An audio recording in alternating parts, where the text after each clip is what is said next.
Jiang who was 6 months pregnant, jumped out of the second-floor window during a big fire. Her body fell heavily to the ground. She desperately placed her hands on her belly, her child. Thick blood slowly flowed from beneath her. The movement inside her belly grew weaker until it stopped. Desperate tears streamed down her pale, pained face. In her blurry vision, she seemed to see her husband, Qin Mo, rushing toward her in terror. Jiang stared fiercely at this man, her heart filled with overwhelming hatred, refusing to die peacefully. Who would have thought that her husband, the father of her child, would abandon her alone in the burning house to save another woman, letting her fend for herself? Wan.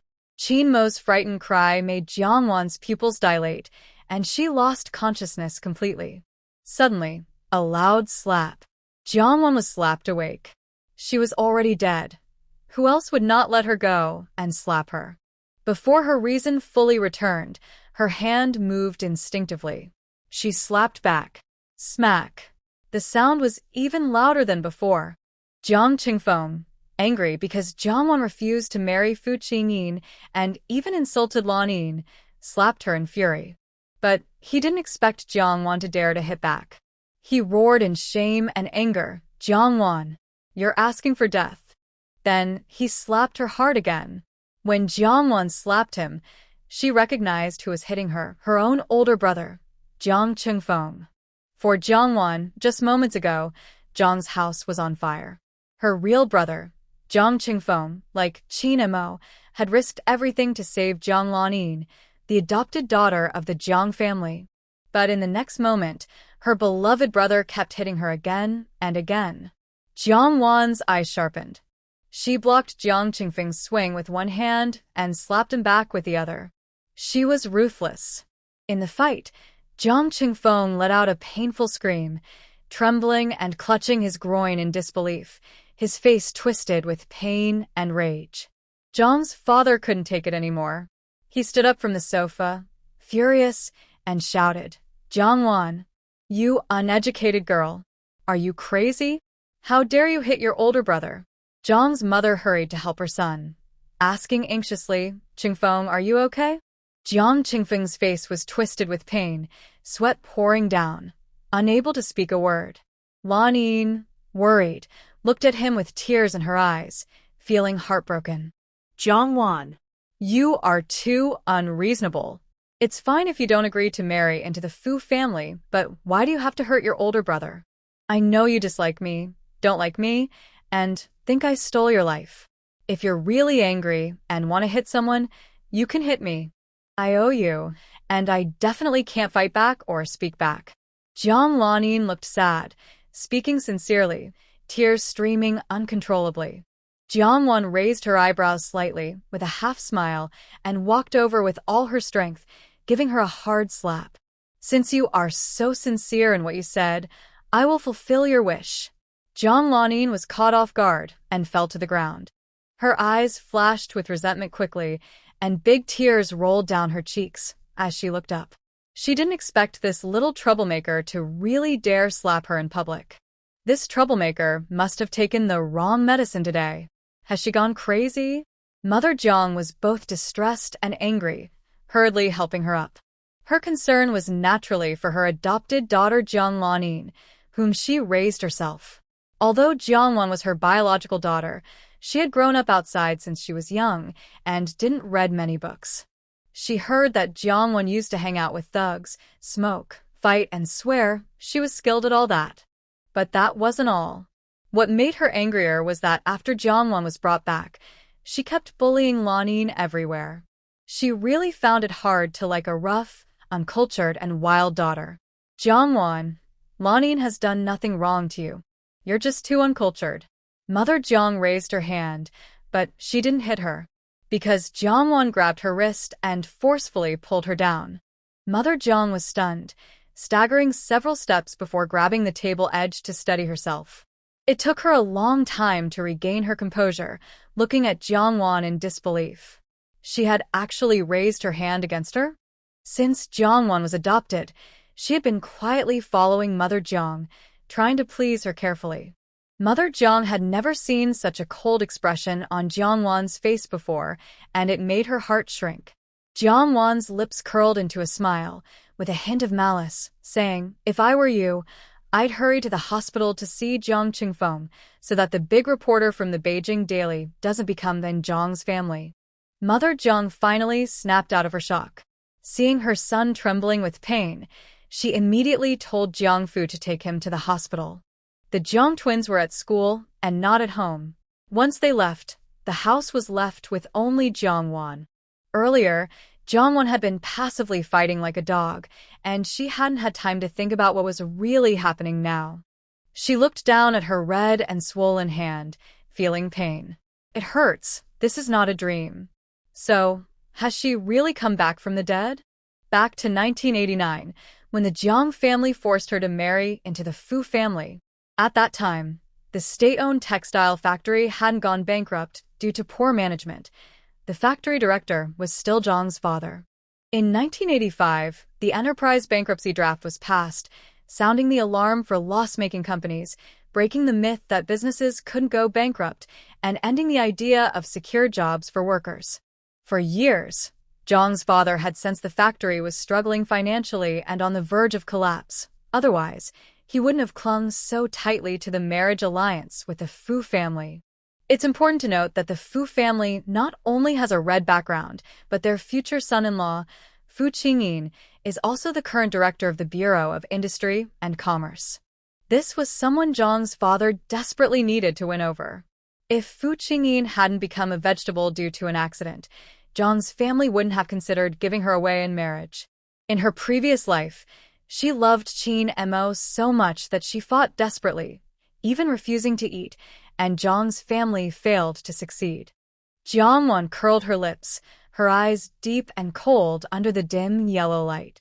Without some scandal, she could never see clearly whether the people around her were human or ghosts.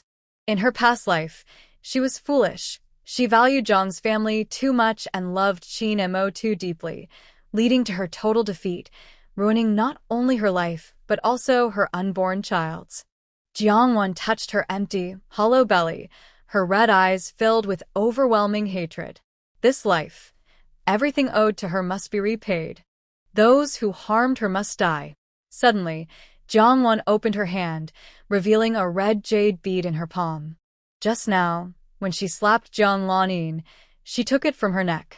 This red jade bead came from Jiang's old master in the imperial capital. Every child in the Jiang family has a jade bead. Jiang Qingfeng has a green jade bead, and the twins have 2 white jade beads. In her previous life, Jiang Wan didn't have one, because her red jade bead was given to Jiang Lanin by the Jiang family. This time, she would take back what belongs to her.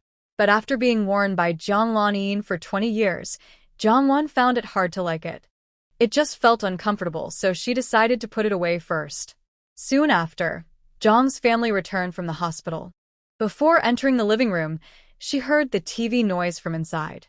Jiang Wan sat cross-legged on the sofa, eating an apple and watching TV.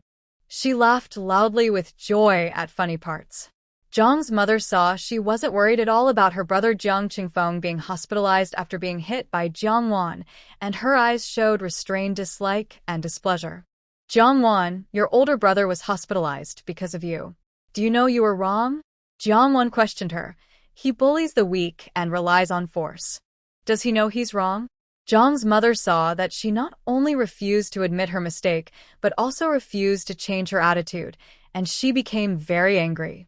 "Your older brother hit you because you said Lanin disliked Fu Qingyin for being a simple-minded person and didn't want to marry him, so he handed the marriage over to you." Jiang Wan sneered. "Did I say something wrong?" Lan Yin's fiancé, Fu Qingyin, was young but already a senior officer. In the past, this marriage was indeed a good match. But 6 months ago, Fu Qingyin was injured on the battlefield and became a vegetable. If not for that, how could Lanin have been willing to give up this marriage? Lanin looked hurt and said self-deprecatingly, "Jiang Wan, you are the biological daughter of our parents. This marriage was arranged by the Jiang and Fu families. It's your engagement. I am just a foster daughter. I have no right to marry into the Fu family. In Zhang's mother's heart, Lan Yin was her own biological daughter. The more she cared for Lan Yin, the more she was dissatisfied and critical of Jiang Wan. The engagement with the Fu family was originally yours. Since you are Zhang's daughter, you must accept this marriage. Jiang Wan looked at the loving mother and daughter and let out a barely audible cold laugh. Then I'll leave? I'm not necessarily a Jiang family daughter. Zhang's mother was instantly trembling with anger. You've already acknowledged it, and the Fu family knows too. If you say it's not, then it's not? Jiang Wan mocked. Lan Yin has been a Jiang family daughter for 20 years. Is she better than me, a girl from the countryside who just moved to the city? Does the Fu family only recognize me? Lan Yin felt disdain in her heart. She thought, some people are so clueless, they don't realize their own flaws. If she didn't want to marry Fu Qingyin, Jiang Wan should have married a poor man from the countryside and had a bunch of poor children. Zhang's mother was somewhat guilty after hearing Jiang Wan's words. But Lan Yin was raised by her herself, and she couldn't bear to marry her off to a vegetable. The Fu family couldn't be offended either. Thinking of this, Zhang's mother looked at Jiang Wan without hesitation. Jiang Wan had to marry him. She repeated once more, the Fu family recognizes you as Zhang's daughter. You are Zhang's daughter. Jiang Wan sneered and said directly, I can agree to this marriage, but I have one condition. Zhang's mother looked at her suspiciously. What condition? Jiang Wan curled her lips, looked at Zhang's mother with a cold and sharp gaze, like thorns, and said, Zhang Lan Yin has a marriage engagement, and I also have one. Since we are changing, we should change everything. Zhang's mother, without thinking, angrily said, No. What is the status of the Fu family? What is the status of your fiancé? How can you generalize like that? Jiang Wan, with a half-smile and a hint of mockery, said, My identity is just Zhang Lan Yin's original status. For her, it's also a match made in heaven. And my fiancé is good-looking, not lame or deaf, and definitely not a vegetable. Zhang's mother looked furious, very displeased with Jiang Wan's disrespectful attitude. She scolded, How can you speak like that? Jiang Wan leaned lazily in her chair, casually saying, No more nonsense. Let me fulfill the marriage agreement. She should do the same, or forget it.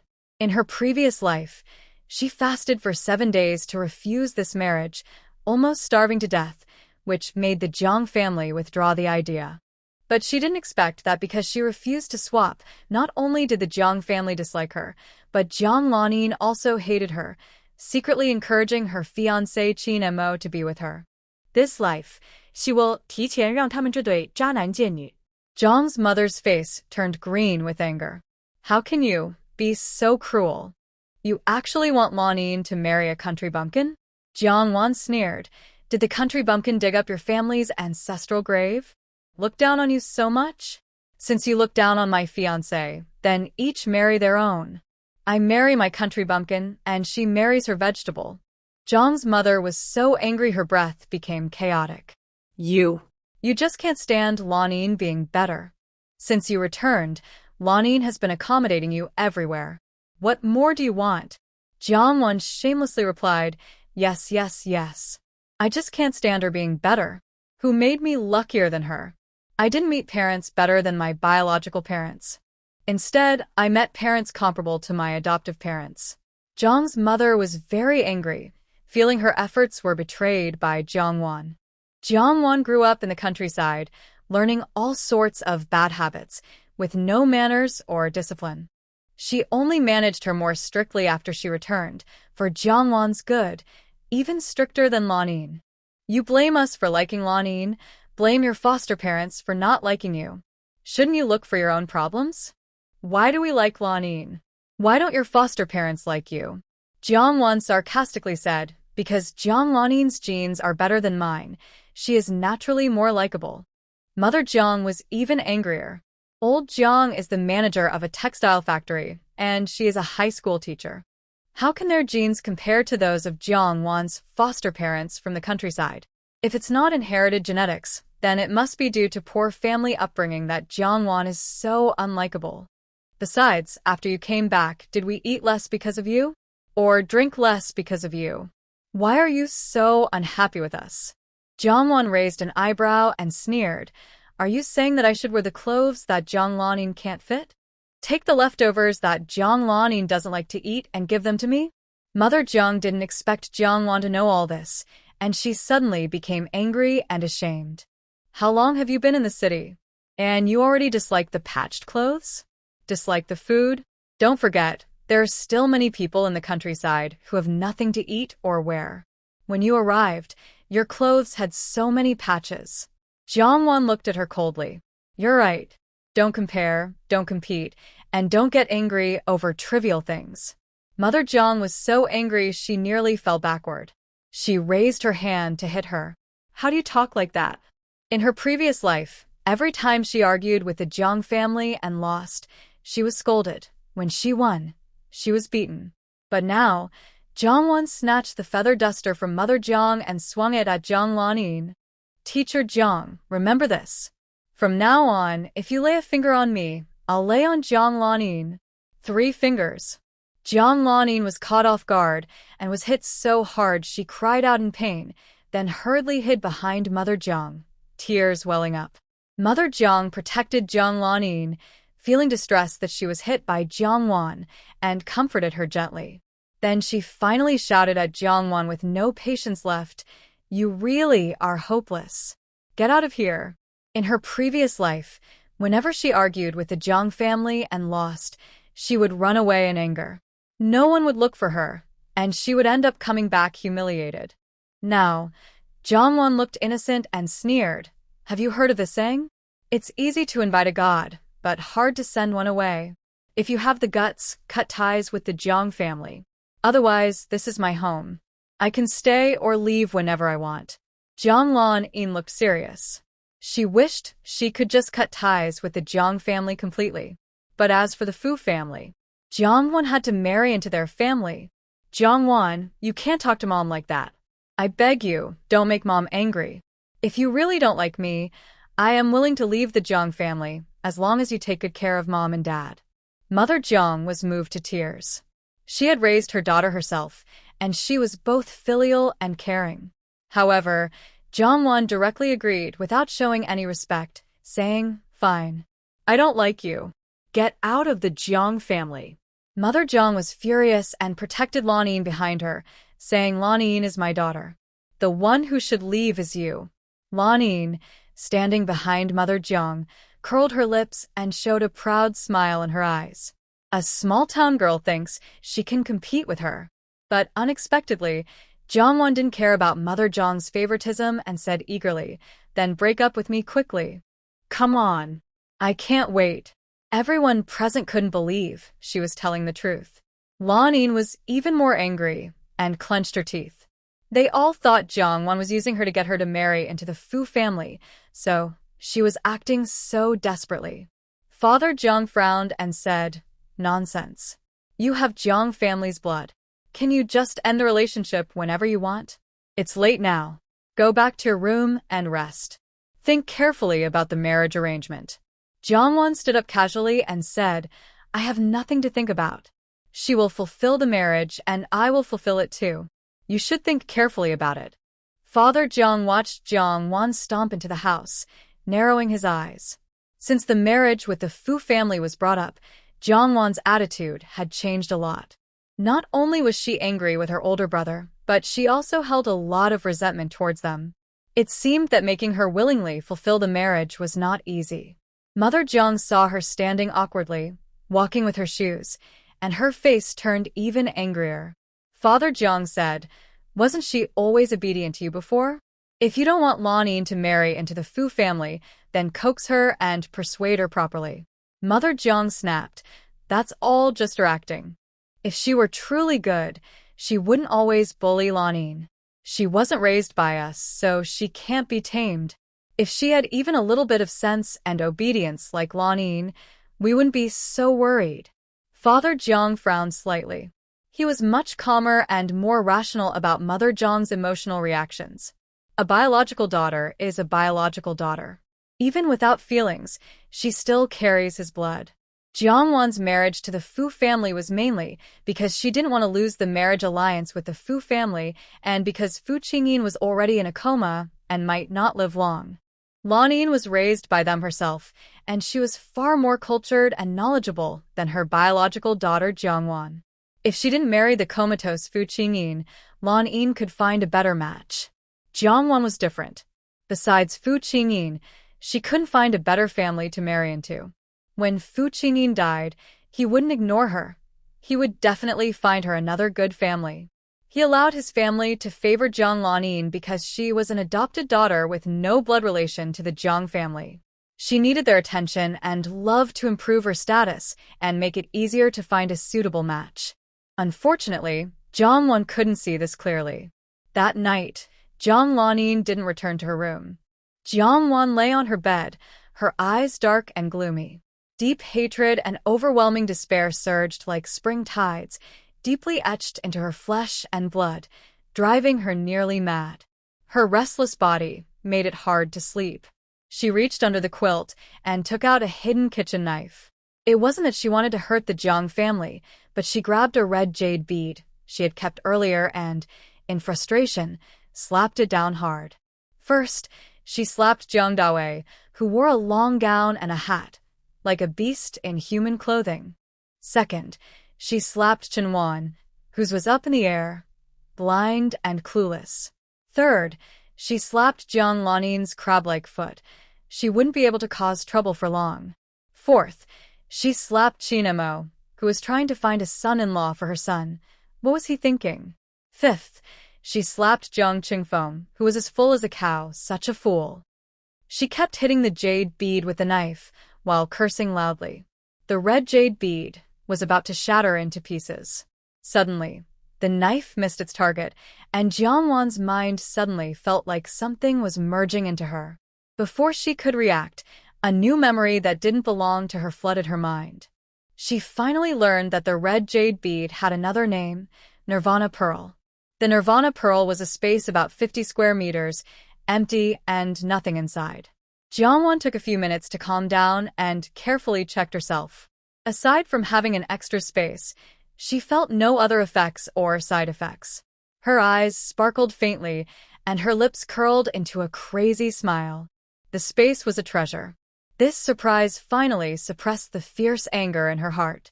However, Jiang Lanyin was not only protected by her family, but also had Fu Qingyang, Fu Qingyin's cousin, who was already involved with her. If she wanted revenge for herself and her child, relying only on herself, even with the space, was difficult. Marrying into the Fu family, backing by the Fu family, seemed to be her best option right now. That night, because she had gained a magical space, Jiangwan was in a good mood and slept well, sleeping until noon the next day. After leaving the room, Jiangwan saw that everyone from the Jiang family was in the living room, including Jiang Qingfeng, who had been in the hospital, and they had all returned. Jiangwan ignored them and went to the kitchen. In the living room, Jiang Lanyin softly asked, "Mom, did you leave any food for Jiangwan?" Jiang's mother frowned and said sternly, "Leave food? If she dares to starve herself, she can go without eating forever."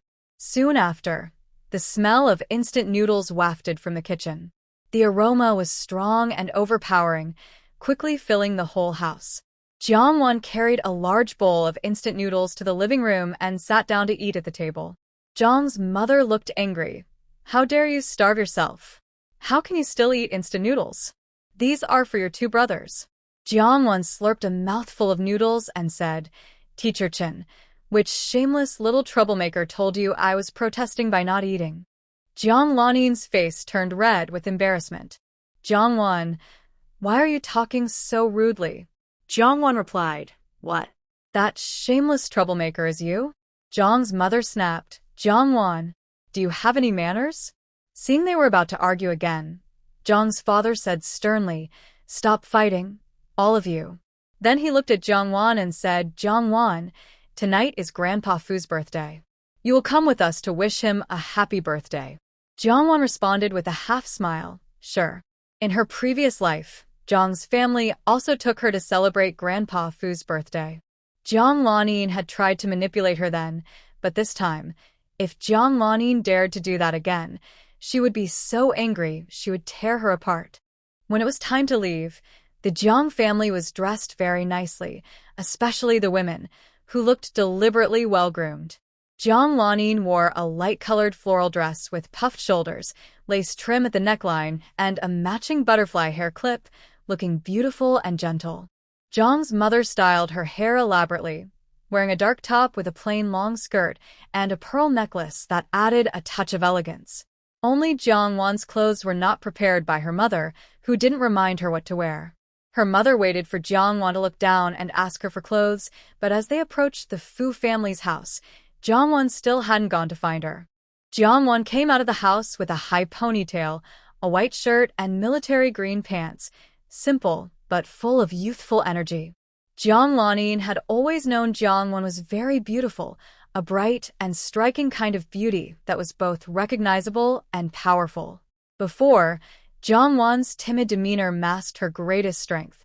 Currently, Jiang Wan has beautiful eyes and a carefree expression, showing no fear. This makes her look fresh and bright. Jiang Lanin's eyes flickered slightly, and she sincerely said, "Mama looks really beautiful today." Jiang Qingfeng is a reporter with good taste, but Jiang Wan's kick nearly injured him. If it weren't for the visit to the Fu family for a birthday, he wouldn't easily forgive Jiang Wan for her disrespectful attitude. Young ladies should wear skirts. Wearing pants makes you look like a tomboy, plain and ugly. In the past, Jiang Wan would have been hurt by Jiang Qingfeng's words and wouldn't dare to go. Jiang Wan sneered, talking too much and meddling. The big reporter Jiang really knows everything. Jiang Qingfeng's face darkened. Jiang Wan, who are you talking about?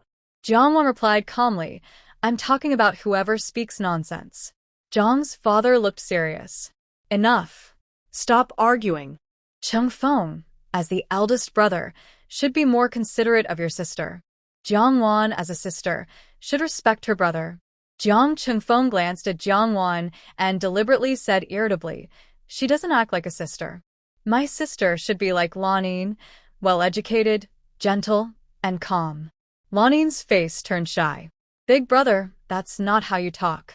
Wan should be angry." Jiang Qingfeng sneered coldly. "What I said is the truth." He wanted to upset Jiang Wan more, but she was too lazy to listen and left on her own, making him grind his teeth in anger, completely unlikable. Old Master Fu's birthday banquet was for close friends and family.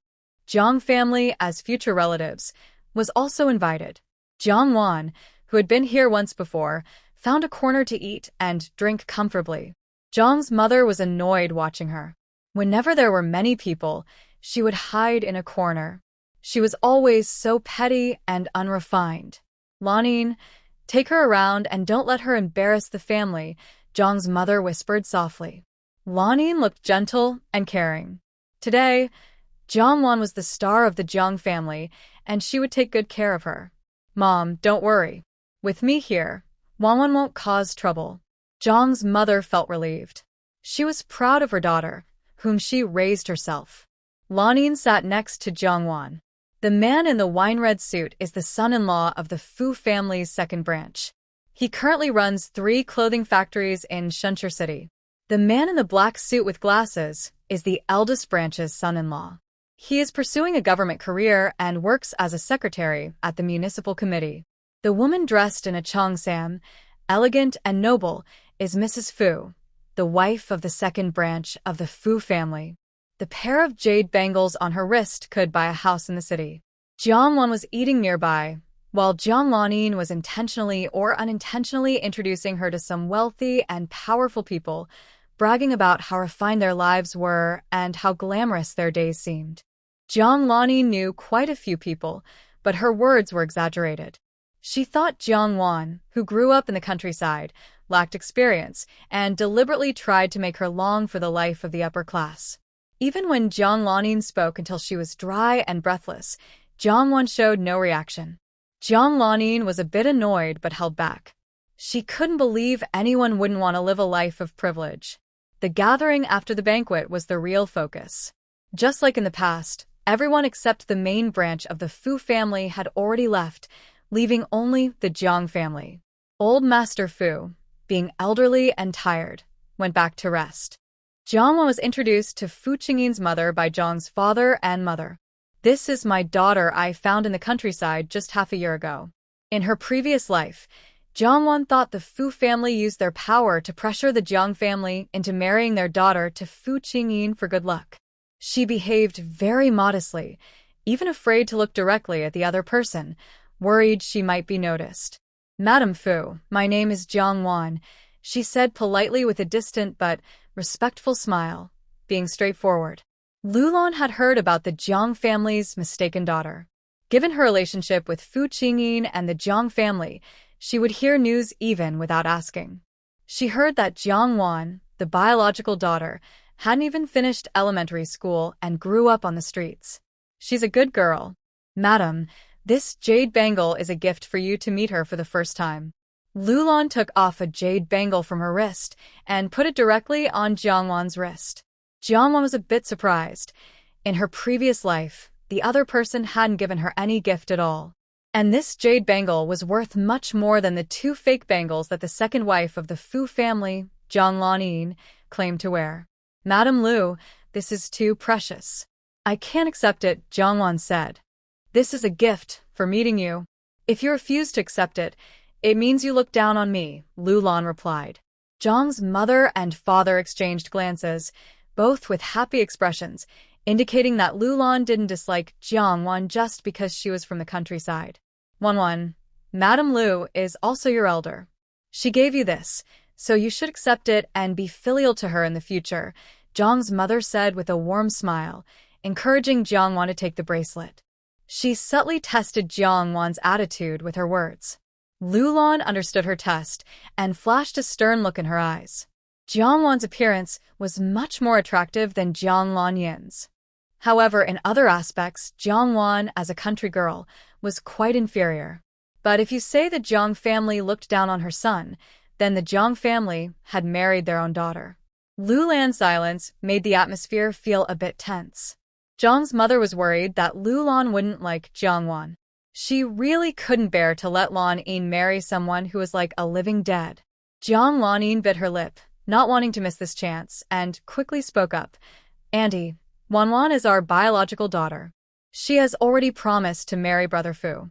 Lulan's calm gaze fell on Jiang Lanin, as if it were real, pressing down on her shoulders like a heavy weight. Jiang Lanin stiffened, nervously looking to Zhang's mother for help. Zhang's mother was a bit angry. Even if she wanted Jiangwan to marry in, it wasn't something a little girl like Lanin could decide. Moreover, Jiangwan hadn't agreed yet. But now Lanin had spoken up. Zhang's mother had no choice but to go along with her. "This girl is so rude and disrespectful." But what she said is true. "Wanwan is my real daughter. This marriage was arranged between the Fu family and the Jiang family. It should be my own daughter who marries in." Zhang's mother emphasized the words "my own daughter," making it clear that their Jiang family hadn't married her because Brother Fu was injured and became like a plant. Otherwise, they wouldn't have married off their own daughter. Lulan was annoyed inside. No matter how many excuses the Jiang family made, she knew they looked down on her son because he was like a vegetable. But Lulan had secretly consulted a fortune teller. The birth charts of Zhang's daughter and her son were very compatible, a perfect match. If Zhang's daughter agreed to marry for good luck, maybe her son would wake up. Jiangwan was the Jiang family's biological daughter, which meant her previous fortune-telling was about her. For her son's sake, Lulan suppressed her anger and looked at Jiangwan seriously, saying, "Jiangwan, are you willing to marry my son to bring good luck? If you agree to marry into the Fu family, and if my son passes away in the future, I will acknowledge you as my adopted daughter. When you marry again, I will give you a dowry to help you start your new life. If you don't want to, Auntie won't force you. This marriage will be officially cancelled." Zhang's mother kept signaling to Jiangwan, warning her not to speak carelessly or embarrass the Jiang family. Future in-laws. Wanwan already agreed to this marriage when she was at home, or we wouldn't have brought her here for you to see. Mr. Jiang looked at her with a warning gaze. "Wanwan, tell Aunt Lu yourself. Did you agree to marry into the Fu family?" Jiang Lanin looked at Jiang Wan with a flicker in her eyes. Jiang dared not deny it, admitting the marriage was the safest choice. If Jiang denied the marriage or spoke carelessly, she would offend the Fu family. In the future, Jiang would have no place in the Jiang family either. No matter what Jiang chose, Jiang Lanin was always in a strong position. Jiang looked at everyone in the Jiang family with a half-smile. Lu Lan really intended to give her son good luck, and Jiang birth date did match. But she wouldn't force the other person just to bring good luck to her son. Jiang, don't be afraid. Whether you agree or not, Aunt Lu won't be angry with you. Jiang's mother stared at Jiang with sharp eyes, as if she wanted to swallow her whole. Wan, just tell Aunt Lu directly. Jiang smile was gentle but deliberate, and she spoke half words. Aunt Lu, I was at home before. The Jiang family's breath caught suddenly. Jiang's mother's angry and resentful look, as if she wanted to tear Jiang apart immediately. We did agree, Jiang said. Lu Lan glanced at Jiang's couple. Are you really willing to marry into the Fu family for good luck? Jiang's mother took a deep breath, glaring at Jiang with a threatening look. Jiang said, I and Jiang Lanin swapped identities. Now each of us is in her own place, and the marriage is naturally the same. I am willing to marry into the Fu family for good luck, and she is willing to marry my former fiancé. As soon as she finished, the faces of the Jiang family members changed at once. Jiang's mother blurted out in protest, who said Lanin agreed. Jiang looked at her coldly. Didn't we agree on this? Jiang's mother warned her fiercely. Wan, you had no marriage plans when you were in the countryside. Are you sure you remember correctly? Jiang smiled slightly. She would never let anyone in the Jiang family make her feel wronged. In her life, she weighed 100 jin but had 99 jin of rebellious spirit. I didn't forget. Maybe you're the one who's confused, she said. It was agreed that the Jiang family's marriage belongs to me, and the countryside's marriage belongs to Jiang Lanin. Or, do you dislike Fu Qingyin because he's in a vegetative state and don't want Jiang Lanin to bring good luck? Or, do you dislike Qin Mo because he's from the countryside and don't want Jiang Lanin to marry into the countryside? Jiang's mother stared at Jiang with anger and shock. How dare she? How dare she say these things in front of the Fu family? She wasn't afraid of offending the Fu family and bringing bad luck to her home. If her family was unlucky, what good could come to her? Lu Lan's face grew colder. Jiang is right. Since everyone is going their separate ways, the marriage should be the same. If you're unwilling, Lanin marrying my son to bring good luck is also fine. Jiang Lanin's face turned red, and she felt both surprised and angry. Jiang, that fool. She's ruining her big plans. Jiang's father sighed inwardly. Since things had come to this, he said, it's your mother's old mistake. Who the marriage belongs to is who it belongs to. Jiang Lanin's face turned pale as she looked to her mother for help. Jiang's mother was furious inside, but, facing Lu Lan, she couldn't refuse. If she did, it would seem like Jiang Lanin disliked her son, who was like a vegetable. I remembered wrong. Jiang's mother gritted her teeth and managed to say these 5 words. Jiang Lanin clenched her fists in frustration. Lu Lan watched the family's argument, but didn't care. She only cared whether Jiang was willing to marry into the Fu family to bring good luck for her son. When Jiang's family left, Lu Lan suggested that Jiang stay overnight at the Fu family. Since it's getting late, why don't Jiang stay here tonight? Tomorrow, I'll take you to see the old master. Jiang's mother was still angry and wanted to vent at home. She refused to leave Jiang behind. Who knew what she might say in front of Lu Lan? Before she could refuse, Jiang agreed readily, sure. Jiang's mother's face turned cold, an uneducated girl. The parents hadn't spoken yet, but she hurried to agree. Jiang's father said, then, Wan, I'll leave her in your care. He looked at Jiang deeply and warned, Wan, be good and don't cause any trouble for Aunt Lu. Jiang nodded with a fake smile. After Jiang's family left, only Lu Lan and Jiang remained in the living room. Jiang knew Lu Lan kept her behind to talk privately. Maybe her attitude in her past life, refusing to marry into the Fu family, was too obvious.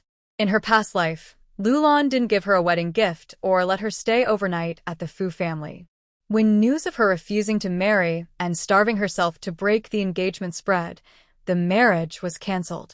Later, she heard another girl was married into the Fu family to bring good luck. But 6 months later, Fu Qingyin passed away. As Lulan promised, she accepted Jiang Wan as her goddaughter and gave her a large dowry. When this news spread, everyone thought the Fu family was kind and righteous. Jiang Wan, facing this crisis, couldn't help but be mocked again by her fiancé, who couldn't share her hardships. Under Lu Lan's heavy gaze, Jiang Wan remained calm and didn't show any nervousness. Even Jiang Lan Yin was very careful around her. Jiang Wan's reaction pleased Lu Lan a little. At least she didn't think Jiang Wan was worse than Jiang Lan Yin. Jiang Wan, are you really willing to help my son bring good luck? I want someone who is willing to take care of my son. Jiang Wan looked serious and said, Madam Lu, I am willing to marry Fu Qingyin to bring good luck, wholeheartedly. Lu Lan questioned, but don't you have a childhood sweetheart fiancé? Jiang Wan wasn't surprised that the other person had investigated her. He is a family-arranged match, with no romantic feelings. Lu Lan frowned slightly. Why are you willing to marry my son to bring good luck? You are from the Jiang family. Even if you don't want to help with good luck, you could find another suitable marriage. Jiang Wan looked a little shy, but hopeful. Because I have admired soldiers since I was young. When I learned about this marriage, I specifically asked about Fu Qingyin. He is the hero I admire in my heart. Madam Lu, I am willing to marry Fu Qingyin and help him bring good luck. Lu Lan's eyes slightly moistened. Who still remembers that her son is a hero? What if he never wakes up in his life? Jiang Wan's eyes showed determination, and she said firmly, if Fu Qingyin never wakes up, I will be his wife for a lifetime. When Lu Lan first saw Jiang Wan, she liked her energy, like a resilient wildflower growing through obstacles, striving upward. She hoped her son could also have this kind of wild growth, to live again. Do you want to see Qingyin? Jiang Wan nodded, her eyes curious. In her past life, she had passively heard many things about Fu Qingyin but had never seen him with her own eyes. Lu Lan took Jiang Wan to the innermost room on the second floor. The room was simply decorated. On the antique shelf were trophies and military medals. Jiang Wan looked at them and felt a shock in her heart. These should have been in another room, but I had them moved here. He suffered many injuries for the country and the people, shedding so much blood. I hope these honors can protect him, let him live and wake up. Jiang Wan married into the Fu family for her own reasons. But for a hero like Fu Qingyin, she genuinely respected and admired him from the bottom of her heart. Lu Lan led Jiang Wan closer to Fu Qingyin's bed. For the first time, Jiang Wan saw Fu Qingyin. His hair was very short, and his beard was shaved very clean. It is clear that someone regularly gives Fu Qingyin haircuts and shaves his beard. Fu Qingyin has a handsome face with strong features. Even with his eyes closed, his sharp aura is obvious. Even lying here motionless and thinner than before, he still shows a fierce presence from before he fell asleep. So, he is Fu Qingyin. Lu Lan has been watching Jiang Wan's reactions. If Jiang Wan shows disgust, she will immediately ask her to leave. But Jiang Wan's gaze on her son is very gentle, so gentle, like a woman admiring a man. Lu Lan suddenly feels a pang in her heart, and her look at Jiang Wan softens. If he doesn't wake up in 2 years. If he doesn't wake up in 2 years, you can divorce him. I will let you go. If you remarry in the future, I will give you a dowry, so you can marry happily. Jiang Wan shakes her head. Auntie, as long as I marry him, I am his in life and his ghost in death. She had a marriage in her past life that was worse than death, and she never thought of truly marrying someone in this life. If Fu Qingyin weren't in a coma, she wouldn't want to marry him, no matter how much she wanted revenge. Now, she is using the Fu family to protect herself and seek revenge. It's only right that she will take good care of him while he's alive. After he dies, she will be a good widow. Lying on the bed, unable to move her body but strangely and clearly aware, Fu Qingyin learned from the caregivers and Aunt Wang about the true identity of Zhang's daughter. He doesn't believe a single word of Jiang Wan's sweet talk now. He sneers inwardly. Does his mother never believe in superstitions? Does she think bringing in a woman to bring him good luck? Will that make him better? Will it wake him up? For a soldier like Fu Qingyin, being trapped in his body for so long, unable to control himself, is like breaking his backbone and shattering his dignity. It leaves him desperate, unable to live or die. Over time, his mental and emotional state has been deeply affected. His mood swings wildly, sometimes normal, sometimes gloomy, sometimes furious, sometimes full of rage. But no one outside knows what he's feeling. All his emotions are internal struggles, making his mental state worse. Lu Lan feels very touched. She believes Jiang Wan's words now are sincere. But she still has a long life ahead of her, and each stage of life brings different experiences and thoughts. Even if Jiang Wan regrets later, she will still keep her promises. That night, Jiang Wan thought she would have trouble sleeping in a strange place, perhaps having nightmares like she did at the Jiang family. However, she surprisingly slept well at the unfamiliar Fu family. No nightmares, no dreams, just peaceful sleep until morning. Such good sleep really makes people happy. Jiang Wan began to look forward to marrying into the Fu family. When she returned to the Jiang family from the Fu family, everyone was waiting for her. Jiang Wan walked lightly, looking happy and in good spirits, clearly rested well last night. Compared to Jiang Lanin, who looked pale and tired, Jiang Wan's healthy appearance made her seem more attractive. Jiang mother scolded sharply. "How dare you come back?" Jiang Wan asked curiously. "Why wouldn't I dare to come back?" Seeing her unrepentant attitude, Jiang mother became even angrier. But right now, the most important thing was Lanin's marriage. "Why did you force Lanin to marry a country person at the Fu family? Do you hate her that much? Are you in such a hurry to send her to the countryside?" Last night, Jiang mother was both angry and worried, and she didn't sleep well. Jiang Wan sneered. "Was it Jiang Lanin who asked me to marry into the Fu family? Since I am marrying into the Fu family, she must marry to the countryside." Jiang mother angrily said, "Can the countryside compare to the Fu family? You just can't stand to see Lanin do well. You're jealous of her." Jiang Wan said indifferently, "Fine, then she can marry Qin Moyu." Jiang mother snapped, "No. Qin Moyu is your fiancé." Jiang Wan nodded. "Then she can marry Qi Moy." Jiang mother still refused, "No. When fairness is lost, the one who suffers most is the one who speaks best." In her past life, Jiang Wan was that person who was sacrificed. Jiang Wan's eyes turned cold, her expression half smiling. "She's the one with options. No one is worthy of her. Should I marry a country person or a dead person? If anyone tries to sacrifice her this life, she will smash everything in their hands. Once he passes away, the Fu family will compensate you, and we won't abandon you. You won't be at a loss." Jiang Wan sneered. "In that case, let Jiang Lanin take this advantage." Jiang father's face darkened. Jiang Lanin said sadly, "Jiang Wan, do you really hate me that much?" Jiang Wan replied, "You're really forgetful. Didn't you want to give the marriage back to me?" Jiang Lanin clenched her teeth, tears welling in her red eyes, looking weak and bullied. Jiang mother's attitude as a teacher made her dislike Jiang Wan even more, feeling some contempt. Jiang Qingfeng couldn't bear it anymore and warned, "Jiang Wan, shut your mouth. Clean up your words." Jiang Wan mocked, "You don't like me?" Jiang Qingfeng said hatefully, "You're right, I don't like you. The more you bully Lanin, the more I dislike you. I don't want a useless sister like you." Jiang Wan smiled maliciously, her eyes full of evil intent. "If you don't like me, just die. What's the use of cursing me? I won't change." Jiang Qingfeng's face turned red with anger. He considered himself a serious journalist and looked down on Jiang Wan, who couldn't even read properly.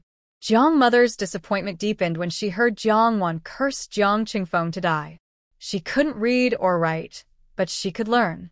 She lacked manners, but she could be taught. But her selfishness, her cruelty, how could she be taught? They all parted ways angrily. Jiang Wan returned to her room, changed clothes, and left without a care. The Jiang family members were angry, but didn't ask where she was going. Jiang Lan wiped her tears. She was determined she would never marry Qin Mo mom, maybe. I should agree, she said firmly, though her body trembled with sadness. Nonsense. Jiang mother looked at Jiang Lanyin's sad face, her anger growing. She wished she could catch Jiang Wan just now and give her a good beating. Jiang Lanyin threw herself into her mother's arms, crying sadly. Jiang Qingfeng was angry and anxious. He was furious that Jiang Wan had no self-awareness. He was anxious because he couldn't think of a way to make Jiang Wan willingly marry Fu Qingyin or prevent Jiang Lanyin from marrying Qin Mo. Jiang father's anger grew as he scolded Jiang Wan for not thinking of the Jiang family and cursed his eldest son to die, feeling more disappointed. Children we raise ourselves are often hard to tame. Jiang Lanyin listened to Jiang father's displeased tone and slightly curled her lips. Even if Jiang Wan is the biological daughter of the Jiang family, so what? Her status in the Jiang family's heart can never be replaced by Jiang Wan. After leaving the Jiang family, Jiang Wan returned to the Fu family. By this time, Lulan had already gone to work. She had informed the nanny Wang Yi, who worked for the Fu family, before leaving. When Jiang Wan arrived, Wang Yi's attitude was very cold. Her gaze at Jiang Wan was also very critical. Wang Yi simply did not believe the story that the Jiang family told about a childhood mix-up. If Jiang Wan was truly the Jiang family's biological daughter, with the Jiang family's conditions, would they be willing to marry her off to a person who was considered a living dead? It was obvious they didn't want Jiang Lanyin, their real daughter, to marry in. They created a fake daughter, Jiang Wan, to marry into the Fu family. This way, the Jiang family could maintain a good reputation of loyalty and also connect with the Fu family while keeping their real daughter safe. It's a very mean trick. Although people in a coma are usually fed through a tube, Captain Fu doesn't have a feeding tube. He can eat some liquid or semi-liquid food, which you need to feed him every day. Also, because Captain Fu can't move, his body needs daily massage or his limbs might weaken. Wang Yi said this angrily, hoping to scare off this Jiang family girl. But Jiang Wan was not scared. Instead, she took out a small notebook. She carefully recorded some key points from Wang Yi's words and asked questions about unclear parts. Wang Yi, does Captain Fu eat at regular times every day? When does he get his massage? How long does it last? When does he go outside to get sunlight? How long does that take? Jiang Wan's attitude was serious, but Wang Yi still didn't like her. Not only because she looked down on the Jiang family's hypocritical attitude, but also because her daughter's fate was also linked to Fu Qingyin's.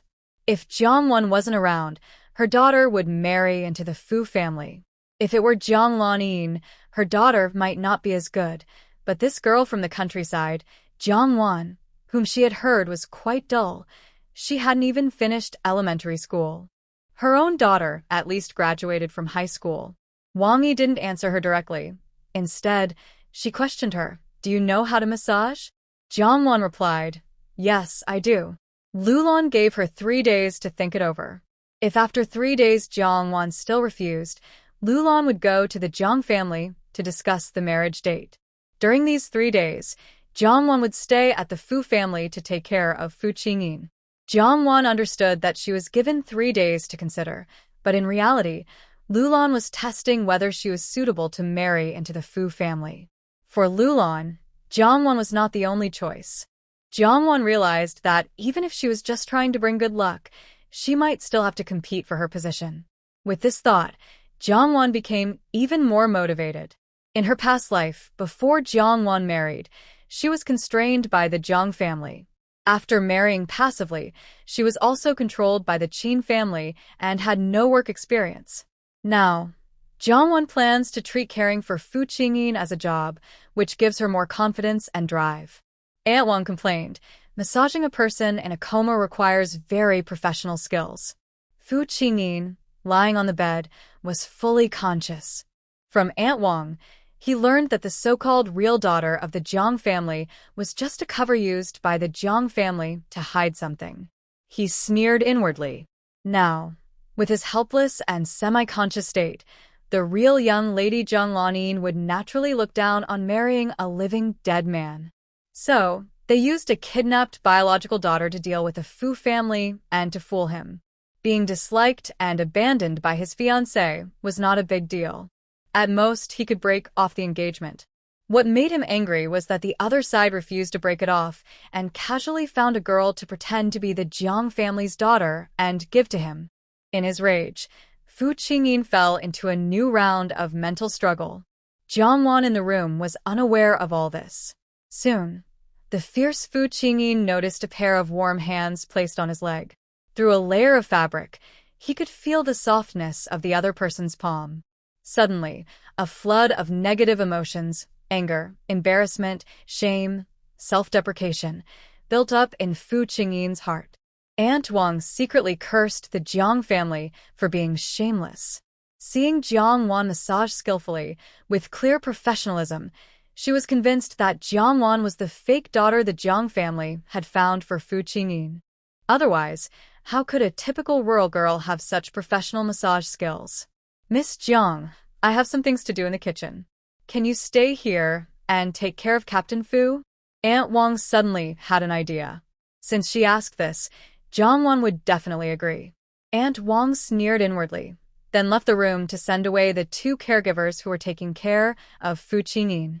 To properly care for her son, Lulan had hired two caregivers who stayed at home specifically to look after Fu Qingyin. Now, these two jobs were to be done by Jiang Wan alone. She didn't believe Jiang Wan had the ability. After Aunt Wang left, only Jiang Wan and Fu Qingyin remained in the room. Fu Qingyin disliked strangers touching him, which felt like to his dignity once again. His spirit and mind were repeatedly reshaped and shattered, and his dignity was trampled underfoot many times. Fu Qingyin felt deep despair and self-neglect, but Jiang Wan was unaware of it. Jiang Wan pressed gently with her soft little hands, moving down to his thigh. There was no one in the room at the moment, and Fu Qingyin thought she would stop after a few minutes of pretending. But unexpectedly, nearly 15 minutes had passed, and she was still massaging him. And her hands kept moving higher. He felt extremely anxious. Stop. She is a young girl. How can she be so shameless? Jiang Wan was very careful with her pressing, and a faint sweat appeared on her forehead. Maybe because Fu Qingyin had been unconscious for a short time, his legs hadn't started to weaken. Jiang Wan traced circles on his thigh with her hands. Perhaps her hands were too small to fully cover his thigh. He could faintly feel some muscle shape under her touch. Fu Qingyin's condition was much better than she expected. About the same thickness as my waist, Jiang Wan said softly. Fu Qingyin, usually fierce, instinctively reacted. Is her waist really that thin? When he realized what he was thinking, he fell silent in embarrassment and frustration. Jiang Wan finished massaging one leg and then moved to the other.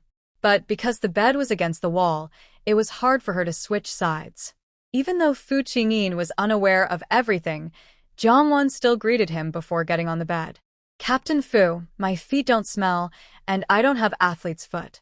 Fu Qingyin hadn't yet reacted to why she said that when he felt the bed shift.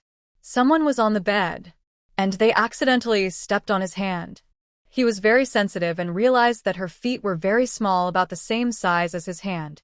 Her waist was about the same thickness as his thigh, and her feet were about the same size as his hand. Standing at 1.90 meters, Fu Qingyin couldn't help but wonder, how small is she? Jiang Wan, at 1.60 meters, was also thinking that Fu Qingyin's long legs were a bit much. Especially when he was lying flat, Jiang Wan sitting beside him looked like a little child playing house. Such a tall, strong soldier, a hero who stood tall and proud, was now lying in bed, unconscious, like a living dead person. And in half a year he would die. Jiang Wan felt regret in her heart. Her tired arms and hands suddenly regained their energy. Fu Qingyin could sense that she was massaging him more carefully than his caregivers. She was working hard and sincerely, never lazy, giving him a thorough massage. But he only sneered. The two caregivers who looked after him had also been serious at first. He was still pretending and playing along. No matter how carefully Jiang Wan massaged him, Fu Qingyin always responded with disdain. He even gave up hope, expecting that when this Jiang family girl faced his inability to care for himself, she would feel disgusted and annoyed. But he didn't get that reaction. Instead, it was time to eat. During the meal, Fu Qingyin also refused to cooperate. When the caregiver fed him, he would swallow, but when Jiang Wan fed him, he deliberately didn't cooperate. He didn't need a wife to bring him good luck. He certainly didn't need a substitute wife brought in casually to the Fu family. Jiang Wan was feeding him vegetable porridge, but Fu Qingyin refused to swallow, spilling it from the corner of his mouth each time. Aunt Wang was waiting, ready to take advantage of Jiang Wan's clumsiness. Now was the perfect moment for her to contact Lu Lan to come back. Let Lu Lan see that this so-called daughter of the Jiang family couldn't even do something as simple as feeding him. How could she possibly be a good wife for Captain Fu? Aunt Wang implied, usually when I and the caregiver feed him, Captain Fu eats well. Why doesn't he eat when you feed him? Jiang Wan had long noticed that the other person didn't like her, but she didn't know when she had offended her. Does he usually eat at this time? Aunt Wang confidently replied, of course. Captain Fu's mealtime is regular. Everyone in the family knows that. Jiang Wan was puzzled. Why was it that when she fed him, Fu Qingyin refused to eat? Aunt Wang directly said, Miss Jiang, let me try. If I delay any longer, Captain Fu will go hungry. Jiang Wan stepped aside. When Aunt Wang fed the porridge, Fu Qingyin swallowed obediently. Jiang Wan's pupils shrank slightly. She carefully observed Aunt Wang's actions, which looked no different from her own. Aunt Wang, I want to try again. Aunt Wang said, Miss Jiang, caring for someone shouldn't be forced. Jiang Wan stretched out her hand, her gaze sharp. Aunt Wang, I want to try again. Aunt Wang looked displeased, but still moved aside. Jiang Wan tried again to feed Fu Qingyin the porridge, but she couldn't get it in. He refused to cooperate. Aunt Wang's eyes gleamed with schadenfreude. She thought Jiang Wan was just clumsy and awkward. Because of her fixed impression of a coma patient, she hadn't considered that Captain Fu might be consciously rejecting Jiang Wan. Now, Jiang Wan had a thought. Could Fu Qingyin be deliberately refusing to eat the porridge she fed him? But she also thought that was unlikely. If Fu Qingyin truly has consciousness, he should know that she just carefully massaged his entire body for an hour without any laziness. Jiang Wan couldn't feed him anymore, so she silently handed the spoon back to Aunt Wang. But this time, Aunt Wang couldn't get the food into his mouth. It dripped out from the corner. Aunt Wang, trying to save face, said, Maybe I fed him too much. Jiang Wan noticed that after Aunt Wang spoke, Fu Qingyin's swallowing function returned to normal. She looked at Fu Qingyin with a deep, thoughtful gaze. At this moment, Lu Lan, worried about her son who suddenly refused to eat at home, hurried back from the Commerce Bureau. Aunt Wang, what's wrong with Qingyin? Lu Lan asked anxiously as she entered the room. Aunt Wang, feeling proud inside, subtly glanced at Jiang Wan. It's my fault for not understanding. It's not that Captain Fu refuses to eat. It's that Jiang girl is feeding him, but Captain Fu won't accept it. A vegetative person has no awareness. Lu Lan knew this deep down. But as a mother, she chose to deceive herself. She liked to hear Aunt Wang say things like that, as if her son still had awareness and was still a living person. Lu Lan looked at Jiang Wan and asked, Qingyin doesn't eat the food you feed him? If her son truly just refused to eat the food Jiang Wan offered, it meant he didn't like her. Jiang Wan's heart tightened. She understood that if she really couldn't make Fu Qingyin eat what she fed him, Lu Lan would definitely cancel the marriage with Zhang's family and find a more suitable wife to bring good luck to her son. I can do it, Jiang Wan said. Lu Lan didn't say much and directly asked Aunt Wang to give Jiang Wan the porridge and dishes she was holding. She wanted to see how Jiang Wan would feed her son. Jiang Wan touched the temperature of the bowl and said, The porridge is cold. Let's get a hot one. Lu Lan nodded without objection. Aunt Wang sneered inwardly, thinking Jiang Wan was just stalling and struggling to hold on. Jiang Wan sat by Fu Qingyin's bed, suddenly leaned in close to his ear, and whispered very softly, I know you're conscious and can hear what I'm saying. If you don't cooperate and eat well later, I'll take off your pants. Fu Qingyin heard Jiang Wan's words clearly, but after hearing it, his language system became a bit disorganized. Is this something a young lady should say? She actually dared to say such things to him. Jiangwan's words were so shocking that Fu Qingyin ignored the earlier key point she mentioned. Lulan didn't hear what Jiangwan was saying because she spoke very softly. "Are you talking to him?" Lulan asked in surprise and curiosity. Jiangwan smiled and said, "I'm talking to him about eating quietly later." Fu Qingyin was annoyed. She was clearly threatening him. She was clearly being mischievous. Disgusting. Despicable. Shameless. Jiangwan stood up and said, "I'll tidy him up." In front of Lulan, she turned her back to Lulan and lifted Fu Qingyin's thin blanket. She touched his hips and then his thigh area to check if he was dry, confirming it carefully before covering him again. Fu Qingyin's whole body stiffened. His scalp felt hot. His face turned bright red. His silence was deafening. This woman, actually right in front of his mother and Aunt Wang, was openly taking advantage of him. Lulan looked at Jiangwan, who seemed calm and acted smoothly, with no hint of disgust. Her opinion of Jiangwan grew even higher. Aunt Wang brought over some warm porridge. Jiangwan sat down again and noticed Fu Qingyin's face was very red. She became more suspicious that Fu Qingyin was fully aware. To test the truth, Jiangwan softly and gently said, "Captain Fu, let's eat some porridge." This time, Fu Qingyin obediently swallowed. And usually, he would eat one bowl, but today Jiangwan fed him 2 bowls. Lulan was so happy, she almost cried. Her eyes looked at Jiangwan with more affection and admiration. Aunt Wang's expression changed repeatedly. She frowned and looked at Jiangwan with suspicion. Jiangwan also confirmed that Fu Qingyin was truly conscious. If Fu Qingyin was aware, Jiangwan's plans and attitude toward him would need to change. In the afternoon, after the caregiver returned, Jiangwan asked them to take care of Fu Qingyin. Some physical issues. Jiangwan was sure Fu Qingyin didn't need her to interfere. Fu Qingyin finally cooperated with Jiangwan, but it wasn't because he was frightened by her bold threats. Instead, he realized the main point in her other words. Did she know he was conscious? Or did she suspect he was conscious? Either way, Fu Qingyin changed his mind about driving Jiangwan away and started cooperating. Thanks to Fu Qingyin's cooperation, Jiangwan gained further approval from Lulan.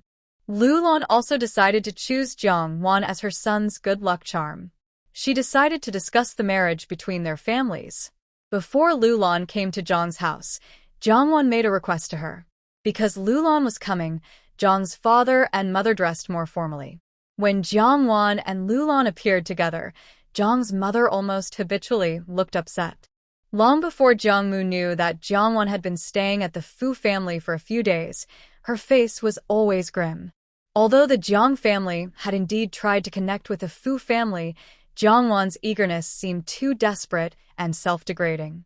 It embarrassed the family and made them lose face both publicly and privately. Lulan asked Sajaitatfa.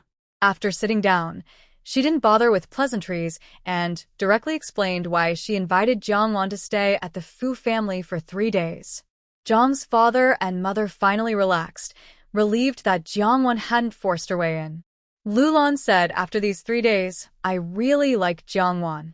You know about Qingyin's condition, so I hope they can get married soon." Zhang's father replied, "We are also worried about Qingyin's condition. The bride has no objections to the marriage." Lulan nodded and proposed, "Then shall we set the wedding date for 7 days from now?" Zhang's father agreed without hesitation and said sympathetically, "As long as it benefits Qingyin, we all agree on the timing." Lulan showed some gratitude but also looked troubled as she said, "I have one more request, and I don't know if I should say it or not." Zhang's father hurriedly said, "Please speak. We are now like family, and family doesn't keep secrets from each other." Lulan's sharp gaze was intense. "I hope that on the day Jiangwan gets married, Jianglanin will also get married." Zhang's mother looked shocked and incredulous. How can that be? Lulan's face darkened, losing her earlier gentle tone. "Why not?" Zhang's mother was emotional. "It's only been 7 days, and we haven't prepared at all. Lan Yin and her fiancé haven't even met each other." Before she finished, she realized she had said the wrong thing. Jiangwan and Jianglan Yin exchanged marriage plans. Jianglan Yin didn't know her fiancé. Does Jongwon know her fiancé? The Jeong family agreed that Jongwon would marry the vegetable man after 7 days, but they didn't agree for Jonglan-in to marry a country bumpkin.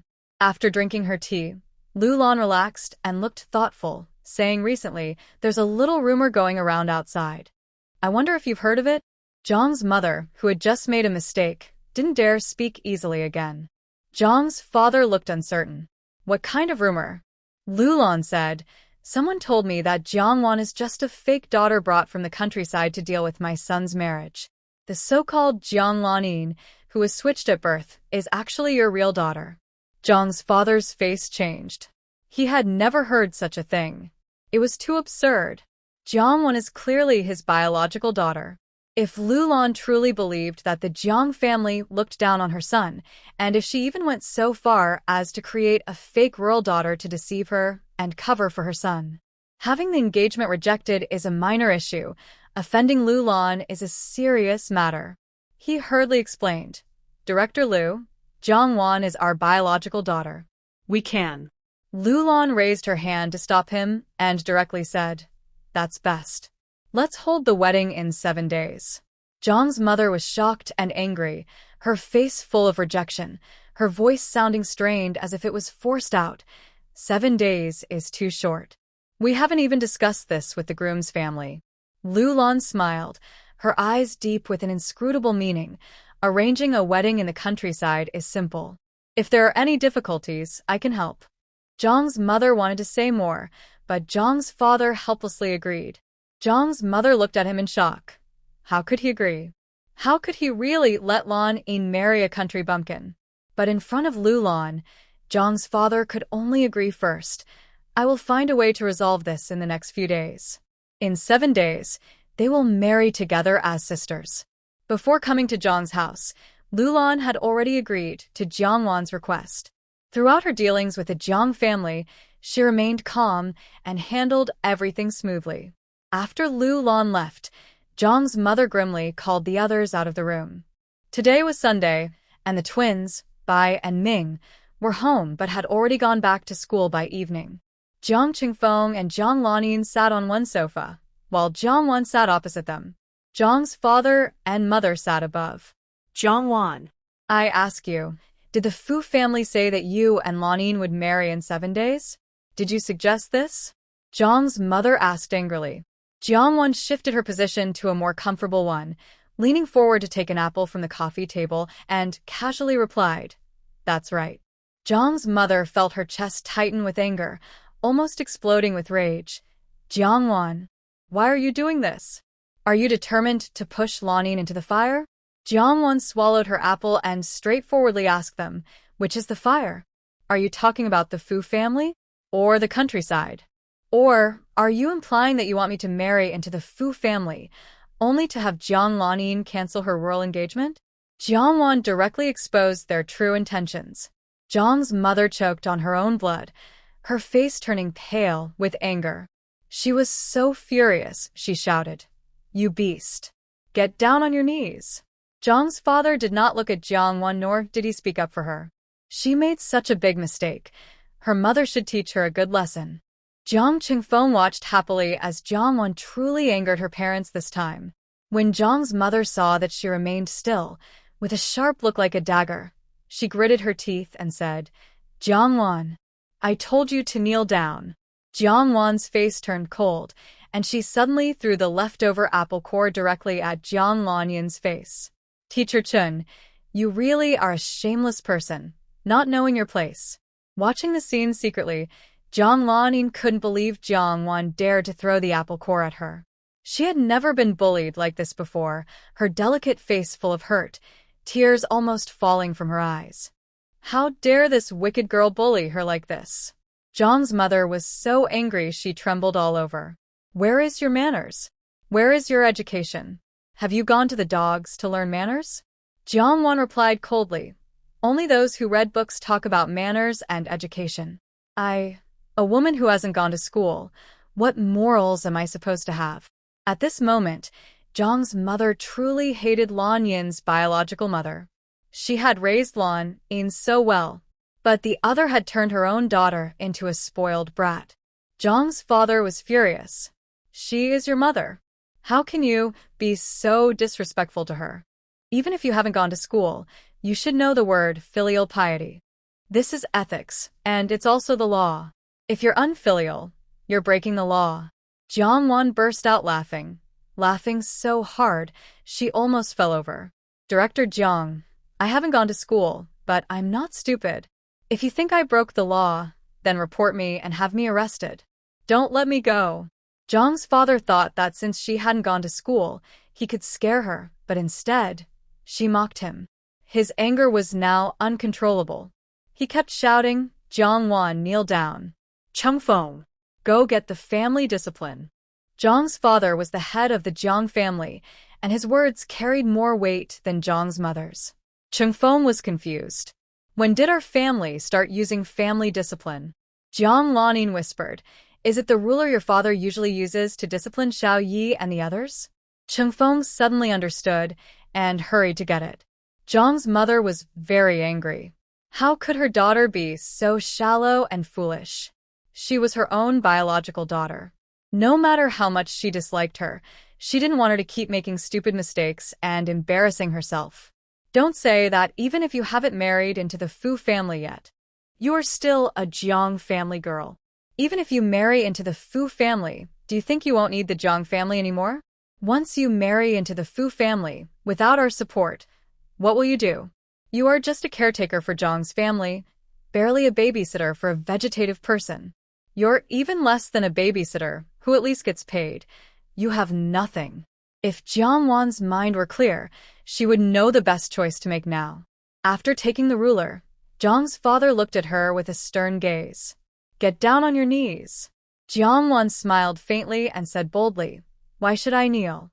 If you dare to move me today, 7 days from now, you'll find another daughter to marry off.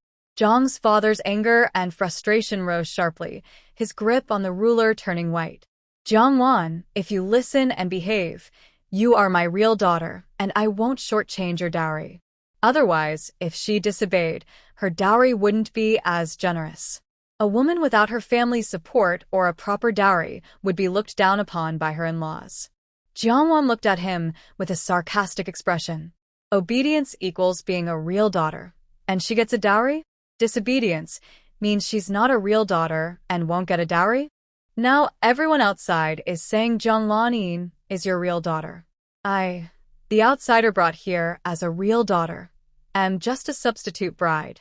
Zhang's father and mother's faces changed at once.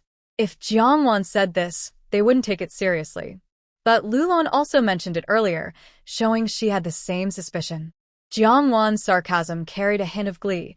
If I have no dowry, or it's too poor, it only proves I was brought here to be a substitute bride for your real daughter.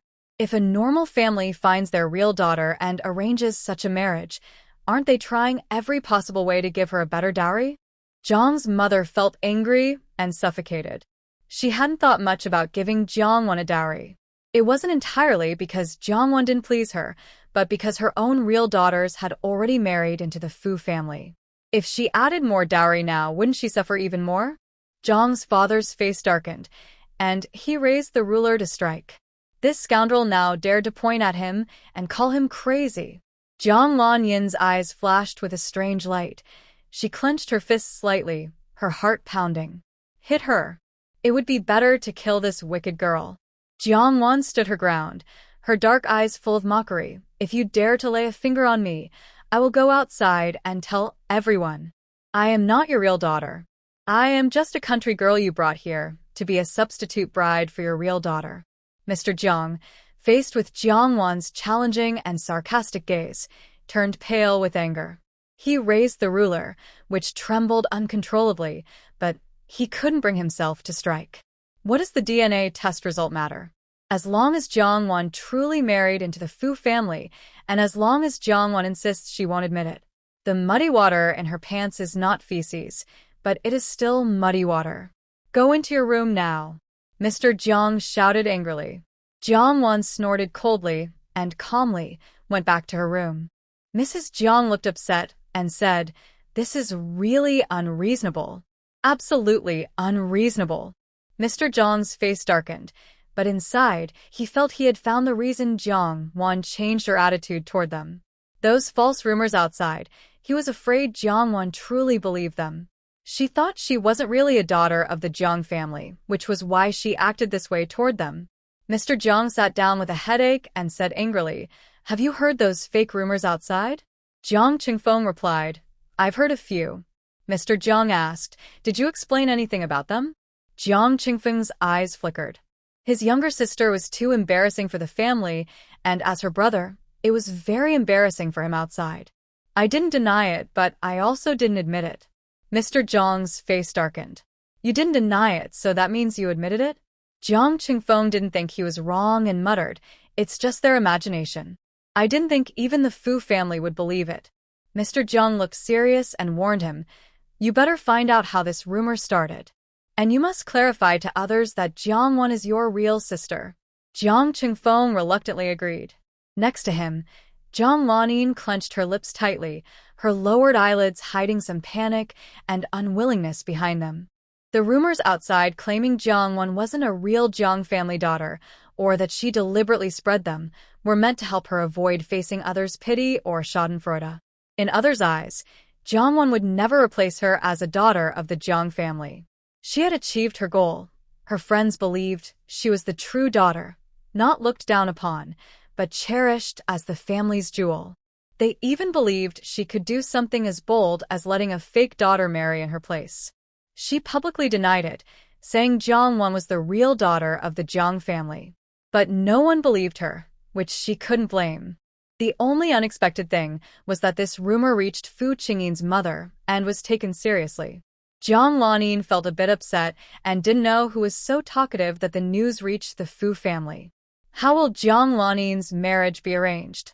Mother Jiang asked with a worried face. The issue of her real or fake daughter was not the only concern.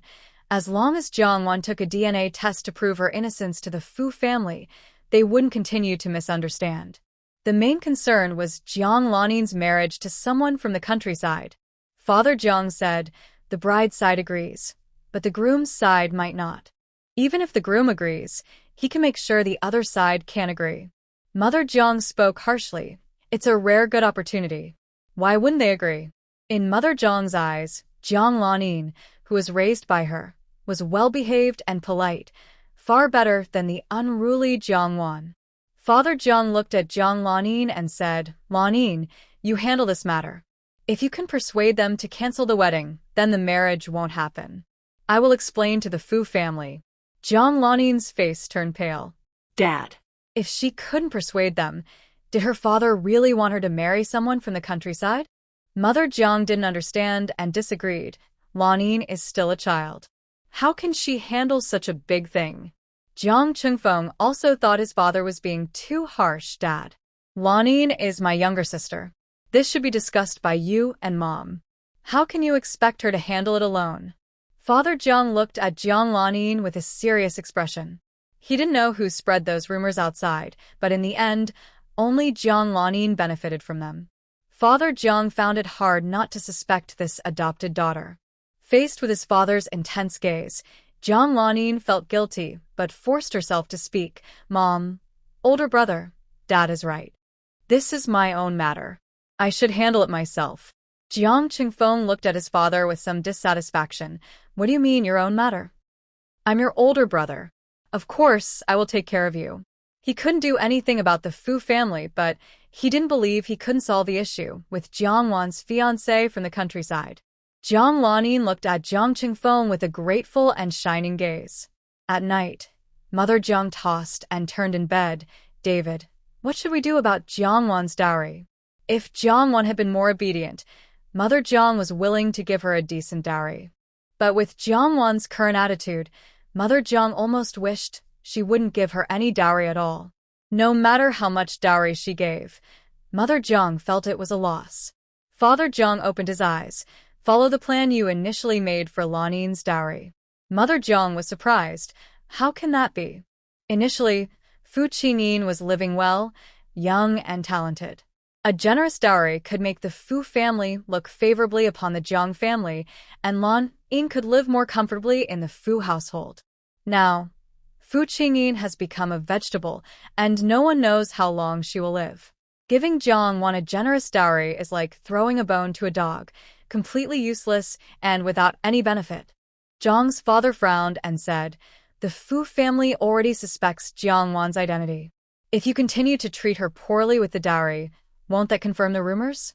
Also, Jiangwan now doubts whether she is truly our biological daughter."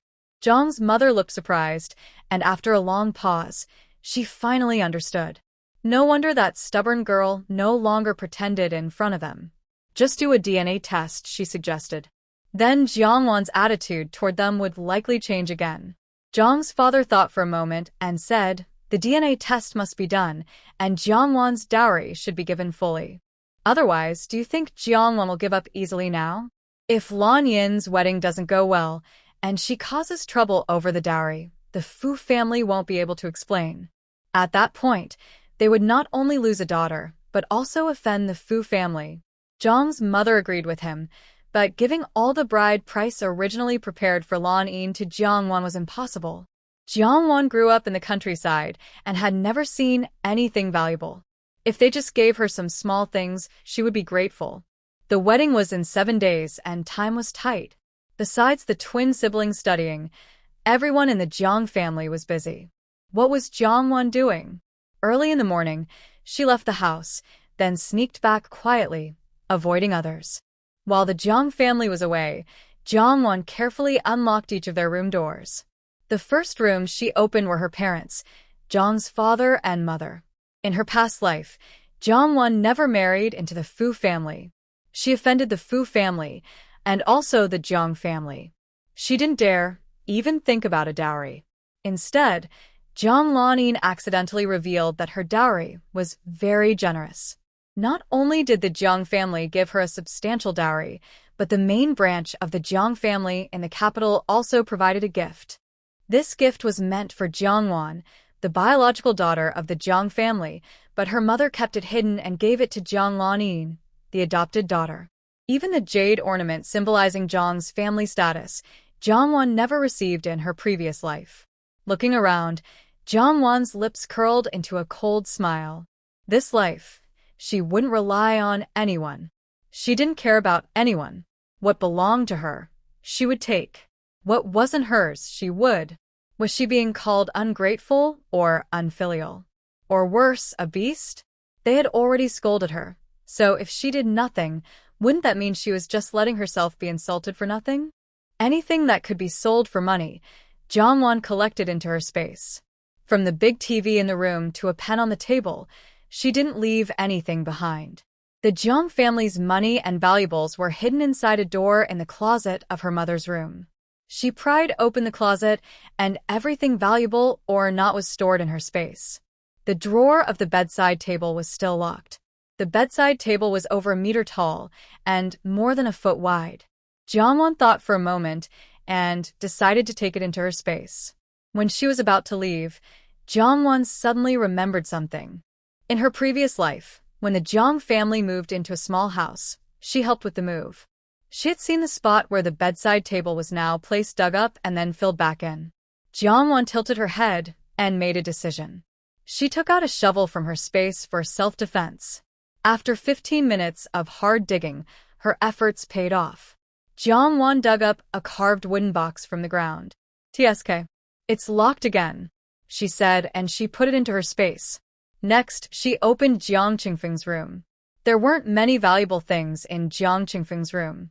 As a reporter, Jiang Qingfeng often appeared outside, and his mother had prepared many decent clothes and shoes for him. Jiangwan didn't mind selling the items, so she collected all his clothes, his favorite books on the bookshelf, and his tapes into her space, without leaving anything behind. The third room was Jiang Lanin's, which was also her room. She shared it with Jiang Lanin. The only large wardrobe inside was used by Jiang Lanin, and her clothes were stored in a wooden box. Jiang Lanin worked in a cultural troupe, and her pretty dresses and coats couldn't all fit in the wardrobe. In contrast, Jiangwan's clothes didn't even fill one wooden box. Jiangwan sneered slightly, acting as if she was smiling, and collected everything equally, leaving the room empty. She didn't miss the twins' room either. In her previous life, she treated them as her younger brothers, but they looked down on her. This life, these two little brats are worth less than nothing in her eyes. After finishing with the rooms, she didn't leave anything in the living room. Big TV, washing machine on the balcony, or even the newspaper on the table. She moved around as if strolling freely, collecting everything she saw, even the kitchen's salt, oil, vinegar, soy sauce, and tea. This was her surprise for the Jiang family. She wondered if they would like it. All morning, near the Jiang family's house, a wedding was happening. One family was marrying off a daughter, another was welcoming a bride. The firecrackers kept going nonstop. When Jiang's mother returned, as the wife of the factory director, she was greeted by many people along the way. Mother Jiang was acting proud and polite, while also hinting at her daughter's wedding in 6 days. After a short delay, Mother Jiang finally returned home. Soon after, she let out a sharp scream. "Who did this? All our things are gone." Father Jiang rushed back from the factory after hearing about it. Several police officers had already arrived at the Jiang family house. Father Jiang took the phone from Mother Jiang and learned that the house had been robbed. As for Mother Jiang's claim that everything was stolen, he initially thought she was exaggerating. But when he arrived home, he realized it was not an exaggeration. He hurried to his main bedroom, where he saw the wardrobe door wide open. All the clothes, fabrics, and belongings that should have been inside were gone. The bed's blankets, quilts, and pillows were also missing. The TV on the table, the items on the desk and bookshelf, all gone. The bedside table next to the bed was missing too, and there was an unfilled hole under where the table used to be. Father Jiang's figure blurred, his vision darkened, and he almost fainted. All his lifelong savings and possessions were gone. The police checked everything thoroughly and confirmed it was a burglary. But this burglary was strange. They had truly emptied the Jiang house. Not even a matchstick was left behind. Even more bizarre, all these items piled together would form a small mountain. How did the thieves manage to secretly carry everything away? Mother Jiang was heartbroken, crying so hard her eyelids swelled. She desperately begged the police to promise they would find her family's stolen belongings. Father Jiang remained silent, but his face was clouded with dark clouds, and his eyes looked very grim. The police suspected that this burglary might have been revenge. After all, normal thieves usually steal light, portable valuables, which are easier to carry away. But they stole everything, even small trivial items, something unheard of and unseen before. Father Jiang and Mother Jiang each thought about who they might have offended recently and told the police all possible names. In the evening, Jiang Qingfeng returned home. He heard from his mother that the house had been emptied and thought they were joking, but the empty living room didn't seem like a joke. Suddenly, he remembered something and rushed into his room. His bookshelf and his collection of rare signed tapes were all gone. Ah! Jiang Qingfeng let out a furious cry. Thief! "I will kill you." He stormed out again, shouting, "Dad! Mom! What does police say? Who exactly did this?" Mother Jiang felt both upset and angry. The police say it might be revenge theft. Soon after, Jiang Lanin also returned, and her reaction was the same as Jiang Qingfeng's. After discovering all her belongings in the room were gone, Jiang Lanin's face changed drastically as she rushed out. Mom? Even if the house was robbed, how could it be? How could everything be taken so completely? Mother Jiang didn't understand why. If she knew, she would have called the police to catch that thief and have him punished. The whole family sat in the living room feeling gloomy. Meanwhile, Jiangwen had rented a room at a nearby hotel. After closing all the doors and windows, she kicked off her shoes and got into bed. Sitting cross-legged, she waved her hand over the bed. In an instant, a green safe with graffiti spray paint appeared on the bed, less than 2 feet tall and about a foot wide. This thing was stored in the wardrobe inside Jiang's parents' house. Jiangwen couldn't open the safe's lock, but she had taken all of Jiang family's belongings. Based on her previous life's familiarity with Mother Jiang, she knew the safe's key wouldn't be carried around casually. Jiangwen then took out the only piece of furniture she had hidden in her space, a bedside table. She pried open the drawer lock of the bedside table. Inside, besides some miscellaneous items, there was about 100 yuan in cash, 2 foreign cigarettes, 1 Marlboro, and 1 Liao, a brand new, well-packaged Omega women's watch. Not to mention other things, this brown Omega watch was something Jiang Wan had seen on Jiang Lanin's wrist in her previous life. Jiang Lanin had personally told her that the watch was worth 700 yuan and was a birthday gift from Mother Jiang. They shared the same birthday, but Jiang Wan had never seen the watch, not even a feather. Jiang Wan snorted softly and stored these items in her space, then continued searching for the safe's key. She rummaged through the drawer thoroughly, but couldn't find the key. Frowning, Jiang Wan wondered, where could the safe key be if not here? She thought about how she used to hide her secret savings. So she checked the pockets of a pile of clothes one by one. Finally, in the inner pocket of an old jacket belonging to Jiang Lanin, Jiang Wan found the safe key. Jiang Wan finally opened the safe, which had 2 layers.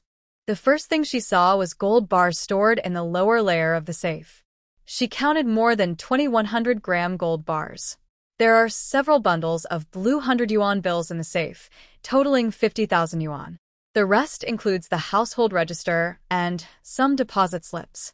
A few deposit slips add up to about 10,000 yuan. The Jiang family's safe has brought Jiang Wan a lot of gains. This makes her eager to take out the carved box she dug out from under the bedside table. Just by its heavy weight, Jiang Wan guessed that it might contain gold or similar valuables before opening it. She pried open the lock and opened the box. A smile flickered in Jiang Wan's eyes. She was right, and she was still surprised. There are 50 gold bars, each weighing 100 grams, and a pair of top-grade imperial green jade bracelets, their value unknown. Jiang Wan tried to put on the bracelets. One wrist was made to look fair and delicate by the fine green jade. Anyone with eyes could see that the value of these jade bracelets was higher than all the other items. It seems she really has emptied the Jiang family this time.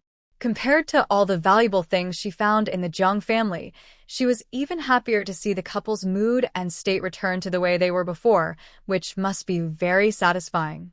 A malicious smile appeared at the corner of Jiang Wan's lips, deep in her eyes. She was now ready to go back and enjoy the show.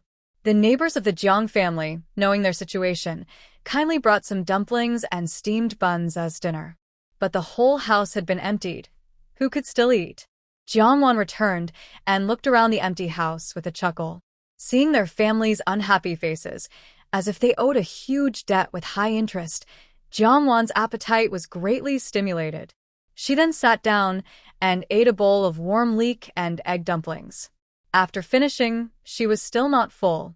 She ate another bowl of leek dumplings and 3 plain steamed buns, choking and rolling her eyes before swallowing.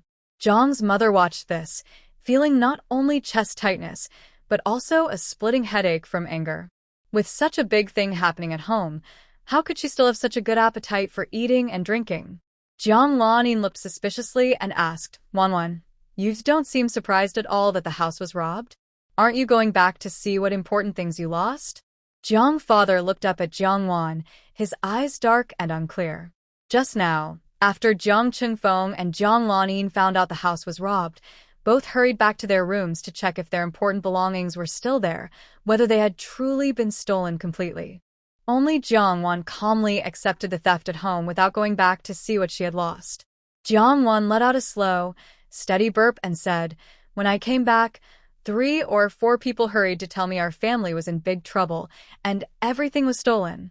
As for why I didn't go back to see what important things I lost, Jiang Wan smiled faintly and said, Besides the few torn clothes I brought from the countryside and the few torn clothes you gave me, what do I have to worry about?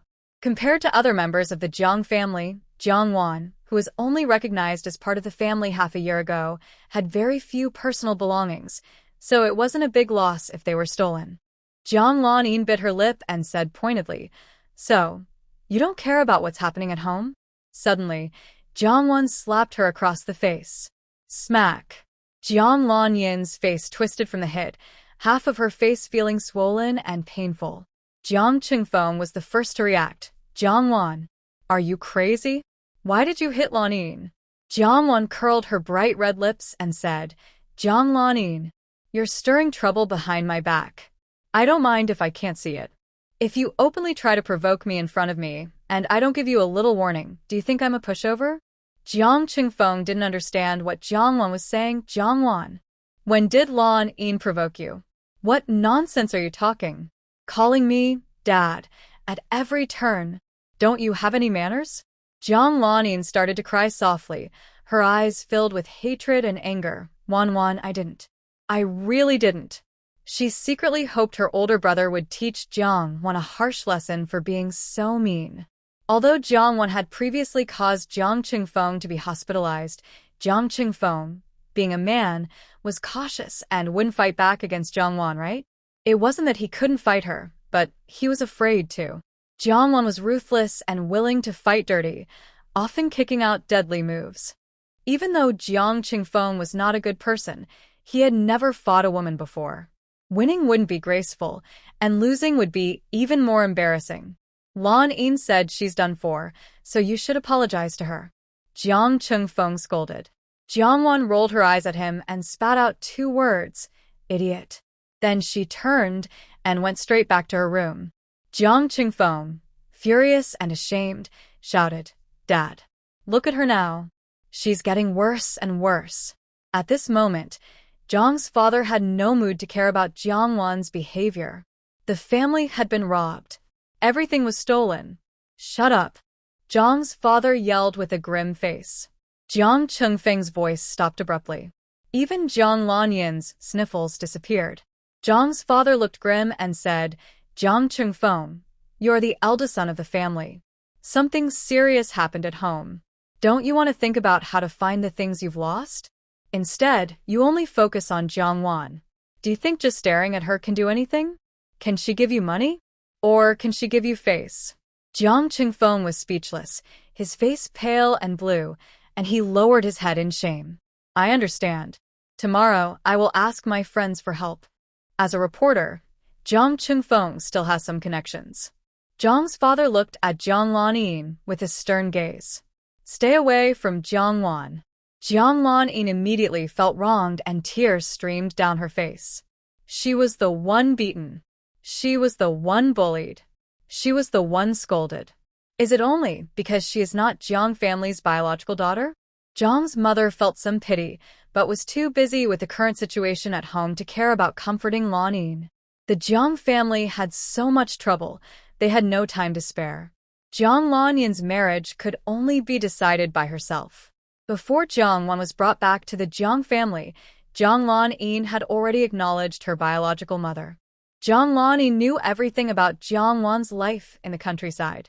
If Jiangwan was not a useless, bad reputation girl, but someone similar to or even better than Jiang Lanin would never have revealed the secret that Jiang family had switched daughters. It was because Jiangwan was not as good as Jiang Lanin in every way. It was because Jiang Lanin knew that the Jiang family cared about appearances and wouldn't like a daughter, like Jiangwan, who was useless. It was because Jiang Lanin was confident she could control Jiangwan, the biological daughter of the Jiang family. Only then did Jiangwan have the chance to learn about her true background.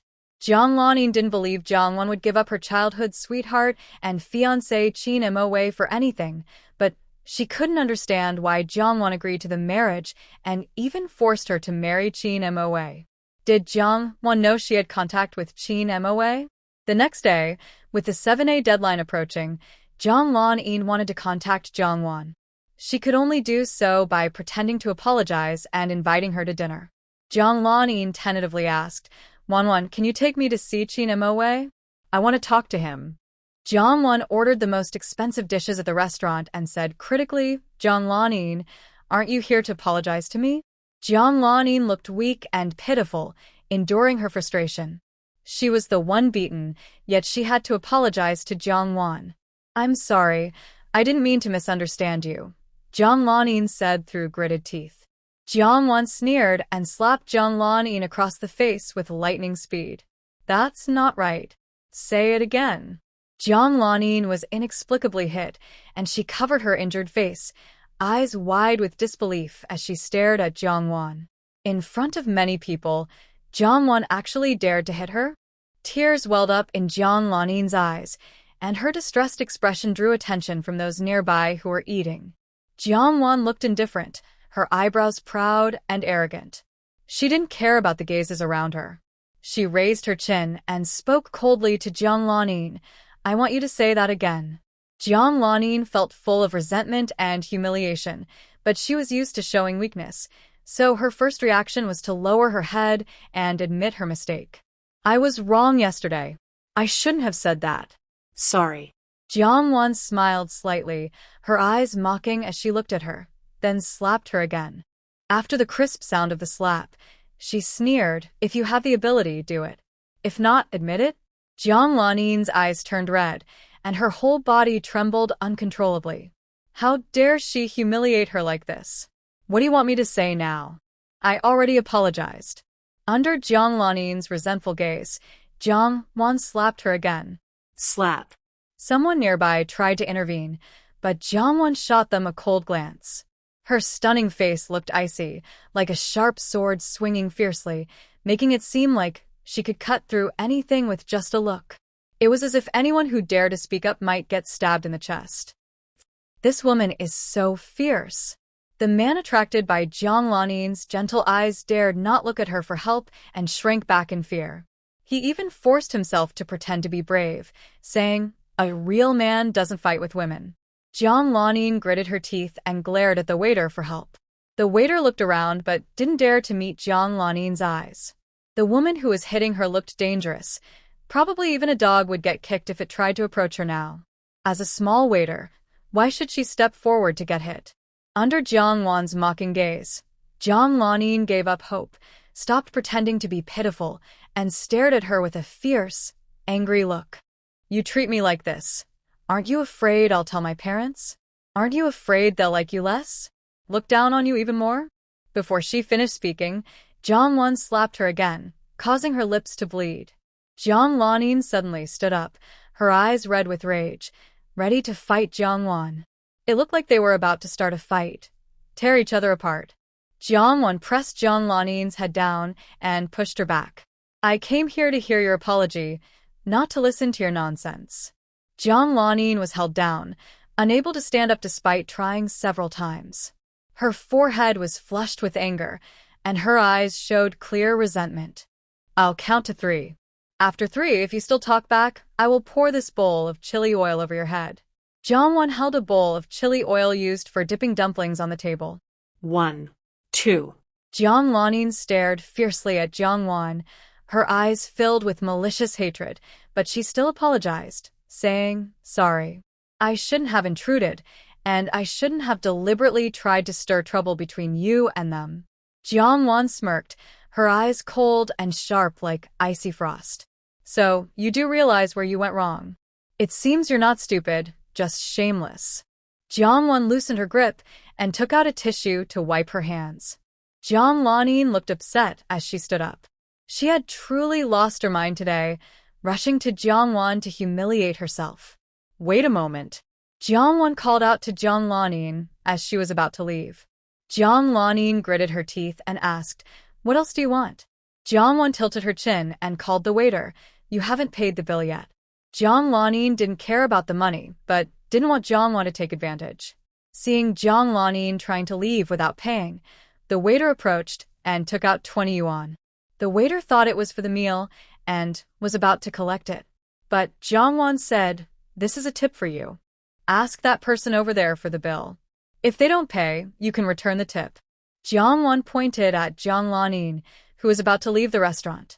She had drained the Jiang family financially and wasn't short of money for this meal. If she could find trouble for Jiang Lanin, she was even less worried about money. The waiter was pleasantly surprised and hurriedly blocked Jiang Lanin.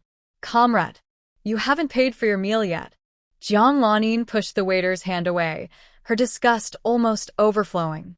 It was as if the waiter was some filthy thing, and touching her made her unclean. Don't touch me.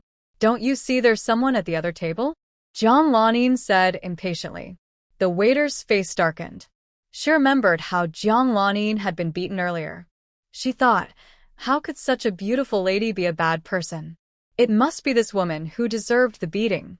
Comrade, didn't you invite that lady to eat? How can she pay the bill? Jiang Lanin snapped. I didn't order the food, nor did I eat it. Why should I pay? The waiter stopped her again. No matter what she said, if she didn't pay, she wouldn't be allowed to leave. More and more people are coming to eat. Jiang Lanin cares about her reputation. Despite being so angry she almost spits blood, she still pays the bill.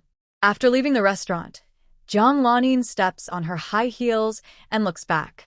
All her emotions turn into resentment and hatred towards Jiang Wan. Since Jiang Wan wants to fight with her, then let's fight. She wants to see what Jiang Wan, who has nothing, can do to compete with her.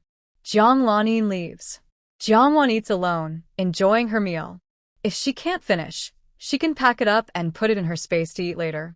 Her space can keep food fresh, so it's still warm when she eats it next time. Unlike Jiang Wan, who is full and satisfied, Jiang Lanin doesn't eat and is full of anger. She originally wanted to test if Jiang Wan's attitude changed because of her contact with Qin Moyu. But unexpectedly, Jiang Wan is so crazy that she doesn't give her a chance to ask. Thinking she didn't achieve her goal and wasted a meal on Jiang Wan, plus got slapped so many times. Even someone as patient as Jiang Lanin can't help but go crazy with anger. She's so furious she loses her mind. She directly goes to find Qin Moyu, Jiang Wan's childhood friend and fiancé. Qin Moyu used to be a primary school math teacher in the countryside. Compared to Jiang Wan working as a waitress at a street-side restaurant, Qin Moyu, as a formal teacher, has a stable and respectable job. Jiang Wan was adopted by mistake and taken to the city for family reunion. Qin Moyu was worried about her, so he quit his job and moved to the city with her. After moving to the city, Qin Moyu initially found a job to support himself. Later, he discovered a business opportunity and started selling things at the entrance of the university town. His stall business was good, but Qin Moyu lacked capital. Without money, he couldn't earn more and could only do small jobs. This made Qin Moyu very unwilling. Until by chance, Qin Moyu helped a woman catch a thief stealing her belongings. This woman was Jiang Lanin. She borrowed money from Qin Moyu to buy supplies in the south. With Jiang Lanin's help, Qin Moyu had a variety of goods and enough stock, and his stall earned more money. Now Qin Moyu can afford to bring his brother from the countryside to help him. Jiang Lanin rarely visits Qin Moyu's stall, afraid she might run into Jiang Wan. But this time she came. Qin Moyu saw Jiang Lanin and was a bit surprised. Little Jiang, why are you here? Tears fell from Jiang Lanin's eyes, as if she was overwhelmed with great sadness and needed someone to comfort her. Montag Vaigi. At this moment, Qin Moyu realized that the small Jiang in front of him was not just her face getting bigger because she gained weight, but her face was injured and swollen. Qin Moyu handed the stall to his younger brother Qin Mashi. He took Jiang Lanin to a pavilion by the lake in the university town. On the way, he bought a bottle of water and handed it to her. Xiao Jiang, what exactly happened? Initially, Jiang Lanin planned that before fully understanding Qin Moyu, she wouldn't let him know her relationship with Jiang Wan, nor would she let Jiang Wan know about her connection with Qin Moyu. But the Fu family gave her a tight schedule, and Jiang Wan suddenly became aggressive and crazy. She had no other choice but to cooperate with Qin Moyu now. Jiang Lanin hesitated and sniffled, then told him about the family troubles.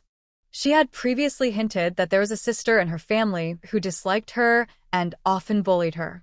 But she never mentioned that she was adopted, nor that the sister who bullied her was her biological sister. Now, Qin Moyu heard Jiang Lanin mention her being switched at birth and her adoptive father Jiang Dawei, who was a textile factory director. Qin Moyu immediately recognized who this girl was who had helped him so much. She was the adopted daughter who had occupied Jiang Wan's identity in the Jiang family for 20 years. Could such coincidences really happen in this world? Did Jiang Lanin truly not know her relationship with Jiang Wan? Or, if she did, what purpose did she have in deliberately knowing him and helping him so much? Qin Moyu lowered his eyes, hiding the doubt in his gaze. When he looked up, he asked proactively, "Is your biological sister named Jiang Wan?" Jiang Lanin raised her tearful eyes, her black and white innocent eyes looking harmless and pure, like a white lotus flower. How do you know? Qin Maowei replied, I'm her fiancé from the countryside. Jiang Lanin covered her mouth, her eyes wide with disbelief. Brother Moa, you're not joking, right? How is that possible? I've never heard you mention having a fiancé before. Qin Maowei indeed never mentioned to Jiang Lanin that he had a fiancé, because Jiang Wan was now the daughter of the textile factory director's family. He was just a street vendor, not someone prominent. Mentioning it would only bring him shame.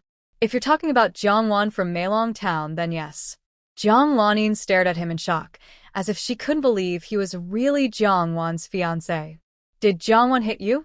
Regarding this, Qin Maowei didn't doubt her honesty. Jiang Wan was very obedient and well-behaved in front of him, but she was always fiery with others. Not to mention hitting women, even men, if they provoked her, she would fight back. Jiang Lanin looked a bit embarrassed, blushing as she said shyly, Brother Maowei, I'm sorry. I didn't know she was your fiancé. Qin Maowei replied gently, It's none of your business. She was wrong. I will make her apologize to you. Jiang Lanin hesitated, looking at him with a sad expression, but she has already agreed to marry into the Fu family. You. Qin Maowei still believed in Jiang Wan and his feelings. Jiang Wan loved him so much that she wouldn't marry anyone else. She won't really agree to that marriage. But are you willing to marry into the Fu family? Qin Maowei's eyes darkened slightly, with a hint of curiosity. Jiang Lanin lowered her head, showing a helpless and sad look. Qin Maowei understood.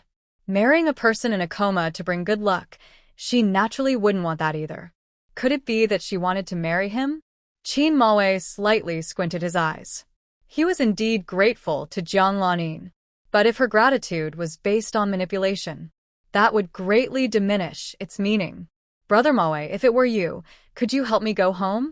Just tell them you don't want to marry me. Jiang Lanin looked at him pitifully, full of pleading. Qin Maowei suddenly reacted, a hint of self-mockery flashing in his eyes. Even if it was manipulation, she didn't really care for him. Jiang Lanin had been the true daughter of the Jiang family for 20 years. With her knowledge and vision, how could she look up to someone who sold goods at a market? Moreover, most of the money she borrowed from him for her stall was from Jiang Lanin. All right, Qin Maowei agreed. Jiang Lanin's eyes darkened, and she blessed them softly. Brother Maowei, I will also help you, and Wan. I will make sure you end up together happily. If Jiang Wan went back on her word and refused to marry into the Fu family, she would not only offend the Fu family, but also the Jiang family.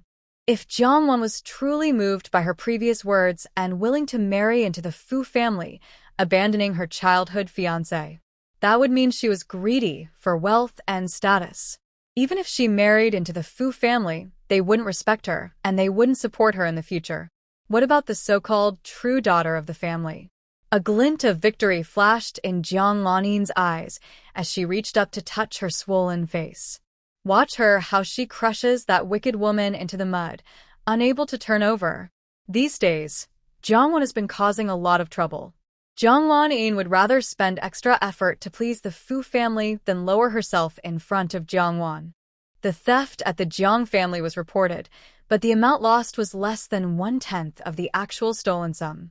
Not only are Jiang's parents trying to find ways outside, but they are also searching everywhere, black, gray, and white, to find the thief's whereabouts. Jiang Qingfeng is a member of the Jiang family and also a victim, but he is also a reporter. With such big news right in front of him, how could he not seize the opportunity? The theft at the Jiang family made the headlines. Because Jiang's father is a state factory director and, due to the mysterious methods of theft, the newspaper editor gave Jiang Qingfeng a front-page headline. This was the first time a piece of news he reported as a journalist made the front page. If his family weren't in such a difficult situation, he would definitely celebrate. Who are you? Why are you loitering at our door? Jiang Qingfeng returned and saw a suspicious person wandering outside his house, immediately suspecting him. Qin Moa was waiting at the door for Jiang Wan, but she hadn't come back or stepped out. I am Kin Montag Vai. Chin Moa thought that by saying his name, the other person would surely recognize him. From Jiang Wan's perspective, he was her fiancé of 5 years. From Jiang Lanyan's perspective, he was her soon-to-be husband.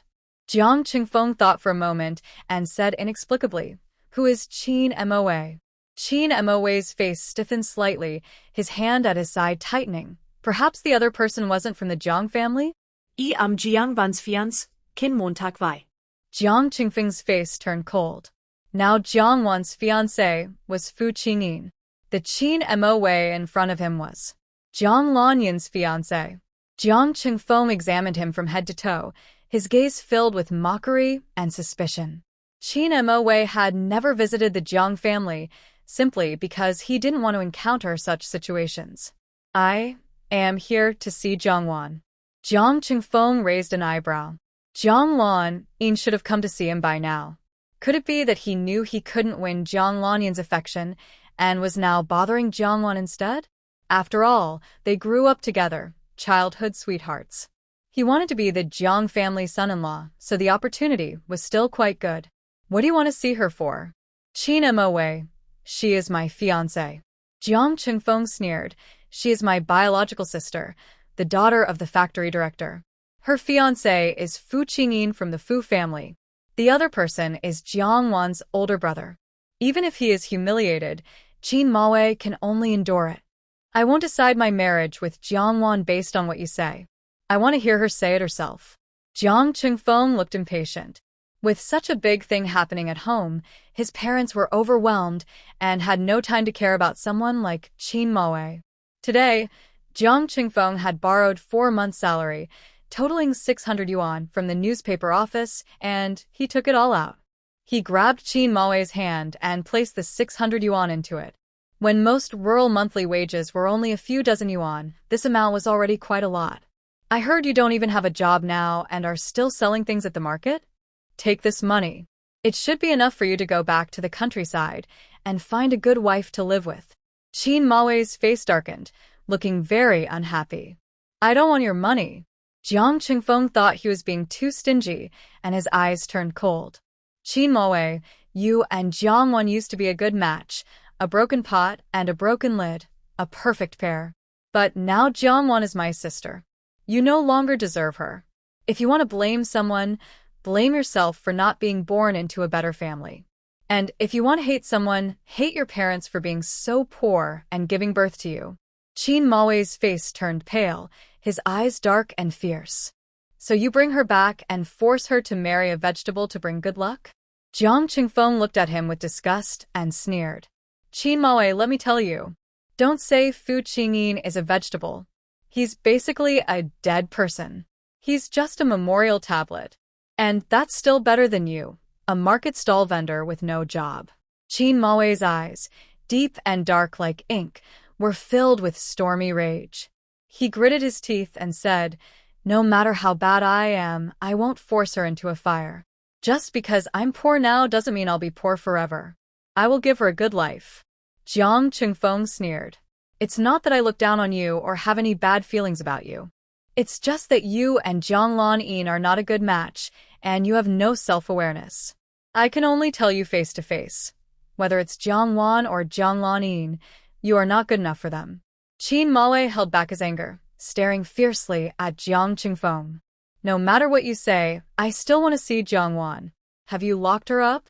Jiang Qingfeng snorted coldly. "Chin Moa, don't be shameless." Chin Moa's jaw tightened. "Let her out." Jiang Qingfeng directly knocked on the neighbor's door. "I see this person has been circling around my house all the time. It seems like he is working with the same group of thieves as before. Please help me teach him a lesson and take him to the police station." No matter how much explanation Chin Moa gives, it doesn't work as well as Jiang Qingfeng's few words. Chin Moa was beaten badly and was taken to the police station by kind neighbors. Jiang Qingfeng also went there himself. In 2 days, the wedding date is set. Since Chin Moa refuses to accept the warning and keeps pushing, just lock him up for a few days. When he gets out, Jiang Wan will already be married to the Fu family. The marriage is already settled. If he really has the ability, he should try to take Jiang Wan back from the Fu family. As Jiangwan's former fiancé, Jiang Qingfeng suspects that Qin Muyu's family is stopping him from being with Jiangwan and is secretly working with others to retaliate by stealing from the Jiang family. Qin Muyu was detained for 48 hours as a suspect. During that time, Qin Muyu wanted to see Jiangwan. But being detained doesn't mean he can see whoever he wants. Seeing Jiangwan about to marry into the Fu family, Qin Muyu promised that if he could see Jiangwan, he would reveal the identity of his so-called accomplice. However, the police said Jiangwan was busy with her wedding and didn't want to see her former fiancé. Qin Muyu didn't believe it. He didn't think Jiangwan would say such things. He believed Jiangwan was being controlled by her family. Since he couldn't see Jiangwan, he wanted to see Jiang Lanin. The police aren't the place to believe everything he says. In 2 days, if no evidence is found, they will naturally release him. Qin Muyu was held in detention, related to the theft case involving the Jiang family.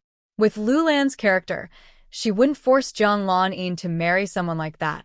The Fu family's problem was resolved, but Jiang Wan's situation was harder to fix. I said before, if Jiang Lanin doesn't marry, I won't marry either. Jiang Wan still held to this. Over the past few days, Jiang's mother looked several years older, growing more angry as she watched Jiang Wan, her dislike and hatred mixing inside her. Jiang Wan, What exactly do you want? Are you trying to push me to my death? Jiang Wan replied, What I want is simple. You must keep your promise. Jiang Qingfeng was very unhappy that she couldn't empathize with a family's current difficulties and kept dwelling on past issues, insisting that Lanin also suffer misfortune. Jiang Wan, you're not young anymore. So much has happened to the family. Can't you be a little more sensible? You'll get married sooner or later anyway. Just go along with it for now, and stop causing more trouble for the family. Jiang Wan directly said, Since you're going to die sooner or later, why don't you just accept it and die so I can see? Jiang's father looked serious.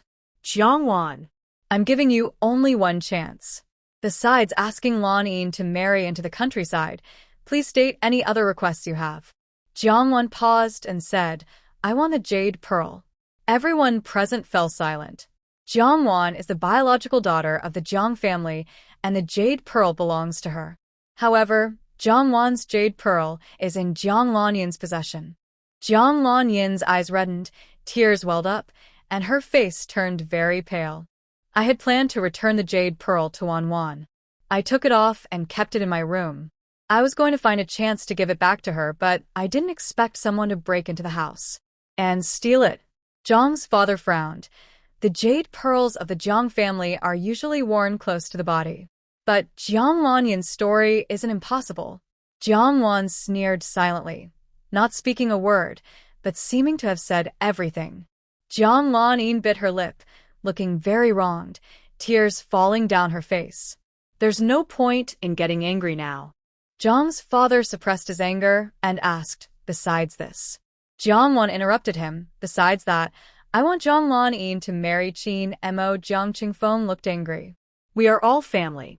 What's wrong with her taking a little loss? Why are you so aggressive? No wonder our parents don't like you. Jiang's father scolded sternly. Jiang Qingfeng. Jiang's mother was dissatisfied. Qingfeng is right. We are family. What's wrong with her taking a little loss? The ancients said that taking a loss is a blessing. Jiang Wan sneered. Taking a loss is a blessing? Well, I wish your family happiness as vast as the East Sea. Jiang's mother's face darkened, about to speak. Jiang's father spoke first. Qingfeng, since you say taking a little loss isn't a big deal, then give Jiang Wan your jade pearl. Jiang Qingfeng's eyes widened in disbelief. Dad. This jade pearl has been with me since I was a child. Jiang's mother also said, Qingfeng is our eldest son. If he loses his jade pearl. Jiang's father cut her off. If he loses the jade pearl, he is still our eldest son. Jiang's mother was anxious. But over in the imperial capital, Jiang's father had already made a decision. Jiang Wan, give your brother's jade pearl to you. Is that okay? Jiang's mother immediately looked at her with a threatening gaze, trying to force her to refuse. Jiang Wan's goal was to get the other jade pearls from the Jiang family, so how could she refuse? Yes. Jiang's father looked at Jiang Qingfeng with a serious and stern expression, but his unspoken pressure was felt. Jiang Qingfeng's face looked unpleasant. Although he didn't care much about the pearl, it was something he had worn since childhood. Being forced to give it up like this, how could he save face? Jiang's father warned him, Qingfeng. Jiang Qingfeng roughly pulled the jade bead from her neck and threw it directly onto Jiang Wan. The green jade bead rolled off Jiang Wan's body and fell to the ground, bouncing under the sofa like a marble. Jiang Wan lifted her chin and ordered him, "Pick it up." Jiang Qingfeng's eyes burned with anger as he sneered. "What? Not enough to steal things? Now you want me, your master, to bow and deliver it to you?" Jiang Wan looked indifferent to his anger. "I won't argue with someone whose mind is full of nonsense. Now, Jiang factory director asked you to give me the bead. Only when you hand it over to me is it considered done." Jiang Qingfeng's blood boiled with rage. He warned her, "Don't go too far." Jiang Wan's lips curled slightly, her bright eyes shining brilliantly. "Respect your elders, accept others' rules, seek help, read faces. Don't you understand?" Jiang Qingfeng's eyes flashed with fury. He glanced at his silent parents and clenched his teeth. Jiang Lanin, looking gentle, stood up and said, "Wan, don't push your older brother. I'll pick it up for you." Jiang Qingfeng's face darkened. "I'll do it myself. It's just a little thing to pick up." He then strode over and searched under the sofa for a long time, but couldn't find it. Finally, he had to kneel down and crawl under the sofa to look. Jiang Wan kicked him on the waist to remind him to hurry. Jiang Qingfeng, without turning his head, knew it was Jiang Wan kicking him and shouted angrily, "Jiang Wan." Jiang Wan raised an eyebrow, showing a beautiful yet mischievous smile. The jade bead rolled to the very back of the sofa. Jiang Qingfeng, with a dark face, finally managed to retrieve it. If he had known Jiang Wan was so evil, he would have just given it to her directly. No need to be so reckless. He harshly placed the jade bead into Jiang Wan's hand. Jiang Wan looked at the bead, inspecting it for any damage. Jiang Qingfeng mocked, "If you think the bead is worth a lot, you're wrong." Jiang Wan smiled wickedly and beautifully. "It doesn't matter. I don't care if it's valuable or not. If I can steal your things, I'll be happy. Seeing you so furious and helpless makes me feel good." Jiang Qingfeng tried to hold back the urge to slap her right there. "Now Lonnie no longer owes you. And you're not allowed to use rural marriage matters to bully Lonnie anymore." Jiang Wan's delicate face showed a half-smile. "Jiang Qingfeng, if you don't consider your IQ, you're actually quite normal." Losing the bead and being scolded by her made Jiang Qingfeng almost explode with anger. Jiang's father, with a stern face, interrupted their quarrel. "The bead is yours now. Let's end it here." When Jiang Wan mentioned the marriage agreement with Jiang Lanin, she didn't think it would definitely succeed. Lu Lan would stand up for her, pressure the Jiang family, and force Jiang Lanin to marry, but she wouldn't pressure Qin Mo to marry Jiang Lanin. With Jiang Lanin's skills, it wasn't impossible to make Qin Mo refuse willingly. She was just gambling on a slim chance. What if those two really got together? If not, she could use this to negotiate other terms with the Jiang family. "Where is my dowry?" Mother Jiang was almost furious with her daughter. She hated Jiang Lanin's biological parents even more. They raised her poorly, making her cold and unkind. "Can't you see how things are at home? Don't you have any conscience? Your father and I are worried sick. Can't you see that?" Jiang Wan looked calm. "If I had no conscience, I would just wonder why, at this exact time, our home was robbed." Mother Jiang's chest hurt with anger. What do you mean by that? Jiang Wan said, "I don't mean anything special. I just think it's a coincidence that when I'm about to get married and take my dowry, our house gets robbed." Such a coincidence. Mother Jiang's face turned pale, trembling all over. "Do you think we stole everything to avoid giving you a dowry, then called the police on ourselves?" Jiang Wan looked innocent. That's what you said, not me. Mother Jiang's face darkened. She clearly meant exactly that. Father Jiang couldn't hold back anymore. He was now sure Jiang Wan believed the rumors outside, that she thought she wasn't really his biological daughter, that she was a fake daughter sent to replace Jiang Lanin, which was why she was cold and unfaithful to them. We won't keep a single penny of Fu family's bride price. We'll consider it your dowry and give it all to you. Later, when he took her for a DNA test, she would find out whether she was truly Jiang family's daughter. Her attitude toward the Jiang family would change naturally, and she would become close to them. Whether you believe it or not, the house was indeed robbed. If I have the chance later, I will give you some more dowry as compensation. Jiang Wan just wanted to take the Fu family's bride price away from the Jiang family. In her past life, Jiang Lanin married Fu Qingyang, and the bride price was also taken by Jiang Lanin. Her actions were just because she loved to learn and wanted to be a good example. As for the pretty words about compensation that Father Jiang mentioned, anyone who believed that was a fool. In her past life, later on, Qin Mo made money from his business, and her relationship with the Jiang family eased. Father Jiang never said he would give her extra dowry. According to Jiang's father, he plans to take the bride price from the Fu family for Jiang Wan. Jiang's mother was so angry she cried, feeling like she had taken back a debt collector. In the afternoon, the twin brothers Jiang Yi and Jiang Li from the Jiang family returned home from school, looking as if the world had collapsed. They hadn't been home for a week, and their house had been robbed. Not only was their home emptied, but their belongings were also stolen. My airplane model. My signed soccer ball. They both cried out in distress. Jiang Lan Yin went over to comfort the brothers for a long time until they finally calmed down. Back in their room, Jiang Lan Yin frowned instinctively. Recently, Jiang Wan had been annoyed just by seeing her face, so she hung a curtain inside the room, dividing it into two parts. When she didn't want to see the other person, she could just draw the curtain. At this moment, the curtain was pulled halfway open, and Jiang Lan Yin saw Jiang Wan, who had just finished washing her hair, drying her wet hair at the table. Tomorrow, Jiang Wan is going to marry into the Fu family to bring good luck. Although this was Jiang Lan Yin's plan all along, she felt strangely unhappy about it. She always thought Jiang Wan shouldn't react this way. I just found out that Qin Mo was taken to the detention center by my older brother. Jiang Wan suddenly looked up. What? Seeing her shocked and worried expression, Jiang Lanin felt a little pleased. It seemed she wasn't indifferent to Qin Mo. Qin Mo doesn't like me and doesn't want to marry me. He likes you and came to see you at home. My older brother was worried he would delay your marriage, so he took him to the police station. Jiang Wan lowered her head and continued drying her hair. Jiang Lanin asked, "Are you really willing to give up on him and marry into the Fu family to bring good luck? If you marry there and it doesn't help Fu Qingyin, do you know what the consequences will be?"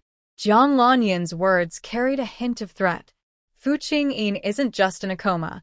He also has a foster son and a foster daughter. If you marry him, you'll be a stepmother. Suddenly, the curtain that hadn't been pulled open was yanked aside. Jiang's father, with a stern face, looked at her. Jiang Lan Yin. Do you even know what you're saying? Before Jiang Lan Yin returned, Jiang's father had gone to retrieve the bride price from the Fu family for Jiang Wan. Fortunately, the bride price hadn't been sent over earlier, or it might have been stolen. The Fu family didn't lower the bride price just because they suspected Jiang Wan was a substitute daughter. Besides the 4 major items, Lulan also gave 10,001 yuan as a symbol of a 1 in a million daughter-in-law. Hearing the noise from Jiang Lanyin's return, Jiang Wan suddenly pulled the curtain halfway and asked Jiang's father if he wanted to hear what his daughter would say later. "If you want to listen, do not speak." Father Jiang thought Jiang Wan was mysterious and confusing. After hearing Jiang Lanyin's words, he changed his mind. He didn't expect his adopted daughter to think like that behind his back. Does she not know who he arranged for his biological daughter to marry? Dad. Jiang Lanin saw Father Jiang behind the curtain, and her mind went blank. Father Jiang looked disappointed, with a scrutinizing look in his eyes. "Do you know tomorrow is Jiang Wan's wedding?" Jiang Lanyin's face turned pale. Dad, I was just worried about Wan. Father Jiang's expression darkened, trying to control his urge to scold her harshly. "If you didn't agree, you shouldn't have agreed in the first place. Now the wedding is set, and you still want her to be with her ex-fiancé. What are you thinking?" Jiang Lanyin's face grew whiter, and tears of grievance shimmered in her eyes. Before she could come up with an explanation, Father Jiang angrily left. "Dad, listen to my explanation." Jiang Lan-in glared fiercely at Jiang Wan, then hurried after Father Jiang to explain. In her past life, Jiang Lan-in had used this trick many times on her. Jiang Wan tried it once and ended up laughing uncontrollably. Indeed, people are still unkind, and hurting others seems more fun. The next day, Fu Qingyang from the second branch of the Fu family came to pick up the bride on behalf of Fu Qingyin. Fu Qingyang had no good feelings about the woman who replaced Jiang Lanyin's identity. Especially after hearing she blamed all the mistakes of the child switch on Lanyin and constantly caused trouble for her, he disliked her even more. Fu Qingyang arrived an hour early to pick her up, but Jiang Wan hadn't even finished her makeup. Jiang's mother urged her not to bother with makeup and to change into her dress directly before leaving with the Fu family's car. Jiang Wan's wedding dress was a bright red dragon and phoenix qipao prepared by Lulan. The makeup artist was arranged by the Jiang family, but she hadn't arrived yet. It was him who arrived early, not me being late. Jiang Wan knew what kind of person Fu Qingyang was, but her expression was calm. Jiang's mother was annoyed. The makeup artist hasn't arrived yet. When she comes. At this moment, makeup artist Lu Piapiao arrived. I'm here. I had a little trouble on the way, so I was a bit late." Jiang Wan's expression was half smiling. "Are you the makeup artist?" "Lu Piapiao, I'm not the makeup artist." "Are you the makeup artist?" "Stop talking nonsense. I'll start your makeup now." Jiang Wan sneered. She thought of Fu Qingfeng's bad romances and Jiang Lanyin's sycophants. She had been bitten many times by Lu Piapiao in her past life, and this was the first time she saw her in this life. "Lu Piapiao, a reporter from Kyoto News Agency, when did you change jobs?" Lu Piapiao's face changed color. She didn't expect her to recognize her, but as a quick-thinking journalist, she responded, "So what? I do part-time work on the side. As long as I can do my makeup, it's fine." Jiang Wan sarcastically said, "Whether Jiang Laning called you here, or you foolishly stood up for Jiang Qingfeng, I won't let you do my makeup today." Hearing her speak so harshly, Lu Piapiao stopped pretending. "You don't want me to do your makeup, but outside, the Fu family is waiting to pick up the bride. It's too late to find a makeup artist now. If the timing for the wedding is delayed, can you handle that?" Jiang's mother's face darkened. "Jiang Wan, stop causing trouble. Isn't the most important thing about the wedding to keep the timing? If the timing is delayed and Fu Qingyin has an accident, wouldn't Lu Lan blame the Jiang family?" Jiang Wan calmly said, "I'll do it myself." Lu Piapiao sneered and looked her up and down as if inspecting goods. "Do you know about cosmetics? How many have you seen? Can you use them?" She knew Jiang Wan had grown up in the countryside for the past 20 years and probably didn't recognize many characters. Someone like her probably doesn't even recognize most cosmetics. Jiang Wan looked at Lu Piapiao from head to toe with disdain and said, "Stay away from me. Don't talk to me. I have a cleanliness obsession." Lu Piapiao's face darkened. She dared to call her a dirty thing. "Madam Jiang, it's not that I won't do her makeup, but she herself refuses. If she needs to redo her makeup later, it will definitely delay the groom's auspicious time. I made it clear beforehand. It has nothing to do with me." Jiang Wan took out a set of cosmetics given by Lu Lan and retorted, "You're always talking nonsense. Probably you." Lu Piapiao didn't expect Jiang Wan to speak so bluntly and ungracefully. "Do you dare to scold me?" "I not only dare to scold you, but if you didn't hear clearly, I can carve it on your monument." Lu Piapiao was so angry she cried and ran away. Seeing the makeup artist run off, Jiang's mother almost ground her teeth. "Jiang Wan, stop being so willful. I'll ask Lanyin to find her back. Apologize to her. If you delay Fu family's lucky time, I'll skin you." In her previous life, Jiang Wan was already skilled at makeup, not to mention she was much younger now. Youth is the most beautiful makeup. "No need, I've already finished."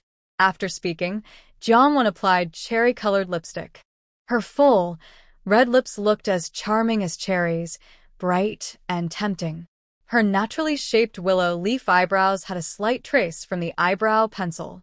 A subtle winged eyeliner outlined her eyes, making her almond-shaped eyes sparkle with charm. Mother Jiang could no longer speak. Her gaze lingered on Jiangwan's beautiful and elegant appearance, feeling a bit dazed. Is she really her biological daughter? Was she this beautiful when she was young? Jiangwan didn't bother to style her hair, simply gathering it into a fluffy bun on top of her head, adorned with a white pearl hairpin. Her long neck and fair skin, like a swan, made her look graceful and captivating. Fu Qingyang waited for a long time, unable to hold back his frustration, and stepped forward to ask questions. Seeing Jiangwan, Fu Qingyang was momentarily stunned by her stunning beauty. The pretty girl's playful and confident smile, along with her shining, water-like eyes, was breathtakingly beautiful. Then Jiang Lanin arrived and saw this scene. Her expression suddenly changed. No wonder everyone says the bride is the most beautiful. Wan, You look really good today, Jiang Lanin said. Fu Qingyang snapped out of his daze, realizing he had been staring at this rural woman and feeling both annoyed and embarrassed. Her makeup looks terrible. Why is she lingering? Fu Qingyang said harshly. Jiang Lanin felt relieved upon seeing this. Although Jiangwan was very pretty, her appearance was too dazzling, giving the impression that she was not a virtuous and kind woman. Jiangwan calmly put on her red high heels. If you think I'm lingering, then you go ahead and leave first. Fu Qingyang turned to look at her. Earlier, she wouldn't even lift her head in front of him, let alone speak. Now she dared to retort him? Thinking she married into the Fu family, she suddenly changed her attitude. She has a beautiful face like a flower, but her mind is full of straw. Mother Jiang hurriedly said, if you keep lingering, you'll only hold everyone back. Jiangwan replied calmly, is he a dog? Does he have front and back legs? Mother Jiang was instantly furious. Does she even know who Fu Qingyang is? Fu Qingyang sneered inwardly. This woman was so arrogant. She even dared to call him a dog. He secretly made a note of her attitude in his mind.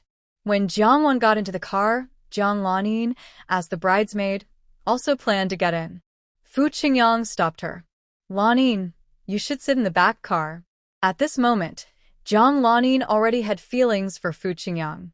She didn't expect him to want to be alone with Jiangwan in the same car. Although there was a driver inside, remembering how Fu Qingyang was stunned by Jiangwan's beauty earlier, her heart felt sour and uncomfortable. Jiang Lanin had always been proud and reserved in front of Fu Qingyang.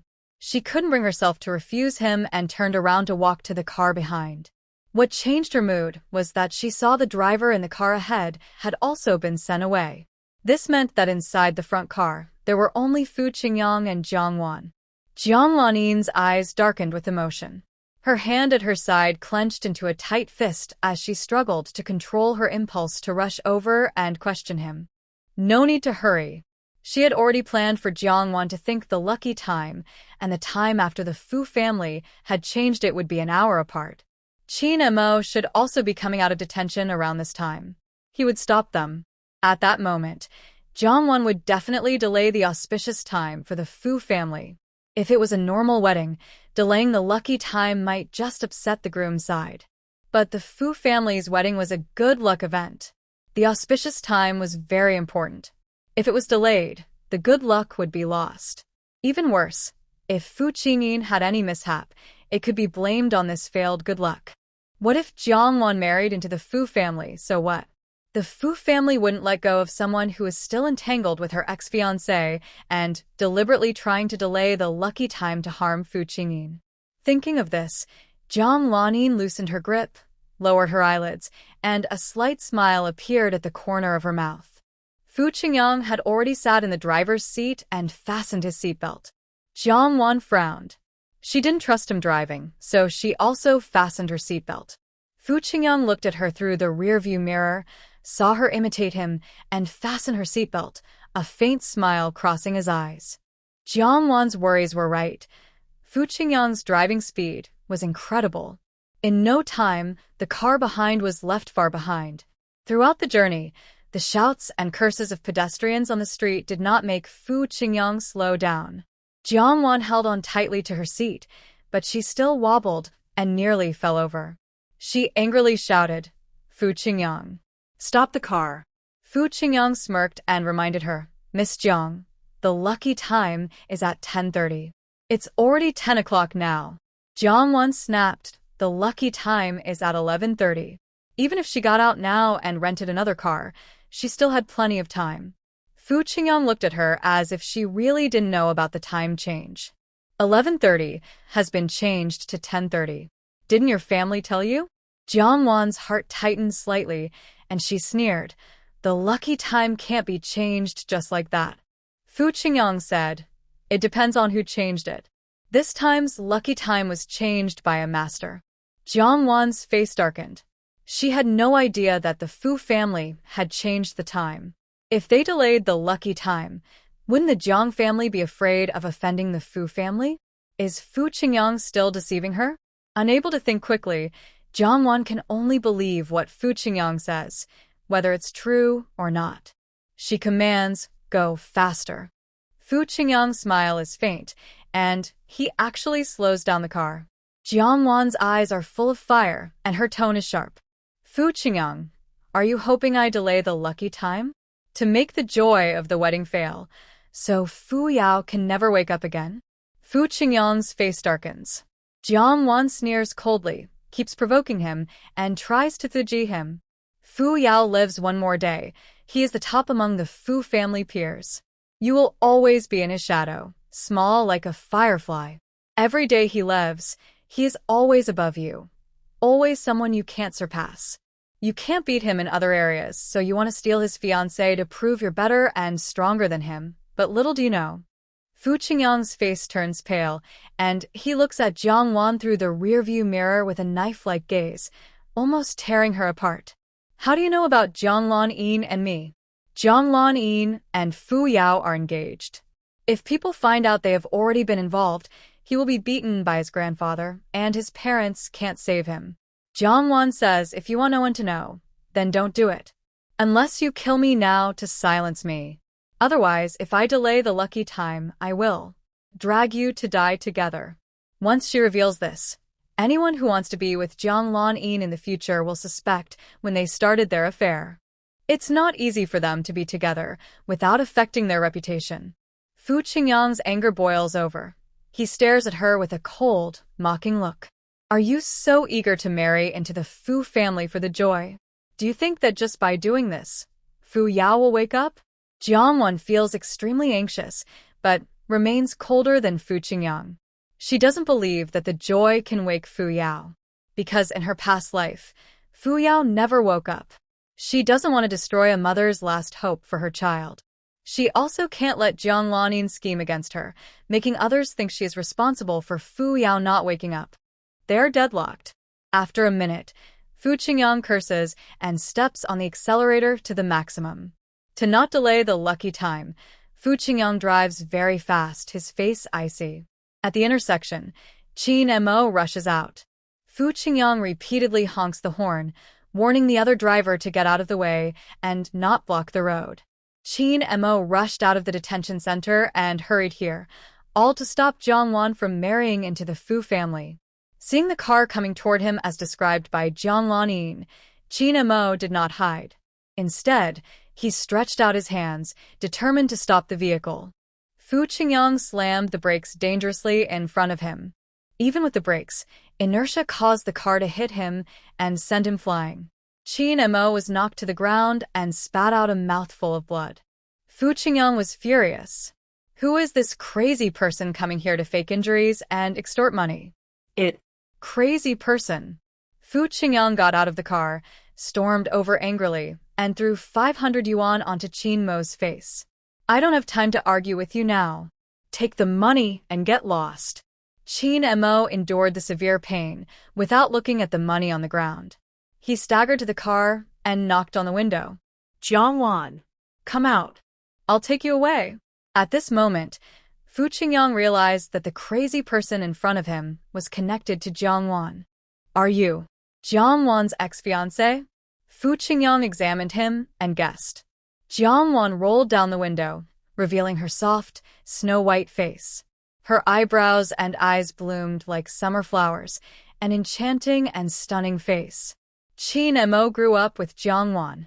Someone always told him she was an incredibly beautiful woman. Maybe because they knew each other too well, he never truly appreciated her beauty. Until just now, when her face shone like a pearl emerging from water, glowing softly, making him feel both unfamiliar and dazzled speechless. Jiang Wan, having returned from rebirth, was seeing Qin Mo for the first time. She suppressed the deep hatred in her heart. She didn't look at Qin Mo but instead said to Fu Qingyang, "The money is given. Are you still not getting in the car?" Fu Qingyang looked at Qin Mo, who was badly injured. "He's your little lover, right? Looks like he's hurt badly. Don't you care?" Jiang Wan's expression was cold and aloof, her beautiful face adding to her icy and ruthless aura. "You hit someone you paid. What more do you want?" Today, Jiang Wan shattered Fu Qingyang's previous impression of her. This scene clearly showed that Jiang Wan had abandoned her childhood sweetheart fiancé to soar to new heights. He should have despised a woman willing to do anything to climb the social ladder. But he didn't really dislike her that much, except when she threatened him. Fu Qingyang felt a bit itchy to strike, but he didn't have time now. "Buddy, your fiancé has flown up the tree. You'd better find another bird to perch on." Fu Qingyang sneered as he got into the car. Qin Maoe only realized what Jiang Wan had said at that moment, his face turning pale. "Jiang Wan, I know your family is forcing you. I'll take you away. Let's leave here. Let's go to Shunshi." Qin Maoe still didn't believe Jiang Wan would abandon him. Fu Qingyang nodded in admiration. "What a loyal son. He's willing to run away just for you." Jiang Wan's dark eyes looked at Fu Qingyang and threatened, "If you don't start the car again, I will tell everything about how you tried to me." Before she finished, Fu Qingyang interrupted her. "Shut up." He turned the car key. Qin Maoe's face paled. He quickly looked at Jiang Wan through the car window, who was expressionless inside. Her beautiful face shone in the sunlight. Once, her eyes held deep love for him, almost overflowing. Now, she still looked at him with those eyes, but no longer with warmth, just like she was staring into emptiness, calm and unmoved. "Qin Maoe, our marriage has been cancelled. Your fiancé now is Jiang Lanin," Jiang Wan said emotionlessly, slowly unwrapping his fingers from the car window. Fu Qingyang confirmed Jiang Wan wouldn't run away with her lover. He stepped on the accelerator and sped off. Qin Maoe hurried after her. Jiang Wan, stop the car. Jiang Wan, stop. I was wrong. I apologize. Please stop." Qin Maoe chased for a while, then spat out blood and fell to the ground. "Jiang Wan," he shouted hysterically, watching the car drive away. Fu Qingyang saw this scene through the rear-view mirror.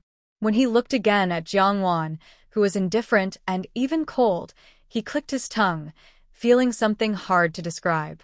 Despite his sneaking through side roads and speeding, Jiang Wan arrived at the Fu family before the auspicious time. After getting out of the car, Fu Qingyang didn't follow. He loosened his tie, leaned one hand on the car door, lit a cigarette, and watched Jiang Wan being welcomed into the Fu family. Earlier, their family had wanted him to help Fu Yinyan and Jiang Wan get married, but he refused.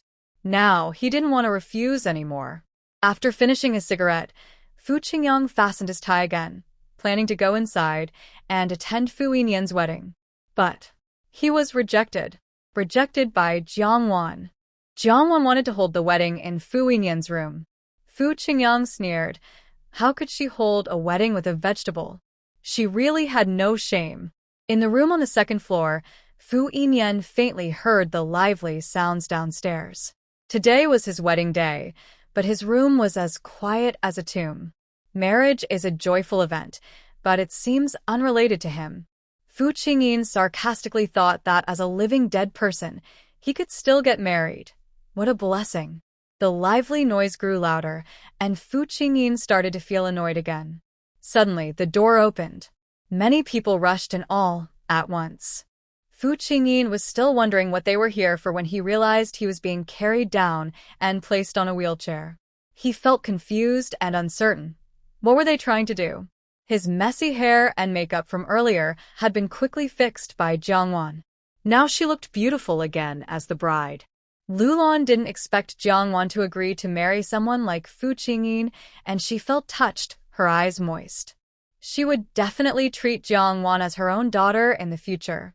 Old Master Fu didn't attend the wedding because he disapproved of the marriage meant to bring good luck. Lulan was reported for superstitious beliefs and abusing her power to force the marriage, and she was now on suspension for observation. If Lulan canceled the marriage, with her abilities and past achievements, the accusation wouldn't be a problem. But her work was important, and her son was even more so. She was willing to try everything to keep it. It was too late to change Fu Qingyin's clothes for the wedding. So, he had to wear his pajamas, and Jiangwan, dressed in her wedding clothes, participated in the ceremony. As an elder, Lulan sat on the bed and received their bows during the ceremony. Someone nearby pressed Fu Qingyin's head down and then lifted it up again. He never expected he could personally bow during his wedding. After the ceremony, Fu Qingyin was carried back onto the bed and covered with a thin blanket. In his condition, he probably couldn't toast the guests, so Jiangwan, as the bride, had to go and toast the elders. The lively room suddenly became quiet again. Fu Qingyin, left behind, felt like a bride waiting alone for her groom to return. He wondered how much time had passed, long enough for him to think the previous scene was just his imagination. The door opened, and Jiangwan came in, smelling strongly of alcohol. Fu Qingyin. Jiangwan sat on the edge of his bed and leaned on him. His heart started pounding wildly. Had she drunk too much? Why was no one taking her back to her room? Why was she acting so crazy here? We are married today. From now on, you are my husband and I am your wife. Jiangwan thought Fu Qingyin was conscious enough to listen, so she was willing to say it aloud. Fu Qingyin sneered inwardly. What kind of marriage is this they have? And what kind of husband is he? A living dead person, marrying her with a memorial tablet. What's the difference? You are a very talented person, Jiangwan affirmed his excellence. Fu Qingyin was filled with self-deprecating anger. What kind of talented person is he now? He is now just a useless person who can't even take care of himself. A failure who can't even decide to marry his wife. Jiangwan smiled gently. I will work hard to become outstanding because of you, but not for you. In her past life, Qin Maowei always told her that he had no romantic feelings for Jiang Lanyin. She believed it then because she knew Qin Maowei. He looked at Jiang Lanyin without love or affection. Her biological parents, her foster parents, her brother and younger brother. All they saw was Jiang Lanyin. She and Jiang Lanyin seemed like a contrast. One surrounded by loved ones, friends, and caring family members, while she, with many relatives and friends, felt like a small boat drifting alone in the sea. The only person who cared for her was Qin Maowei. She clung to this last hope, enduring year after year. She believed in their feelings, trusted her own eyes, and forgave again and again. In the end, their love led to tragedy, 2 lives lost. This life, she aims for the top of the mountain, to become the person she wants to be. Fu Qingyin's heart moved slightly, then sneered again. What does her being outstanding or not have to do with him? Jiangwan wondered if Fu Qingyin felt lonely lying alone in bed every day. She deliberately talked more to him, bringing up the latest gossip circulating outside. People say, I am not really a daughter of the Jiang family.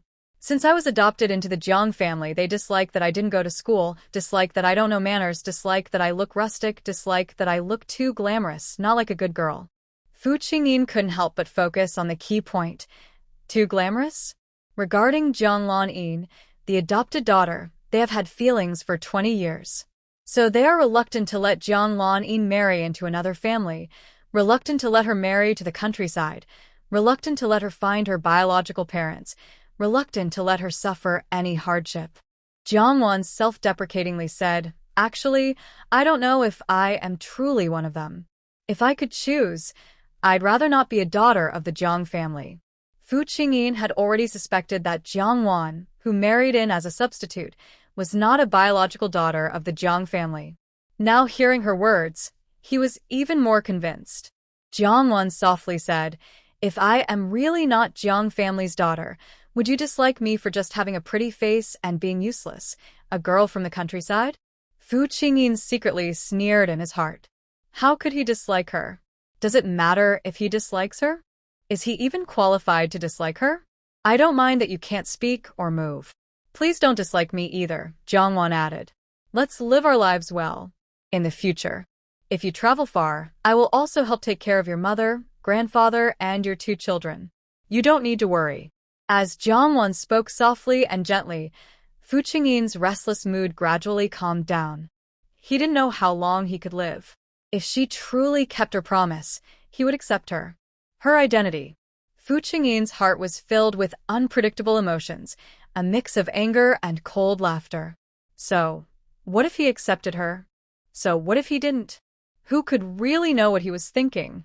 Outside the half-open door, Lulan had been listening for a while, looking quite pleased. Whether Jiangwan was truly Jiang family's biological daughter or not, she didn't think Jiangwan was inferior to Jiang Lanin. She only recognized Jiangwan as her daughter-in-law. Just as Lulan was about to push the door open, she suddenly heard Jiangwan mention Fu Qingyang. "I have a secret to tell you." Jiangwan's voice lowered slightly, about Fu Qingyang and Jiang Lanin. Lulan hesitated, swallowing her words. What secrets did these two have? Fu Qingyin was much more sensitive and had some guesses. Jiangwan. They are having an affair. Fu Qingyin's suspicion was confirmed. One was his cousin and the other was his fiancée. Between anger and disappointment, he felt more disappointed. "I didn't lie to you. I saw them hugging and kissing with my own eyes," Jiangwan reiterated, and she also mentioned that the Jiang family didn't tell her about changing the auspicious time, almost causing her to miss her trip to Fu's house and delay the lucky timing. Instead of waiting for Fu Qingyang to complain, Jiangwan took the initiative. As for what she promised Fu Qingyang, she didn't reveal anything. She was just sharing some small secrets between herself and her comatose husband. Lulan's eyes burned with anger. What a Fu Qingyang!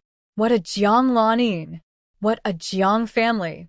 She had wanted to talk with her son and daughter-in-law, but she no longer felt like talking. She gave all her time and space to this newlywed couple. Lulan went downstairs to call the Jiang family. When Jiang's mother answered the phone and saw it was Lulan, she showed a faint smile. Lulan's expression turned grim. Chen Huan. Did you not tell Jiangwan about the auspicious time today? Jiang's mother was surprised. She hadn't heard anyone say Jiangwan delayed the auspicious time. That girl. Marrying out is never easy. Mother-in-law. Did Jiangwan miss the lucky time? This stubborn girl grew up in the countryside, is picky, strange, and always causing trouble. She wasn't raised by me, and even if I want to control her, I have no strength. No matter what I say, she doesn't listen. When I urge her to hurry, she just drags her feet. Lulan's face grew darker, and her attitude reminded her of what Jiang's mother had just said. Even though Jiang's family raised Jiangwan and she has more feelings for her, it doesn't mean she has no feelings for her biological daughter. Jiang's mother shifts all the blame onto Jiangwan, not considering whether Jiangwan will suffer in the Fu family as a daughter-in-law. The lucky time was missed and Jiangwan is very good. I like this daughter-in-law. Lulan felt some affection for Jiangwan. Jiang's mother thinks Jiangwan has a strange personality, is shallow, speaks disrespectfully to elders, and has no manners. The Fu family wouldn't like a daughter-in-law like Jiangwan. She spoke a long list of negative things about Jiangwan to distance herself from her. She wanted to prevent Jiangwan from causing trouble in the Fu family and blame it on the Jiang family. But she didn't expect Lulan to accept Jiangwan. So, what do you mean just now? Lulan, did you and Jiang Lanin tell Jiangwan about changing the lucky time? Jiang mother. Of course. I told Lanin to tell her personally. Lulan, did you hear Jiang Lanin tell Jiangwan herself? Then why doesn't Jiangwan know about the change in the lucky time? Jiang mother looked upset and said angrily, that stubborn girl always fights with Lanin. She must have said it on purpose to make things difficult for Lanin. Lulan couldn't stand it anymore and hung up the phone. With Jiang mother's attitude, Is there any need to doubt if Jiang-won is really Jiang family's biological daughter? Lu Lan silently made a note of the Jiang family in her heart. Jiang mother hung up the phone, feeling embarrassed, her face pale and red. If Lu Lan truly liked Jiang-won and valued her, why wouldn't she show her respect? After all, she is Jiang-won's biological mother. Is this stubborn girl going to anger her mother-in-law just by getting married? Jiang mother was angry and anxious, worried that if Jiang-won offended anyone in the future, her mother-in-law would blame her. She thought the Jiang family lacked manners and that she hadn't raised her daughter well. Jiang-won had only been recognized as part of the family for half a year. Her bad habits definitely didn't come from the Jiang family. Chungfeng, where is Lan-in? Jiang mother asked when her eldest son came in. Although she didn't think Lan-in would intentionally hide the auspicious time from Jiang-won, she still had to ask.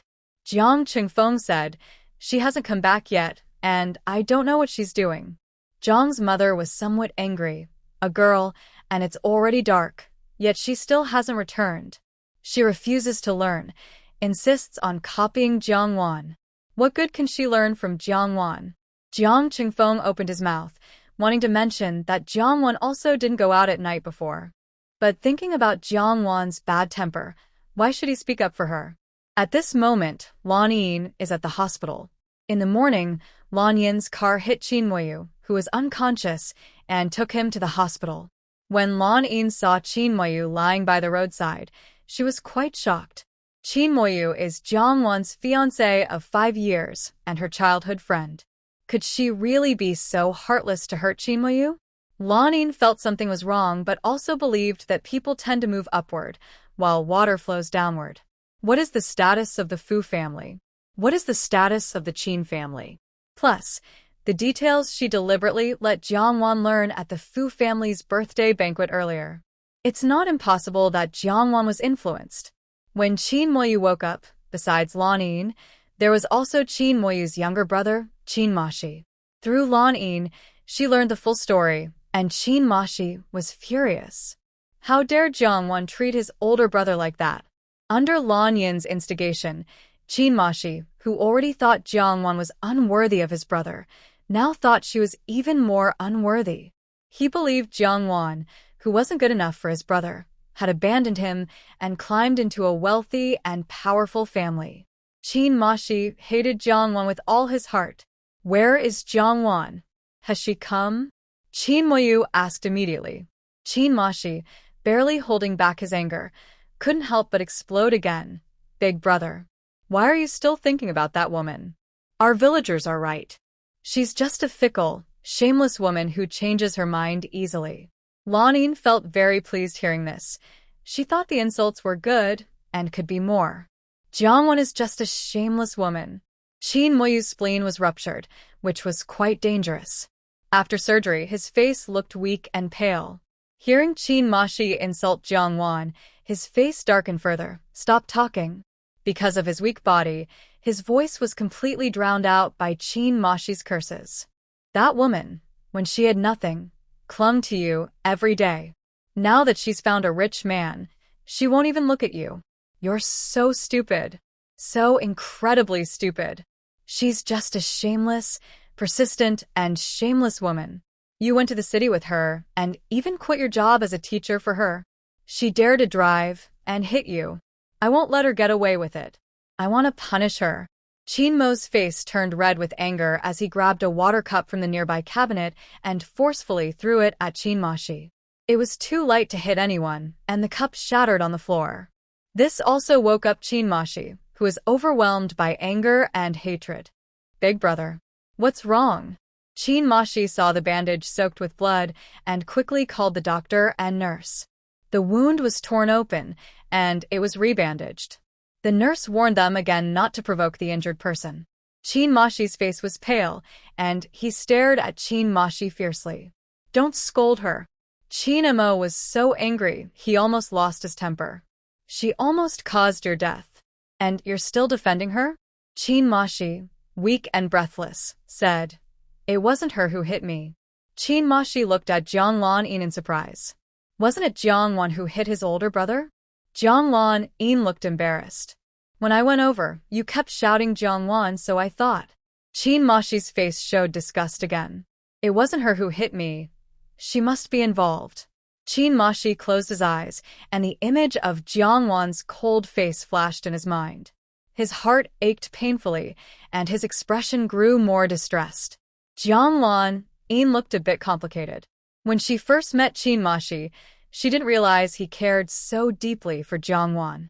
She is the daughter of the Jiang family. She was forced. Qin Mashi insisted on this reason. Qin Mashi couldn't help but want to argue, but remembering the doctor's advice and the nurse's warning, he swallowed his words. Thank you, Jiang, for saving me. Qin Mashi numbly thanked her, then asked Qin Mashi to take Jiang back home. Jiang Wanyin was angry at Fu Qingyang today and deliberately delayed so long in the hospital to punish him for being anxious about not finding her. Now that enough time had passed, Fu's family should have vented their anger. It was a good time for her to go back and comfort everyone, to be a good daughter. Before leaving, Jiang Wanyin bought some food from a nearby restaurant for her brothers. Qin Mashi looked at the chicken soup on the table and sighed. Miss Jiang is really gentle and kind. Much better than that Jiangwan of yours. The last part, Qin Mashi whispered softly to avoid angering his older brother.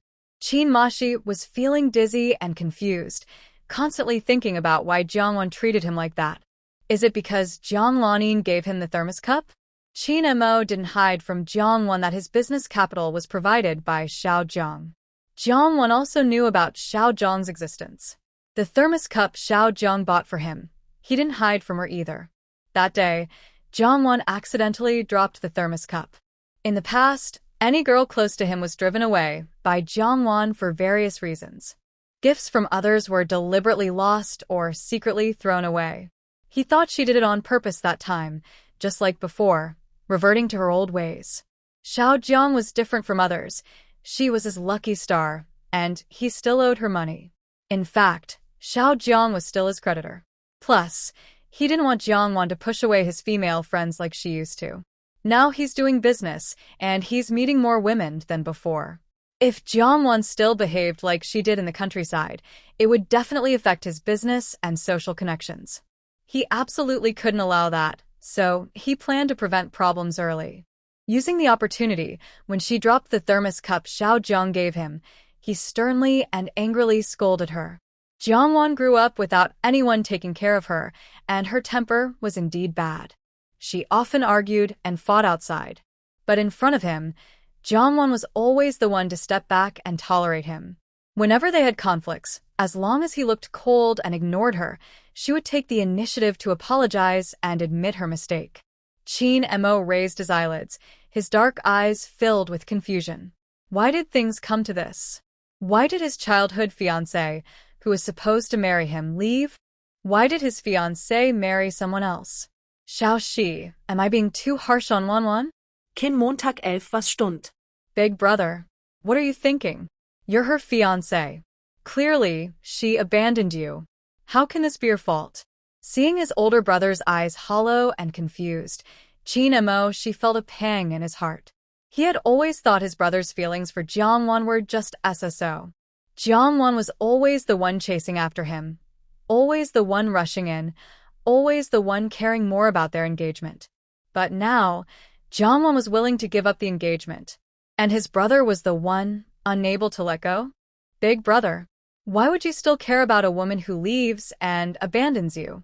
Qin Mo, she's face darkened. Seeing that his brother didn't listen to him at all, he was so angry he lost his appetite for dinner. He scolded fiercely. The Jiang family's engagement can be called off easily, but you're still her fiancé. This matter was not even mentioned to our family. Isn't that too much? Qin Mashi was unwilling and full of resentment, thinking about how to expose Jiangwan's false face of betrayal and fickleness to her new in-laws. He wanted to see how she would have a good life after that. Qin Mashi's face remained grim, but his mood was gradually settling down. He repeated Jiang Lanyin's words. Qin Mashi was so shocked that he couldn't speak for a while. That Miss Jiang is actually the adopted daughter of Jiang Wan's biological parents? Qin Mashi didn't expect this turn of events. But in his view, Miss Jiang is educated, has a decent job, and is better in many ways than Jiang Wan. Brother, Jiang Miss borrowed money from you, helped you out, and even saved your life. Does she also have some feelings for you? Jiang Wan is already married, so being with Jiang Miss isn't a big deal, right? Qin Mashi closed his eyes to rest, not wanting to answer such foolish questions. With the relationship between Jiang Wan and Jiang Lanin, he could never be with Jiang Lanin. Otherwise, Jiang Wan would only hate him. Qin Mashi didn't want to disturb his rest, so he kept his thoughts to himself. At this time, Jiang Lanin also returned home. The atmosphere at the Jiang family was tense, but Jiang Lanin was secretly happy, convinced that Jiang Wan's delay in choosing a good time had offended the Fu family. Mom, I brought you your favorite snacks. I waited in line for a long time, Jiang Lanin said sweetly. Jiang mother's face improved a lot.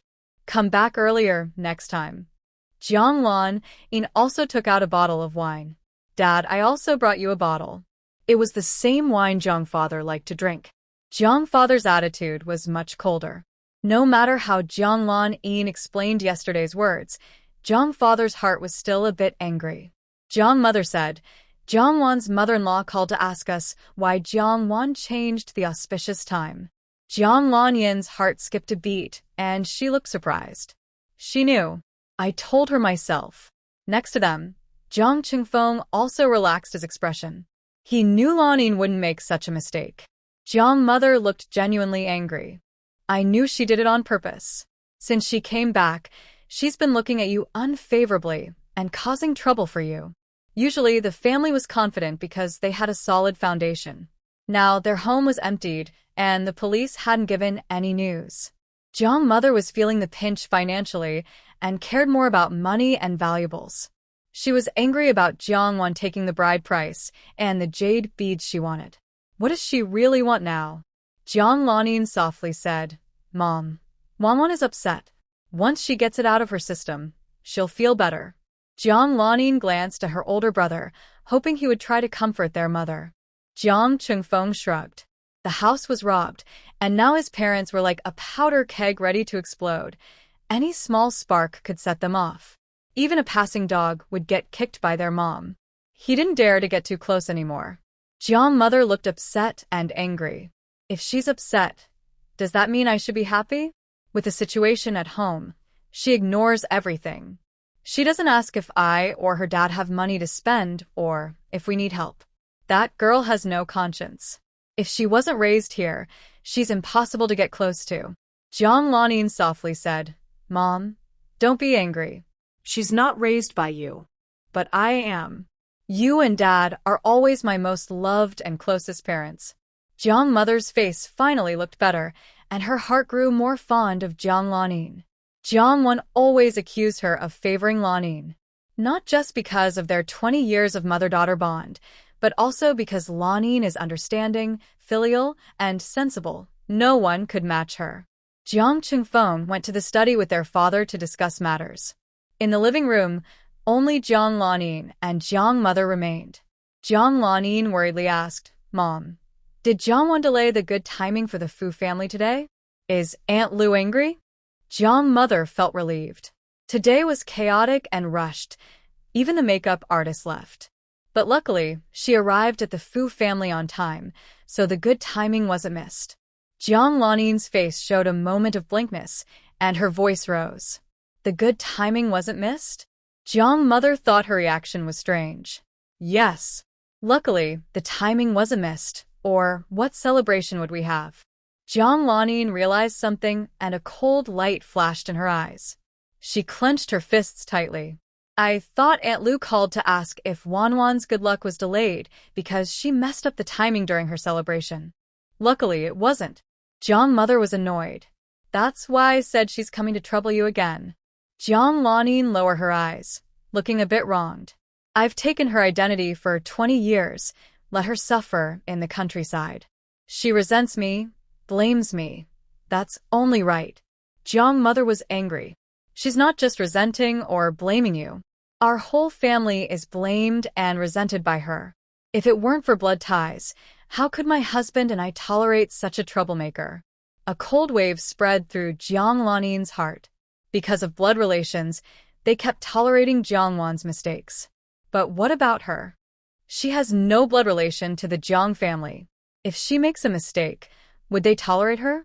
She did her best to please and obey them, to be filial and avoid making mistakes, out of fear of being expelled from the Jiang family. No matter what mistakes she made or how she behaved towards them, Jiang Wan was always tolerated and accepted simply because they shared blood. Jiang Lanin's eyes were cold and distant. After calming her emotions, she gently comforted Jiang's mother before returning to her room. Once inside, Jiang Lanin's face darkened, and her eyes became fierce and frightening. Qin Mo, he's truly useless. He can't even stop someone.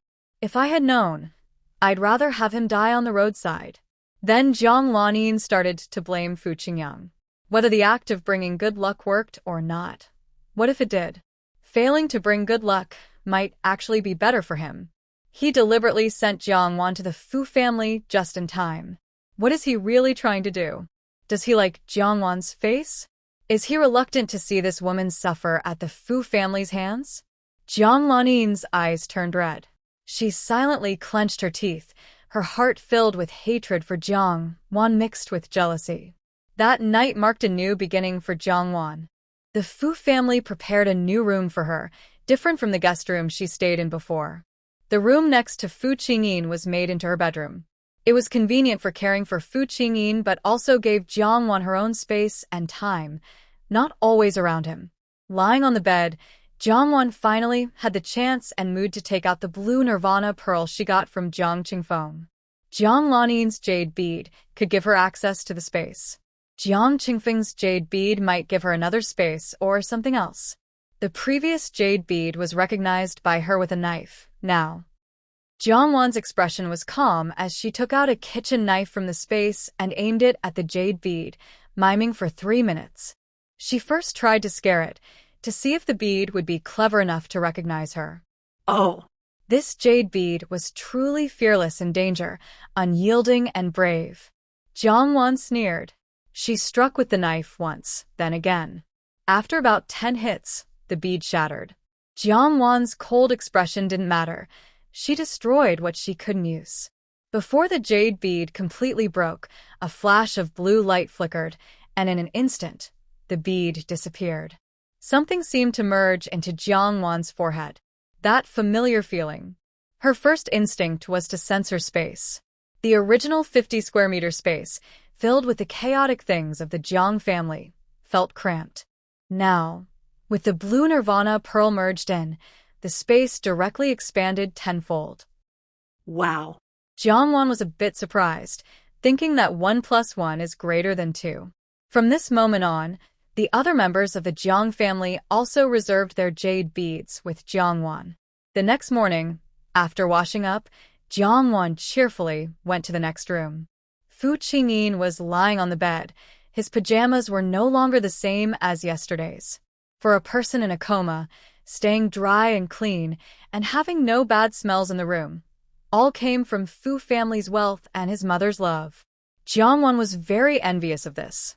If it were her, even if the Jiang family had plenty of money to care for people, she wouldn't spend it on herself. But now, Fu Qingyin's mother was also her mother. "Good morning, Fu Qingyin," Jiang Wan said. She wasn't 100% sure if Fu Qingyin was conscious, but she treated him as if he was. During the 6 months he was alive, Jiang Wan would do her best to be kind to him. When Jiang Wan entered the room, Fu Qingyin already knew who was coming. He recognized her footsteps. What was she here for again? Until he heard Jiang Wan reading the newspaper aloud.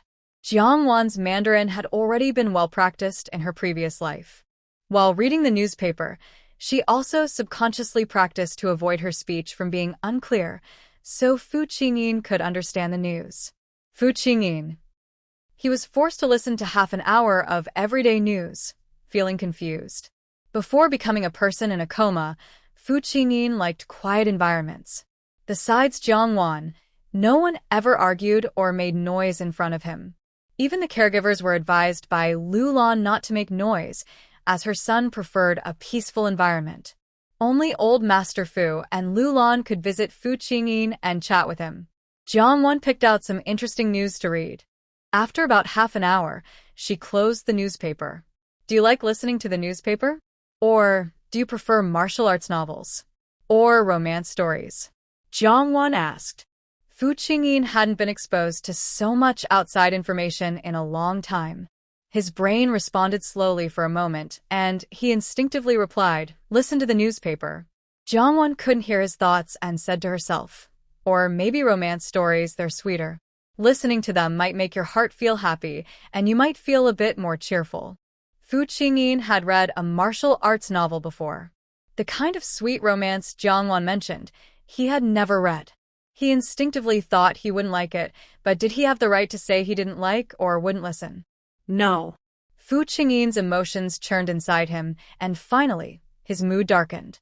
Regardless of whether she listens or likes it, how many days can she persist? Lulan, who was having breakfast downstairs, listened to Aunt Wang reporting small matters. Early in the morning, she went to bother Captain Fu. Captain Fu might still be sleeping and was woken up by her. Lulan values Aunt Wang because she treats Fu Qingyin as a normal person, just like her. Fu Qingyin wouldn't be sleeping at this time, Lulan said. Aunt Wang hurriedly replied, but her reading the newspaper loudly will disturb Captain Fu. Lulan lowered her eyes and calmly said, "The newlyweds need to communicate and build their relationship." After some time, Jiang wouldn't do this anymore. Now let Qingyin's wife stay with him and keep him company. Even if they argue, as her husband, Qingyin should tolerate it. After Jiang went downstairs, "Mom, if I don't come down later, you can eat by yourself." "No need to wait for me," Jiang said kindly and naturally as she sat beside Lulan. A smile flashed in Lulan's eyes. "Did you go to Qingyin's room this morning?" Aunt Wang brought warm soy milk to Lulan. "Miss Jiang, Captain Fu prefers quiet and dislikes noise." "Please don't do that again," Aunt Wang said with a hint of reproach. Jiang replied calmly, "Qingyin used to like quiet, but that doesn't mean he still does." Spending 24 hours lying in bed without moving, unable to speak, see anything, and having no sound, how uncomfortable must that be? She was speaking to her mother-in-law, Lulan. Aunt Wang was dissatisfied.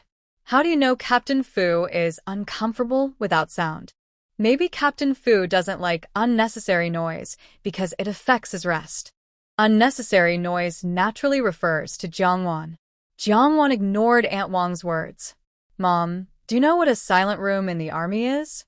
Feeling ignored, Aunt Wang secretly resented Jiang and disliked her even more. "Comrade Jiang, you don't understand Captain Fu. He's never been a person who enjoys loud environments.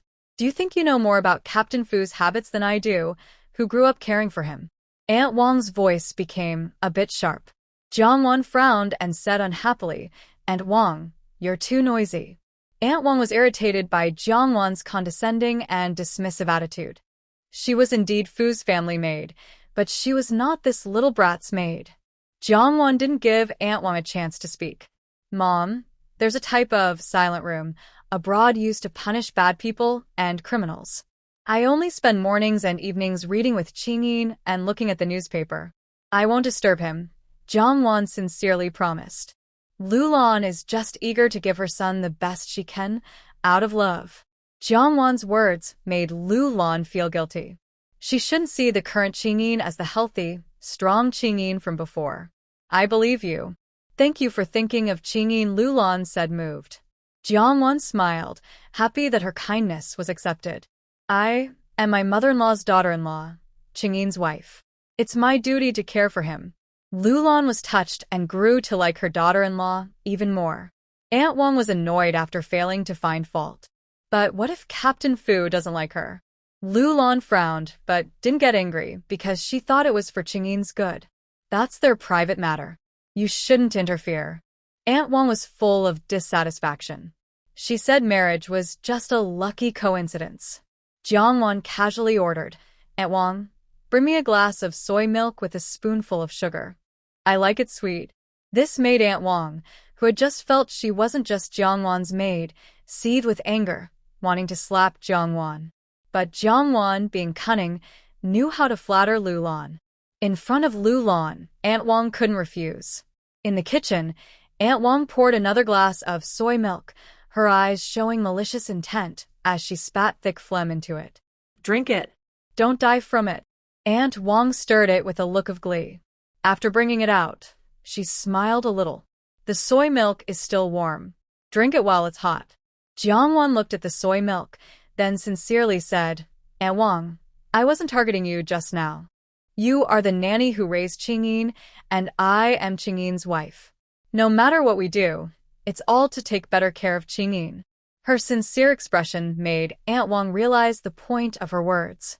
Jiangwan was mocking her as just a nanny, while she was the mistress of the Fu family. She raised her soy milk and offered it to Aunt Wang. Here's to you, with soy milk instead of wine. Thank you for taking care of Qingyin all this time. Aunt Wang said, You're right. I am also part of the Fu family. It's my duty to care for Captain Fu. Jiangwan handed her the soy milk again, signaling her to drink. Aunt Wang gritted her teeth. I'll go get another glass from the kitchen. Jiangwan said, No need. Just drink this one. I'm already full and can't drink any more. Aunt Wang was anxious. How can that be? This is meant for you to drink. Jiangwan replied, I've never had soy milk before. Are you looking down on me, Aunt Wang? Lulan had previously thought Jiangwan might have some issues with Aunt Wang, but now she saw that Jiangwan was generous and sensible, always able to surprise her. Wan, let her drink it, Lulan said. Aunt Wang hesitated to refuse again, and they would suspect if she did. She could only grit her teeth, feeling sick, and took a small sip. Jiangwan reminded her, Drink it while it's hot. Don't waste it. Lulan saw this and thought Aunt Wang was less sensible than a young girl. Finish it all. Jiangwan's comment about drinking while hot cut off Aunt Wang's idea of going back to the kitchen to drink more. She had to drink it all at once. After finishing, Aunt Wang looked pale. She wondered if Jiangwan knew what she had done. Otherwise, why would she force her to drink the soy milk? Jiangwan smirked inwardly. When she was a child working in a restaurant, she often added a little something to difficult customers' food. Lulan had been staying home to reflect and didn't need to go to work on time. After dinner, Jiangwan brewed a cup of tea for her mother-in-law as a gesture of respect. In her past life, when Jiangwan married into the Qin family, the next morning she was hit with a harsh welcome. She had to prepare breakfast for the whole family, which was criticized and disliked. She washed all their clothes, sheets, and curtains. The Qin family members had saved up to give her a hard time on her wedding day. There was also the tradition of offering tea to elders. If there was such a custom elsewhere, it would probably involve the couple kneeling to serve tea. But that day, she was the only one kneeling, while Qin and Mo stood. She was naive then, sensing something was wrong but not resisting. If it hadn't been for her own awareness, she might have just accepted it. So in this life, even though she married into the Fu family, Jiangwan didn't want to be humiliated by them. But she also didn't want to cause trouble, so she went to Fu Qingyin's room to read the newspaper. Earlier at the dinner table, her mother-in-law hadn't said anything. No demands to serve tea, no criticism for waking up late, no complaints about not cooking breakfast, and no insistence that she wait to eat together. She received no harsh treatment as a new wife. Lulan was surprised as she took the tea, took a sip, and smiled. We don't have those rules at home, so you don't need to worry, she said. Jiangwan felt a little awkward, sensing her mother-in-law saw through her thoughts. Mom, I want to go to the bookstore to rent some books to read to Qingyin later. Lulan did not oppose. Since her daughter-in-law cares about her son, she saw no reason to object. Jiangwan asked, Can Aunt Hong come with me to the bookstore? I think I will buy quite a few books, and carrying them alone might be too difficult. Besides Aunt Wang, the Fu family also has 2 caregivers and Aunt Hong, who usually handles cleaning. Lulan agreed easily, saying if you like something, just buy it. Yesterday, Lulan had already given 2,000 yuan for the wedding expenses, so she wasn't worried about Jiangwan running out of money. Jiangwan went to the bookstore with Aunt Hong. Neither of them returned for lunch. Aunt Wang at home kept stirring trouble, criticizing Jiangwan for being too lively and not staying put, saying she couldn't properly care for Fu Qingyin. Lulan didn't agree with her. Don't be too harsh on Jiangwan. She is now Qingyin's wife. Young girls like to have fun and go shopping. That's normal.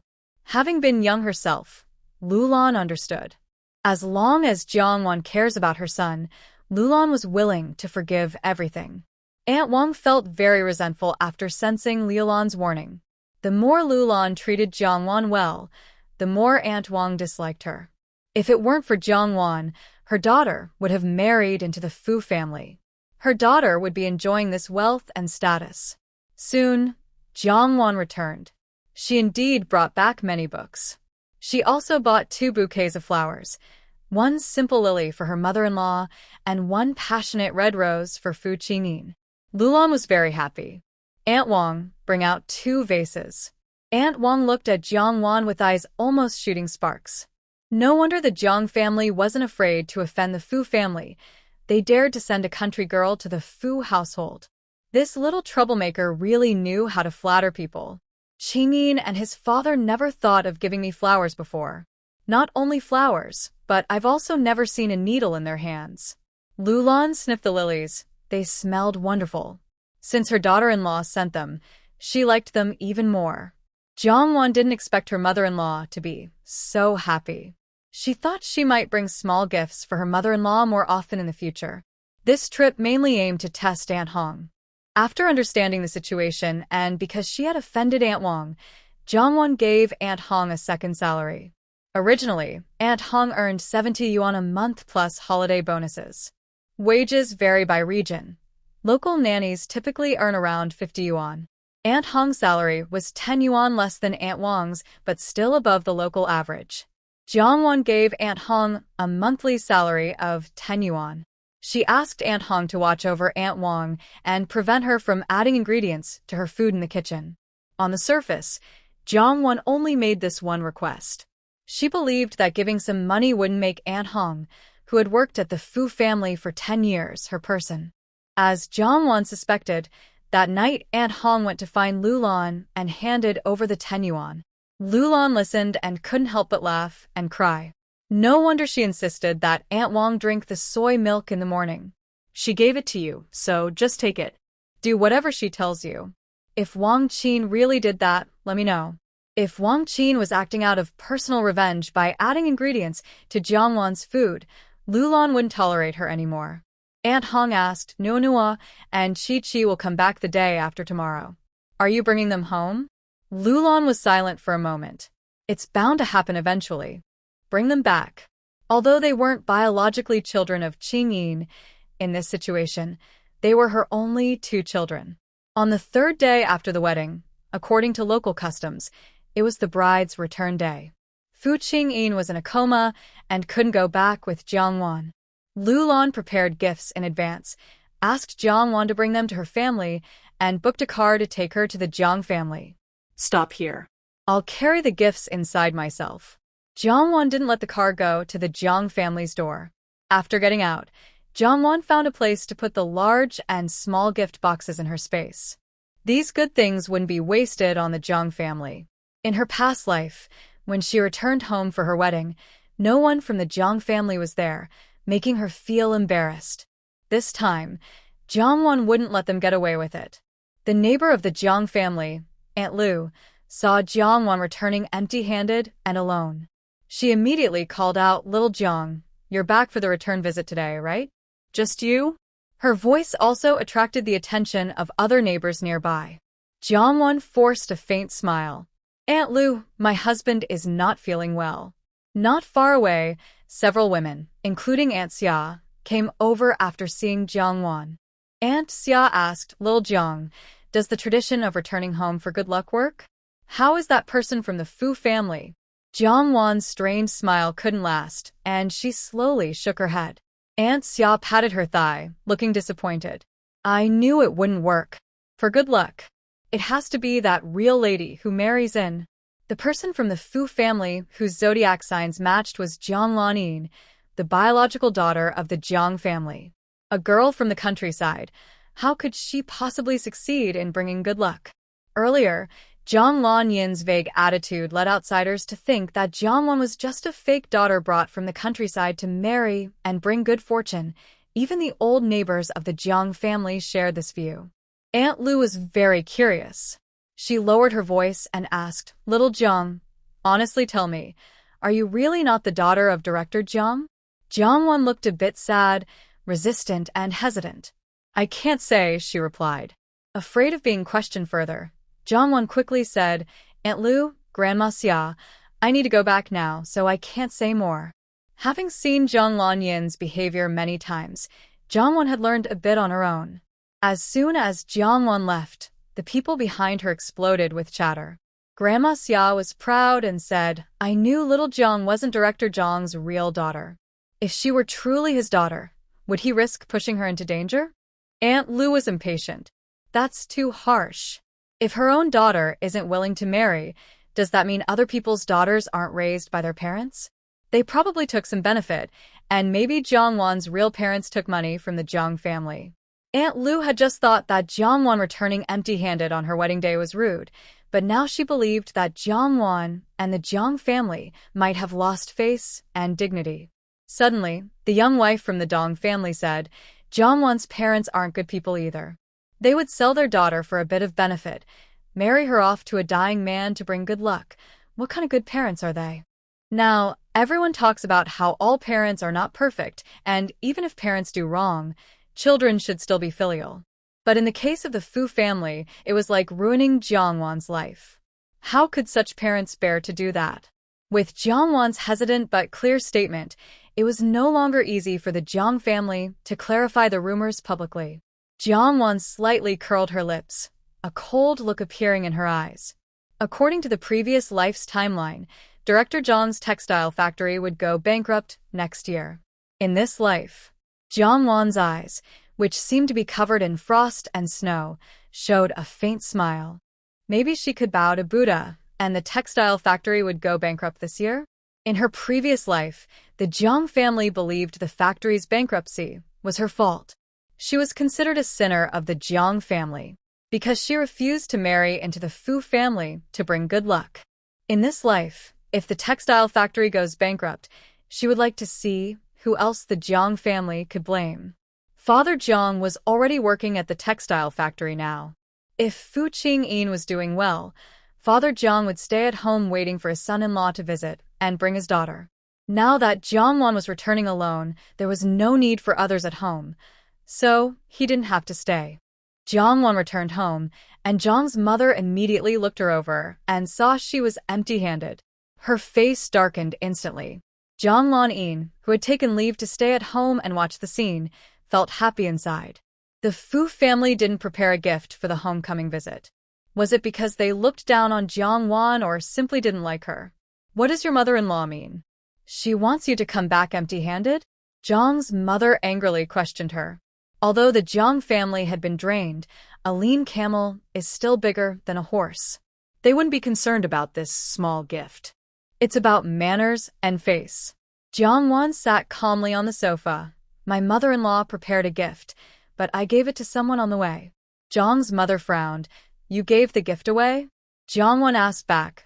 "What else should I say? That my mother-in-law resents you for finding someone in the countryside to marry in and doesn't want to give you face?" Jiang's mother felt a surge of anger, almost exploding. "What do you mean by a substitute bride? You're my biological daughter." In the past few days, Jiang's mother had been subtly hinting that marrying into the Fu family was truly her own daughter.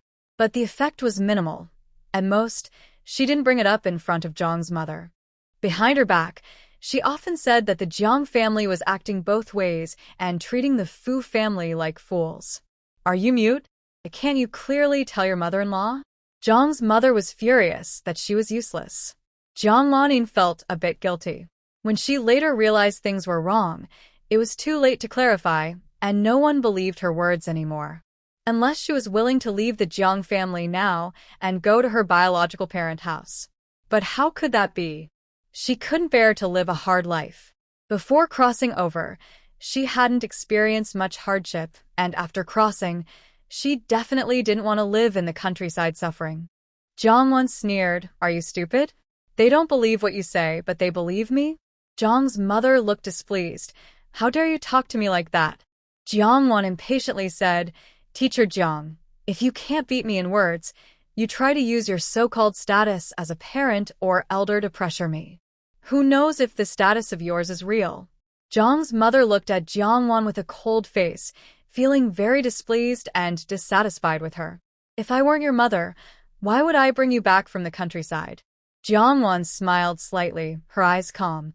To marry off my true biological daughter to the Fu family to bring good luck and keep her single forever. In my eyes, only Lan Yin is truly my biological daughter. Jiangwan smiled, her eyes shining brightly, her face becoming more beautiful and striking. I don't like you either. If I had a mother like you, I'd be really unlucky. Mother Zhang's face darkened with anger. What is this little brat saying? Jiang Lanin gently advised, Mom, you're the elder. You're broad-minded and forgiving. Don't argue with Wan Wan. She's just a young girl. Today is Wan Wan's return home day. She came back alone, which is already hard enough. If you keep scolding her, how sad would she feel? Mother Zhang's expression softened a bit, but not because Jiang Lanin's words convinced her. It was because Jiang father had mentioned to Mother Jiang 2 days ago that Jiang Wan suddenly changed her attitude, probably because she no longer believed they were her real parents. She looked at Jiang Wan with disappointment and said, if you had even a little of Lan Yin's kindness, intelligence, and understanding, your mother-in-law wouldn't look down on you. Jiang Wan mocked, my mother-in-law treats me well. She doesn't look down on me. She just looks down on your family. Mother Jiang was furious. Her previous careful thoughts were completely destroyed by Jiang Wan's words. This girl, once she stops considering herself part of the Jiang family, can really make people angry with her words. I'll take you to the hospital for a DNA test right now. She thought Jiang Wan would eagerly agree to go with her. But Jiang Wan said, I won't go. Who knows if you're secretly up to something? Mother Jiang's eyes widened as she stared at Jiang Wan. What do you mean by that? Jiang Wan replied, guess. Jiang Lanin disapproved. Wan Wan, don't keep provoking Mom. She's doing the DNA test for your own good. If it proves you're Jiang's daughter, life at your in-laws will be much better. Jiang Lanin had this ability. Despite their falling out, she acted as if nothing had happened. Mother Jiang, angry, deliberately said, Lanin, stop saying nice things to her. She's just a fool. She can't even tell the difference. Jiang Wan suddenly slapped Jiang Lanin. She stunned Jiang Lanin. Mother Jiang quickly protected Jiang Lanin behind her and shouted angrily, you. Why did you hit her? Jiang Wan said, you call me a fool, so I hit her. Mother Jiang cursed, you beast. If you're brave enough, hit me. But if you hit her. Jiang Wan slapped her again. Mother Jiang's face twisted from the. Jiang Lanin covered her mouth in shock. Wow. She really dares to hit. Jiang's mother covered her face, which was struck by Jiang Wan, and thunderous sounds echoed loudly in her mind. She couldn't believe her own daughter had hit her. Jiang Wan. Jiang's mother reacted quickly, trembling all over. Jiang Wan said, don't look at me with that guilty face. Didn't you tell me to hit you? Jiang's mother was about to have a heart attack and stepped forward to slap back. You beast. Jiang Wan's face darkened. She grabbed her mother's wrist and slapped her across the face. Jiang's mother was struck so hard, she felt shattered inside and sank onto the sofa. Jiang Wan. You still dare to hit me? You're so cruel and mean. Aren't you afraid of karma? Aren't you afraid of punishment from heaven? Jiang's mother gritted her teeth with anger and hatred. Jiang's mother had never hated anyone this much before. Jiang Wan burst into loud laughter, like a toad croaking loudly. You have quite the nerve. Seeing Jiang's mother almost explode with anger, Jiang Lanin scolded, stop talking. You're making Mom so angry, she might get sick. Jiang Wan sneered. Why shouldn't I talk? You really think you're a big shot, huh? Jiang's mother couldn't hold back any longer. Her vision blurred. If she didn't kick this troublemaker out now, she felt she might die from anger. Get out of my house. Leave now. Jiang Lanin said angrily, Wan Wan, I can't help you this time. You're too much. How can you curse Mom and even hit her? Go home now. I'll comfort Mom. Jiang Wan looked at Jiang Lanin with a half-smile. Jiang Lanin's face stiffened, took a step back, and compared to Jongwon hitting her, Jongwon daring to hit Jong's mother today made her feel like Jongwon wasn't just arrogant, she was crazy. Jongwon snorted and turned to leave. She left behind a strange, half-smile comment. Cursing is like the vast sky. Slapping someone can bring good luck. Ha ha ha. Jong Lanin looked strange, wondering if Jongwon really believed the rumors outside. Did she think she wasn't really Jong's daughter? Was she brought in as a substitute bride to bring good luck to the Fu family? And so, she dared to hit Jong's mother? Jongwon left Jong's house without staying for lunch. According to local customs, the girl should have dinner with her husband's family before returning home. Lula, the older woman, watched Jongwon rush away and hurriedly grabbed her wrist. Xiao Jiang, why don't you stay for dinner at home? Jongwon's eyes reddened, seeming upset, but she shook her head without saying anything and pulled away, running off. This Jiang family is really unreasonable. Even if they're not biological, they're still married into the Jiang family as the daughter, right? They didn't even leave lunch. They are so mean. She is the factory director's wife and a teacher. I think the story about Jiang's family being robbed might not be true.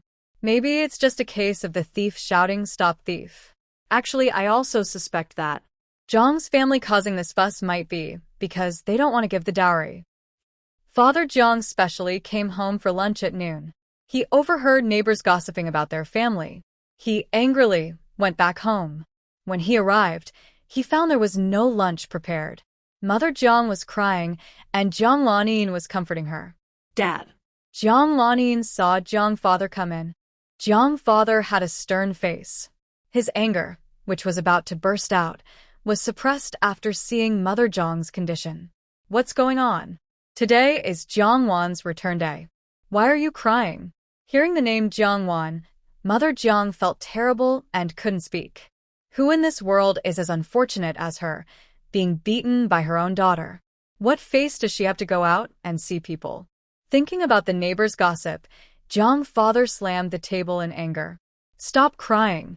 Jiang Lanin shivered in fright and stood up from the sofa. She definitely wouldn't help Jongwon hide the truth. Dad, don't blame Mom. It's not her fault today. Mom has suffered a big injustice. After saying that, Jiang Lanin's eyes turned red with pain, tears welling up. Jiang father was confused. Tell me clearly what's going on. Jiang Lanin bit her lip and said, Mom was scolded by Jongwon today and was slapped twice. She even said. Jiang father was stunned for a while before regaining his senses. His face darkened instantly, and he gritted his teeth. What else did she say? Jiang Lanin hesitated. She also said.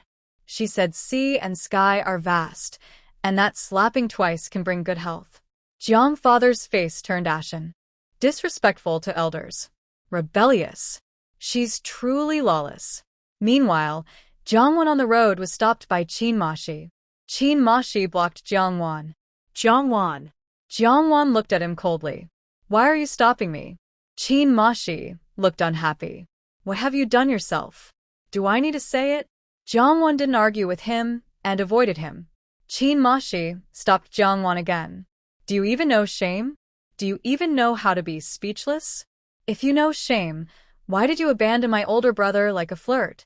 Jongwon raised her hand and slapped him, saying, Why are you talking so nastily? Did you forget to wipe your mouth after using the bathroom? Qin Mashi was instantly furious. He raised his hand to slap her back, but saw her cold, indifferent eyes and thought, If I slap her, she won't rest until she tears a piece of flesh from me. He didn't hit her, but he was even more annoyed at his own inexplicable fear. Why did you abandon my older brother? Haven't you always liked him so much? Jongwon was questioned but remained calm. He is my fiancé. Of course I like him. Now that he's not, I naturally don't like him anymore. Qin Mashi refused to believe this. He glared at Jongwon with hatred. You're clearly just trying to climb up the social ladder. You'd rather marry a dead man than be with my poor brother. Back in the village, when someone bullied you, my brother helped you. When you were hungry, he saved his own food to feed you. You couldn't read, and he taught you. My brother is better to you than your foster parents. Now you abandon him? That's ungrateful. Qin Mashi scolded Jiang Wan loudly. Jiang Wan had endured 12 years beside Qin Mashi in her past life. She stepped back little by little, still believing that Qin Mashi loved her and cared for her because of their childhood memories. Qin Mashi, are you stupid? Qin Mashi sneered, feeling embarrassed that she dared to scold him. I'm not stupid. You're selfish and self-centered. Heartless and unfaithful. Ungrateful. Jiang Wan said, your family has always looked down on me because I have no degree, no proper job, and because my family isn't good enough. They think I look too glamorous to be a good wife. Jiang Lanin has a diploma from a technical school, works in a cultural troupe, looks decent, and has a respectable job. Isn't she the kind of daughter-in-law your family wants? I only married your brother because he was kind to me when we were young. I gave you a daughter-in-law who is decent in every way. Shouldn't your family be grateful to me? Qin Mashi was confused by Jiang Wan's words, thinking she might have a point. No, you almost convinced me. Qin Mashi suddenly remembered his older brother in the hospital and reacted sharply. Our family may dislike you, but my brother likes you. He quit his job for you and came to the city to sell things. You not only abandoned my brother, but also hit him. Luckily, Jiang Lanin saw him and took him to the hospital. Jiang Wan smiled. Isn't that a sign that they are destined to be together? The beautiful girl saving the hero, what a wonderful fate. Qin Mashi frowned, remembering that just a few days ago, Jiang Wan was still surrounding his brother and didn't like any girl close to him. Now, Jiang Wan was openly trying to match his brother with another woman. No matter what you say, you must go to the hospital with me to see my older brother. Say everything clearly in front of him. Worried Jiang Wan might refuse, Qin Mashi threatened, you don't want me to cause trouble at your in-laws' house and embarrass you. Do you want that to happen? Jiang Wan sneered coldly and kicked out her leg in a teasing manner.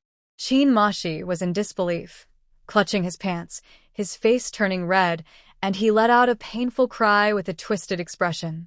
Jiang Wan. Qin Mashi's forehead veins bulged as he glared at her with gritted teeth.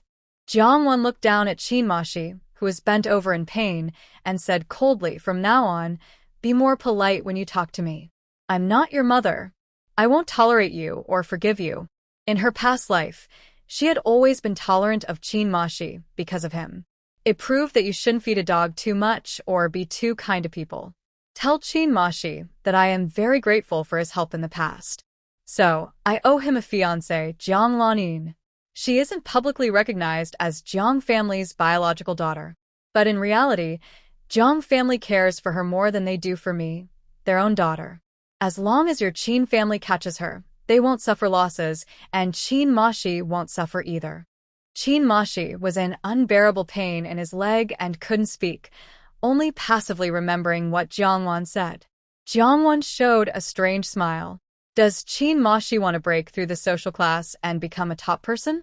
I, his childhood friend, am sending him a breeze to lift him to the clouds. Qin Mashi's face was twisted with pain as he endured, but when Jiang Wan was about to leave, he reached out with a trembling hand to stop her. Jiang Wan paused and said with ill intent, the driver who hit him that day was Fu Qingyang. If Qin Mashi gets hurt or disabled, he can report it and sue him. At least he will get a huge compensation. After provoking him, Jiang Wan left without looking back. 20 minutes later, Qin Mashi finally recovered enough to walk normally. At the hospital, Qin Mashi looked behind him and was very disappointed not to see Jiang Wan. Did you find her? Qin Mashi guessed Jiang Wan would definitely return home today, so he had Qin Mashi wait near Jiang's house. Qin Mashi looked complicated. Yes, I found her, but she's strange, like she's a completely different person. Qin Mashi asked, did she scold you?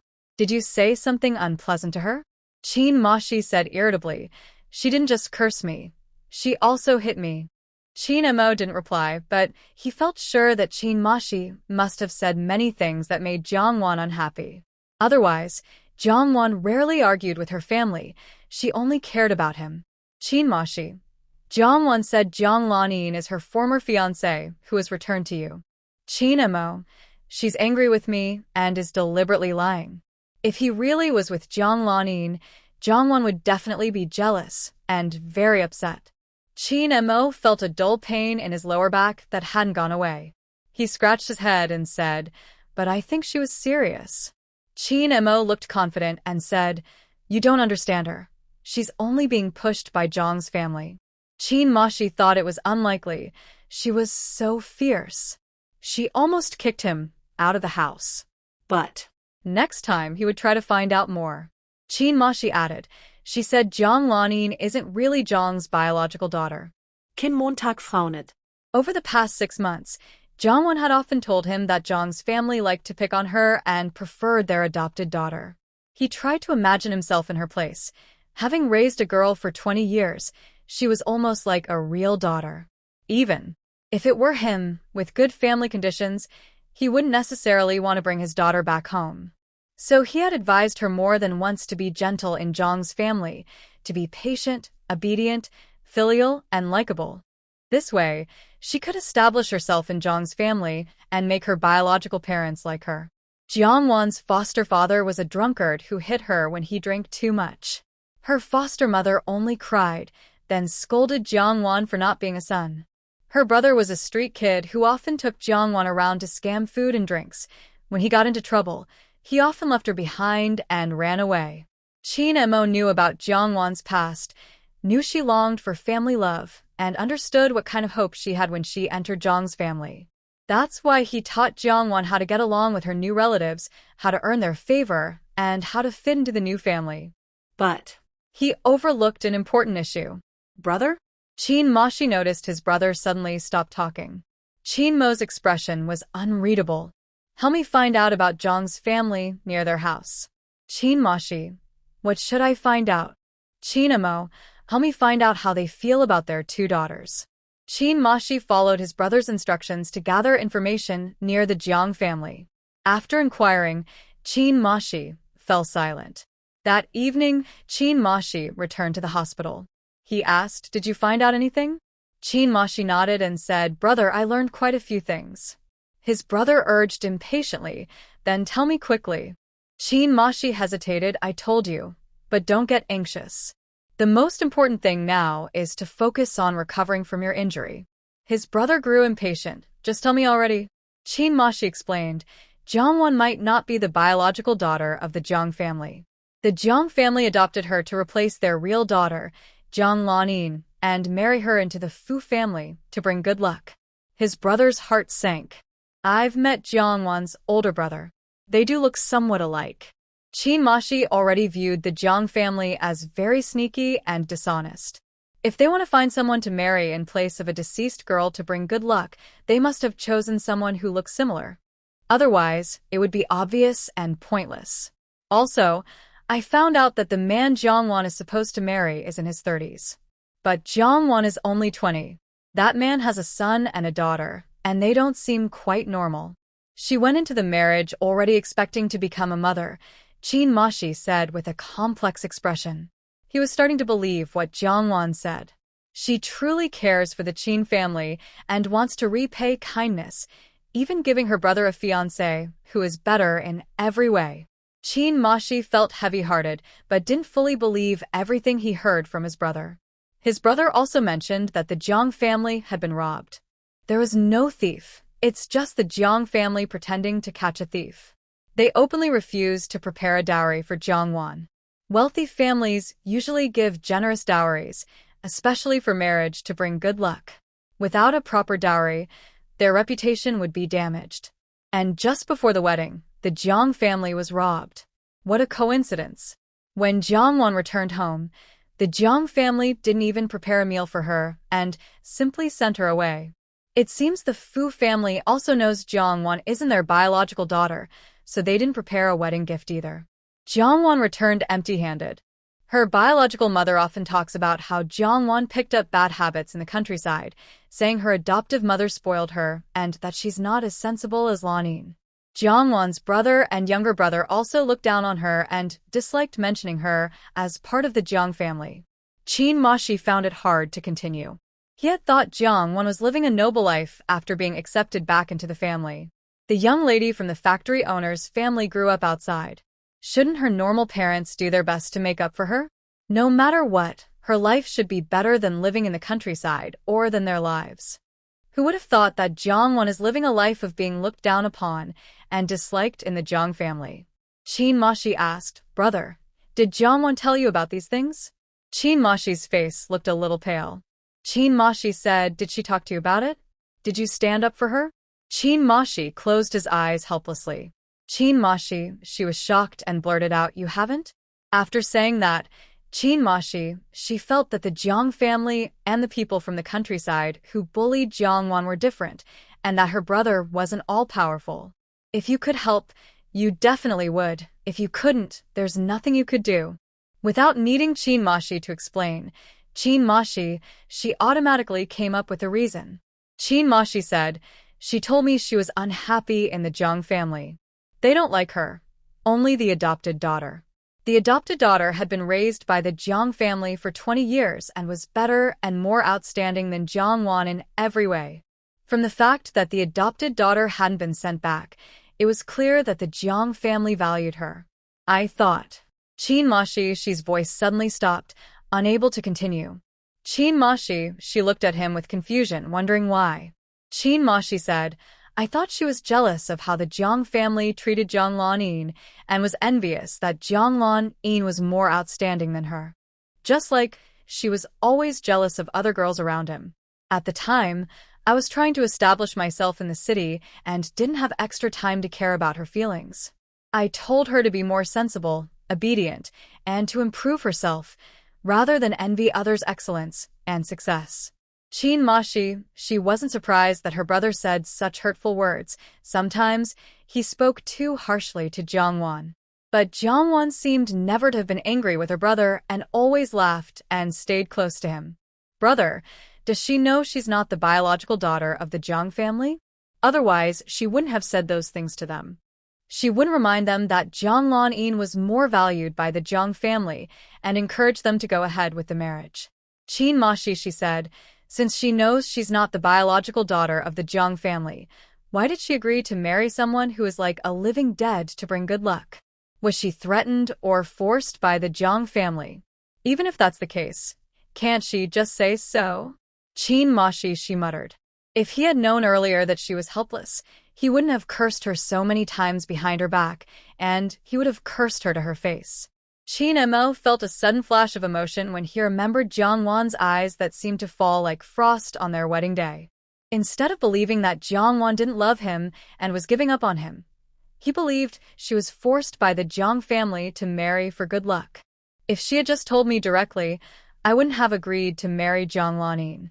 Only if I thought she was unfaithful, fickle, and after money, would I have stubbornly chosen to be with Jonglon-in. But she underestimated him and didn't understand him well enough. She also underestimated his feelings for her." With his brother's explanation, Chin Mashi finally understood Jongwon's true purpose. Jongwon deliberately acted that way, yelling at him, hitting him, to make him dislike her and persuade his brother to marry Jonglon-in instead. Chin Mashi's heart was suddenly filled with mixed feelings. Because if his brother hadn't asked him to find out about Jongwon, he would have, just as Jongwon predicted, advised his brother to go ahead and marry Jonglon-in, even if it was a mistake. Chin Mashi felt confused. What should we do now? No matter what Jongwon thought, the fact was she was now married to someone else. Jongwon fought hard for this marriage and you refused it. Isn't that wasting her good intentions? Chin Mashi scratched his head. Chin Mo's face was pale, and a sense of helplessness rose from his heart, but it turned into wild ambition, swelling in his chest, almost bursting out. "Go report it to the police." Chin Mo's dark eyes looked thick and deep, hiding his emotions. Chin Mashi happily agreed. He had long wanted to say that after his brother was hit so badly, not reporting it or calling the police was pointless. But his brother was influenced by Jonglon-in at the time. She said the driver was from the Fu family, and reporting it would make Jongwon's life difficult in the Fu family.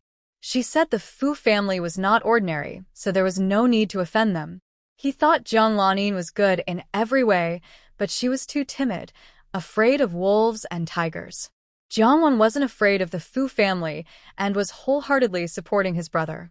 She didn't care if the Fu family knew she was his ex-fiancé, nor did she care if she made things difficult for herself in front of the Fu family. Qin Mashi used to look down on Jiangwan, thinking she didn't deserve his brother. Now that Jiangwan was truly married to someone else, he felt a twinge of regret. When Fu Qingyang was called to the police station, he found out Qin Mashi had gone to report the incident and had accused him. He had told Jiang Lanin that Qin Mashi wouldn't report it. At the police station, Fu Qingyang naturally wouldn't admit it was intentional. That day, my cousin was marrying for good luck, and I was sitting behind the bride, who was about to miss the auspicious time. If they miss the lucky time, the bride won't be able to reach the Fu family, and the good luck will be wasted. Public security, as a government official, first criticized the superstition about good luck charms and then said, it's not a reason to drive fast on the street. Now you've hit someone, caused a traffic accident, and the other person's spleen was injured and needed surgery. Fu Qingyang calmly explained the relationship between the other person and the bride in the car. The other person deliberately blocked my car to stop his fiancée from getting married. Officer, I didn't leave to escape. When I left, Qin Mo was still fine, able to run and talk.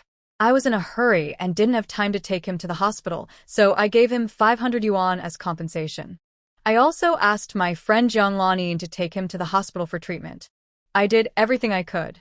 The lawyer hired by the Fu family added, in this accident, we need to look at the roles of both parties' identities and actions in causing the accident, as well as the severity of the fault, to determine whether they share equal or secondary responsibility.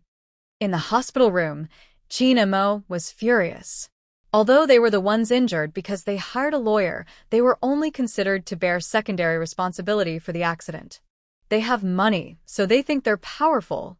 Brother, we should also hire a lawyer. Qin Mo's face was dark and stern, his mind sharp and calm.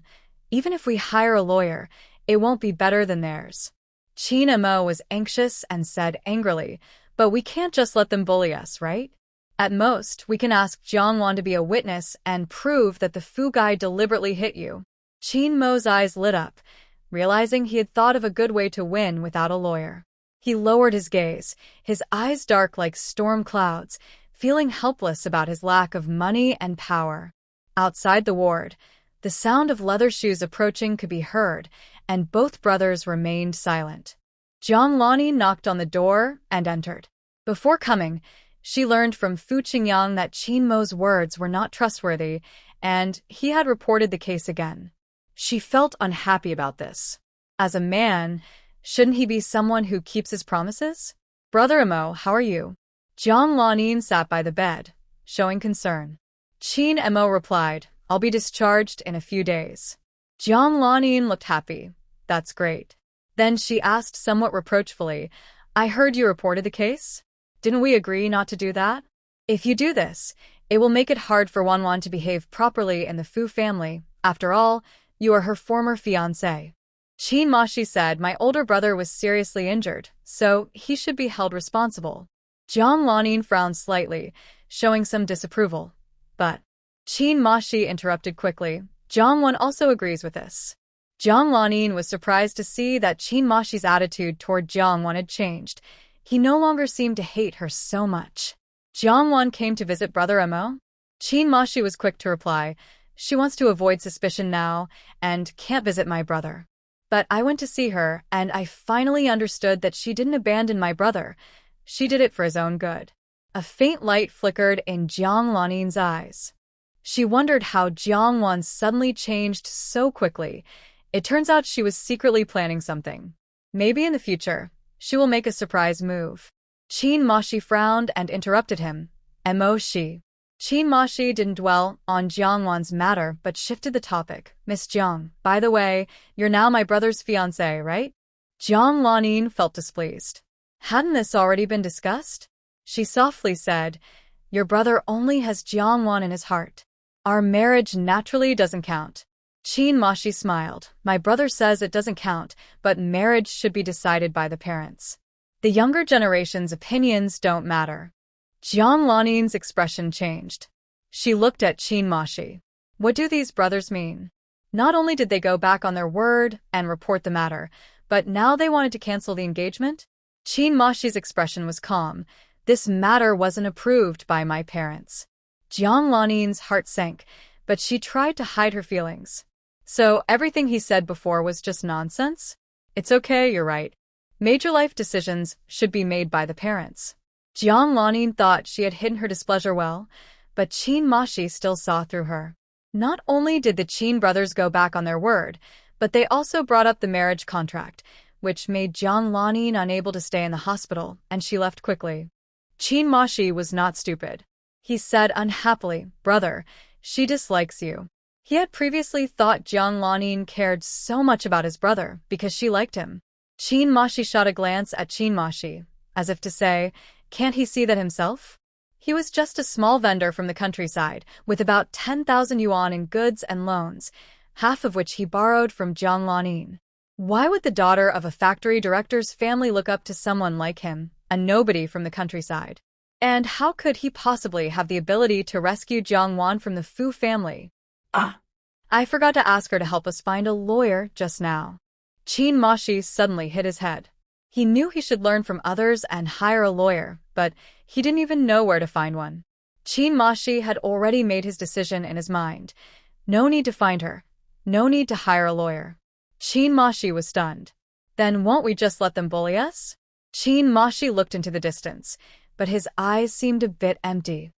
Lawyer Chen, hired by the Fu family, made a strong impression on Qin's brothers after giving them a warning, then suggested settling privately. Lawyer Chen went to the hospital and met Qin Mashi for the first time. He saw that Qin Mashi had a shy, rustic look typical of someone from the countryside, but there was nothing like that in Qin Mashi himself. Seeing Qin Mashi's calm expression, Lawyer Chen felt a bit uneasy. They settled privately, discussing compensation money. Lawyer Chen sat on a chair opposite the hospital bed, hands crossed on his lap, and asked Qin Mashi to suggest a fair price. Qin Mashi said 100,000. Qin Mashi's hand trembled as he poured water, splashing hot water onto himself and crying out in pain. 100,000? Is that a bit too much? Would the other side agree? Lawyer Chen smiled slightly and shook his head. Comrade Qin, don't joke. Just give a more realistic number. Qin Mashi looked at him calmly. I'm not joking. Lawyer Chen softened his smile a little. Mr. Fu agreed to settle privately, not because he's in the wrong, but because he doesn't want to waste time on unnecessary matters. You're a smart person, Qin. If the case continues, Mr. Fu might not be entirely responsible. Mr. Fu has more than one witness. Lawyer Chen said confidently with a slight smile. Qin Mashi's calm gaze fixed on Lawyer Chen. How much is the Fu family's reputation worth? Lawyer Chen frowned. What do you mean by that, Mr. Qin? Qin Mashi's expression was cold. What if I accuse the Fu family of stealing my fiancé and even killing me to cover it up? Lawyer Chen replied calmly, such absurd words. Qin, you should think carefully before saying them. Qin Mashi said, absurd? The newspapers love to report stories of grudges and revenge. Lawyer Chen's face darkened. Are you threatening the Fu family, Qin? Qin Mashi sneered.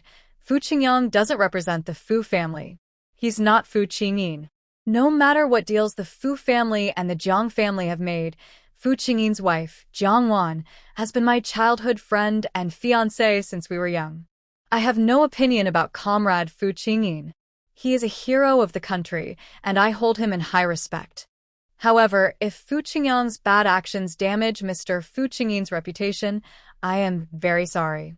Lawyer Chen's face turned serious as he asked, do you know what you're doing? Qin Mo Wei replied calmly, you can't decide. Go ask your master. Lawyer Chen realized this conversation couldn't go on. It was completely unexpected. The other side was shameless enough to use Fu Qingyin to scare Fu Qingyang, who was wary of him. Before leaving, Lawyer Chen looked deeply at Qin Mo Wei. Is he desperately after money, reckless, or does he have another plan? After Lawyer Chen left, Qin Mo, she couldn't help but feel excited. Brother, 10,000 yuan. Will they really pay? Can they? That's a huge amount of money. Qin Mo Wei looked calm, almost cold. I don't know. Qin Mo, she asked, huh? Qin Mo said, I'm not worth 10,000, but Fu Qingyin is worth that much. Qin Mo still didn't understand. Isn't this between Fu Qingyang and his brother? Why does it involve Jiang Wan, that comatose husband? Qin Mo closed his eyes tightly, fists clenched hard. Qin Mo, she didn't understand, but he knew in his heart that he had selfishly used Jiang Wan again.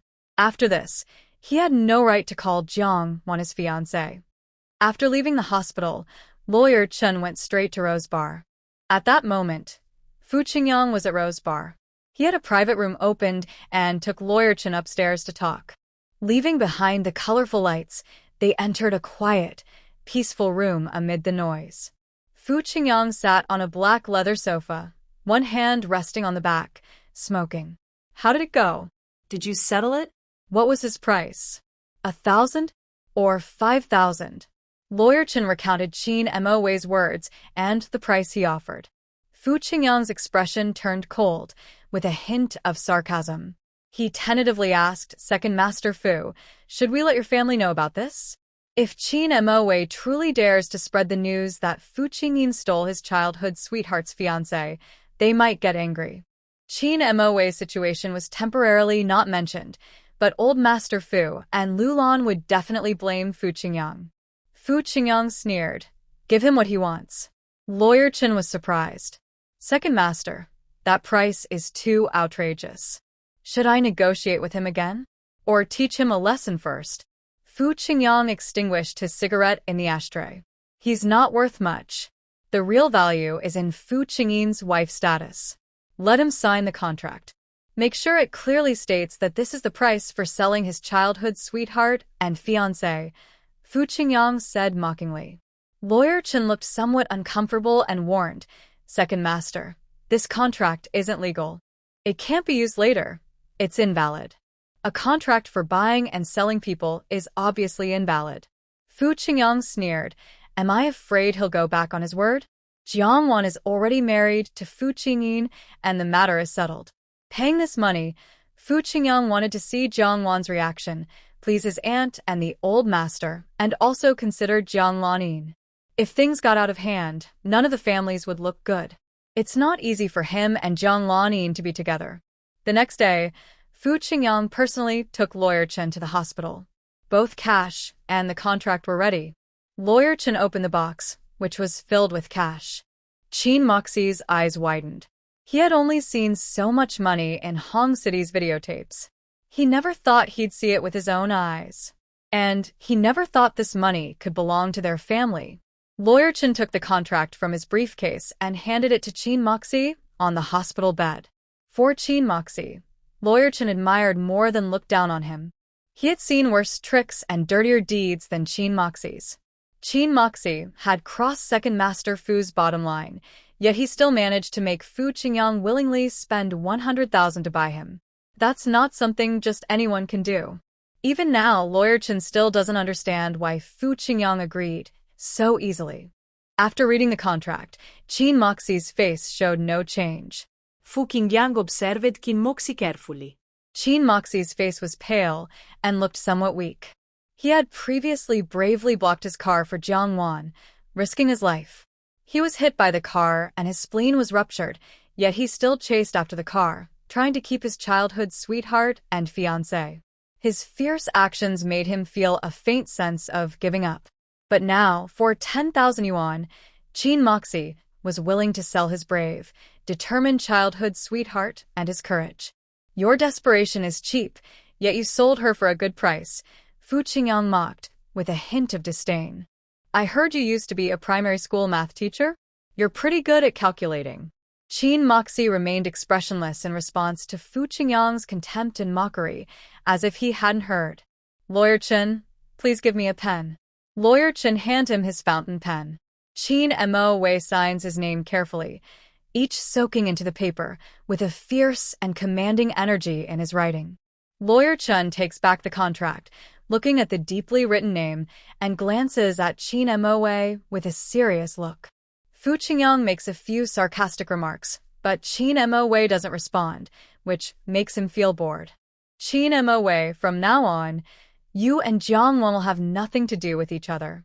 If you don't, not only you but your whole family will pay the price. After leaving this threatening message, Fu Qingyang leaves the hospital room. He doesn't take the money box with him. Qin Mo, she keeps staring at the money in the box without blinking, not paying attention to what they are saying. Brother, we're rich now. Qin Mo can't hold back anymore and coughs up a bit of blood, staining the white blanket with red spots. Qin Mo, she is shocked. Brother, what's wrong? I'll go find the doctor. Kim Mo Wei, I'm fine. Go out, I want to be alone and quiet. Qin Mo, But Qin Mo's pale lips are tinged with traces of fresh blood, and his eyes are firm. Go out. Qin Mo has no choice but to leave the hospital room, looking back at the money box with a lingering gaze. He wipes the blood from his lips. Now, he can only use any means necessary to climb up, to avenge himself, and to avenge Jiangwan. He believes Jiangwan will understand him. One day, he will rescue Jiangwan from the Fu family. The Fu family at the dinner table, under Lu Lan's introduction, Jiangwan and Fu Qingyin's 2 adopted children meet officially. The children are about 5 or 6 years old, said to be the children of Fu Qingyin's comrade. The older brother is named Qinzue, nicknamed Qi. The younger sister is named Qinyu, nicknamed Nuo. Lu Lan had told Jiangwan about these 2 children beforehand. Because Fu Qingyin was not married at the time he adopted them, Lu Lan didn't oppose but requested that the children keep their original surnames. Now that Fu Qingyin has become like this, Lu Lan has started to think about changing the children's surnames. Jiangwan does not oppose. In the previous life, after Fu Qingyin passed away, the children were all given the Fu surname. Nuo and Qi are twins, but Nuo looks much weaker, almost like she is a year younger than Qi. Lu Lan calmly said, Qi, Nuo, from now on, she will be your mother. Jiangwan showed a gentle, friendly smile. Qi Nuo, hello. I am Jiangwan. You can call me mom or auntie. She liked children but wasn't sure if she was truly meant to be a mother. In her past life, she lost 2 children because of Jiang Lanin and the last one. She died along with her. Qi looked up, unhappy, and said, You're not my mom. Lu Lan's face darkened. Jiangwan softly said, I may not be your birth mother, but I will raise you from now on. If you don't want to call me mom, you can call me auntie. They were children, and Jiangwan had no conflicts of interest with them. She didn't want to force them. Qi hesitated, a little confused, as if something was unclear. Nuo had already secretly looked at Jiangwan several times. She thought her new mom was very pretty. Jiangwan noticed her gaze and smiled at her. Nuo's eyes sparkled, and she softly called Mom. Jiangwan's body trembled slightly, as if a feather gently brushed her heart, soft and unbelievable. Ah. Jiangwan responded clearly, her expression becoming even gentler. Nuo's small face showed a bit of surprise and shy, happy eyes looked at her new mom. Wow, the new mom is really beautiful. Qi was furious. He had already told Nuo not to listen to strangers. Why was she so disobedient? Auntie, Qi deliberately shouted loudly. Jiangwan nodded slightly. She took out 2 silver necklaces. These are a gift for you. Silver necklaces to protect your health and safety, ward off evil, and bring good luck. In her past life, she died while pregnant with twins, a boy and a girl. Maybe this was fate. The Jiang family had silver bowls, chopsticks, some silver coins, and large silver dollars. Jiangwan didn't touch the coins or dollars. They might increase in value in the future. She melted down the silver bowls and chopsticks, then replaced them with 2 silver necklaces she had touched countless times before her previous life's children were born. Nuo happily put on the silver necklace, her face turning red with joy. New mom is so pretty, and she's so kind to me. I like her so much. Qi scowled, trying not to look at the silver necklace on Nuo's neck. He wouldn't be fooled like Nuo, just a little thing couldn't buy his loyalty. Lu Lan didn't expect Jiangwan to like the children so much and even prepare gifts, not just replace them with a casual red envelope. She could tell that Jiangwan liked children, but Qingyin. Lulan thought of her eldest son and felt a pang of sadness. After the good luck charm, Qingyin showed no signs of improvement. She remained the same as before. She knew that the good luck charm was just superstitious belief, but for her son, she was willing to try anything. If the charm really didn't work, she wouldn't blame Jiangwan for it. During the meal, Nuonuo had already grown fond of her new mom. In just one meal, Nuonuo called her mom dozens of times. Every time she called mom, Jiangwan responded with gentle kindness. Nuonuo had no mother since she was young. Other children had their moms braid their hair in the morning, carry them when they fell, and comfort them when they cried. She also wanted to have a mother. There was once a woman who was said to be their future mother. She had visited their home to see her and Chi-Chi, and had taken them out to play. She heard her whispering that their siblings were useless, not geniuses or prodigies, just a pair of good-for-nothings. Later, she never came back to see her and Chi-Chi. Chi-Chi felt very sad, but Nuonuo's eyes only saw that woman. Has Nuonuo forgotten that there was also a Chi-Chi at the dinner table? After dinner, Jiangwan suggested taking the two children out shopping. Lulan agreed and asked Gao Yao to go with them, so Jiangwan wouldn't have to take care of both children alone. The previous nanny, who had cared for the children, was no longer working at the Fu family because of health issues. Gao Yao was temporarily hired to care for the children. She was Wang Yi's daughter, and in her past life, Jiangwan refused to marry into the Fu family for good luck, so she married into the Fu family for good luck. Jiangwan thought that since she had not refused the marriage with the Fu family this time, Gao Yao and the Fu family would have no further connection. But she didn't expect Gao Yao to already be at the Fu family so early. Gao Yao looked at Jiangwan with a hint of hostility in her eyes. For Jiang Lanyan's background, marrying into the Fu family for good luck was considered unlucky. For someone like Gao Yao, the daughter of a maid, marrying into the Fu family for good luck was a shortcut to climb the social ladder. She didn't care about her reputation. She only cared about practical benefits.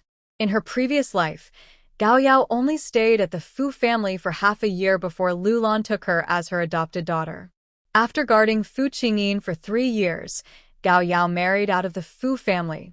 Her spouse was also chosen carefully by Lulan, not necessarily from a noble family, but from the same social circle as the Fu family. Through this marriage, Gao Yao successfully rose in status and became a phoenix. Jiangwan nodded slightly and greeted her. She didn't think she had stolen Gao Yao's chance for good luck. In her previous life, she refused the good luck charm, so it was Gao Yao's turn. In this lifetime, Jiangwan no longer refused. She married into the Fu family, and she was now theirs. As soon as she left the Fu household, Gao Yao's face darkened completely. I heard Miss Jiang is from the countryside? Gao Yao's words carried clear malice. Jiangwan replied, you heard right. Gao Yao's eyes showed hostility. You're not even a daughter of the Jiang family, yet you married into the Fu family. Don't you think you're deceiving them? Jiangwan responded, cold winds can make you sick, and meddling in others' affairs can be deadly. What do you think? Gao Yao thought this country girl was quite brave. Are you threatening me? Jiangwan shook her head, smiling politely, but with no warmth. Let me tell you a common saying. Gao Yao lowered her voice, mocking her. You're just a rural girl. Why do you think you can show off in front of me? In her past life, Jiangwan had seen Gao Yao beside Jiang Lanyin, and she was completely different from the lively woman in front of her now. So, what if I came from the countryside? The soil I farm on is enough to bury you. Gao Yao sneered in anger and raised her hand to slap her, intending to teach her a lesson. Jiang Wan, who was usually weak, was now strong. Before Gao Yao could strike, she slapped her first. Gao Yao covered her face in shock. You dare to hit me? The fake daughter-in-law brought in by the Jiang family to marry for good luck actually dared to hit her? Jiangwan grabbed her wrist, pulling it away. Before the two children appeared, Jiangwan quickly turned the tables, grabbing her hair and slapping her face several times. I am now Fu Qingyin's wife. You're just a daughter of a nanny. What does it matter if I hit you? Jiangwan's bright face was full of a malicious smile, her eyes provocative and arrogant. Gao Yao was so angry she almost fainted, trembling all over. "Are you crazy? What did I say that made you hit me again? I was only trying to remind you kindly." Gao Yao has seen sarcastic remarks and people pretending one thing in front of others and doing something different behind their backs, but she has never seen someone avoid physical fights by just talking. "I am an honest person and don't like arguing. I'd rather calmly slap you a few times," Jiangwan said. Gao Yao clenched her teeth and angrily said, "Do you really think I'm afraid to hit you? Sooner or later, I will find proof that you're not really a Jiang family girl. You liar! When the time comes, how you enter the Fu family is how you will leave." Jiangwan narrowed her eyes, looking unfriendly. Gao Yao stepped back cautiously and warned her, "If you hit me again, I won't be polite anymore." Jiangwan smiled slyly and suddenly lunged forward with a fierce look. After a few exchanges, she pushed Gao Yao down and gave her a good beating. When the two little kids left the house carrying their small bags, they saw their new mom fighting by riding on Sister Yao's back, and they were stunned. "Do adults also fight?" Nua's eyes sparkled with admiration, full of awe. "Mom is so powerful. In the future, if anyone at kindergarten bullies her and her brother can't beat them, Mom will definitely be able to." Chi-Chi took a small step back, looking serious and cautious. Will he also get hit if he's naughty? He imagined a scene where a strong woman lifts him up and throws him around like a sack. So scary. This fierce woman dares to hit Sister Yao, so she must also dare to hit him. Chi-Chi's face showed panic, and he stepped back again, hiding behind Nua. Jiangwan looked at the two children's gazes and sighed. If she now told them she was a gentle mom and a reasonable aunt, would they believe her? Fighting in the Fu family yard not only got noticed by Lu Lan but also alarmed old Master Fu. Jiangwan and Gao Yao were called to the living room. Sitting above were old Master Fu and Lu Lan. Wang Qin, Gao Yao's mother, also hurried over. "Yao Yao, how did you get so badly beaten?" Wang Qin cried out in anger. Actually, Jiangwan's slap wasn't very heavy. Is slapping someone only meant to hurt? Anyway, Jiangwan mainly wanted to embarrass and humiliate her. Hurting wasn't the main point. Her real black move was targeting Gao Yao's hidden spots, those parts she shouldn't be seen or touched. "Miss Jiang, what did my Yao Yao do to offend you? Why are you bullying her like this?" Wang Qin had worked in the Fu family for 20 years and still had some respect there. She dared to directly question Jiangwan, the young madam who married into the family as a good luck charm. Old Master Fu looked at the daughter-in-law who married in as a good luck charm with a stern gaze. Jiangwan half pretended, half complained. She said I stole her chance, that I was just a girl from the countryside, and that if they find any proof I am not from the Jiang family, I should leave the Fu family immediately. "Yao Yao, did you really say that?" Wang Qin looked upset and signaled her daughter not to admit it. Gao Yao's face turned red, and her ears felt hot, like they were burning. She felt extremely ashamed and wished she could hide somewhere. She couldn't believe Jiangwan was so foolish. She dared to cause trouble and fight when she just married in. She was so careless and lacked dignity. Did she not care what the Fu family or others thought of her? I heard some things and didn't want the Fu family to be deceived, so I asked her if she really wasn't from the Jiang family. But she got angry and started fighting with me after hearing that. Gao Yao was not stupid. She explained herself while secretly plotting to make the Fu family doubt Jiangwan's true identity. Jiangwan's identity was fake, her birth date was fake, so the good luck charm was invalid. Later, the Fu family would need to do another good luck charm ritual. This was her chance. Before old Master Fu spoke, Lu Lan spoke first. "Jiangwan, no matter what she said, if you have something to tell me, come back and tell me. I will stand up for you. You shouldn't solve problems with violence." Wang Qin felt resentful. Lu Lan was protecting Jiangwan, trying to prevent the old master from saying something worse. She had been in the Fu family for 20 years and treated Lu Lan's children as her own. But Lu Lan? She treated her own children as insignificant. Jiangwan pouted in protest, like she was complaining to her family. "Mom, Violence can't solve problems, but it can vent anger and even solve her. Lulan's eyes flashed with a smile. The child's personality was surprisingly similar. Maybe she would inherit the old master's temper. Lulan looked at the expressionless old master Fu, clear her throat. Fighting is definitely wrong. You also let the children see it. Do you want them to learn to fight from you? Jiangwon had nothing to say this time. She admitted her mistake. I know I was wrong. I will never fight in front of the children again. Old Master Fu suddenly asked coldly, if you don't fight in front of the children, are you still going to fight? Jiangwon did not deny, I don't bully anyone, and I don't want to be bullied either. Wang Qin couldn't help but retort, my Yao Yao has never argued with anyone since she was little. She's a very obedient and sensible girl. Jiangwon was unfazed, but your good girl has no proof, and she meddles in my affairs by saying I am not Zhang's daughter, calling me a fraud, and telling me to leave the Fu family. She deserves to be punished. Old Master Fu's eyes flickered slightly. Fearless disrespect is one thing, but dishonesty is another. Jiangwon thought quickly. Rumors can ruin a reputation, and persistent lies can destroy a person. Old Master Fu looked at her with some surprise. Isn't it said that Zhang's girl can't read or write? Where the road isn't smooth, someone will step on it. When things are unfair, someone will take action. Jiangwon raised her chin. Sweep the snow in front of your door, and don't worry about the frost on others' roofs. Old Master Fu looked at her and said, young girl, in life, sometimes taking a step back makes the world wider. Jiangwon replied, Grandpa, I believe that in narrow situations, the brave will win. Wang Qin seemed to have caught Jiangwon's weakness. Jiangwon, the old master just said one thing, and you just repeat it. That's so impolite. Jiangwon didn't mind being called impolite. Whether it was her biological mother or her adoptive mother, she had grown up alone with no one to care for her. But that wasn't a reason for her to listen to others insult her. The old master didn't say I was wrong.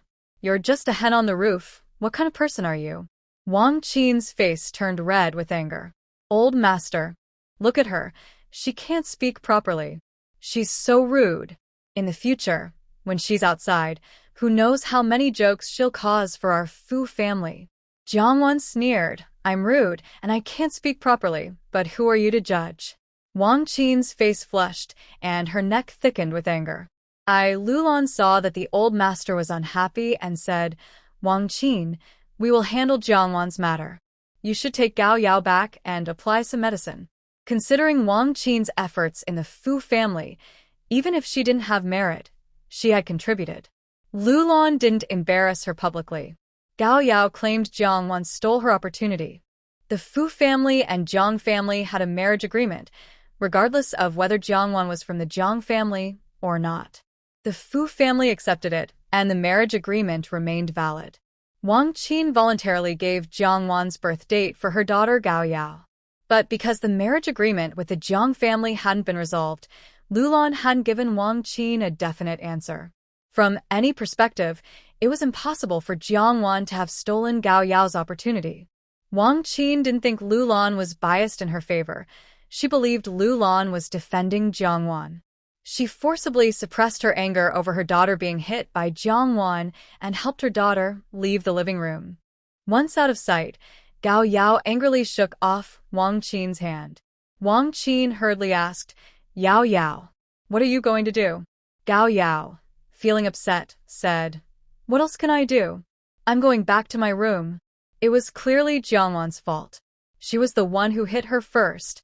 But because her mother was a maid, she, as the daughter of a maid, could only be looked down upon. When faced with unfairness, she was too ashamed to stand up for herself and could only endure. Seeing this, Wang Qin felt even more displeased with Jiangwon and also harbored resentment towards the Fu family. In the living room, Lulan still scolded Jiangwon. She could tell Jiangwon was lively by nature, so she deliberately punished her by not letting her go out for a few days. Jiangwon wasn't insisting on going out, but she looked downcast. If she made another mistake, she might be grounded again. Old Master Fu said, no matter whose daughter you were before, since you married into the Fu family, you are now a daughter-in-law of the Fu family. If you feel wronged in the future, just talk to your mother-in-law. But remember one thing. Don't argue over trivial matters with important people, and don't argue over important matters with unimportant people. Jongwon felt a small warmth in her heart and nodded obediently. Did the old master accept her as his granddaughter-in-law? Because of the good luck charm, the old master and her mother-in-law had a small disagreement, and she hadn't been allowed to meet the old master officially. Old Master Fu took out a red envelope. Since you married into the Fu family, it's a bit unfair to you. I haven't seen you these days, but it's not because I'm angry at you. He was angry at himself. Jongwon instinctively looked at her mother-in-law. Lulon, sensing her plea for help, nodded slightly. Jongwon took the red envelope and said, "Seriously, Grandpa, you don't need to feel bad for me. I married into the Fu family willingly." Old Master Fu wasn't sure if he believed her or not. He said, "If you have other thoughts in the future, just speak openly. Neither I nor your mother-in-law will stop you." Lulon nodded along. She had already discussed these words with Jongwon beforehand. Jongwon didn't say she wanted to stay in the Fu family forever. She believed that actions would make her words more convincing. Old Master Fu left shortly after. Lulon asked Jongwon to accompany the two children. Jongwon went back to her room to change clothes. She also took a look at the old master's red envelope. It was quite thick, and Jongwon thought the old master had probably given her a lot of money. But when she opened the envelope, she was stunned. Inside the envelope was not money, but a house ownership certificate. Grandpa Fu's belated gift was a house. Jongwon was speechless and hesitant, wondering if this gift was too expensive. She only met the old man today because of the fight with the girl. Her face felt warm. She had acted a bit fiercely, but she had no choice. As a young wife whose husband was still alive, but she was practically a widow, she felt trapped. Even if her mother-in-law allowed her to work outside, with no education, she could only find a simple, easy job. That wasn't the life she wanted. She wanted to achieve something on her own. So, from the start, she aimed to lower the Fu family's opinion of her. When she later suggested acting and singing, it would be easier for them to accept naturally. She didn't expect Grandpa Fu to still give her such a precious gift in this situation. Now Jongwon understood why Gao Yao was so angry about losing her chance to bring good luck and why she hated her. Jongwon took the house ownership certificate to her mother-in-law. Lulon wasn't too surprised. Grandpa Fu had been honest all his life, but in his later years, he was worried about losing his reputation because of his eldest grandson. Grandpa Fu didn't dislike Jongwon because she was from the countryside. He genuinely felt guilty. Because of this marriage, Jongwon married in and was practically a widow. Maybe Grandpa Fu also thought Jongwon wasn't really a Jiang family girl, so he gave her a house. If Jongwon ever wanted to divorce or leave the Fu family, the Jiang family wouldn't be her backup. This house would be her way out. "Grandpa gave this to you, just take it. It's his kind gesture," Lulon said softly. Jongwon's nose felt a bit sore. She realized she really had no good relationship with elders in her past life. She never thought that in this life, marrying into the Fu family to bring good luck, they would feel like family to her. The children's rooms are just across from Jongwon's. They had agreed to go shopping earlier, but after the fight, she was grounded again. It seemed she couldn't take them out to play these days. Jongwon found some white rabbit candies in her space and put them in her pocket to cheer the kids up. The children were better behaved than she expected. Even Chi-Chi, who seemed stubborn and difficult, didn't throw a tantrum about not being able to go out. "Mom, does it hurt?" Nuo whispered. Jongwon realized she was talking about the fight earlier. She smiled brightly and warmly at her children. "I don't hurt. She can't beat me." Nuo smiled shyly, her eyes shining. "Mom is so amazing. Better than Big Brother." Jongwon felt a little proud, but she couldn't admit to fighting in front of the children. "I'm the mom, the adult, so of course I'm a little better than Big Brother." Chi-Chi was playing nearby. When he heard his sister say she wasn't as good as Jongwon, his little face turned a bit sour. But he couldn't argue, he was actually pretty good. Chi-Chi pouted and hit very hard. Jongwon softly said, "When Chi-Chi grows up, he will be better than Mom." Then, It will be Chi-Chi's turn to protect us. Chi-Chi's little ears twitched. Did she praise him? He wanted to listen more. He scooted his little bottom closer. Jiangwan was right. When he grew up, he would be stronger than her. If she always treated them well, he might as well protect her too, just a little. Under Jiangwan's watchful eyes, Chi-Chi moved his bottom a bit, then turned around, and soon he was in front of them. Big brother. Are you listening to Mom's story too? Chi-Chi's face turned red. His sister was really something. He hadn't even admitted Jiangwan was his mom yet. Listen to your story. I'll protect you. Chi-Chi made up a reason for himself. He wanted to stay close to his sister to protect her so she wouldn't be bullied by Jiangwan or tricked by her.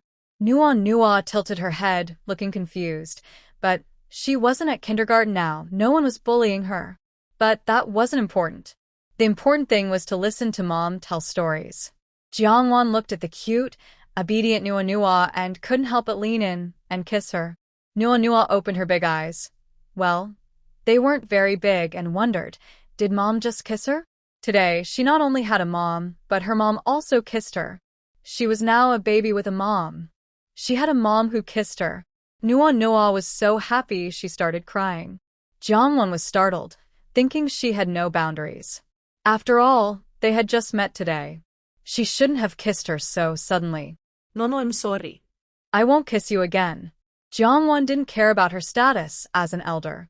If she made a mistake, she should apologize. No was upset. No more kissing? Why not? Is it hard to kiss her? Seeing her tears flow more freely, Jiangwan felt even more anxious. No, don't cry. Mom was wrong, and I apologize. Nuo shook her head, tears in her eyes, looking at her mom. Jiangwan's heart softened completely, but she didn't understand what Nuo meant. Chi-Chi. Fool. Jiangwan is a fool. Jiangwan didn't have time to deal with Chi-Chi calling her name. So, why is Nuo crying? Chi-Chi looked a bit awkward. Because she's shy. Jiangwan didn't understand. Chi-Chi explained, she likes you to kiss her. When you kiss her, she stops crying. Jiangwan found this a bit strange. A grown-up apologizing to a child. Does she really not care about her dignity? Jiangwan asked uncertainly, Chi-Chi, are you lying to me? Chi-Chi was furious. I never lie casually. Humph. If you don't believe me, forget it. Chi-Chi crossed his arms and turned his head angrily. Now he somewhat regretted lying before. Otherwise, he could have confidently told Jiangwan that he never lied. Jiangwan gently wiped Nuo's face and kissed her on the forehead again. Nuo leaned into her arms, holding her neck with her small hands, smelling her lovely scent. This must be her mom's smell. It was warm, like the winter sunshine. At this moment, Jiangwan realized Chi-Chi was right. It seemed Chi-Chi really knew his sister well. Upstairs, a big and two small were playing in the room. Downstairs, Zhang Lanyin called Jiangwan. Jiangwan went downstairs to answer the phone. On the phone, Zhang Lanyin straightforwardly said, Jiangwan, I need to see you. Let's pick a place and meet. Jiangwan refused. No, I don't have time. Zhang Lanyin insisted, Jiangwan, I really need to talk to you. Jiangwan replied, you want to see me, but I don't have anything to do with you. She was more anxious than she was. Zhang Lanyin asked, what do you want me to do to get you to come out? Jiangwan grew impatient. Just say what you need to say over the phone. Zhang Lanyin gritted her teeth. It's not convenient to talk on the phone. Jiangwan was not going to indulge her. Then forget it, she said, and hung up directly. Zhang Lanyin heard the beeping sound from the phone and stomped her feet in anger. If she hadn't learned from Fu Qingyang that Jiangwan knew about their affair, she wouldn't have come looking for her. Zhang Lanyin called again. This time, Gao Yao answered. From Gao Yao, Zhang Lanyin learned that Jiangwan didn't want to go out because she was fighting someone at the Fu family's house and was punished by her mother-in-law to stay indoors for a week. Zhang Lanyin felt pleased. She said that with the Fu family's background, how could they possibly like someone like Jiangwan? It was just for appearance's sake. Everyone could see that Zhang Lanyin was much better than Jiangwan, more outstanding by far. Since Jiangwan couldn't leave the Fu family, She decided to go find her at the Fu house. In the afternoon, Zhang Lanin appeared at the Fu family home.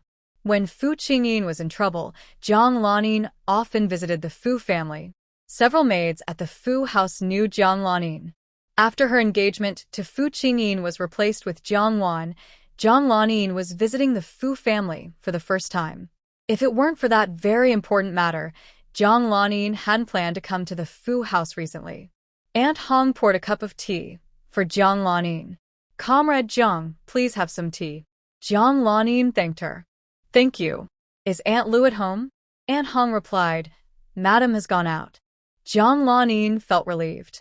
As the former daughter-in-law, she still felt a bit guilty when facing Lu Lan. It was better that Lu Lan wasn't home. Soon after, Zhang Wan was called downstairs by Xia Hong. "What kind of wind blew you here?" Zhang Wan mocked. Zhang Lanin didn't want to be scolded by Zhang Wan in front of others, so she said, "I want to talk to Zhang Wan alone." Aunt Hong looked at Zhang Wan, asking for her opinion. Zhang Wan nodded, and Aunt Hong left. Zhang Lanin's face looked unhappy. She had often given gifts to the maids at the Fu house before. They treated her well, almost like a family member. But now, all those privileges were gone. Suppressing her displeasure, Zhang Lanin asked, "How do you know about my relationship with Fu Qingyang?" She kept this secret very well, and even Zhang's family knew. "How did Zhang Wan find out?" Zhang Wan sneered. "How do I know? Just tell me if this is true or not. Your fiancé was injured and went through a lot for the country and people, yet you, his fiancé, couldn't wait to flirt with his cousin." Zhang Wan's smile was ambiguous and flirtatious. "Are you planning to keep the good stuff for yourself?" Zhang Lanin, feeling insulted by Zhang Wan's dismissive look, clenched her teeth. Zhang Wan. "The mistake of us being switched at birth when we were children was just a misunderstanding. We were just kids at the time. It's not your fault, nor mine. If you hate me so much, it's really unreasonable." Zhang Wan watched her perform, as if watching a show. Inside, Zhang Lanin was filled with hatred, wishing she could slap Zhang Wan to death. But she knew she couldn't let the Fu family find out about this, nor Lu Lan or old Master Fu. Otherwise, how could she marry into the Fu family's second branch? How could she marry Fu Qingyang? Thinking about how Zhang Wan believed she wasn't Zhang's biological daughter, Zhang Lanin deeply regretted her actions. She shouldn't have spread such rumors outside. "I swear you are truly my parents' biological daughter. If you don't believe me, you can go to any hospital and I'll have my parents take a DNA test with you. As long as you don't tell the Fu family about my relationship with Fu Qingyang, I promise I won't compete with you for our parents' attention. I will also try to persuade them to care for you and treat you well." Zhang Wan remained calm, weighing whether to use Zhang Lanin to get the remaining jade beads from the Zhang family. The two twin boys of the Zhang family are basically pets raised by Zhang Lanin. If she asks, maybe they would be willing to give her the jade beads. But doing so would surely make Zhang Lanin suspicious. Zhang Lanin isn't a fool. The Zhang family outside the capital might not know the jade beads are Nirvana pearls, but the Zhang family in the capital definitely does. If they are disturbed in the capital, their attention would be drawn. Is the secret of the Nirvana pearl still safe? Zhang Wan's fingers unconsciously tapped on the table, her expression indifferent. Zhang Lanin felt frustrated inside, holding back her anger. As long as she waits another year, she won't have to humble herself in front of Zhang Wan anymore. "Zhang Wan, if you have any requests, just tell me directly." Zhang Wan's gaze fell on her. "I don't have any requests." Zhang Lanin's expression changed. She swallowed the anger rising in her throat. "At least I was engaged to Aunt Lu's future son-in-law for 2 years. I know her pretty well. I can help you win her favor, so she won't dislike you. I can also introduce you to my friends so you can fit into our circle and make friends with everyone." Zhang Wan smiled faintly. "Zhang Lanin, you've known for over 10 years that there was something wrong with your birth, haven't you?" Zhang Lanin's heart skipped a beat, almost losing control and standing up. Why does Zhang Wan know so much? How is that possible?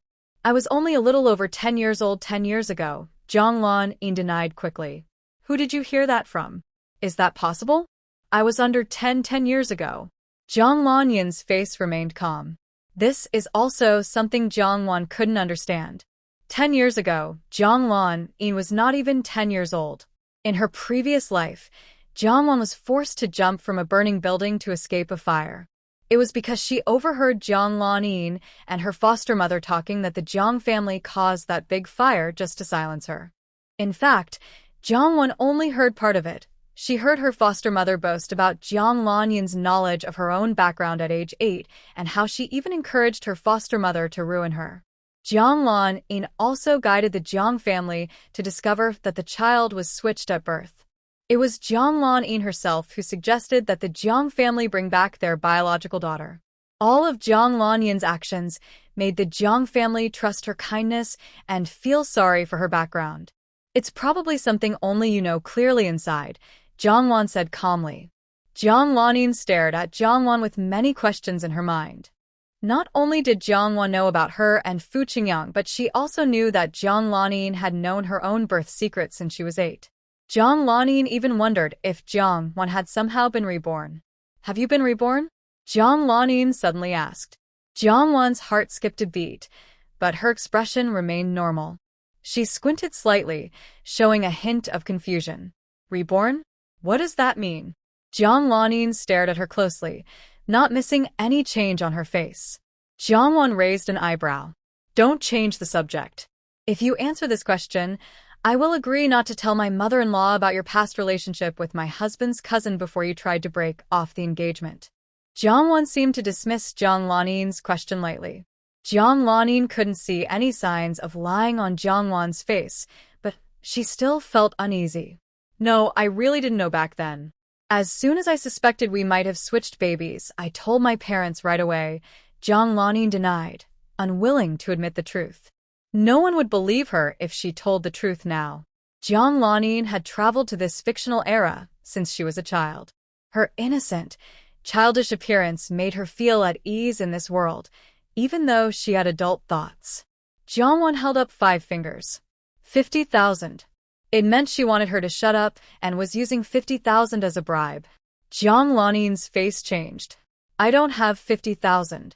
Can it be less? Jiang patiently made another demand. Or, you come to see me every day for a month and kowtow to me once each day. Jiang face turned green. That was an even more unreasonable request. 5,000? Is that okay? You know our family was robbed before, and I still need to borrow money from others, Jiang begged quietly. So far, Jiang had only been at a disadvantage in front of Jiang. What made her angry was that Jiang was the one who took the initiative to bring her from the countryside to the city. Jiang sneered coldly. Do you think I'm asking for alms? Jiang hated her deep inside. I don't have that much money. Jiang unbothered, said straightforwardly. Don't you have many friends? Don't you have a little lover? Jiang looked distressed, biting her lip and appearing pitiful. But I don't have that much money to pay back either. Jiang, not a man, refused to buy her act and even gave her advice, then just borrow from someone who doesn't expect to be paid back. Jiang felt ashamed and angry, saying, how could she borrow money and not plan to pay it back? Jiang looked cold and indifferent. In her past life, Jiang had never repaid Qin Mo after borrowing money from him. That's not acceptable. Are you treating me like a street vendor? Bargaining here? Fine, if you agree, great. If not, get lost. Jiang said impatiently. Jiang wanted to say more. Can you? Maybe lower the amount. Jiang poured a glass of cold tea onto Jiang face. Get out. Jiang clenched her teeth, but didn't lose her temper. I'll find a way to get the money. Jiang finally relaxed a little. Bring the money within 3 days. Jiang protested. That's too short. Jiang shortened the time by 1 day. 2 days. Jiang gritted her teeth tightly, feeling she couldn't take it anymore but had to endure again. I will do my best to gather the money. Jiang forced out these words and hurriedly left. Jiang also hoped they could gather the money quickly, so she wouldn't lose it when her mother-in-law got angry. She promised not to tell her mother-in-law, and she truly hadn't. Her mother-in-law only heard what she heard herself, so it wasn't her concern. She was innocent. Jiang Lanin left the Fu family and went to Rose Bar to find Fu Qingyang. In the private room, Jiang Lanin leaned on Fu Qingyang's shoulder. She's too much. She only cares about money, only sees money. Fu Qingyang held a glass of red wine, showing disdain in his eyes as he looked at Jiang Wan. If it weren't for money, she wouldn't agree to marry someone just to bring good luck to the dead. Jiang Lanin worried. What should we do then? Fu Qingyang gently comforted her. Don't worry about the money. I'll handle it. Jiang Lanin's eyes turned red, tears rolling down her cheeks, shining brightly. But I feel so sad inside. If I hadn't fallen for someone I shouldn't have, how could she threaten you and make you pay so much? Fu Qingyang gently wiped her tears, showing pity. As long as we get through this year, whatever she eats, I'll make her out. Jiang Lanin still felt uneasy. How did Jiang Wan find out about her? If she got the money, would she really keep it a secret? Would she think Jiang Lanin already knew her identity and wanted revenge? Qingyang, I'm worried. Jiang Lanin looked especially fragile, hesitant to speak. Fu Qingyang asked softly, "What are you worried about?" Jiang Lanin's delicate face showed anxiety and unease. "I'm worried she might go back on her word." Fu Qingyang was not foolish and naturally prepared. "Don't worry, I have a way to make her dare not go back on her word. If she were smart, she wouldn't break ties with us. It wouldn't benefit her anyway." Jiang Wan grew up in the countryside, with limited experience and knowledge. He didn't believe he couldn't handle her. Many things about Jiang Lanin related to Jiang Wan. He hadn't told Fu Qingyang, or else Fu Qingyang wouldn't have easily made such a harsh judgment about Jiang Wan. "Then what plan do you have?" Jiang Lanin asked softly. Fu Qingyang brushed it off and didn't tell Jiang Lanin. Because of her kind nature, if she knew he planned to use Jiang Qingfeng to scare others, she would definitely disagree. Jiang Qingfeng was Jiang Wan's biological brother, but also Jiang Lanin's brother. On the last day of their agreement, Jiang Wan was still under punishment and couldn't leave the Fu family. Fu Qingyang and his group could only take the risk and go to the Fu family to find Jiang Wan. Fu Qingyang begged his mother to find an excuse to have Aunt Lu Lan, the eldest aunt, go out.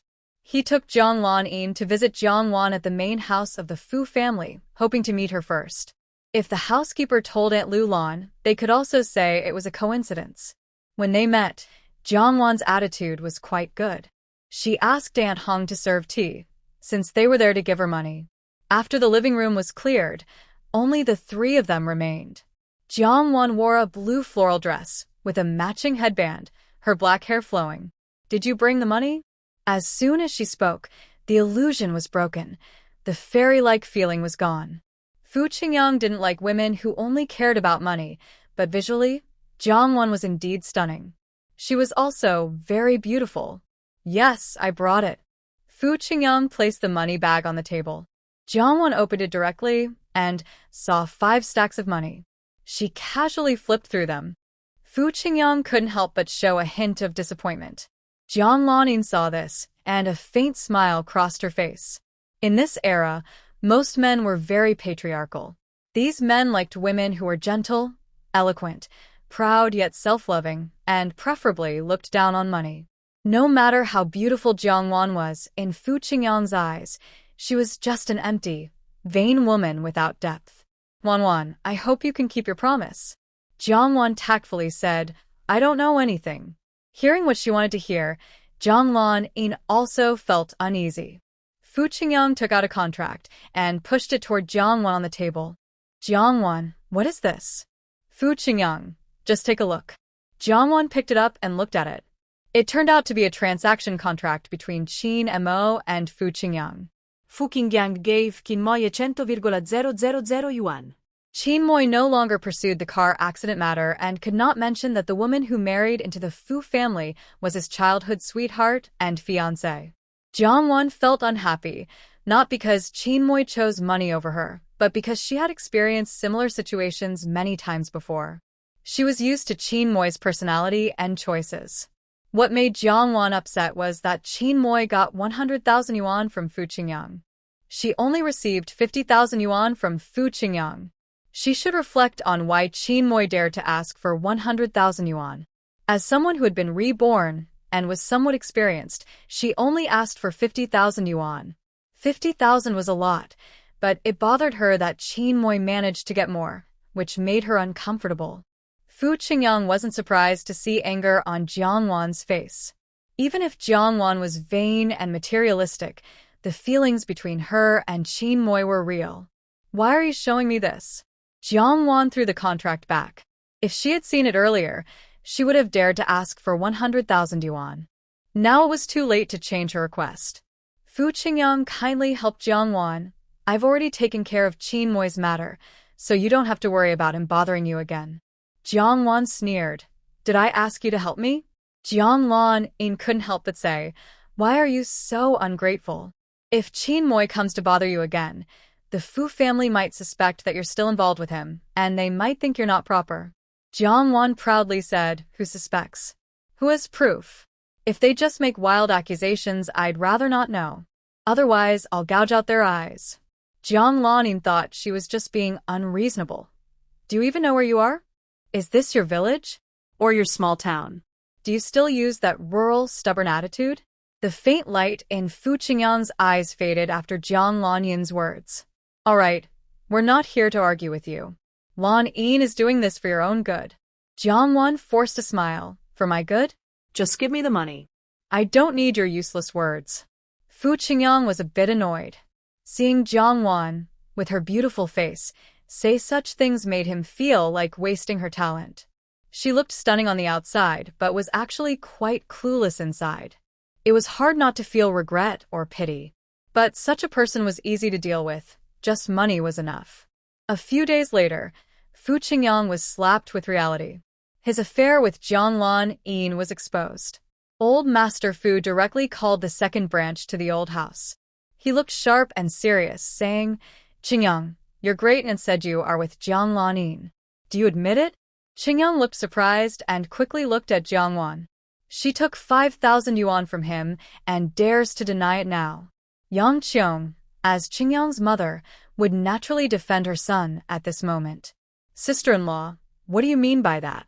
Lu Lan replied calmly, isn't that what Dad is asking now? You'll find out soon enough. Yang Qiong was angry. Why was she interfering?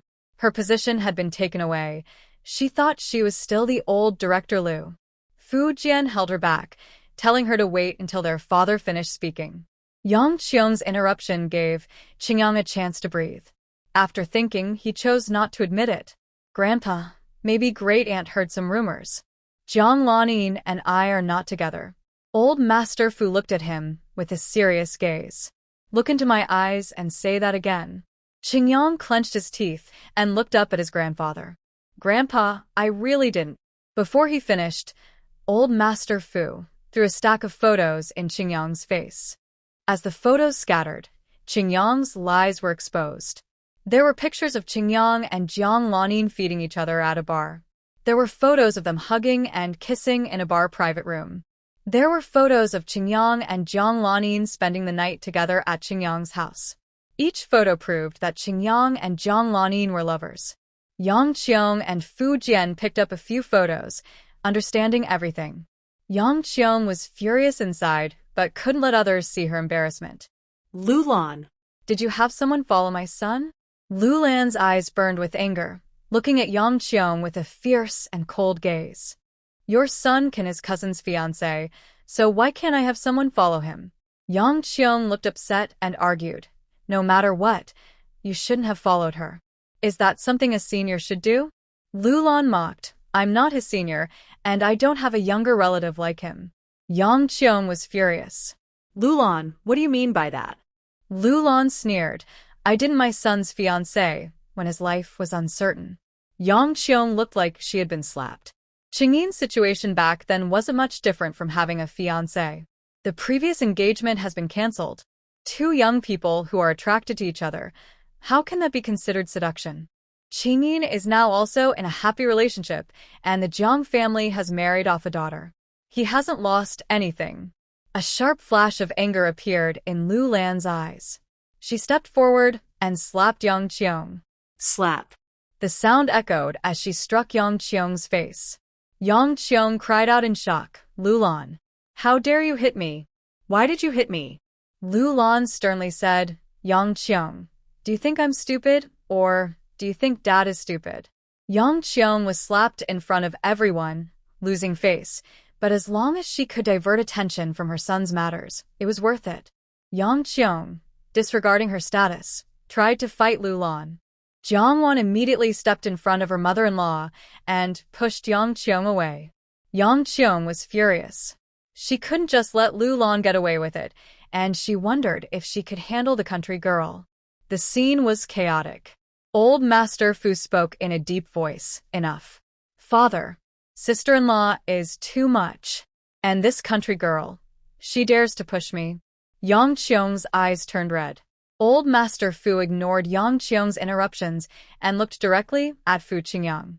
Do you have something to say? Fu Qingyang's face was pale and red, unable to speak. Old Master Fu's gaze was fixed on him. When did you get together with her? His intense stare made Fu Qingyang sweat on his forehead and feel even more anxious. If he had already been involved with Jiang Lan before his cousin's accident, when his cousin was still on the battlefield, then what he did was despicable. If it was after his cousin returned from the battlefield, then he was even worse than a beast. After thinking carefully, Fu Qingyang bit his lip and admitted the first. Grandpa, Lan Yin and my elder brother's marriage was arranged by the elders. They haven't seen each other much, so there was no real feeling. We truly love each other. We couldn't help it. Our hearts were out of control. Fu Qingyang explained, with a goulet. Lu Lan was so angry she clenched her teeth, her face full of rage and hatred.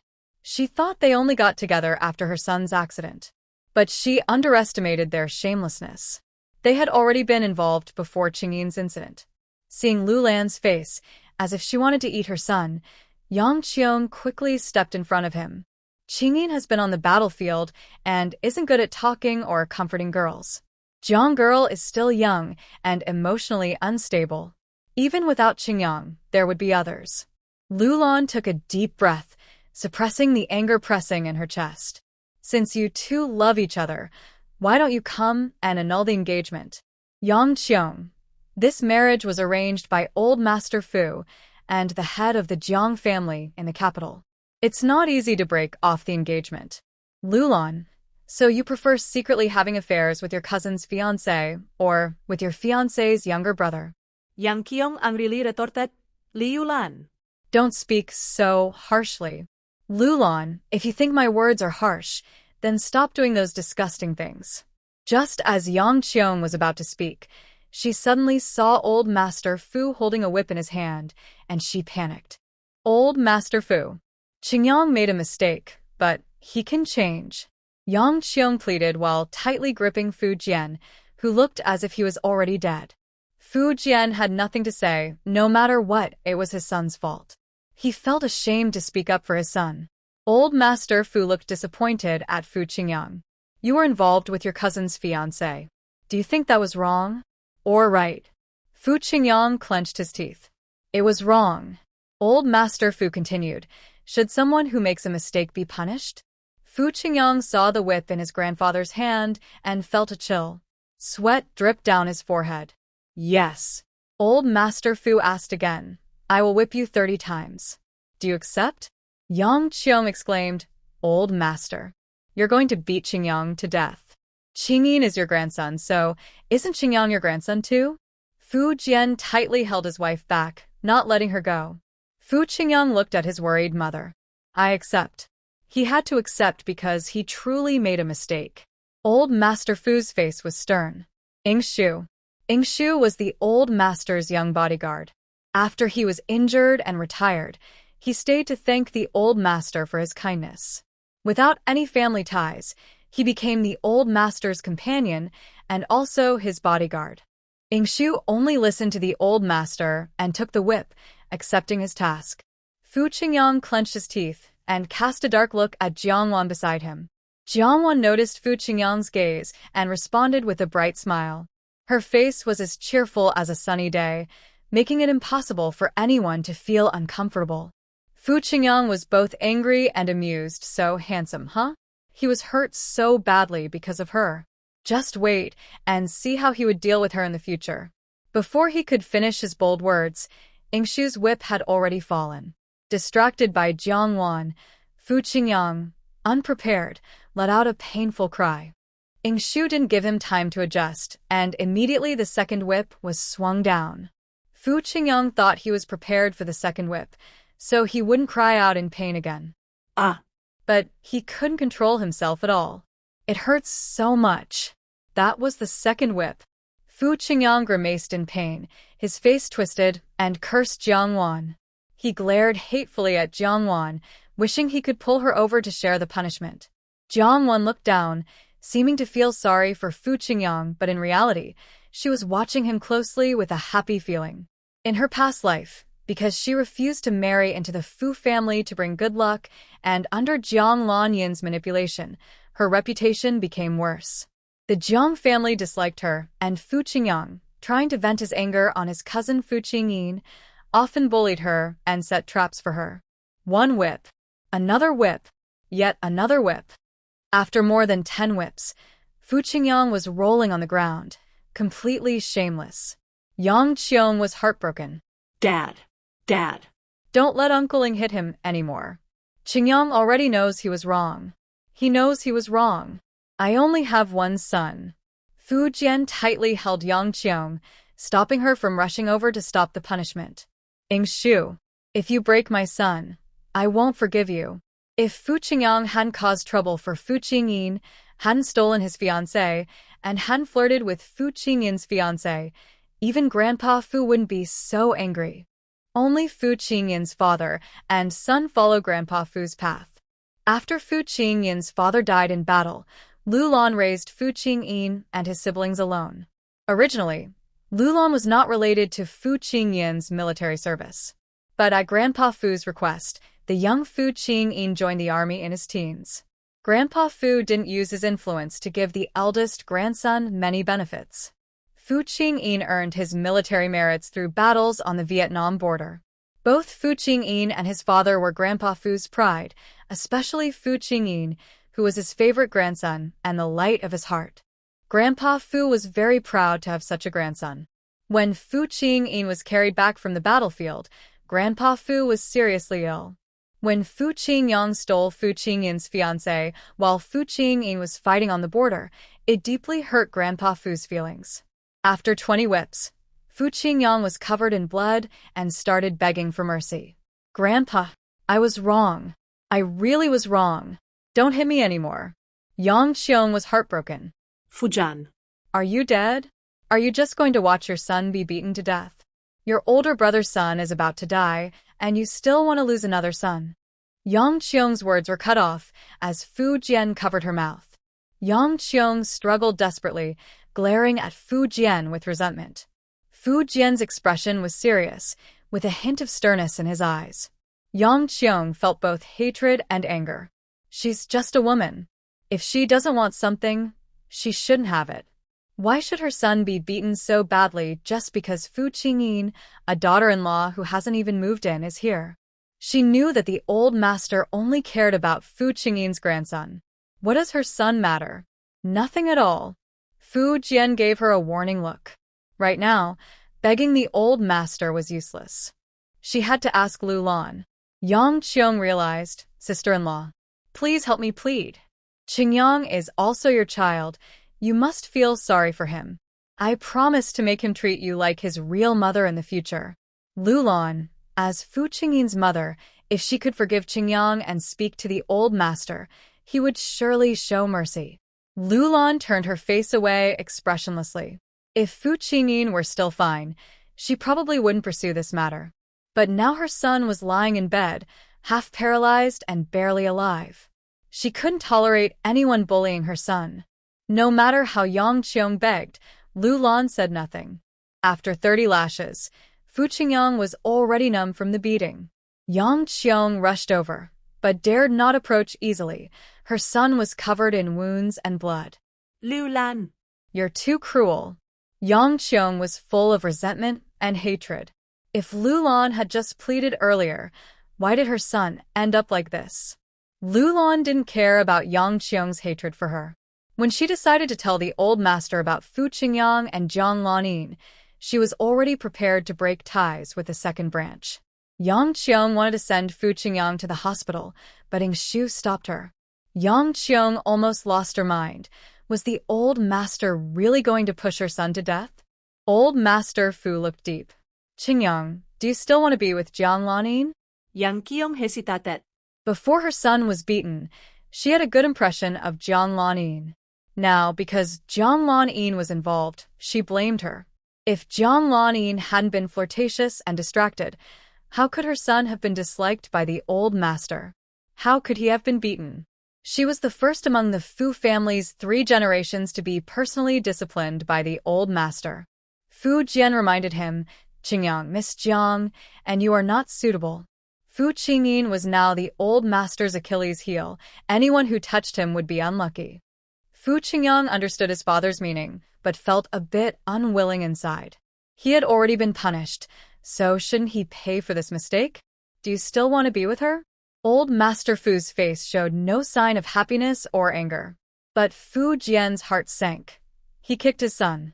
You still haven't learned your lesson. I will never agree to you being with Miss Jiang. Yang Qiong was anxious and pushed Fu Jian. Just say what you want. Why kick him? Qingyang, listen. Don't be stubborn, Yang Qiong softly reminded him as she comforted her son. Both of Fu Qingyang's parents warned him, so he dared not have other ideas. Grandpa, I was wrong. I won't be with Jiang Lanin anymore, he said.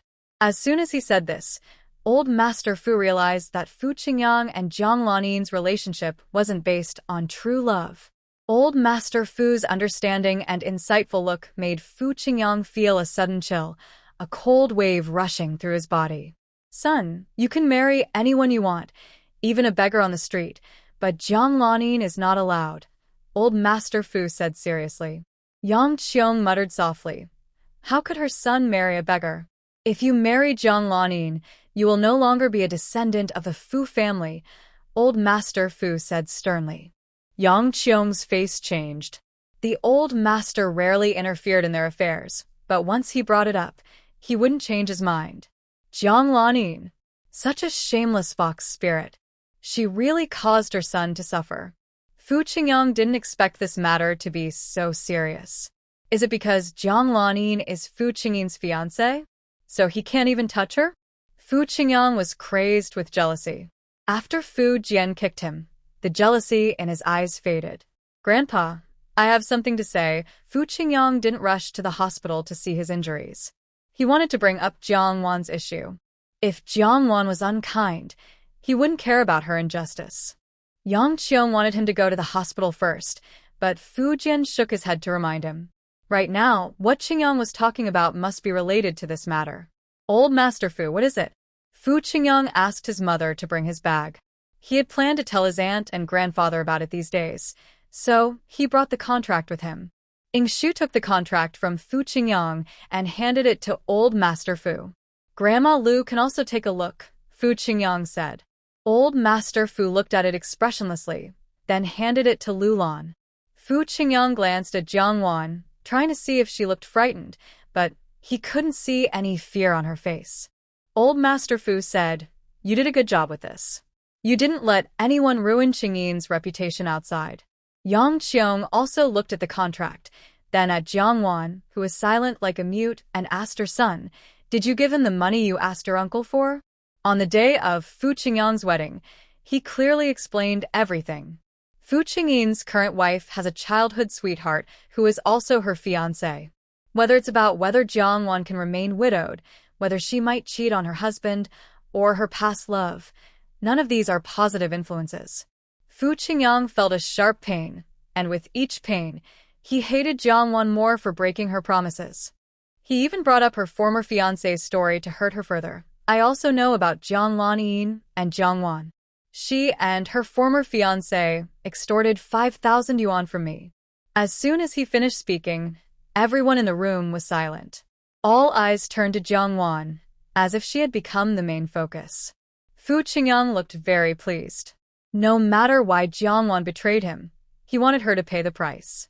Yang Qiong didn't expect that the person who caused her son to be whipped by the old master was this new wife who came to bring good luck. You shameless woman! How dare you harm my son? Yang Qiong rushed forward to slap Jiang Wan. Lulan reacted a bit slowly and didn't block Yang Qiong in time. Having been reborn, Jiang Wan felt no fear, so she wasn't afraid of anyone. Before Yang Qiong could slap her, Jiang Wan grabbed her wrist and forcefully pushed her away. You shameless woman! You still dare to fight back? Yang Qiong was furious and felt humiliated. She couldn't believe that a country girl dared to show her attitude and hit her. Jiang Wan said sharply, I married into this family to bring good luck, but I am also Fu Qingyin's legally married wife. Who are you insulting with your words? Your son took advantage of me and seduced my husband's former fiancée, and that's not enough? And you, as a mother, come to insult his current wife? Aren't you just bullying me because my husband is unaware of what's happening and I have no support? If he were doing well now, would you still dare to call me a shameless woman? Old Master Fu's eyes showed a hint of pain. Lulan's face was also filled with obvious sorrow. Fu Jian's face changed color, and his expression became serious and sharp as he looked at Jiang Wan. Yang Qiong also knew Jiang Wan was trying to trap her and became angrier. If you were Qingyin's wife, I would tear you apart right now. Jiang Wan sneered. If you're not Fu Qingyin's second aunt, with your foul mouth and rude manners, I would beat you until you lost your teeth. Yang Qiong didn't expect to be humiliated by someone like Jiang Wan one day. She trembled with anger. Big sister-in-law. Even if you want to bring good luck to Qingyin, there's no need to find someone so uneducated, who not only doesn't understand manners, but also has no upbringing. Just a rude girl. Jiang Wan, are you showing off? Or mocking? Or just happy to see me suffer? After your son stole Fu Qingyin's fiancée, Fu Qingyin could only find someone like me to bring good luck. Are you proud of that? Yang Qiong was furious and couldn't believe she dared to speak like that. Shut up, you brat, she shouted. She quickly apologized to the old master. Old master, she's talking nonsense. I have no such thoughts. She's just spitting blood and insulting people. Fu Leoi's expression grew even more serious. Jiang Wan, what's going on with Qingyang? Yang Qiong took the opportunity to add fuel to the fire. She's just a greedy girl who looks down on the poor and is unfaithful. She's crazy about money. I think, big sister-in-law, no matter what Qingyin is going through now, a woman like her is too disgraceful and damages our Fu family's reputation. Fu Leoi coldly said, if you can't keep your mouth shut, then leave. Yang Qiong was scolded by the old master and felt humiliated, her face turning pale and red. Even though Fu Qingyin was in such a state, the old master still protected him. He even protected a small bride for bringing good luck. Jiang Wan shot Yang Qiong a look that said she deserved her provocation.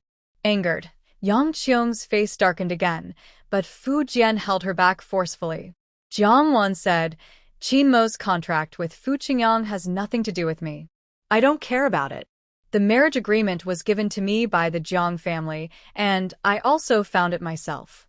Maybe if Fu Qingyang and Jiang Lanyin hadn't gotten involved, the Jiang family wouldn't have brought me back from the countryside. Yang Qiong saw her talking and suddenly turned her anger towards her son, annoyed. If you insist on not fulfilling the marriage agreement, isn't someone forcing you to marry? Basically, it's because you look down on. Jiang Wan interrupted her. It's because I look down on them. Yang Qiong said. See? I was right. She's just a girl from the countryside I was talking about. Jiang Wan said, I dislike Qin Mo because his parents look down on me and criticize me in every way. I dislike Qin Moi's younger sister-in-law for thinking I am trying to climb the social ladder by clinging to Qin Moi. I dislike Qin Moi for not defending me when his family was unhappy with me and insulted me, and for making me compromise and tolerate his family. Jiang Wan's eyes are clear and honest. She says openly, I like Fu Qingyin like this, someone who doesn't boss me around or lecture me all the time. I also like my mother-in-law like this, respectful, tolerant, understanding. She is the best and most reasonable elder I have met.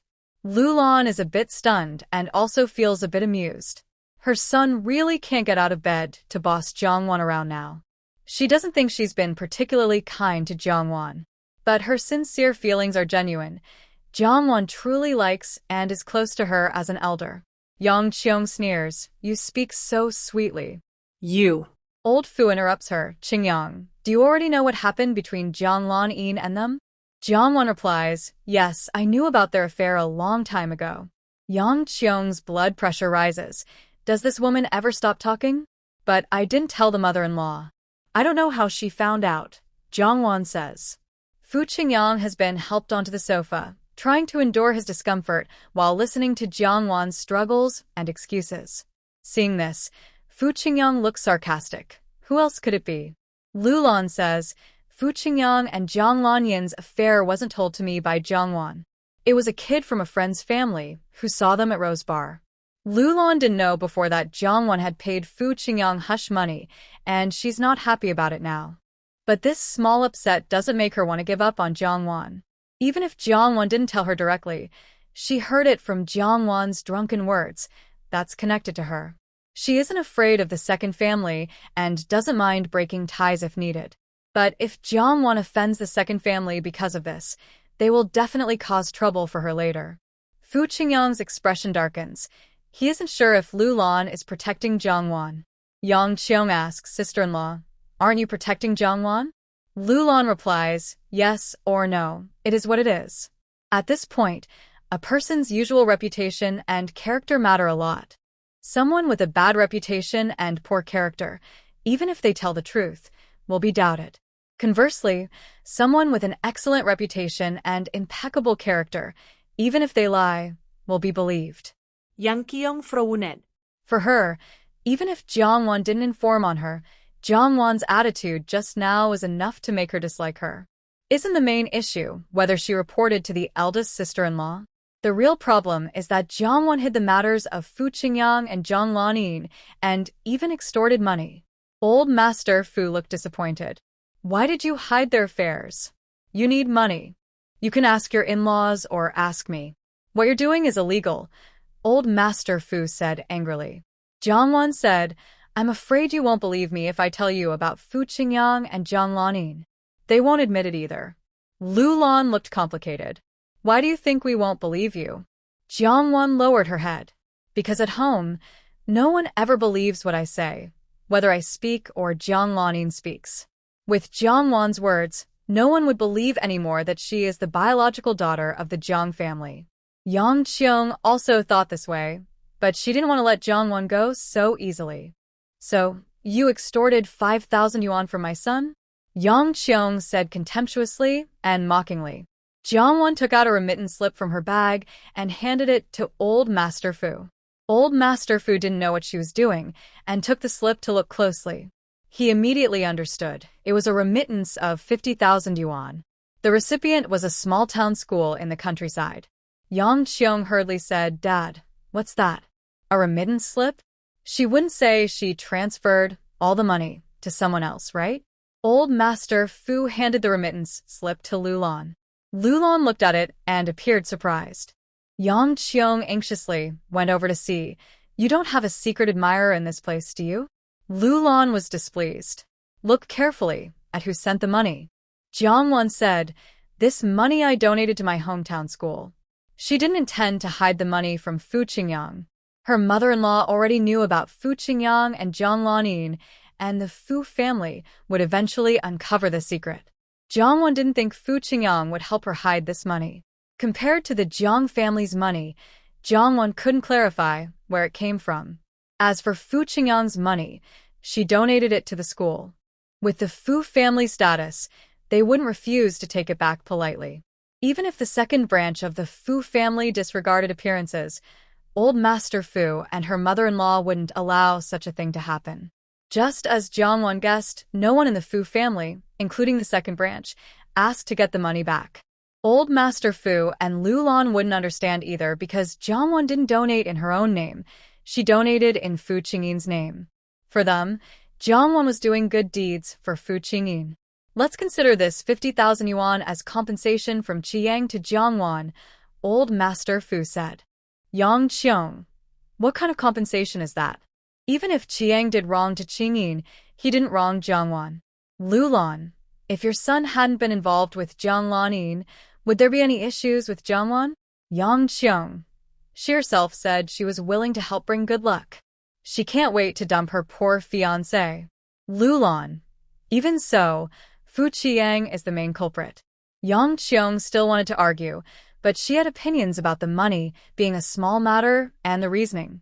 It made it seem like her son had wronged Jiangwan. If the old master had said it was compensation for Fu Qingyin, she wouldn't have objected at all. Old Master Fu decisively said, Shu, take 50,000 yuan from my account and give it back to Qiang. Fu Jian was immediately alarmed. Dad, isn't this embarrassing us? This money is to compensate Jiangwan for Qiang, Fu Jian concluded. When Yang Qiong left the old house, her face was pale with anger. Old Master used to only care about Fu Qingyin. Now that Fu Qingyin is almost dead, he still only cares about Fu Qingyin. I just don't understand. Aren't you his biological son? Isn't Qiang his grandson? Fu Jian looked calm. The living can never compete with the dead. But in the end, the living will be the winners.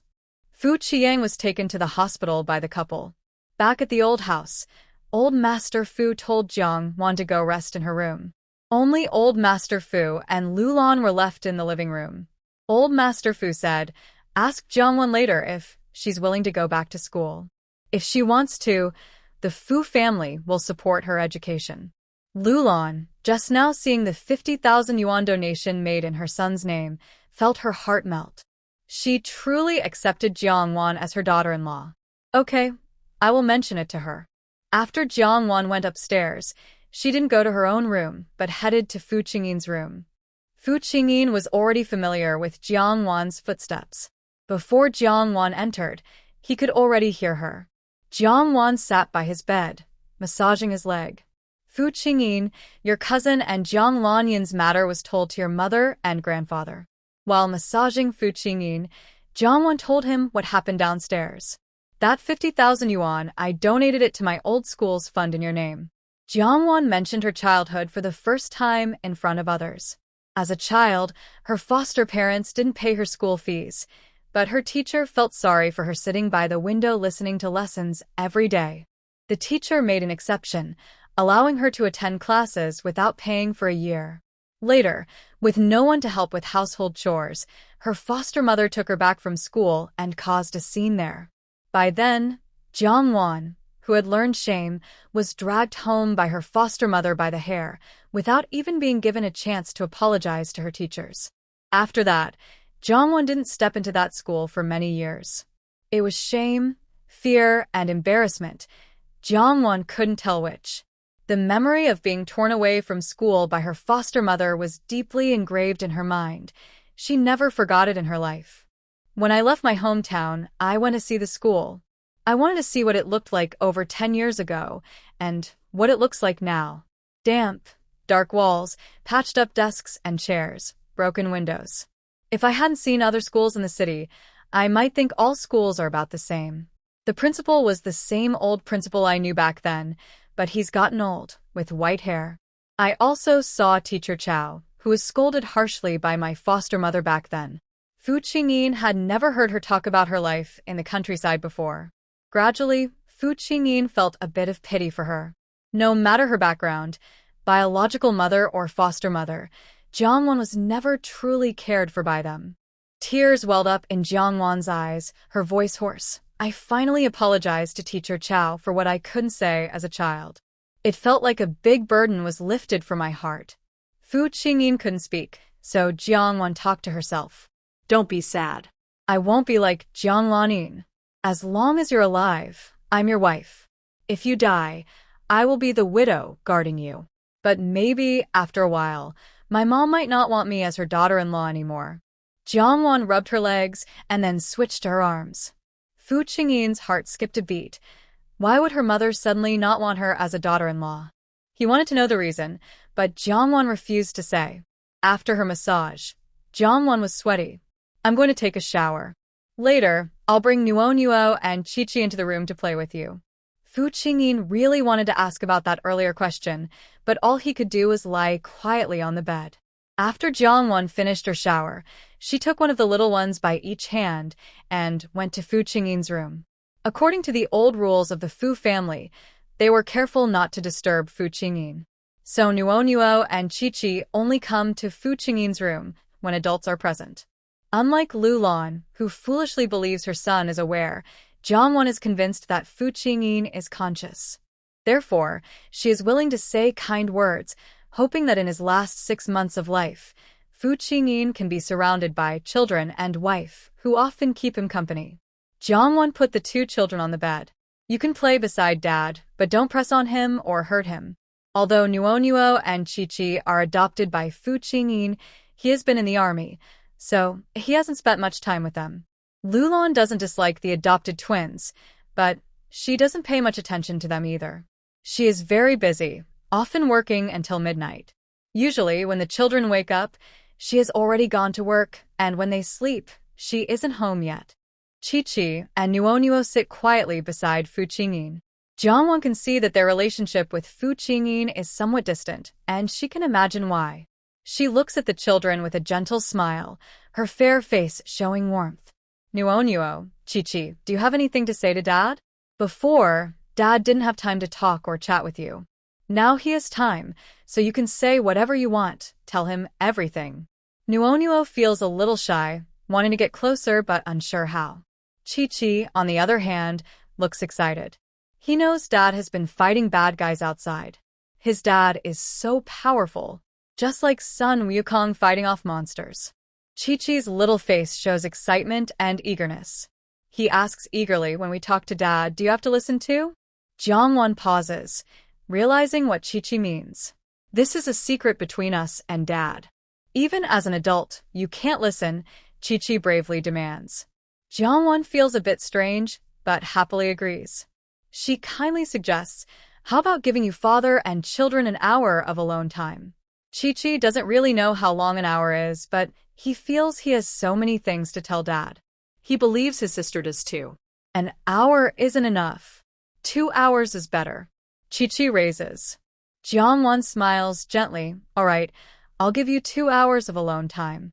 Chi-Chi's eyes showed uncontrollable happiness, but also some worry. Will Grandma be unhappy? He had thought about quietly talking to his dad before, but Grandma Wang told him he might disturb Dad's rest, and Grandma would be upset. If Grandma is unhappy, she might send them away. Jiangwan said, no, Grandma will be very happy that you came to talk to Dad. Chi-Chi finally relaxed, though he didn't ask why her words were different from before. Kids often don't care about the process, as long as they get what they want. Jiangwan left, and Fu Qingyin heard the door close. 2 children stayed nearby. Chi-Chi happily jumped on the bed, staring brightly at Dad's sleeping face. Fu Qingyin didn't know what the 2 kids might say to him.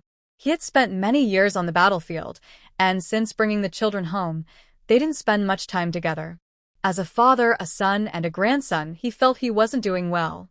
Chi-Chi leaned on Fu Qingyin and whispered, Dad, Pai Dan, and the others say you're going to die. I don't believe it. You're like Sun Wukong.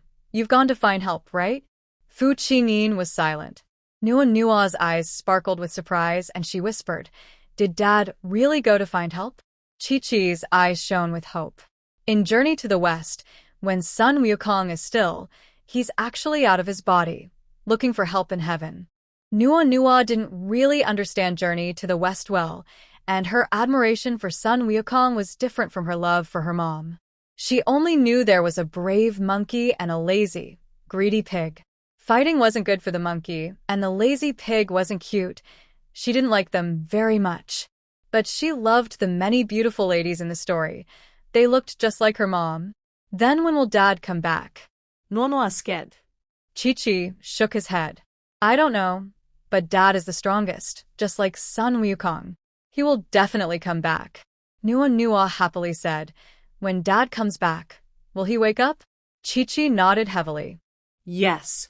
Nua whispered worriedly, what if Dad doesn't wake up? Chi-Chi scratched his head. Then I will go to the Western Heaven. Hearing this, Fu Qingyin's breath caught. Chi-Chi had just finished watching Journey to the West during summer vacation, and now his mind was full of Sun Wukong and the Buddha. Western Heaven has the Buddha. I will ask him to save Dad. Fu Qingyin took a deep breath, feeling a little relieved. Kids' words can be very frightening, even when they're just catching their breath. Nua clenched her small fists and said, "Big brother, I want to go too. Mom is going too." Chi looked a bit hesitant and said, "Going to the west is hard. There are many monsters and demons along the way. You're so young and small, you might be more delicious than Tang Monk. They might eat you." Nua was a little scared and didn't want to be eaten by monsters. "Maybe we should take Mom with us?" Nua thought this was a good idea, and her eyes lit up. Mom fights as well as Sun Wukong. She even made Yao Jie cry, so she can definitely make the monsters cry too. Chi-Chi's initial reluctance wavered. They would be very dangerous on the way to the west, and they would need someone to protect them, just like Sun Wukong protecting Tang Monk. Chi wanted to be like Sun Wukong, but he was too small. He looked worried and said, "What if she doesn't want to go?" Nua's small face also looked a bit worried. "Can we ask Mom nicely?" Chi sighed deeply and said like a little adult, "It seems my reputation will only be saved by Jiangwan." Nua som happy. "Big brother, you can't call Mom by her name. What is a reputation anyway?" Chi hesitated for a long time. "I don't really know. I heard it in TV shows."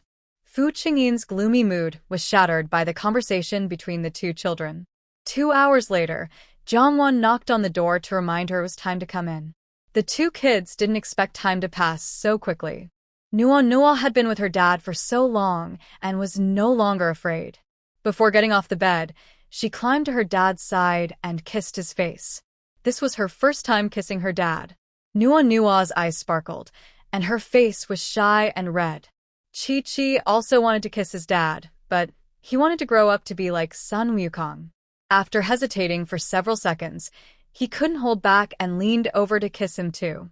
Suddenly, Chi-Chi's face turned redder than Nua's. Sun Wukong can only grow up to be great. Yang van tok nonos hand. Nua looked up with shining eyes, her face innocent and pure. Mom. Don't you want to kiss Dad? Jiangwan was touched by her innocence and was momentarily stunned. Dad is about to rest, so we should leave now.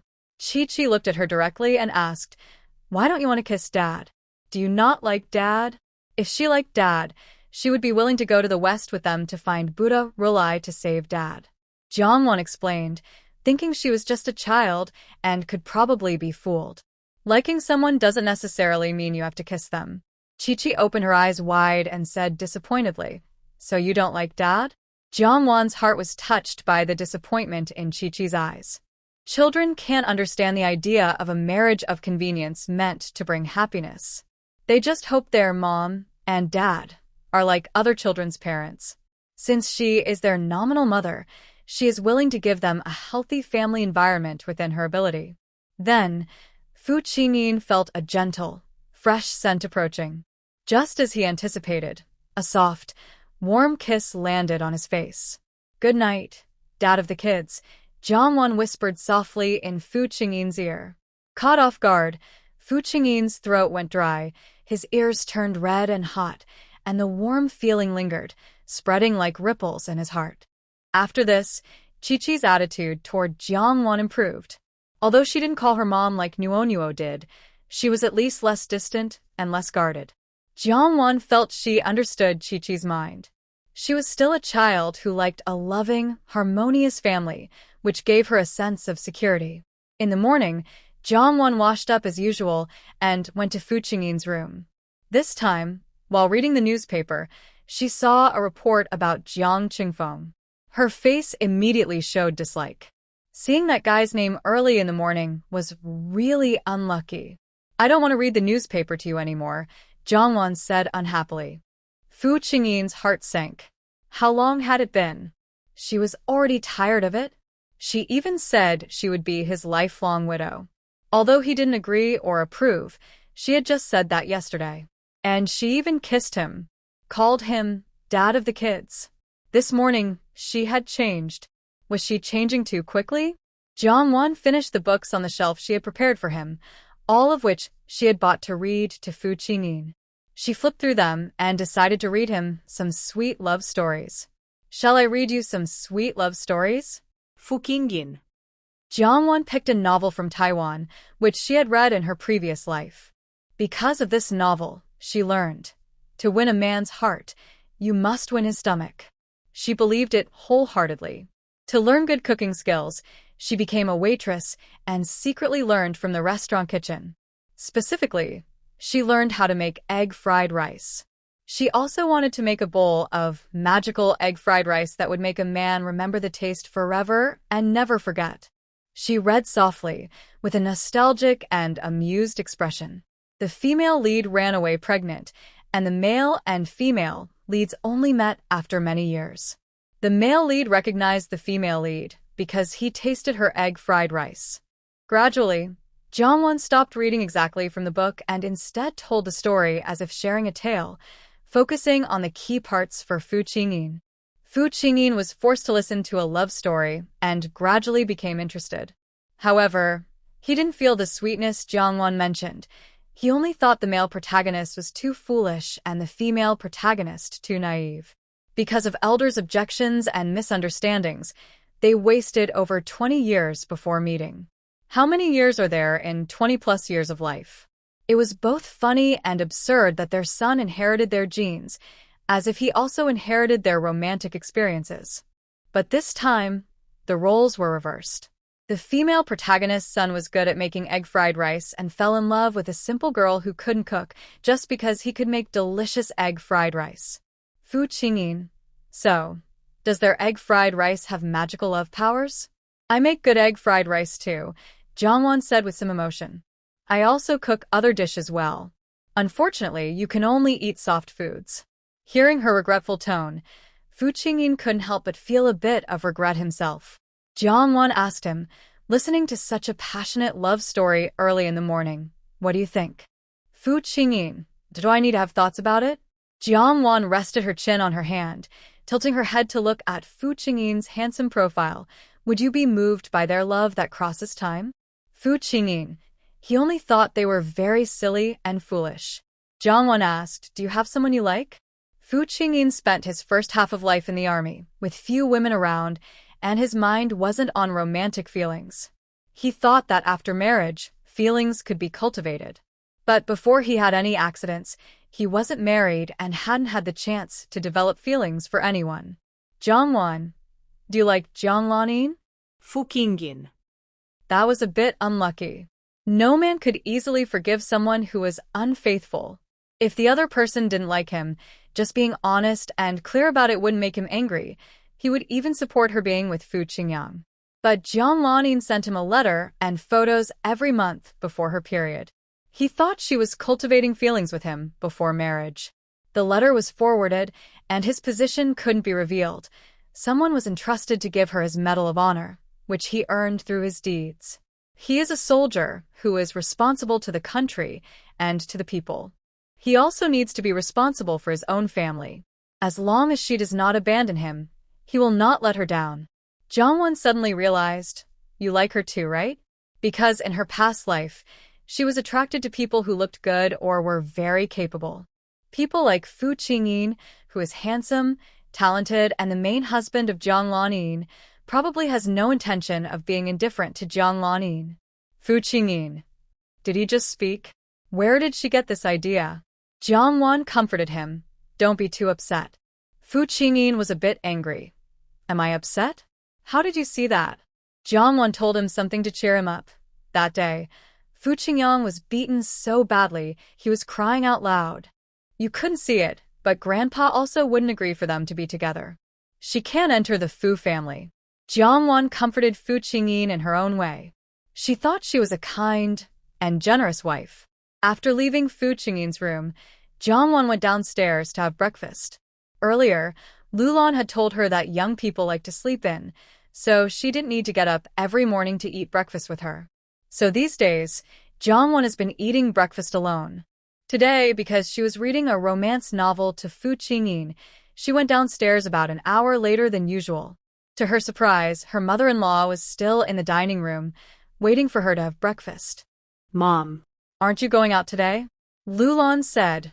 I'll go out after I finish talking to you. Jiangwan was surprised. She was really waiting for her. Lulan asked while having Wang Qin bring the breakfast. Wanwan, have you thought about continuing to study? Jiangwan was stunned and didn't respond immediately. Lulan's gentle smile appeared in her eyes. If you want to study, just go ahead. I will support you. Jiangwan felt a mix of emotions, bittersweet, complex, and hard to describe. Since Jiang family brought her back from the countryside, they never asked her to go back to school. Instead, her mother-in-law asked if she wanted to study or continue studying. Lulan said, "Don't rush to answer me. Think about it carefully. If you decide, just tell me." Jiangwan looked at her with a confused expression. "Mom, why are you so kind to me?" Seeing her confused look and her bright but blank eyes, Lulan sighed softly in her heart. You are my daughter-in-law. Isn't it right for me to treat you well? She was kind to Jiangwan, and Jiangwan would also treat her son well. Again, didn't Jiangwan say she was the best elder to her? As Lulan mentioned, Jiangwan felt she had little to give in return for her kindness. She decided to repay this kindness to Fu Qingyin. "Thank you, Mom. But at my age, I'm afraid I can't sit still in school," Jiangwan said gratefully, but politely declined. "Also, although I haven't officially attended school, I've studied on my own a lot." Afterward, Jiangwan shyly asked, "Could you help me? I want to take the school exams and get a graduation certificate." In her past life, as Qin Mo's wife, Jiangwan couldn't just rely on the few words Qin Mo taught her. To avoid embarrassing Qin Mo and to outdo Jiang Lanin, she worked hard. Her skills, at least, earning a high school diploma was easy for her. Lulan didn't persuade her, but respected her decision. "I have a classmate at the Education Bureau. I'll ask her first," she said. Jiangwan, who had experience taking exams before, blushed and said, "Mom, I might need to start from elementary school. Getting an elementary school diploma is necessary before taking middle school exams and so on." Lulan saw that Jiangwan had no trouble reading books or newspapers and thought she had at least finished elementary school. To her surprise, Jiangwan hadn't even completed elementary school. Jiangwan lowered her head, feeling a bit embarrassed. She was probably the least educated among the Fu family, like a big white goose among a flock of swans. Lulan gently said, "Not being able to read isn't your fault. As long as you can learn to read and write, that already puts you ahead of many people." "That's very good." Jiangwan had only been married in for a few days but already brought Lulan many surprises and joy. Her eyes welled up with tears. She felt a bit jealous of Fu Qingyin. He was truly lucky, with such a caring grandfather and a good mother. Meanwhile, Fu Qingyang was hospitalized after being whipped 30 times by old Master Fu. When Jiang Lanin heard this, she went to visit Fu Qingyang at the hospital and was seen by Yang Qiong. Yang Qiong was furious upon seeing her, her tone full of blame. "Miss Jiang, our Qingyang was whipped 30 times by Grandpa because of you. That's on you." Yang Qiong looked at Jiang Lanyin's graceful posture, then sneered at Jiang Wan and also mocked Jiang Lanin.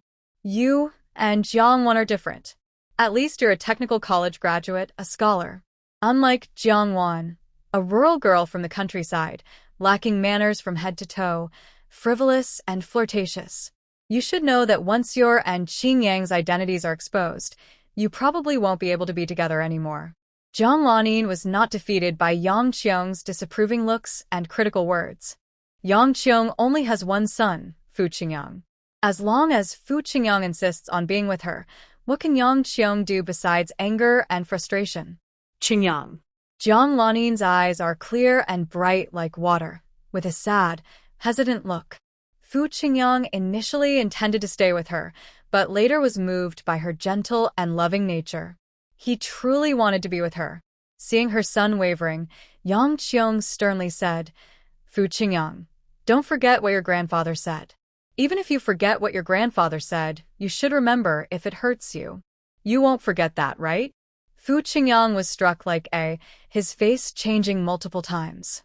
Jiang Lanin's long eyelashes drooped, and her eyes were filled with layered anger, like dark clouds pressing down. Jiang Wan. Does she really have to ruin her? Fu Qingyang, who had been deeply affectionate with Jiang Lanin before, couldn't turn against her immediately. "Mom, you should go first. I want to talk with Lanin." Yang Qiong frowned, uneasy about leaving her son alone with Jiang Lanin. Fu Qingyang looked upset. Mom. I'm not a kid. You don't have to watch over me, do you? Just make things clear with her. You know your grandfather's temper. If you oppose what he says, not only will he be angry, but your dad might even break your leg. Yang Qiong had no choice but to give a warning with a hint of caution. After Yang Qiong left, only Jiang Lanin and Fu Qingyang remained in the single hospital room. Jiang Lanin kept her eyes fixed on Fu Qingyang's face, studying him carefully. Are you planning to break up with me? Fu Qingyang's prepared words were knocked back by her direct question. I didn't say that, he replied, feeling a bit reluctant inside. Jiang Lanin's eyes were full of stubborn determination. But you thought about it, hesitated, and even. Her eyes welled with tears, and after a pause, she continued. Maybe you even promised your grandfather to break up with me. As soon as she finished, tears streamed down Jiang Lanin's face. Fu Qingyang was startled, she guessed right. He liked Jiang Lanin a little, but he didn't have the courage to oppose his grandfather for her. Maybe we can pretend to be fine on the surface, while secretly making plans. When enough time has passed and your grandfather is no longer angry, I'll talk to the family about us. By then, they might be more accepting. Jiang Lanin was crying, her eyes full of blame, disappointment, and pain. She shook her head and said, I don't want to continue. Fu Qingyang hadn't yet understood what she meant when he heard Jiang Lanin say she wanted to break up. Let's break up, Jiang Lanin said. Fu Qingyang looked confused. Jiang Lanin wanted to break up with him? She wiped her tears, her eyes stubborn. Jiang Lanin, follow my heart when I like someone. I am never someone who clings stubbornly. Fu Qingyang, from today on we're done. You go your way, I go mine. His heart was touched. Lanin, stop messing around. I didn't say I want to break up. Jiang Lanin nodded, extremely disappointed. You didn't say it, I said it. I don't want you anymore. After saying this, Jiang Lanin turned to leave. Fu Qingyang chased after her from the hospital bed. Jiang Lanin. He hurried out of the ward and caught up to stop her from leaving. Jiang Lanin suddenly turned and slapped him. Slap. The crisp sound stunned Fu Qingyang. Jiang Lanin's brows were filled with sadness, but her eyes burned with fierce anger. Fu Qingyang. I hate you. Fu Qingyang wanted to chase her, but nearby Yang Qiong was carrying fruit and saw what happened. She quickly approached. Qingyang. Jiang Lanin had already gone far. By the time Yang Qiong caught up, she couldn't reach her and could only stare at her back in anger, cursing. Uncultured family. Just like Jiang Wan. All the same. 2 peas in a pod. Are you stupid? Just standing there letting her hit you. Yang Qiong suddenly stopped, realizing something. Did you break up with her? She won't bother you anymore, right? If they could really separate, even a slap was worth it. Fu Qingyang remained silent. It wasn't he who suggested it. Jiang Lanin was the one who proposed breaking up. But judging by her reaction, she was probably holding back her feelings for him when she did it. His attitude, and his mother's attitude, hurt her pride and dignity. She wasn't like Jiang Wan, superficial. Her innate pride wouldn't allow her to beg him. A wave of reluctance and pity rose in Fu Qingyang's heart. The place where she had hit him was no longer painful. It was a memory of her love she left behind. Yang Qiong didn't know what her son was thinking. If she knew how mean her son was, she'd slap him a few more times to wake him up. Jiang Lanin ran out of the hospital with a cold, intimidating expression.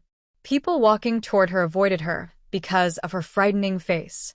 Jiang Lanin was lost in her own thoughts. She didn't believe a word of what Fu Qingyang said. His plan was the same as their previous idea. But that plan depended on the Fu family knowing about their relationship and clearly opposing it. Unless Fu Qingyang could rebel against his family for Jiang Lanin and even break ties with them. Would Fu Qingyang do that? Jiang Lanin knew he wouldn't do it now. If she gave him a little more time, she was confident she could fully control Fu Qingyang. This time, Jiang Lanin didn't go to the Fu family to confront Jiang Wan. Their relationship was exposed now, and going to the Fu family would only bring shame. Jiang Wan received a call from Jiang Lanin at home. Jiang Lanin asked her to meet and said, "If you're too scared to come out, I'll tell Aunt Lu that you took 5,000 yuan from Fu Qingyang." Jiang Wan held the phone and said with a smile, "Do you think Fu Qingyang didn't tell me?"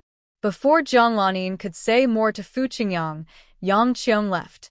She didn't know many details but believed Jiang Wan was the one who betrayed her. Jiang Lanin angrily questioned her. "Jiang Wan, are you determined to go against me?" Jiang Wan replied calmly, "Who's going against whom? Who's scheming against whom? Don't you know yourself?" As soon as she finished speaking, Jiang Wan heard the call disconnect from the phone. She slightly smiled and gently put down the phone. Gao Yao took the two children to art class. When she returned and saw Jiang Wan, she sarcastically said, "There's a man outside looking for you." Jiang Wan frowned. Could the man who came to the Fu family be looking for her? If he was from the Jiang family, no matter what, he was technically her family and he would be allowed in. If he wasn't from the Jiang family, Jiang Wan narrowed her eyes, feeling suspicious. Outside the courtyard, Jiang Wan saw someone, Qin Mashi. This confirmed her suspicion. It was either Qin Mo or Qin Mashi. Jiang Wan coldly asked, "What are you here for?" Qin Mashi's attitude was much better than before, and he looked at Jiang Wan with a complicated expression. He explained, "My brother asked me to come. He said to wait for him, and he would take you out of the Fu family." Jiang Wan sneered.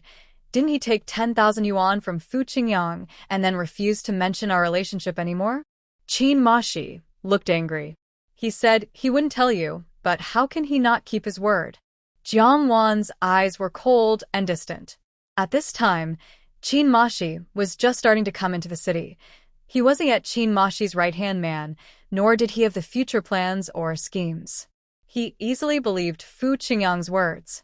Qin Mashi spoke up for his brother, saying, "This money is my brother's business capital. Don't worry.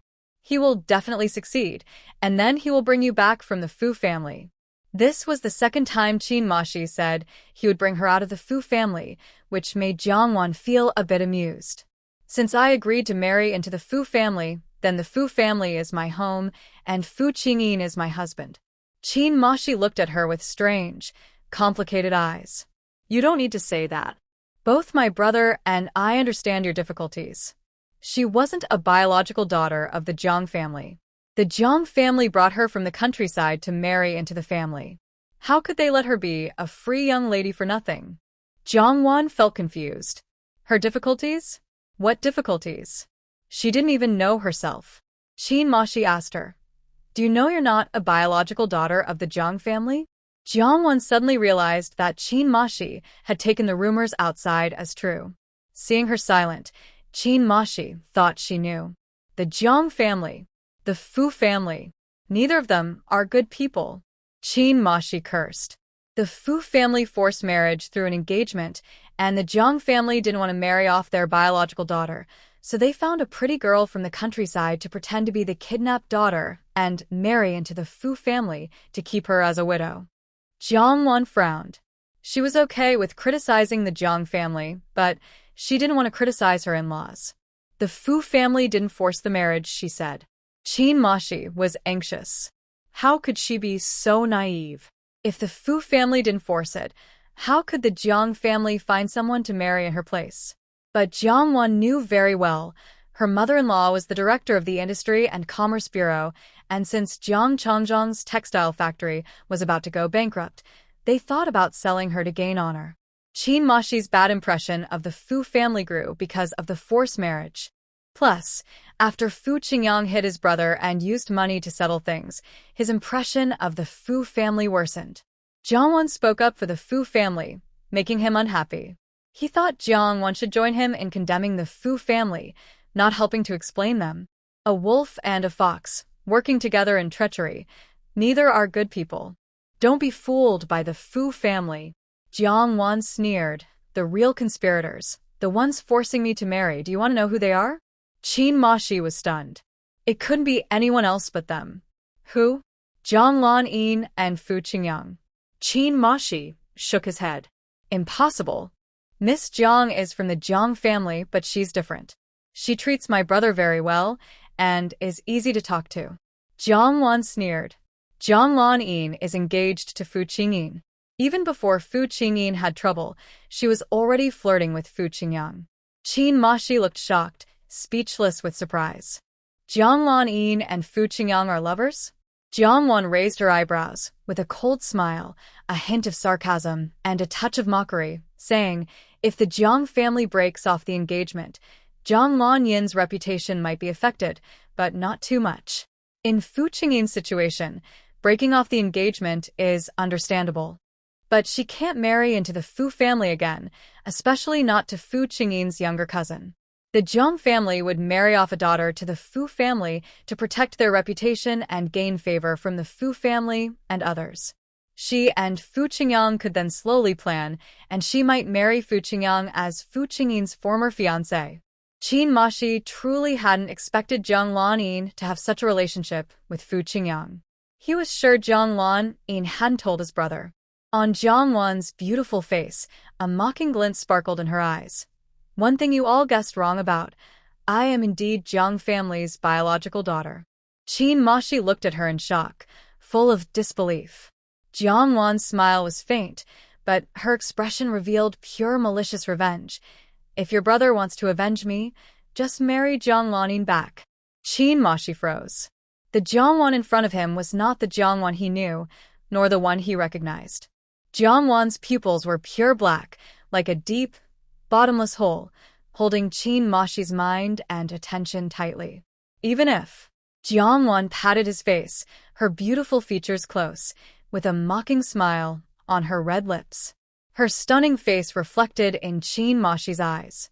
Qin Mashi swallowed dryly, her heart pounding faster and faster, almost jumping out of her throat, but she withdrew her hand. Jiang Wan's long black eyelashes fluttered, still with a sarcastic tone. This engagement can also let your brother earn another 100,000 or more from Fu Qingyang. After all, she had no relation to Fu Qingyang, but Jiang Lanyin was Fu Qingyang's woman. Until Jiang Wan left, Qin Mashi's ears turned red, standing there helplessly, as if nailed to the ground. She. How did she become like this? Qin Mashi's face burned hot, especially the face she had touched, which felt like it was boiling, scorchingly hot. After a while, she finally came back to herself, as if waking from a deep dream. Her eyes fixed on the main gate of the Fu family, looking deep and strange. Gao Yao watched the man leave from the window in the living room, her eyes filled with deep dissatisfaction. What does she lack compared to this woman? Some people are really shameless. They're married, and yet men still come after them.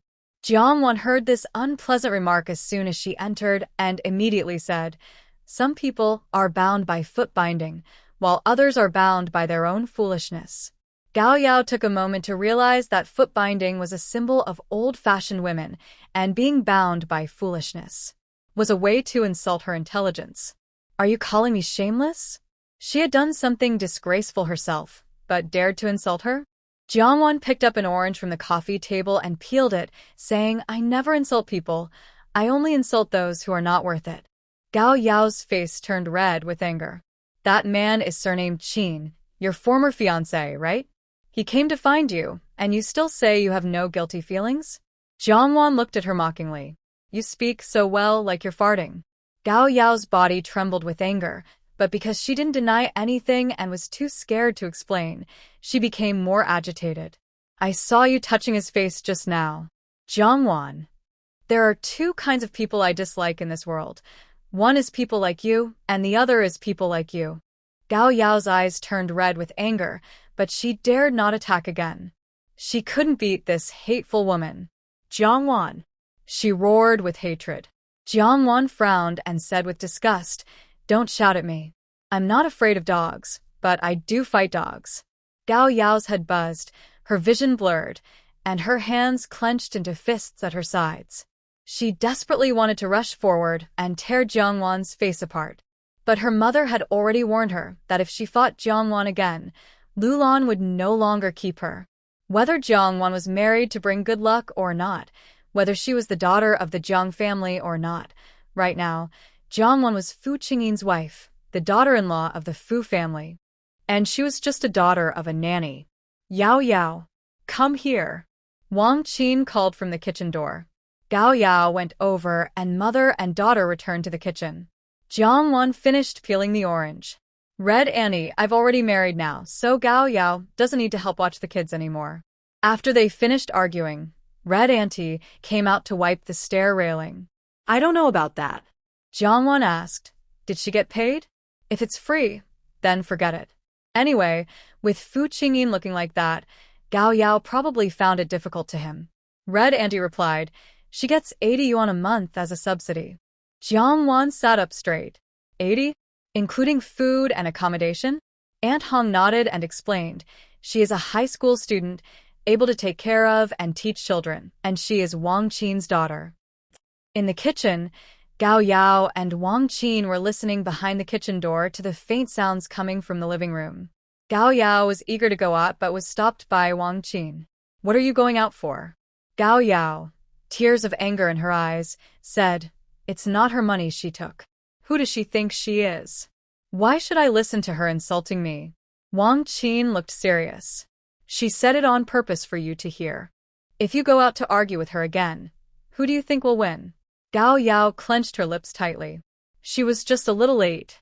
Now, she could only be the daughter of a nanny, while Jiang Wan, who was not as good as her, became the young mistress of the Fu family. I give up. I won't do it anymore. I'll just do what she wants. Gao Yao said angrily.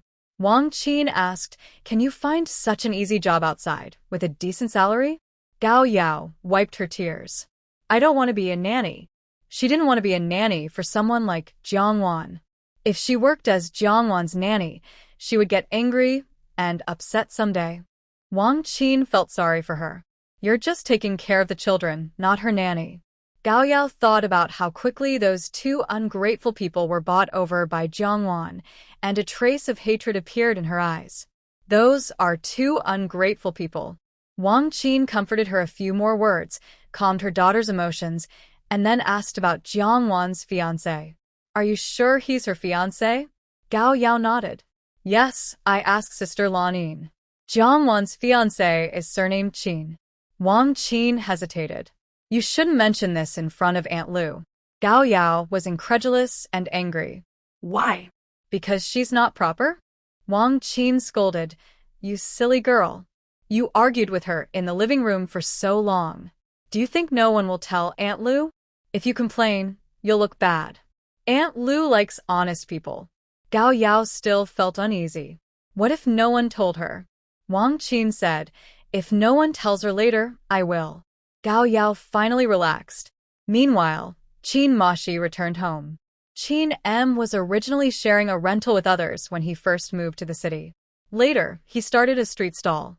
To load goods, he shared a place with others, but eventually, he rented a whole place because there wasn't enough space.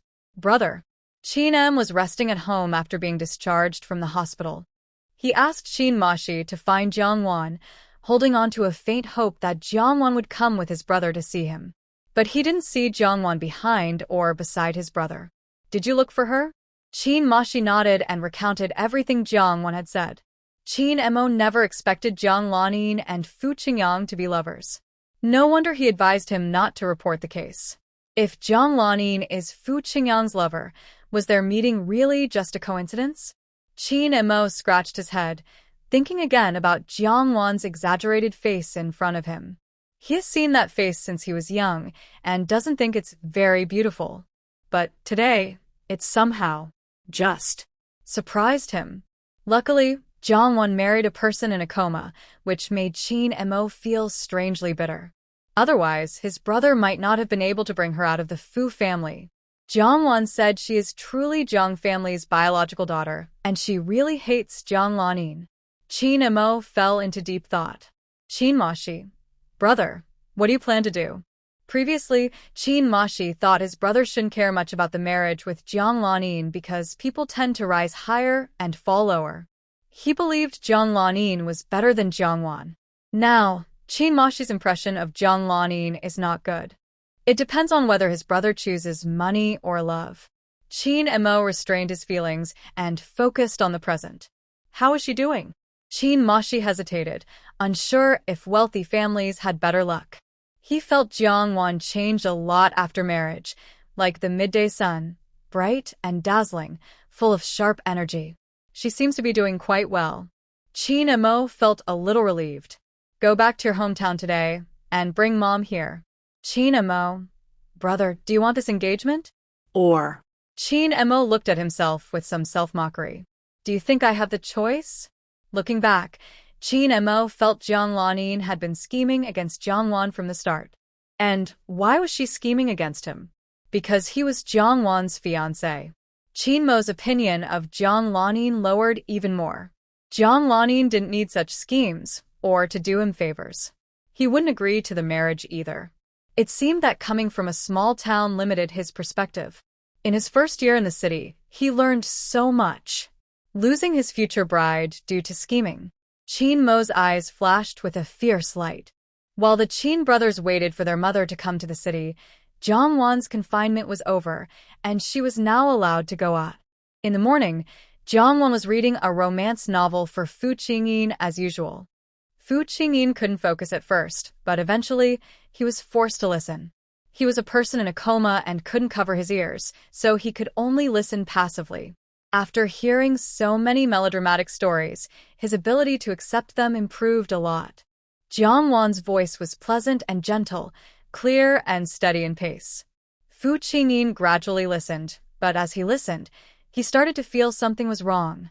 Jiang Wan had already said, Manhwa told them, "Is it really that important who the child's father is? Turn your open accusations into quiet care.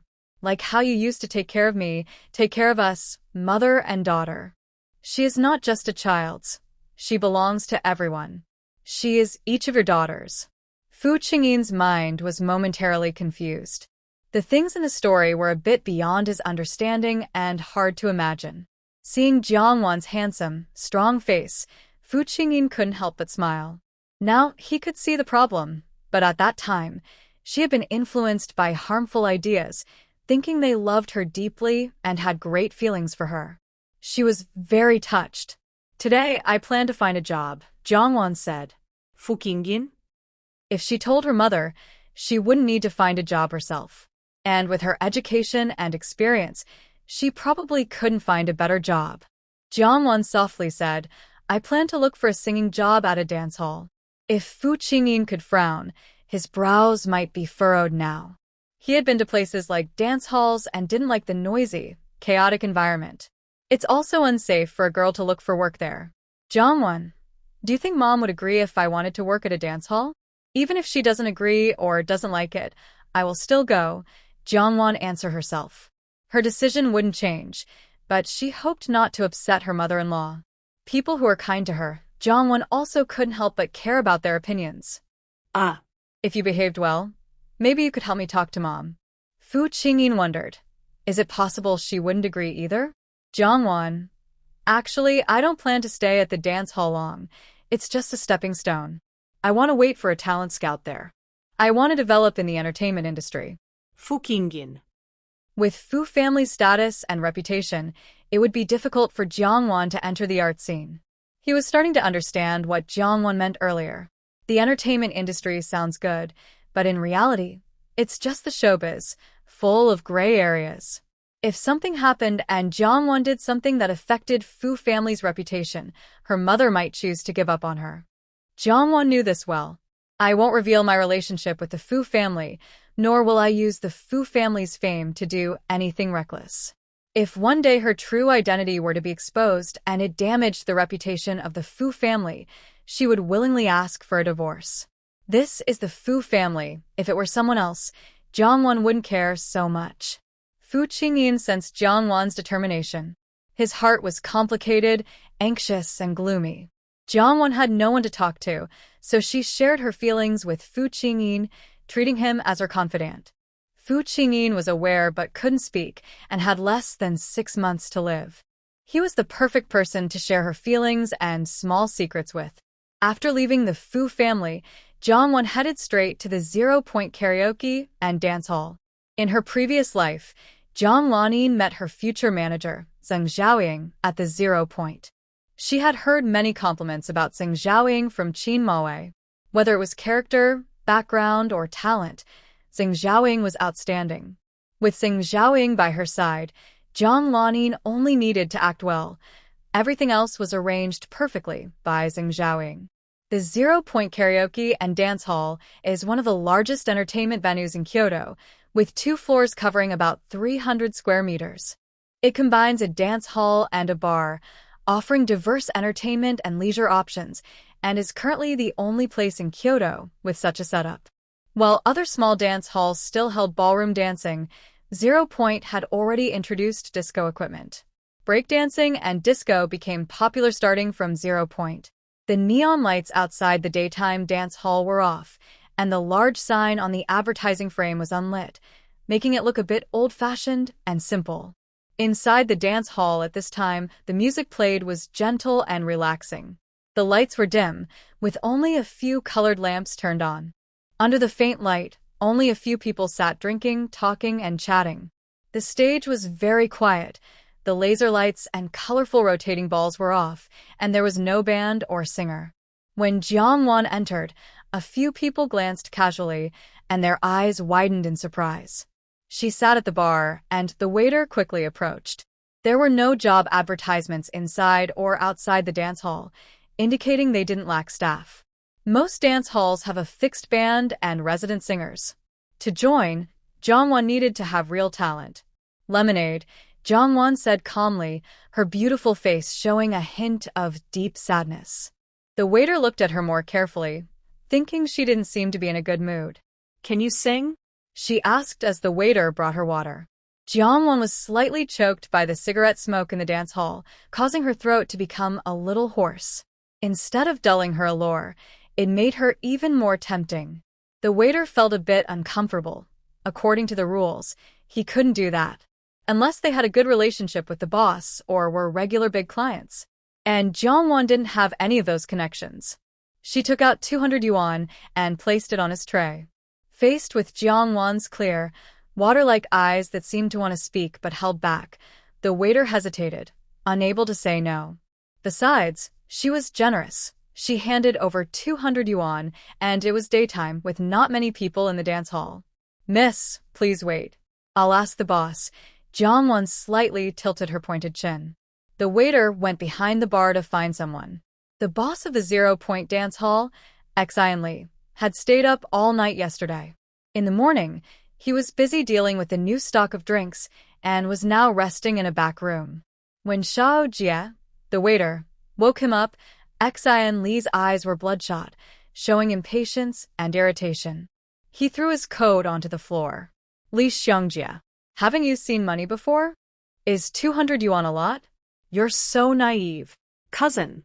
I just felt sorry for her. She came alone to the dance hall, looking worried. She must be in trouble.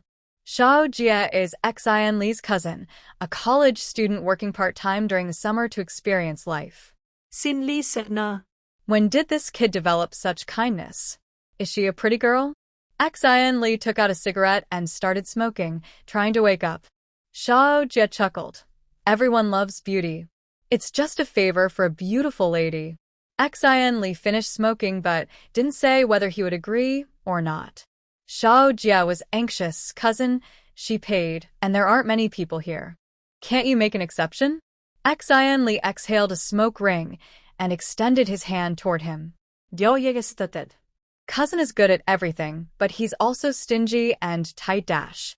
He's a college student working part-time at the dance hall.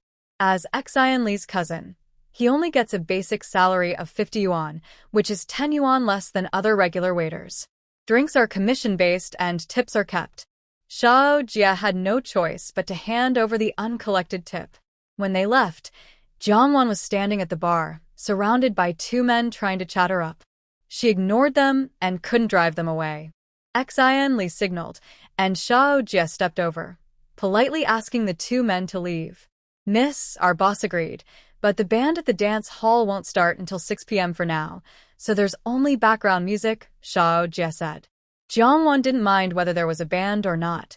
She mainly came to fish. Right now, she wasn't after Xing Xiaoying but the dance hall owner, Xian Li, and Qin Mo, who was a future friend and business partner. She wanted to replace Chin and Mo in investing in the zero-point dance hall, so she would have her own place to discuss matters later. Most importantly, her own place would be much safer. Jiangwon stepped onto the stage, and a few scattered customers looked over. The staff at the dance hall also turned their attention toward her. Xian Li went behind the bar, poured himself a drink, and didn't even look at the stage. Jiangwon had a good voice and liked to hum a few tunes normally. In her past life, she sang a song that Zheng Xiaoying praised, but not long after, her voice suddenly went bad. This life. Jiangwon picked up the microphone and chose a Cantonese song, Sunset Song, a song by Fong Jia that was released at the beginning of this month. Not many people in the country had heard it, and there was no instrumental version available yet. So, Jiangwon sang a cappella. There was another more popular version of this song. In her previous life, she liked a different version. Now, with her current mood, she preferred Sunset Song. Jiangwon asked the waiter to bring her a high stool. Shao Jia moved it over for her. As soon as she started singing, Xian Li, the bartender, looked up at her. Shao Jia leaned over and asked, "How was it?" "Pretty good, right?" Actually, he also wanted to ask, "How was it? Was it very beautiful?" Xian Li looked away and didn't argue with him. Many people from the art scene came to the dance hall. It was free, lively, noisy, and a place to release their pent-up passions. There were many handsome men and beautiful women in the dance hall. Xian Li had even seen women more beautiful than Jiangwon. He himself didn't care much for women, and having seen so many, he was immune to all kinds of women. Xian Li bit down on a cigarette. He only loved money. Now, a new nightclub had opened on West Street, and with more dancers working there, his dance hall's business was clearly affected. Earnings were down, which to Xian Li meant loss. Jiangwon's voice was soft and clear, with a high level of recognition. She hadn't received professional training, but she was good at immersing herself and singing with emotion. Shao Jia listened quietly and stopped talking to his cousin. Among Xian Li's friends, some were involved in music, so he understood a little. The women on stage all had naturally good voices. There are no professional skills, and her voice is quite obvious, but it doesn't overshadow her charm. Listening to her sing feels like hearing a story behind a glamorous facade, a buried secret, or an unfulfilled regret. When the dance hall quiets down, everyone listens quietly to her singing, captivated by this moving story. After finishing one song, Jiangwon sang two more, both Cantonese songs filled with a sense of melancholy. Before leaving, Shao Jia couldn't help but ask her, "Miss, did you encounter any difficulties?" Jiangwon shook her head, glancing at Xian Li behind the bar, who was not paying attention to her. She slightly squinted her eyes and said, "My surname is Jiang." Shao Jia was a bit surprised. "My surname is Li. I am Li Xiangjia, 20 years old, single. I go to university here, and I work part-time at the dance hall during summer vacation." After speaking, Shao Jia realized he had introduced himself too much and blushed with embarrassment.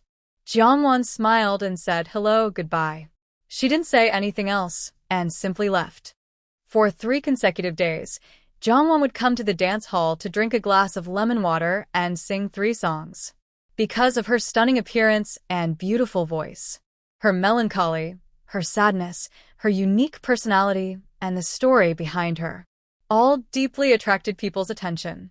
More and more people heard about her, found her interesting, and came to the dance hall during the day to see her in person. Jiangwon's looks could withstand scrutiny, but what was most remarkable about her was a complex, multi-layered aura that balanced youth and maturity. Her beautiful almond-shaped eyes sparkled with youthful brightness, yet her expression revealed an indescribable sense of story. During these days, the dance hall's daytime revenue doubled several times. Finally, on the 5th day, Xian Li sat in front of her. "Are you interested in singing here regularly?" Xian Li asked straightforwardly. A girl coming to the dance hall during the day instead of working is either a well-off college student or an unemployed person. Jiangwon didn't answer immediately. "Do you think I sing well?" Xian Li looked around at the customers, who only saw at night, and said, "Not bad. Singing well is important, but not the most important thing. What matters most is that she looks good, sings beautifully, and has a story that piques customers' curiosity. That's what draws people in. Are you a student? Xin Li asked. If she is a student, she can only do part-time work, and he can offer a lower price. Jiangwan tilted her head and asked back, Do I look like one? Xin Li hoped she was a student. You look young. Because Jiangwan is generous and willing to sing, but not necessarily willing to work. So, Xin Li offers a decent salary, 180 yuan per month, and split the money from customer song requests equally. Any conditions you have, you can also mention. Since the other person isn't short of money, they probably won't fuss over the salary. As long as she doesn't ask for more money, Xin Li thinks he's easy to talk to. Jiangwan looks thoughtful and says, I don't have a job right now, but my family is strict, so I can't come out at night. Xin Li's face becomes serious. The main business of the dance hall is at night, and if she can't work then, they will miss out on earnings. What's the latest time you can go home tonight? Jiangwan, 8 o'clock. Xin Li's expression hardens. No, 8 o'clock is too early. The best time for the dance hall is from 8 p.m. to midnight. You're on the early shift, so you need to work at least from 4 p.m. to 10 p.m. Jiangwan shakes her head and says, 10 yuan per song, 3 hours, from 6 to 9 p.m. If someone requests a song, I take the money. If no one does, I don't. I finish at 9 p.m. This plan is something she heard from Xin Li in her previous life, and now she's applying it to him. Xin Li narrows his eyes slightly, quickly weighing the pros and cons in his mind. Jiangwan waits calmly for his answer. In her past life, she and Xin Li weren't very close, but they still knew a bit about each other. According to Xin Li's requirements, singing at the dance hall involves singing for half an hour and resting for half an hour. In 3 hours, Jiangwan would only sing for an hour and a half. Xin Li says, official work is different from what you're doing now. You need time to get used to the band, and the band is provided by the dance hall. Jiangwan knows he will definitely try to lower the price with various reasons, so she picks up her bag and prepares to leave. Xin Li is surprised. Wait a moment. Since she is just playing around, she might not care about money. But besides money, Xin Li has no other way to keep her. And rare things are valuable. Short working hours also have their benefits. Fine, I agree to what you said. Jiangwan nods slightly, without looking back, and makes her decision directly. I'll start in 3 days. Xin Li lagut bitterly. She really is a young lady of high status. Shao Jia comes over excitedly. How is it? Sister Jiang willing to work? In the past few days, many regular customers of the dance hall have been asking about this beautiful, talented singer. Xin Li lit a cigarette and exhaled smoke. Send out a message, saying she comes from a good family and isn't short of money. She's just here to have fun. Shao Jia didn't understand clearly. Is she coming or not? Xin Li rolled his eyes. Just watch how the guests at the dance hall react these days. If she doesn't come, the guests there won't matter much. Then he would have to renegotiate the terms. 2 days later, many people kept asking whether Jiangwan was still coming to sing at the dance hall. Xin Li then asked Shao Jia to send out a second message. At the request of the dance hall owner, they finally convinced her to come back. But since she was just playing around, she would only stay for 3 hours. Shao Jia could see this clearly. Second cousin, are you trying to boost her status? Otherwise, he wouldn't be raising her profile like this. He didn't even know her real background. Xin Li said, her face is both good and bad. If her status is too high, no random people will dare to approach her and test her. Diao Ye understood. He had seen a lot of things in the dance hall. His cousin's dance hall was quite orderly, with no dancers who only dance for fun, unlike some places that were chaos. The next day, Jiangwan came downstairs from Fu Qingyin's room. Gao Yao had already sent the 2 kids to learn calligraphy and painting. This was also recommended by Gao Yao. Families with good conditions often have children learn calligraphy, painting, piano, and other skills during holidays. For Gao Yao, it didn't cost her money or require her to take care of her. She only needed to pick them up and drop them off, and she could earn a few dozen yuan a month just by providing food and accommodation. A few days ago, after seeing Jiang Wan's ex-fiancé, Jiang Wan had been going out every day, often for hours and not returning. Gao Yao, passing by her, could faintly smell smoke and alcohol on her. Gao Yao suspected Jiang Wan was definitely meeting some wild man, and it was very likely her ex-fiancé. Gao Yao was very excited at the thought. If she caught Jiang Wan cheating, would Jiang Wan be able to leave the Fu family? During breakfast, Gao Yao kept watching Jiang Wan out of the corner of her eye. After Jiang Wan left, Gao Yao secretly followed her. Jiang Wan turned a corner and quickly went inside. Gao Yao was worried she might lose her, so she hurried after. What greeted Gao Yao was a loud scolding and beating. Gao Yao. Are you crazy? Did you get an injection in your head? Are you out of your mind? How dare you follow me? You little thing. Who do you think you are? When you push your luck, do you even think about whether I'm easy to mess with?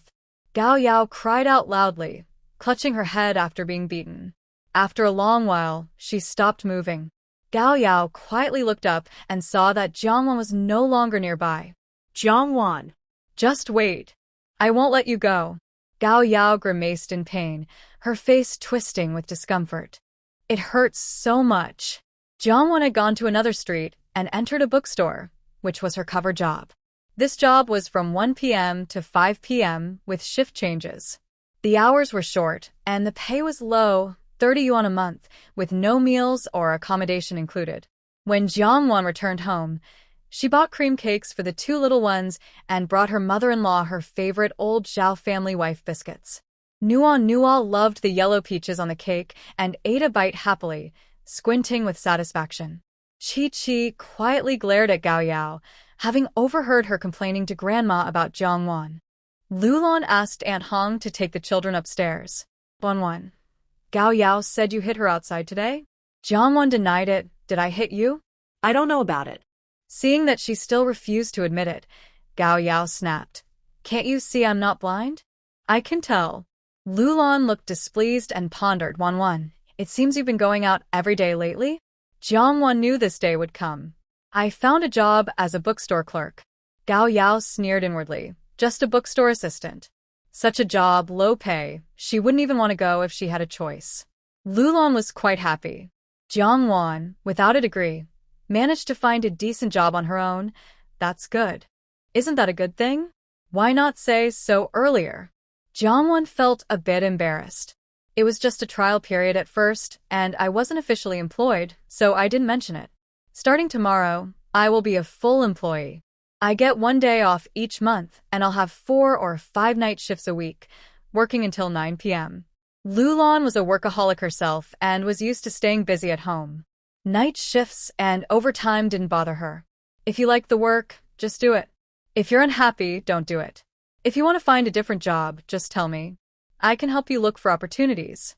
Gao Yao was very angry listening to this. She was about to speak, but Wang Qin stopped her. Wang Qin said, Miss Jiang, it's good that you found a job. I'm happy for you, but you shouldn't have hit my daughter or taken your frustrations out on her. I can assure you, Yao hasn't told anyone about your past engagement. Experience and wisdom. Gao Yao, who was secretly following Jiang Wan, couldn't stand seeing her in the shadows.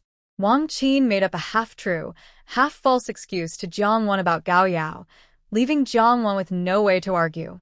A cold look flashed in Jiang Wan's eyes. Once she stays longer at the Fu family, she will send both mother and daughter out without mercy. When have I ever seen my ex-fiancé? Wang Qin hesitated and glanced at Lulan, looking helpless, as if Jiang Wan couldn't be convinced. That day, Jiang Wan saw a man named Qin, but it wasn't just her daughter who saw him. If she wanted to do things openly, why not invite the person over to talk? Sneaking around at the door for so long and touching the man's face, what's not shameless about that? Jiang Wan suddenly remembered something. I think you're talking about the man who came to my house last time, right? Wang Qin felt a bad feeling in her heart. You're not saying he's not your ex-fiancé, are you? My daughter has already asked him, and his last name is Qin. Jiang Wan looked sarcastic. Did she ask him his name? Wang Qin looked a little helpless. It doesn't matter if you don't want to admit it. Isn't it just a coincidence that they have the same last name? I don't mean anything else. It's not like people only meet once and start gossiping. Wang Qin first explained the possible reasons Jiang Wan might give. She blocked Jiang Wan's escape route and then said, "Miss Jiang, I've been at the Fu family for many years. Honestly, I've always treated Captain Fu as family and taken care of him. Captain Fu's situation is special. As his wife, you should set an example and avoid any unpleasant rumors." After the incidents with Jiang Lanin and Fu Qingyang, Wang Qin didn't believe Lu Lan wouldn't care about such things. "I know what I'm saying might be harsh, and you don't want to hear what I, as a nanny, have to say. But I truly care about the Fu family, Captain Fu, and also about you." Gao Yao's eyes lit up with relief. Her mother's words were perfect. How could Jiang Wan still argue? To Jiang Wan, Wang Qin's skills were no match for Jiang Lanin years later. "I don't know if it's for the good of the Fu family. All I know is that because of your daughter's matter, she looks at me unfavorably, and you do too." Jiang Wan subtly hinted at her and her daughter before they could reply. "That day, it wasn't my ex-fiancé who came, it was his younger brother."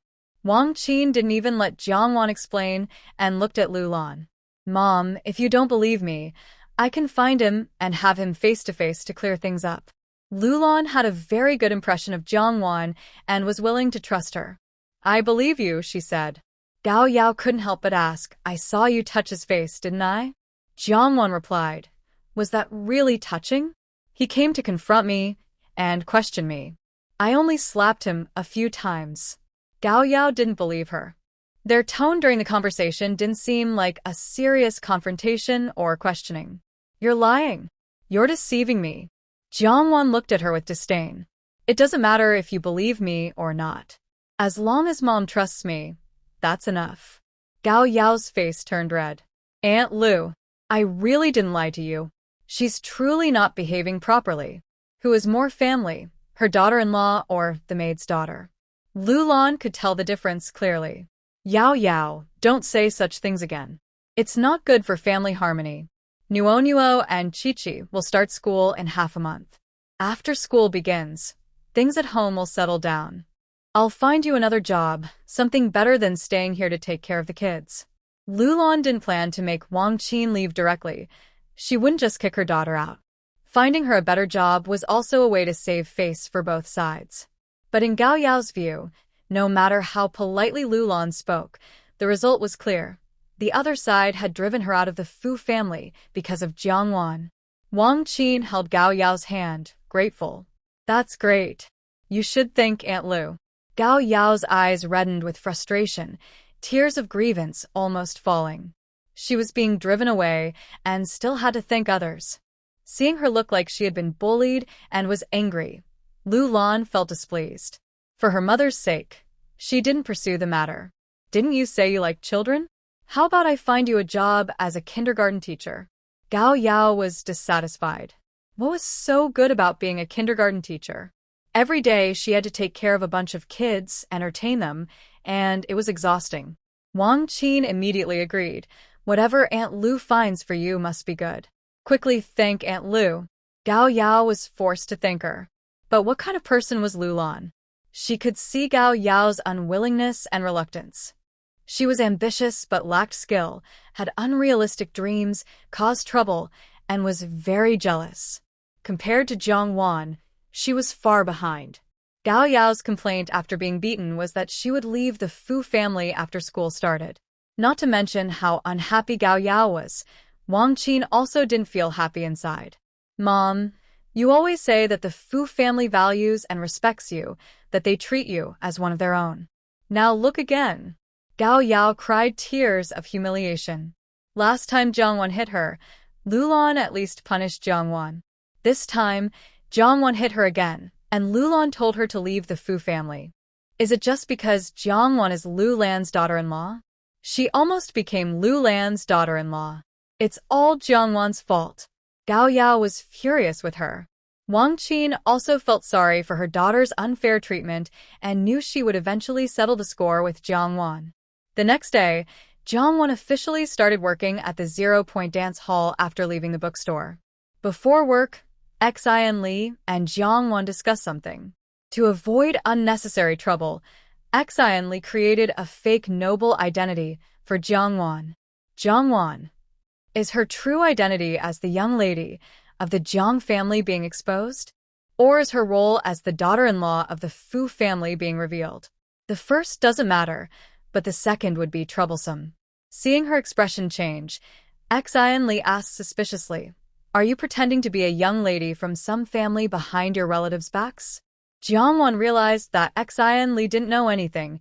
He was just creating a character. "What do I look like? A real young lady? Just a fake one among young ladies." Jiangwon sneered. Xian Li looked at her steadily. He wanted to make money, but he also feared trouble. Jiangwon signed her name, and it was too late to avoid trouble. Xian Li could only suppress his uneasy feelings and said, "Today I will find 2 people to act with you. Please cooperate."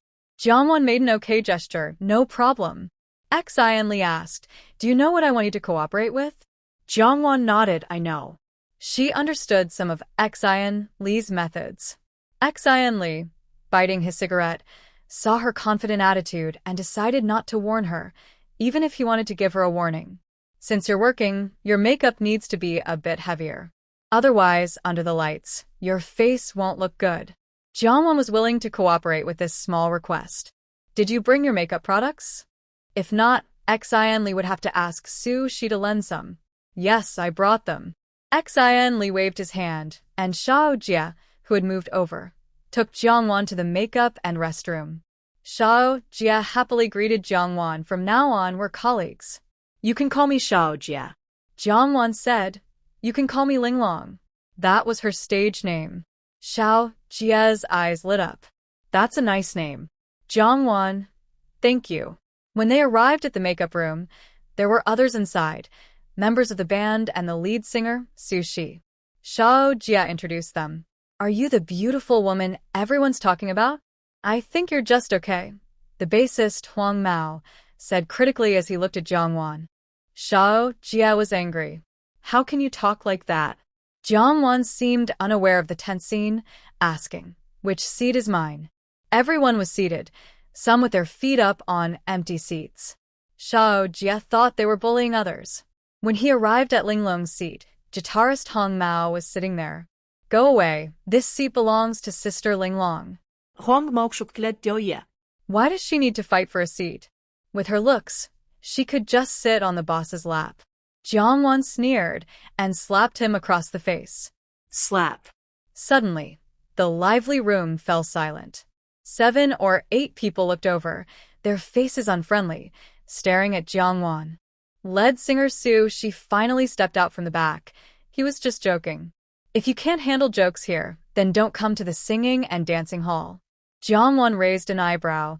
"I just slapped him casually." If he can't take a slap, he shouldn't be so rude with his words. Words come from the heart. If your mouth is rude, your life will be rough too. Su Shi clenched her nails into her palm, a hint of jealousy and anger flashing in her eyes.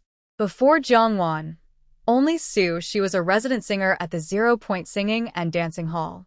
She also formed her own band, with members either her classmates or mutual friends. There was only one woman in the band, and she was the youngest. Because of this, everyone was very respectful and supportive of her. This made Su Shi's already proud personality even more arrogant, feeling untouchable. Su Shi didn't expect Jiangwon to be so disrespectful. Did she forget that she still needed her band to cooperate for the upcoming performances? Her face darkened. "Watch your words." Jiangwon returned her words. "It's just a joke." "Why are you so petty? If you can't handle jokes in the singing hall, then don't come." Su Shi's anger flared up, her eyes shining coldly, sharp-tongued. Jiangwon smiled even more. "Thank you for the compliment." Then she looked at Xiao Jia. "Is this my seat?" Xiao Jia's face looked a bit pale. He didn't expect Linglong to be so arrogant, offending everyone so suddenly. What should they do now? What if they refuse to cooperate or cause trouble while Linglong is singing? "It's here." Xiao Jia looked at her worriedly. The best way to handle this was to act indifferent. The more Jiangwan ignored these people, the angrier they got. She felt more embarrassed and angrier. She stepped forward to slap Jiangwan back. But the band leader Ho-yi stopped her. Ho-yi. Are you going to stop me? She said angrily. Ho-yi's nickname is Ho-yi. Upon hearing this, he said, in just over half an hour, she will go on stage. It's okay if you hit her, but it might affect the dance hall's business, and Boss Xin will definitely be unhappy. She doesn't care about the business impact, but cares about Xin Li's opinion. But Ho-yi shook his head at her, signaling her to stay calm. Then he turned to the new girl, Linglong, and said, Linglong, although Abei's words are harsh, it's too much to hit her directly. Jiangwan sat in front of the makeup mirror, took out cosmetics from her bag, and placed them on the table. She said, if you don't slap her face when you hit someone, what's the point of hitting? This sentence made Ho-yi choke. Abei had endured until now, but hearing this, he couldn't hold back. Stinky girl, you don't want my face? Don't think I won't hit a woman. Jiangwan glared at him with disgust. Talking with a smell like, and, did you forget to wipe your mouth after using the toilet? Abei was so angry he almost jumped up, furious, and shouted. Today I will teach you a lesson. Jiangwan remained unmoved, showing no fear. Instead, Xiao Jie hurriedly stepped in front of Jiangwan, warning Abei, don't cause trouble. Ho-yi also quickly held back Abei, but he was also unhappy with Jiangwan's attitude. This woman is too arrogant. Her mouth is like a knife, and her words sound like they're cutting people apart. Abei was wrong to speak like that, and hitting someone is also wrong. We all still need to work together at the dance hall. Let's apologize to each other. Let's end this matter here. Jiangwan stood up with a cold smile and turned to walk toward them. I understand what you mean. It's just about pretending to be nice on the surface, but secretly you're not a good person. Ho-yi, feeling humiliated, looked unhappy.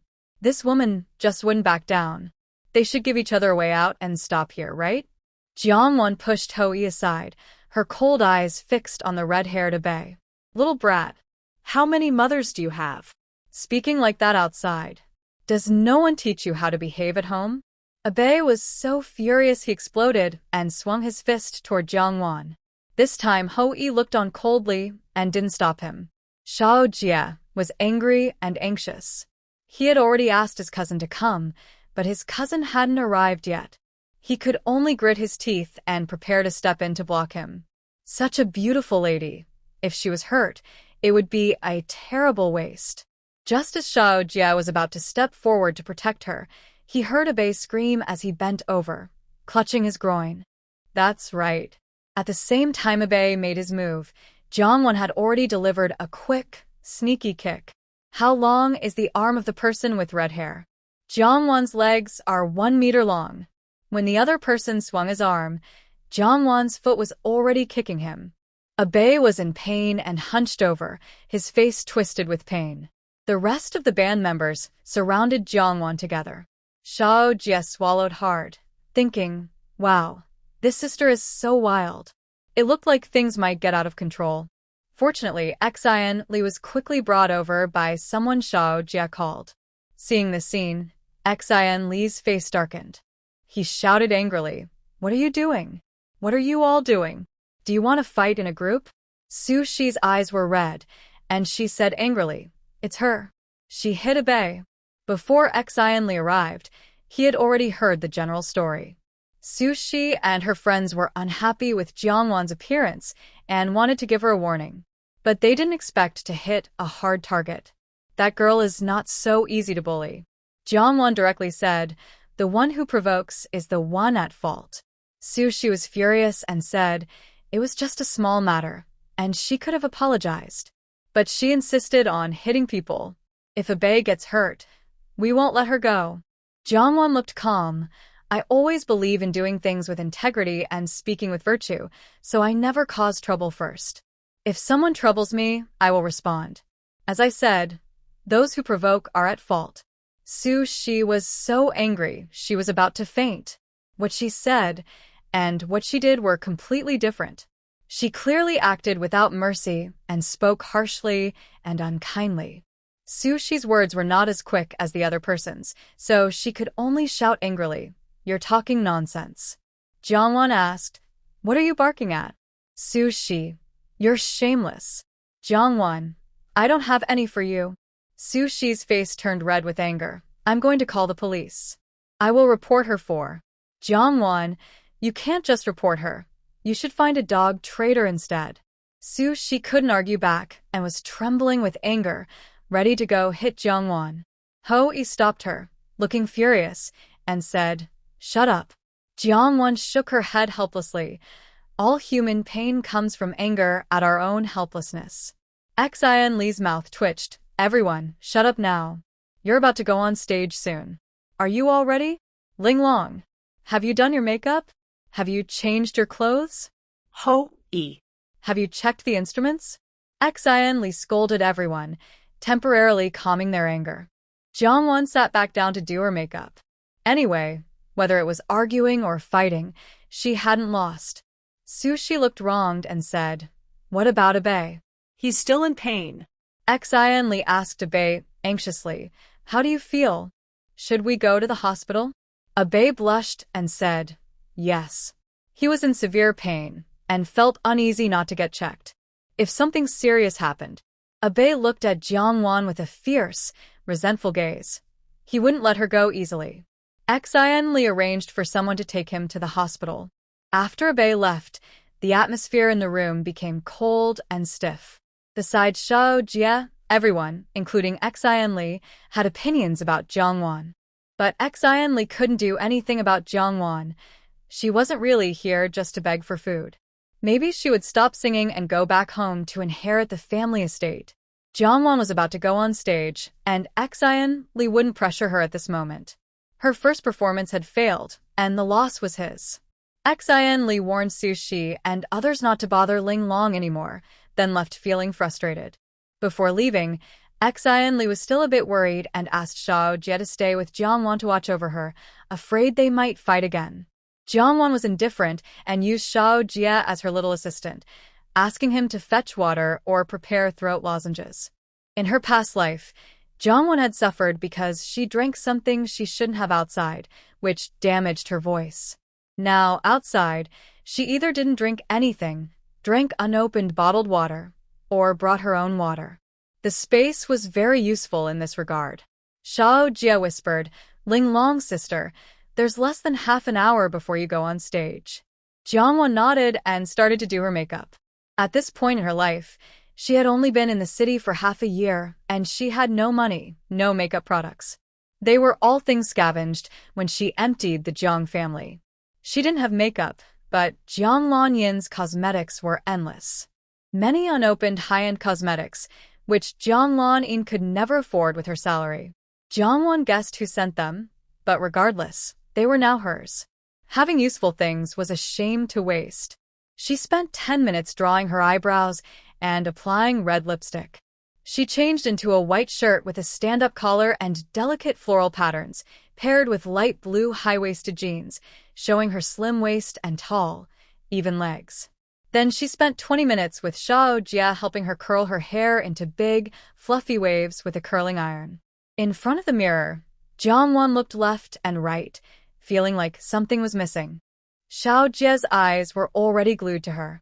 Sorry, he could only think about how beautiful she looked. So pretty. Too pretty. Absolutely stunning. After a minute of careful observation, Jiangwan found the problem. The top of her head looked a bit dull. "Little Jie, go ask your cousin for a blue pattern tie." Little Jie was dazed and wandered out absent-mindedly. After going out, he only then realized, how did she know his cousin was here? Or, how did she know Xian Li was his cousin? Maybe he mentioned it in front of her before? Xian Li was resting with his eyes closed behind the bar. If Jiangwan wasn't about to go on stage for the first time, he would probably be sleeping in his dressing room. His nightlife only starts after 8 p.m. "She asked you to get her a blue tie?" Little Jie urged. "Yes." "Hurry and bring it to her." Xian Li was a bit annoyed. Was her business really that important? But he still took out the tie she asked for. As for how she knew he had such a blue tie, it wasn't just a guess. Little Jie told her. Xian Li didn't bother to ask further. What does she want the tie for? It's 80 yuan. If it gets damaged, she has to pay for it. Little Jia snatched the tie and left. It's just a tie. If it gets damaged, I'll pay her back. Xian Li frowned. His cousin was already so quick to leave. He was indeed his cousin. In the makeup and restroom, after little Jia left, Sushi looked at Jiang Wan, who was becoming more beautiful and radiant. Her jealousy grew stronger. She bluntly asked, "What's your relationship with brother Xian? Why did you ask him for a tie?" Jiang Wan sneered slightly, looking at her with disdain. "What does that have to do with you?" Sushi gritted her teeth in anger, subtly threatening, "Don't forget, you still need my teammate to help with your music." Ho Yi warned her, "Be careful when you're outside. Leave some room for others. We mean no harm to you." "Why are you so aggressive?" Jiang Wan scoffed. "There are 7 of them, and she's alone. If she had been a little weaker just now, she might have been bullied. Out in the world, the more you're not to be messed with, the more respect you get. Because people naturally fear the weak and respect the strong." While they were talking, little Jia had already come over. She saw the tie in little Jia's hand. It was Xian Li's tie. Her eyes immediately looked like they were about to shoot fire. Jiang Wan ignored her and tied the tie on her forehead. Looking in the mirror. Sure enough, just like adding the finishing touch, the missing color was filled in. Someone was already asking around in the dance hall. "Isn't it said that the beautiful young lady would come to sing here?" Since many people asked, Xian Li sent someone to the backstage makeup and restroom to urge her. Before reaching the backstage, Jiang Wan appeared and gracefully jumped onto the stage. "Hello everyone, I am Ling Long." Jiang Wan's beauty is in her bones. Not only does she have a good bone structure, but over the past 6 months in the city, her skin has become even fairer. The colorful spinning ball in the dance hall casts bright lights that make her black hair and red lips look even more stunning and charming. "Ling Long! Ling Long! Ling Long! Look at me! Look at me! Wow. Is this what you call Ling Long? She's really beautiful. Ling Long! I came here just to see you." Suddenly, many people in the audience are shouting Ling Long's name. Of course, some are deliberately arranged by Xian Li to create a lively atmosphere and make the event more exciting. Shao Jia sends over the names of songs they prepared in advance, so they can get ready. "Star in the Sky, Unconditional Love, Hot Sun." Jiang Wan clicks her tongue. She's quite lucky. These songs are very classic, with good rhythm, and she remembers most of the lyrics. Slow songs are gentle, but in the dance hall, they can be too soft and cause the atmosphere to cool down, making it hard to energize the crowd. Usually that's okay, but for her first performance, the atmosphere should be lively. For her first 3 songs, Ling Long's performance has already been promoted to 100 yuan per song by Xian Li. These 3 songs were chosen by Xian Li because they are the most suitable to boost the mood. Before starting, Xian Li personally warned Sushi not to cause trouble for Ling Long on stage. The band members listened to Sushi, and Xian Li's warning was also meant for her. Sushi was so angry she almost bit her lip. Not only did Ling Long embarrass her today, but she also stole her spotlight. Now, brother Xian is even warning her to behave. Sushi felt very wronged, her eyes reddening with jealousy and anger as she stared at Jiang Wan on stage. When the music started, Jiang Wan began to sing. Sushi's resentful gaze was fixed on her, wishing she could see a hole in Jiang Wan's back. If Jiang Wan made a mistake and embarrassed herself, or if it affected brother Xian's reputation, she wouldn't care. Despite Xian Li's warning, if the band didn't cooperate, they could still find ways to cause trouble for Jiang Wan without anyone noticing. In the corner of the audience, Shao Jie repeatedly asked Xian Li several times. "Cousin, is Ling Long really capable? Is she really okay? They won't cause trouble for Ling Long, right?" Xian Li looked annoyed by his noisy younger cousin. Jiang Wan, feeling indifferent, didn't mind. This is just a dance hall, not a big TV event. Even if it were a big event, Jiang Wan had experienced it in her past life. Experience and maturity don't come from shortcuts. This is also the main reason Jiang Wan doesn't fear the large crowd of people. As for whether the people in the band might secretly try to sabotage her, They better not use any tricks, or she will make sure they regret it. Ho-E and the others look at each other with unhappy faces. They still want to secretly give Jeongwon a hard time by delaying or speeding up the beat to mess her up and cause her trouble. But before they could do anything, Jeongwon unexpectedly let herself go. Her rhythm was no longer on beat. Dongzi, trying to follow Jeongwon's tempo, was getting anxious. He looked at the team leader and asked silently, "What should we do? If Jeongwon keeps going like this, the whole song's rhythm will be completely messed up. It won't stay in tune. But if they help her, they would feel so frustrated. Abe hasn't returned from the hospital yet. If something goes wrong, Xian Li might turn a blind eye to minor issues, but if a big problem happens, Xian Li won't forgive them." The woman in front of them clearly seems to be Xian Li's future star. Ho-Yi's face looks very bad. Was it intentional? Or is her singing really at this level? Jeongwon's pitch kept speeding up and slowing down unpredictably. The band members were too busy trying to keep up with her rhythm, scrambling to match her pace. One moment, they fell behind, unable to stay on beat. Xian Li's face darkened from the stage, and his eyes twitched nervously. He realized that his earlier worry about Jeongwon being bullied by the band members was foolish. Jeongwon had actually set them all up. Outsiders watch the excitement, but insiders see the real tricks. If Sushi disliked Jeongwon before, it was because she was too beautiful and attracted Xian Li's attention. Now, Sushi's dislike for Jeongwon is entirely because of her singing skills. Apart from problems with timing, Jeongwon's breathing sounds could be even louder. Fortunately, she was just singing. If she were dancing and singing, she would be out of breath. Sushi's eyes showed a look of contempt and disdain. Jeongwon isn't a professional singer, and she has no idea how to control her breathing. She chose songs that played to her strengths, like energetic Cantonese tunes, which made it easier to hide her mistakes. Most people in the karaoke hall are amateurs. They only care about how beautiful the singer looks. It's still early. It's not time to dance yet. Jeongwon finished her 3 songs and left the stage to rest. The real excitement starts when disco music plays. Electronic and rock music blend together, creating a strong rhythm and explosive energy.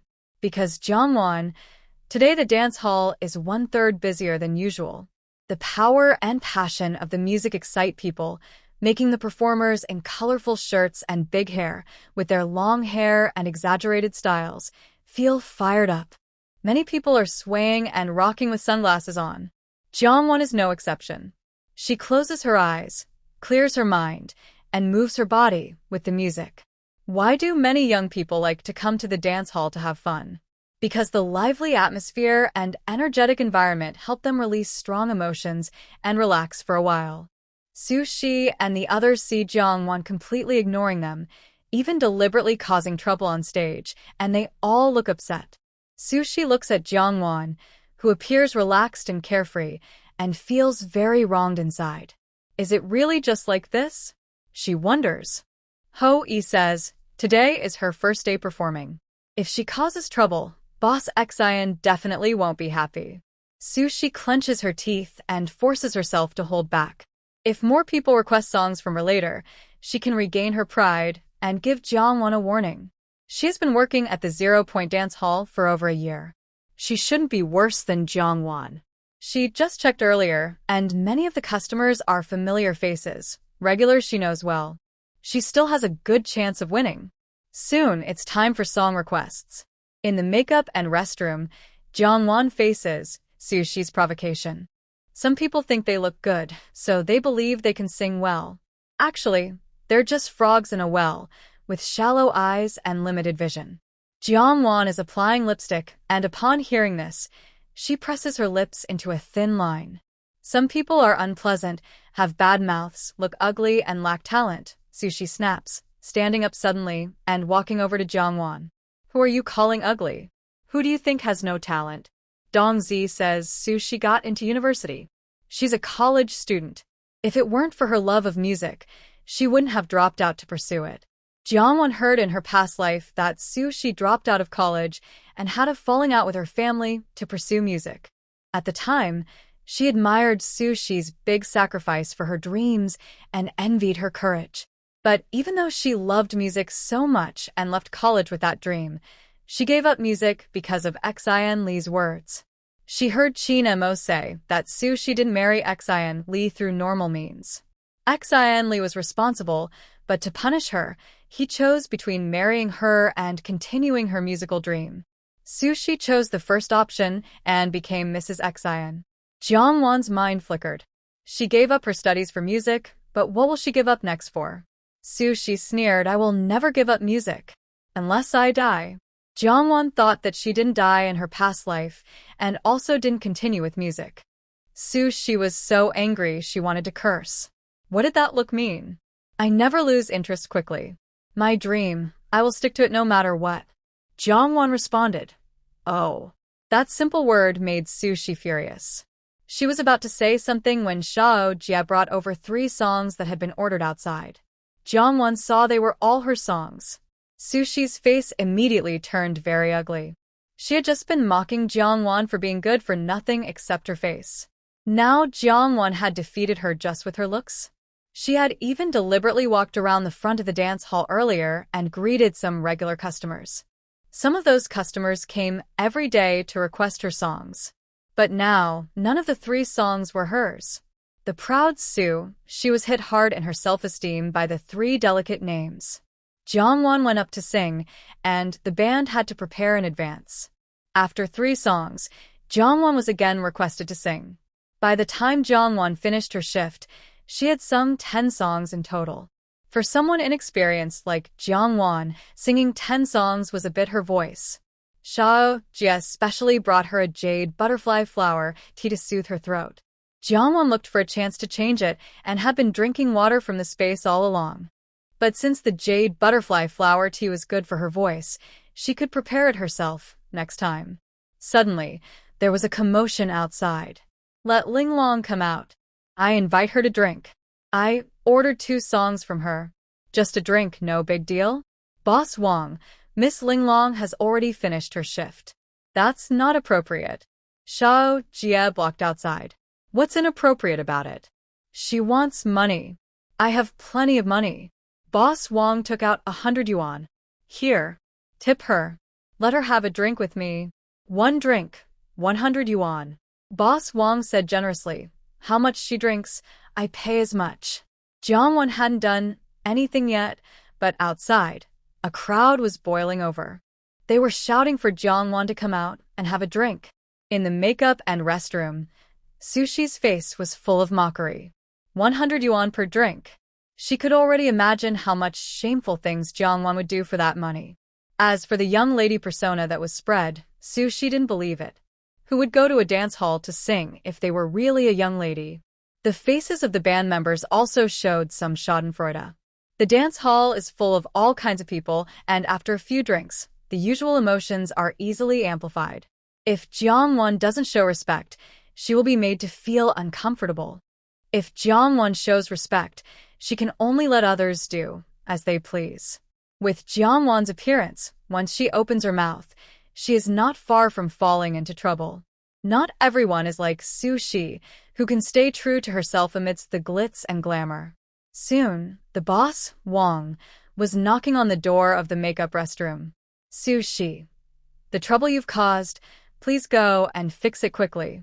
Jiang Wan ignored him, calmly removing her makeup before going to handle the matter.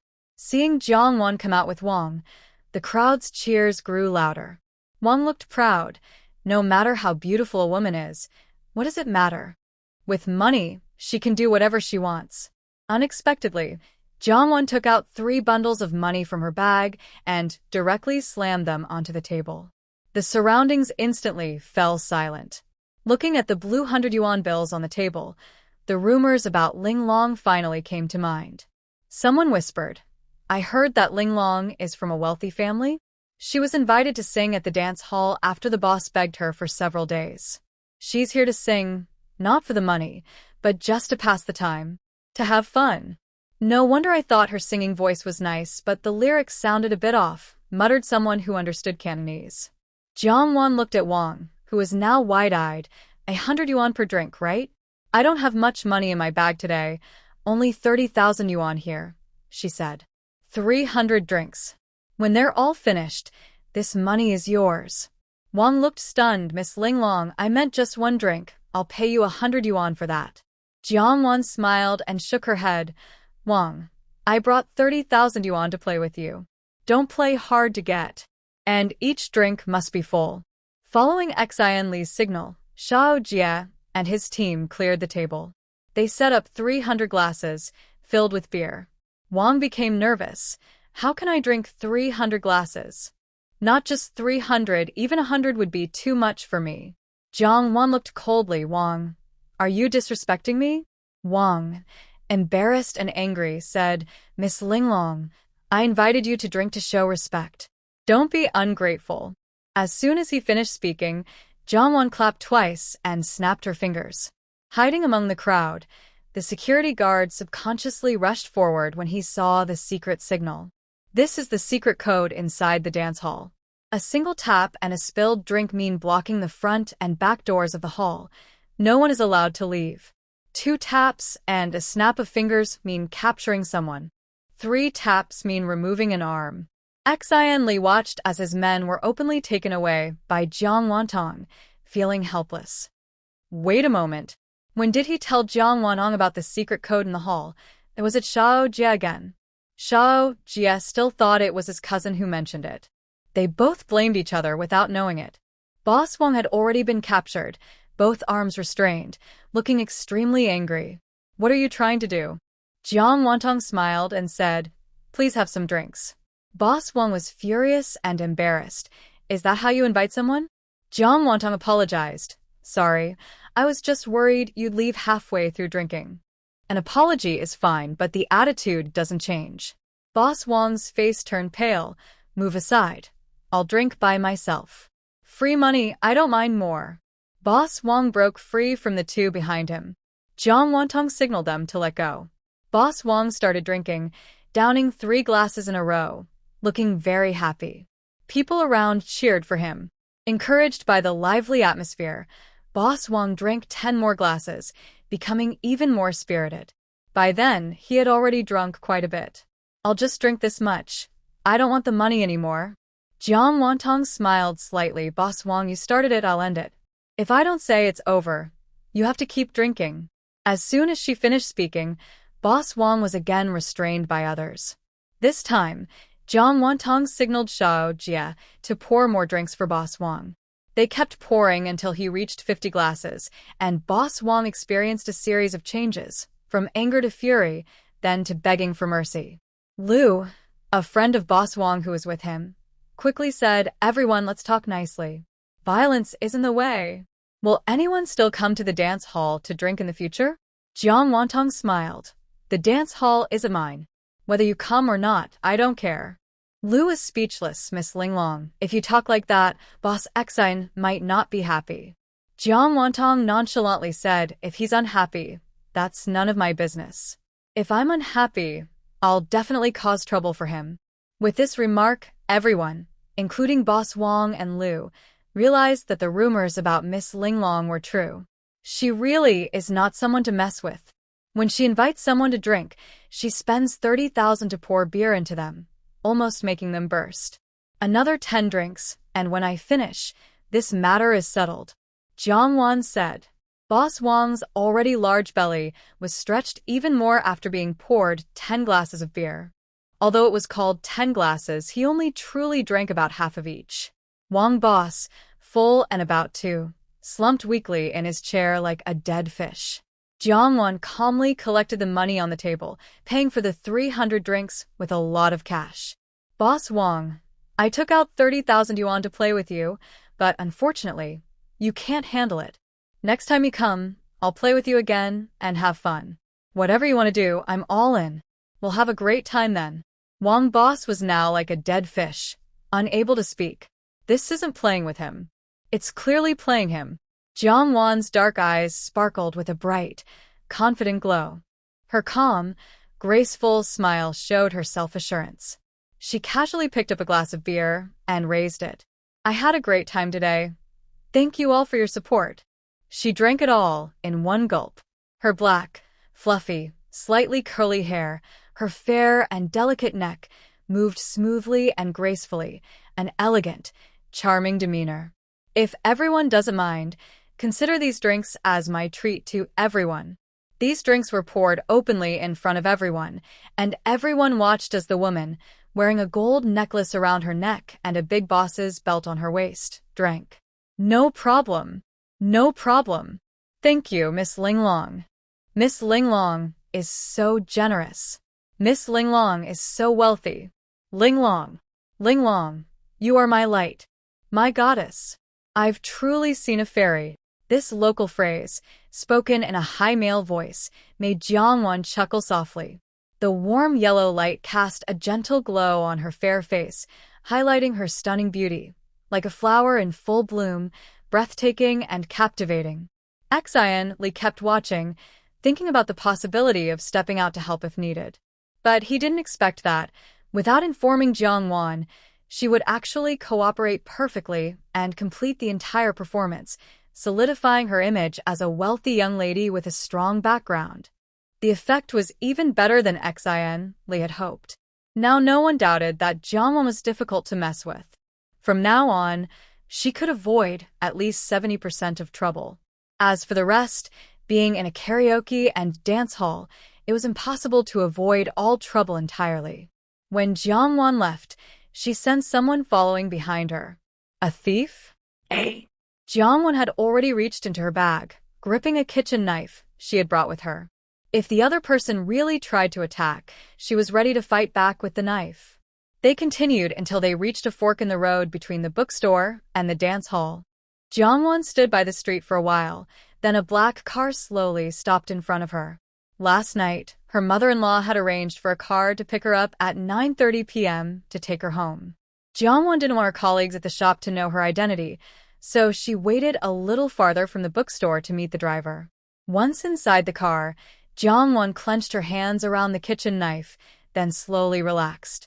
In a flash, the knife was transferred into her space. Jiangwan looked thoughtful. Just now, she was standing alone on the street, and the person following her didn't do anything unusual. She could sense that the person was nearby, but not too close. Although she couldn't see clearly, she could see him smoking in the dark, flickering in and out of sight. Passing by the spot where the person was standing, Jiangwan looked out the car window. Under the streetlight, a man leaned against a utility pole, smoking. Their eyes seemed to meet briefly. The car slowly drove away. Near the streetlight, a man dressed in a black shirt and black pants stepped out. Jiangwan had caused a stir at the dance hall and left. Xian Li was worried, afraid someone careless might follow her. Although she had already intimidated some unscrupulous people at the dance hall, there were always some foolish fools in the world. Because of her appearance and the wealth she had shown, these fools saw her as easy prey. So Xian Li followed Jiangwan with 2 small followers. Now only he was left. The other 2 had dealt with some careless troublemakers. If Xian Li hadn't mistaken, the license plate of Jiangwan's car was from the military. Xian Li clenched his teeth around his cigarette and sneered. It turned out she was really a young lady from a wealthy family. Jiangwan recognized Xian Li and quickly understood his intentions. She appreciated his kindness. When she got home, Lulon wasn't in the living room but was watching TV in the side hall. Jiangwan went over and asked, "Mom, why aren't you resting yet?" Lulon replied, "Take the things on the table. In the future, it will be more convenient to contact the family when you come back at night." Jiangwan then noticed a large black communicator on the coffee table. Mom, this. It's too expensive. I don't dare to accept it. Currently, a big communicator costs around 20 to 30,000 yuan, plus internet access, totaling about 30 to 40,000. Without connections, it might be hard to buy one. In some places, one big communicator can buy more than a house. But when Jiangwan said expensive, she wasn't talking about the price, but about her mother's sincere kindness. For someone like Jiangwan, who in her past life removed her own thorns but still remains a lonely, unloved little girl, she can be hurt with a knife, but not with emotional pain. The better the Fu family treats her, the more pressure she feels inside. Lulan smiled and said, "There's nothing you shouldn't take. If I give it to you, just take it." Jiangwan suppressed her sadness and said, "Thank you, Mom." Lulan handed her the big phone and then left, saying, "I'm going to rest now. You should rest early too." Jiangwan agreed. She knew she should rest early. Tomorrow morning, she planned to make breakfast as a small way to thank her mother-in-law. At 5 o'clock the next morning, Jiangwan yawned and went downstairs. Since her mother-in-law stopped working, the Fu family usually has breakfast between 7 and 8 o'clock. Now, the kitchen was empty. Last night, Jiangwan checked the fridge and found a piece of meat. In the backyard, 2 flower pots grew scallions. They could be picked whenever needed, very convenient. Jiangwan spent some time chopping the filling and kneading the dough. By the time she finished, it was already past 6. When Wang Qin got up and heard the noise in the kitchen, she frowned and came over. The kitchen was her territory. Who sneaked in so early in the morning? Seeing Jiangwan and the mess on the table, Wang Qin looked displeased and shouted, "Oh my! What are you doing? Why are you in the kitchen?" Jiangwan didn't look up and said, "Making breakfast for my mother-in-law." Wang Qin was angry. "But you made a mess in my kitchen." Jiangwan glanced around. She had been tidying as she worked, so it wasn't really messy. She thought she could finish and then clean up again. But Wang Qin's loud and bossy attitude early in the morning made her feel very annoyed. "Your kitchen? Comrade Wang Qin, don't get it wrong. This is the Fu family's kitchen. I am the daughter-in-law of the Fu family, so this is basically my kitchen. You're just here to clean and cook. Don't forget your role." Jiangwan made a lot of dumplings, half of which she put in the storage space and the other half in the fridge. Wang Qin was irritated by Jiangwan's blunt words and blushed. "Are you looking down on me?" Jiangwan forced a smile. Don't misunderstand me. "I'm just honestly telling you my identity and yours." Wang Qin kept telling herself to be patient, thinking there's a long way to go. But facing such a harsh Jiangwan, she felt like a knife was stabbing her heart. What if I'm just a nanny? I've been in the Fu family for 20 years. I am part of the Fu family. Even your mother-in-law has to show me some respect. Then Wang Qin lowered her voice and said, "What are you? Just a young wife brought in to bring good luck. Do you really think you're all that?" Jiangwan looked at her and said, "Your face is bigger than your backside. A toad with chicken feathers, are you a bird or a beast?" Wang Qin was hit hard, and her eyes grew fiercer. "The Fu family married you to bring good luck, but all you've done is bring trouble. Captain Fu still hasn't woken up. If I were you, I would be ashamed and wouldn't dare stay at the Fu family anymore."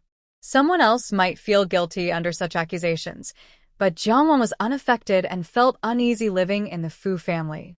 Jiangwan spat and said, "You're just a nanny. Why do you care so much? Is it because a manure truck passes your house and you want to taste the saltiness?" Wang Qin's face turned pale with anger, trembling with rage. "You uneducated girl. It's a disaster that the Fu family married you. I can't wait to see how you get kicked out of the Fu family in the end." Jiangwan sneered, "Just talk all you want. Wait and see who gets kicked out." Wang Qin clenched her teeth and stared coldly at Jiangwan's back. Early in the morning, Aunt Hung listened to their heated exchange and thought, no wonder Jiangwan kept her eye on Wang Qin while she was cooking, to prevent her from doing anything sneaky. With Jiangwan's sharp tongue, Aunt Hong had never seen anyone more talkative. Wang Qin, no matter what, Jiangwan is still the proper daughter-in-law of the Fu family.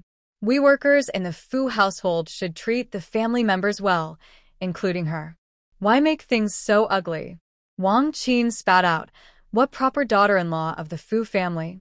She's just a fake, brought in to bring good luck with Zhang's daughter. She doesn't know her place. I think she has sky-high ambitions, but a fragile life." Aunt Hung thought to herself, those last words suited Wang Qin and her daughter perfectly. Yesterday, Madam gave Jiangwan a big cell phone. Aunt Hong reminded her, no matter what she thought, Lulan liked Jiangwan and was satisfied with her. Wang Qin heard this and felt even more unhappy with Lulan. Gao Yao, who was looking for her mother in the kitchen, overheard Aunt Hong and immediately looked jealous, her face twisting with envy.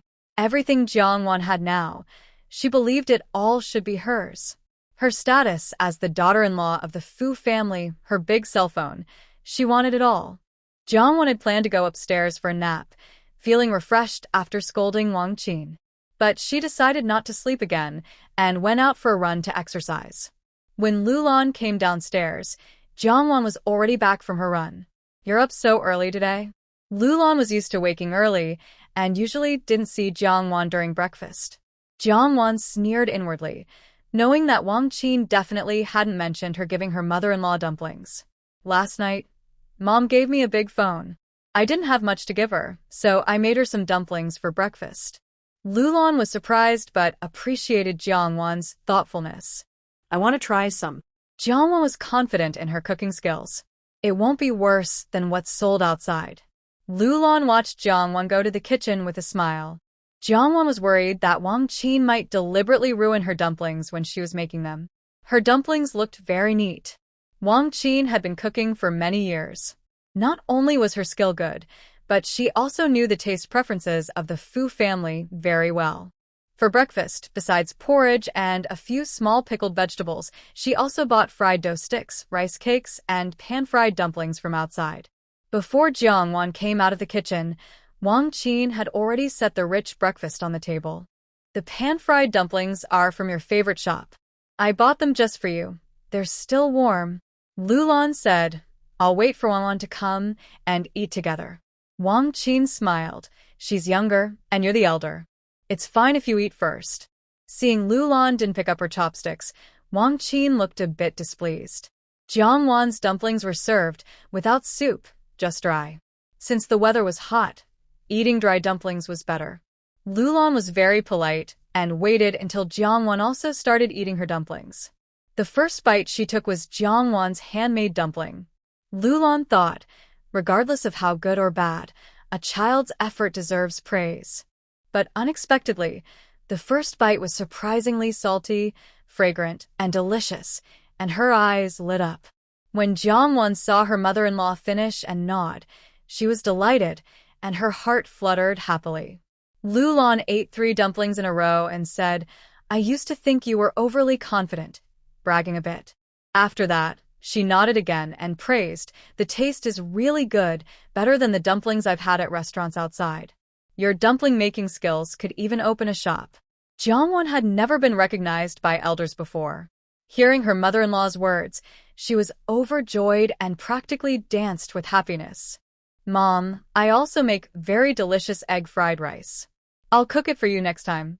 With such tasty dumplings in front, Lulan was also interested in Jiangwan's egg fried rice, which she claimed was very good. Wang Qin saw that Lulan didn't eat her prepared breakfast, but only ate the water dumplings Jiangwan made. Instead, she carefully went out and waited in line for a long time to buy fried dumplings, which all went into Jiangwan's stomach.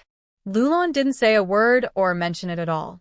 Wang Qin was so angry she didn't want to stay in the living room anymore and went to the kitchen. After breakfast, Jiangwan went to Fu Qingyin's room. Fu Qingyin had also finished breakfast and knew Jiangwan was coming when he heard her footsteps. This time, Jiangwan didn't read the newspaper or a novel to him.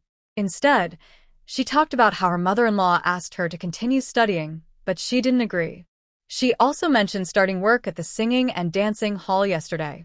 She even explained how she lied to her mother-in-law, saying she worked at a bookstore. Fu Qingyin looked a bit annoyed. How bold! Such hypocrisy. Her mother disliked being lied to the most. If she found out Jiangwan not only lied but also went to sing and work at the hall, she would definitely be angry. Jiangwan also felt a bit guilty. Her mother-in-law was so kind to her, and she was hiding things from her, which wasn't right.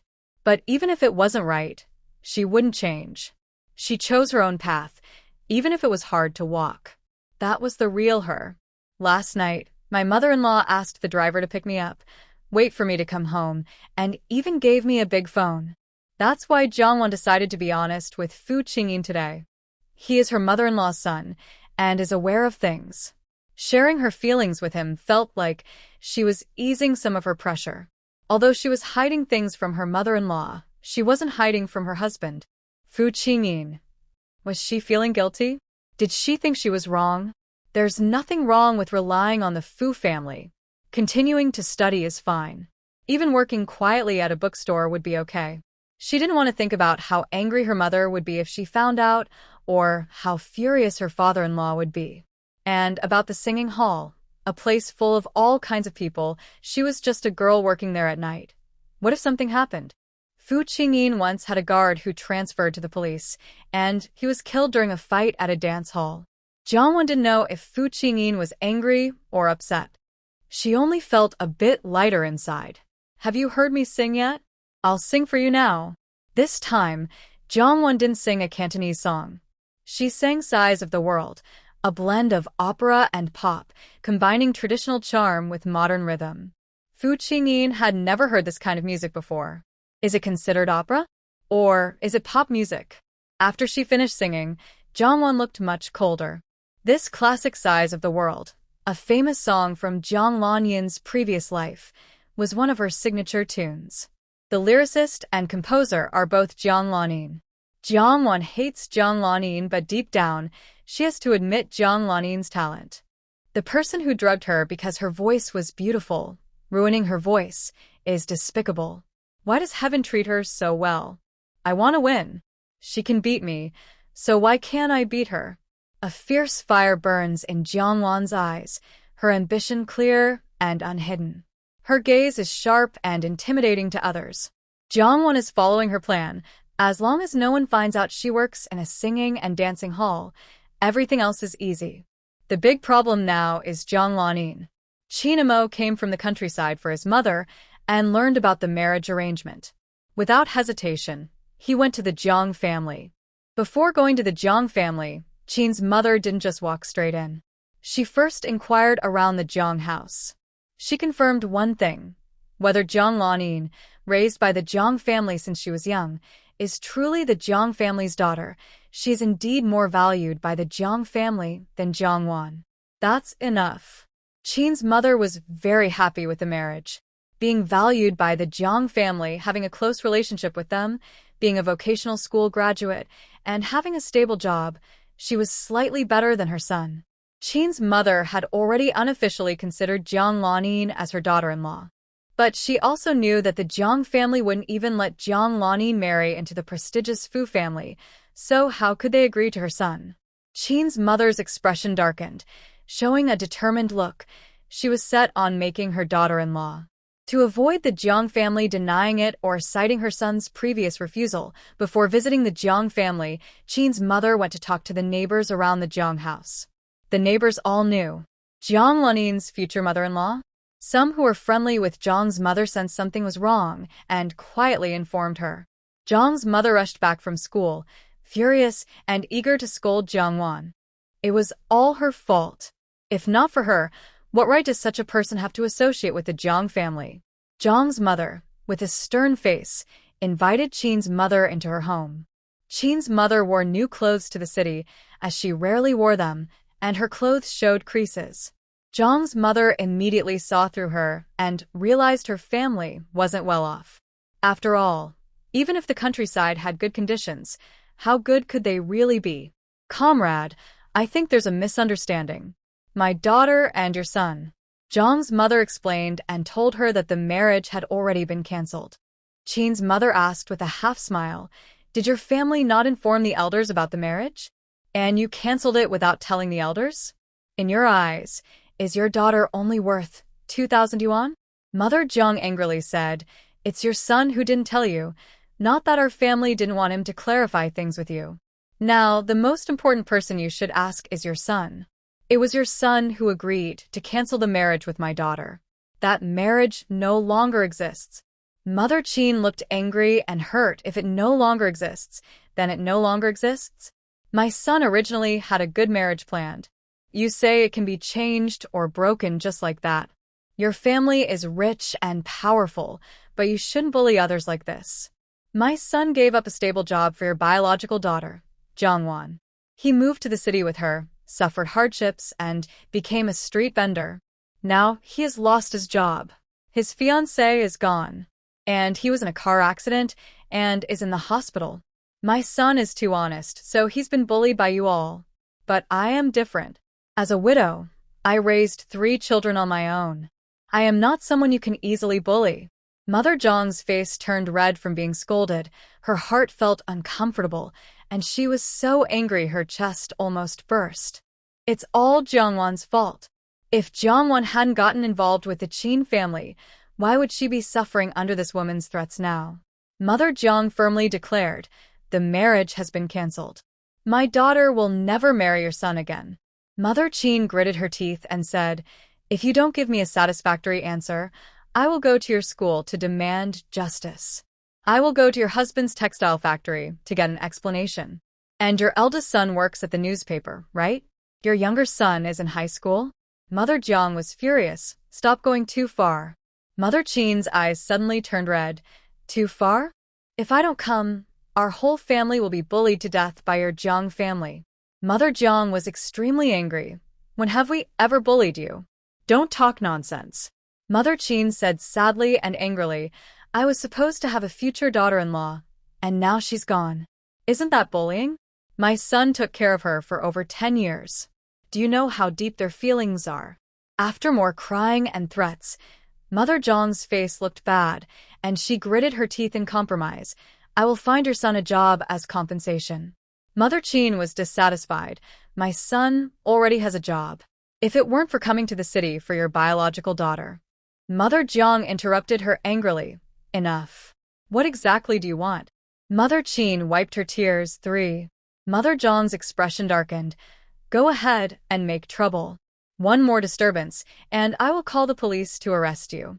Mother Qin changed her tone. Why are you in such a hurry? I mean, out of the 3 demands, just choose one. Mrs. Jiang looked at her with a stern expression. Mother Qin, one is still asking Jiangwan to marry my son. Before she finished, Mrs. Jiang interrupted, impossible, she is already married. Mother Qin, one is asking your adopted daughter to marry my son. Mrs. Jiang firmly refused, impossible. What's the last demand? Mother Qin, the final one is 10,000 yuan. Mrs. Jiang suddenly stood up. 10,000 yuan? Why don't you just rob a bank? Mother Qin complained. Dear, what are you saying? Robbing a bank is illegal. Mrs. Jiang, at most, I can give you 2,000 yuan as compensation. Mother Qin looked serious and turned to leave. Mrs. Jiang shouted angrily, stop right there. Mother Qin stopped. Mrs. Jiang, with a dark face, asked, what do you mean? Mother Qin turned around and said, I am offering you a fixed price. If you accept, we can continue talking. If not, I will do things my way. Just give me a fair deal. Mrs. Jiang sneered. Do you think your son is such an important person? 10,000 yuan? You dare to think about that? Mother Qin said, it's not that my son is worth 10,000, but your daughter is worth 10,000. After saying this, her expression became strange. But in your eyes, your daughter seems to only be worth 2,000? Mrs. Jiang's anger surged to her forehead as she gritted her teeth and said, 2,000 isn't the price of my children. It's compensation for your son. Mother Qin fake smiled. In my eyes, marrying into your Jiang family, no matter which daughter, is a great honor. Such a good daughter-in-law. If you want to exchange her, just do it. If she doesn't want to marry, then she won't. I think it's fair for your family to compensate us, right? While praising Jiang's family and their daughter, Mother Qin also mocked Jiang's family. Mrs. Jiang took a deep breath and said, you probably don't know, but not long ago, our family was robbed. Our home was emptied, and we can't come up with 10,000 yuan. Mother Qin rolled her eyes. If your family really doesn't have it, you can go to your daughter's lover for help. Mrs. Jiang's face twisted with anger as she pointed at the door and shouted, if you keep talking nonsense, I will ask you to leave my house. Mother Qin looked at her with pity. You probably still don't know, do you? She kindly revealed, your adopted daughter has been involved with her former fiancé's younger brother. Mrs. Jiang's face turned pale with shock, her expression uncertain. Fu Qingyang is a good person, but the timing isn't right. Now that they are together, the Fu family definitely won't agree. Qin's mother helplessly said, let me be honest with you. I like your adopted daughter, and at most after we marry, I will help keep an eye on my son.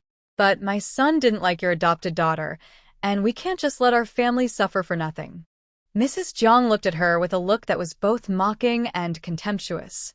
Hearing her criticism and judgment of her daughter's upbringing, she became so angry her forehead turned red, and her teeth clenched loudly. Seeing her silent, Qin's mother suddenly threatened, "Either you marry off your adopted daughter, or you pay my son $10,000 as compensation." Mrs. Jiang's eyes turned red, and if she didn't trust her status, she would have pounced to slap her. Suddenly, Jiang Lanin's voice came from the doorway, "Mom." Jiang Lanin walked in and saw there were other people at home.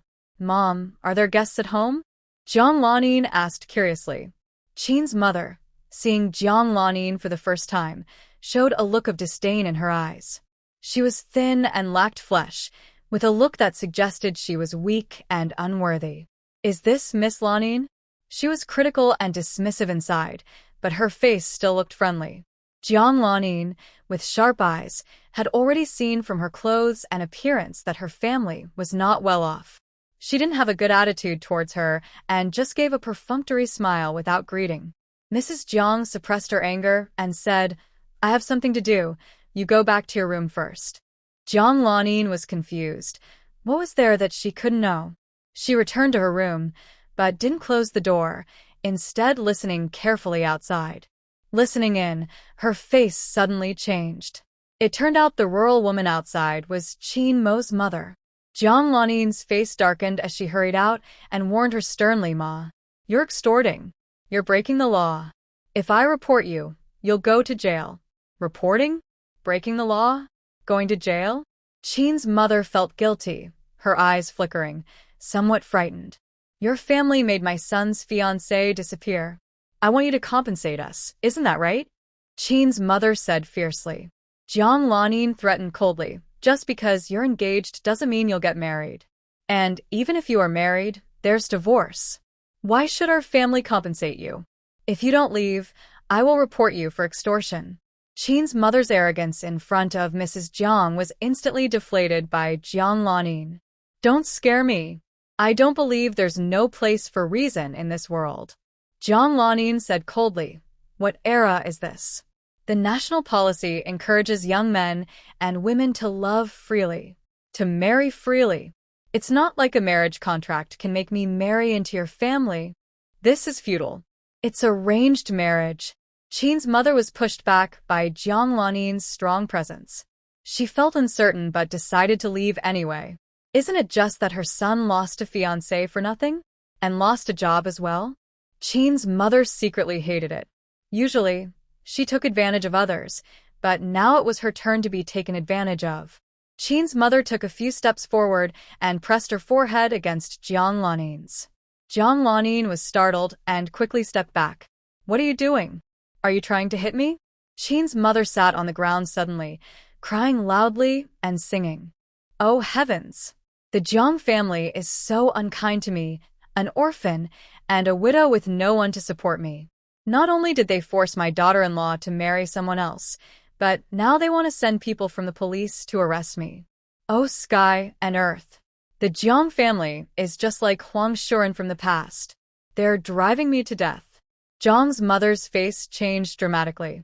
Someone at the gate was listening and peeking inside. Jiang Lanin looked extremely upset, nails digging into her skin.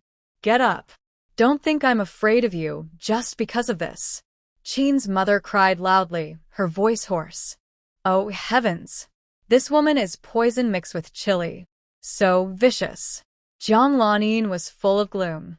She was already upset because of Fu Qingyang, and now she had to deal with this old woman. It made her so angry. If Jiang Wan were here, she would probably laugh herself silly. In the past, these two had a good relationship. Jiang Lanin even considered Qin's mother her godmother.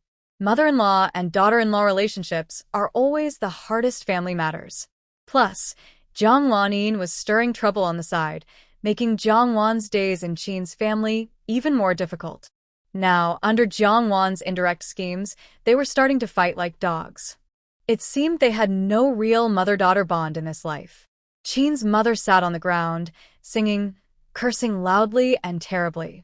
"You're such a vicious woman. Flirtatious and unfaithful. Cheating with your husband's younger brother. I was a good daughter-in-law. Now I get this trash. No wonder my son doesn't want her. He has good taste. This kind of woman just opens her legs and runs wild. She can't even control herself at home." Jiang's mother's face turned pale with anger, her eyes blacking out from fury. She thought Jiang Wan was already crude enough, but this old woman was many times more. Jiang Lanin had never experienced such cruel insults in her life, not even in her past life. She was about to go crazy with anger. "I'll tear your mouth apart." Jiang Lanin suddenly slapped forward, stopping Mother Qin's voice abruptly. Slap. Slap. Slap. With several quick slaps, Jiang Lanin slapped Mother Qin wildly. Mother Qin reacted quickly, her screams almost shaking the roof of the Jiang family house. "Someone's been hurt." The daughter-in-law hit the mother-in-law. "Come quickly. Help. The Jiang family is trying to silence her." Mother Qin didn't fear getting hit. She didn't dodge and even tore her hair, hitting her face fiercely with her own hands, as if she had lost her mind. Her slaps were much harsher than Jiang Lanin's. After a few slaps, her face swelled immediately. While Jiang Lanin and her mother were too frightened to react, they ran outside the house. After venting her anger impulsively, Jiang Lanin regretted it. She usually appeared gentle, kind, and caring to others. Over the years, besides Jiang Wan, she hadn't encountered anything that would ruin her image. Mother Jiang, having more life experience, reacted faster than Jiang Lanin. "Lanin, hurry up and bring her back." Mother Jiang shouted angrily.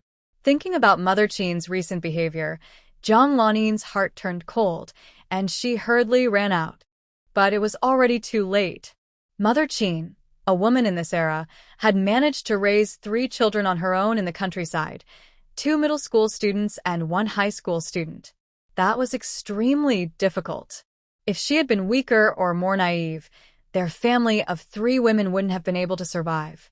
Mother Qin's running only worsened the Jiang family's reputation. Jiang Lanin's own reputation also became tarnished. Regardless of whether the woman who was beaten was Jiang Lanin's future mother-in-law, she was still an elder of Jiang Lanin. Jiang Lanin could slap an elder's face into a pig's head. Her heart was too vicious.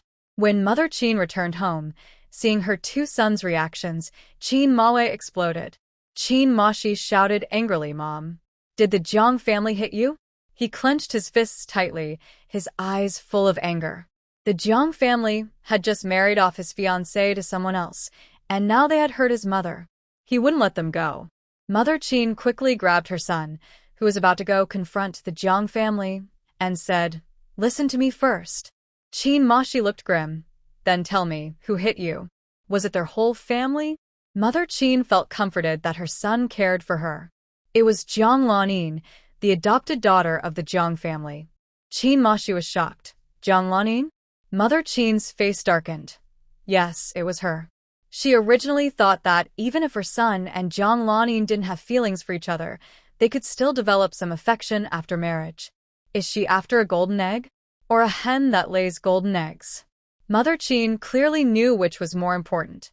So, Mother Qin planned to make the decision herself. If the other side agreed to the marriage, she would settle it first and marry Jiang Lanin into the family. Qin Mo, she had met Jiang Lanin several times, even after learning about her relationship with Fu Qingyang. In his eyes, Jiang Lanin always appeared gentle and refined.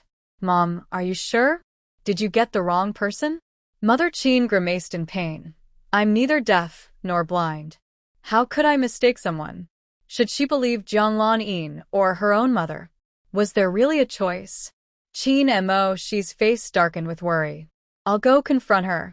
Mother Qin looked proud. "Don't go. If they don't come to apologize tomorrow, I will report their family to the police. And that bratty girl." Mother Qin gritted her teeth. At her age, being slapped by a younger person was embarrassing. If their family situation weren't so unequal, she might have scratched that girl's face. But doing so would only lead to a fight, and neither side would be in the right. Even though she was the elder and had the authority, she wouldn't gain much. So she didn't fight back. Instead, she slapped herself a few times to make the situation worse. Mother Qin looked furious. If they still refuse to pay the 10,000 yuan compensation, I won't cause a fuss and make her lose her job. I'm not Wang Suihua. Fire blazed in Qin Mo's eyes. I'll bandage you. Mother Qin said if I don't, it might look worse tomorrow. When the time comes, if we go to the police, we'll be in the right. At this point, Mother Qin repeated some of Jiang Lanyin's words with worry. Is what she said true? Or is she just trying to scare me? Qin Mo's face darkened with anger, fists clenched. She still wants to report you? His expression grew even gloomier because Jiang Lanyin's older brother, Jiang Qingfeng, had put him in detention for 2 days. Since she's saying that, we won't give any compensation. Qin Mo's eyes darkened, deep like ink. Mother Qin looked confused. The Jiang family, Jiang Qingfeng and his father came home from work and heard about what happened during the day from Jiang mother. Jiang Qingfeng looked upset. That's true. I'll go confront her. Jiang father's face was grim. Confront her? How? Should I go beat her up again? Should I let her promote you, the famous reporter, for hitting an older man? Jiang Qingfeng. If not, I can find someone else to do it. Jiang's father. Besides the Jiang family, who else can settle accounts with them now? Jiang Qingfeng can't stay calm. But she ruined Lan Yin's reputation. Jiang's father looks deep in thought.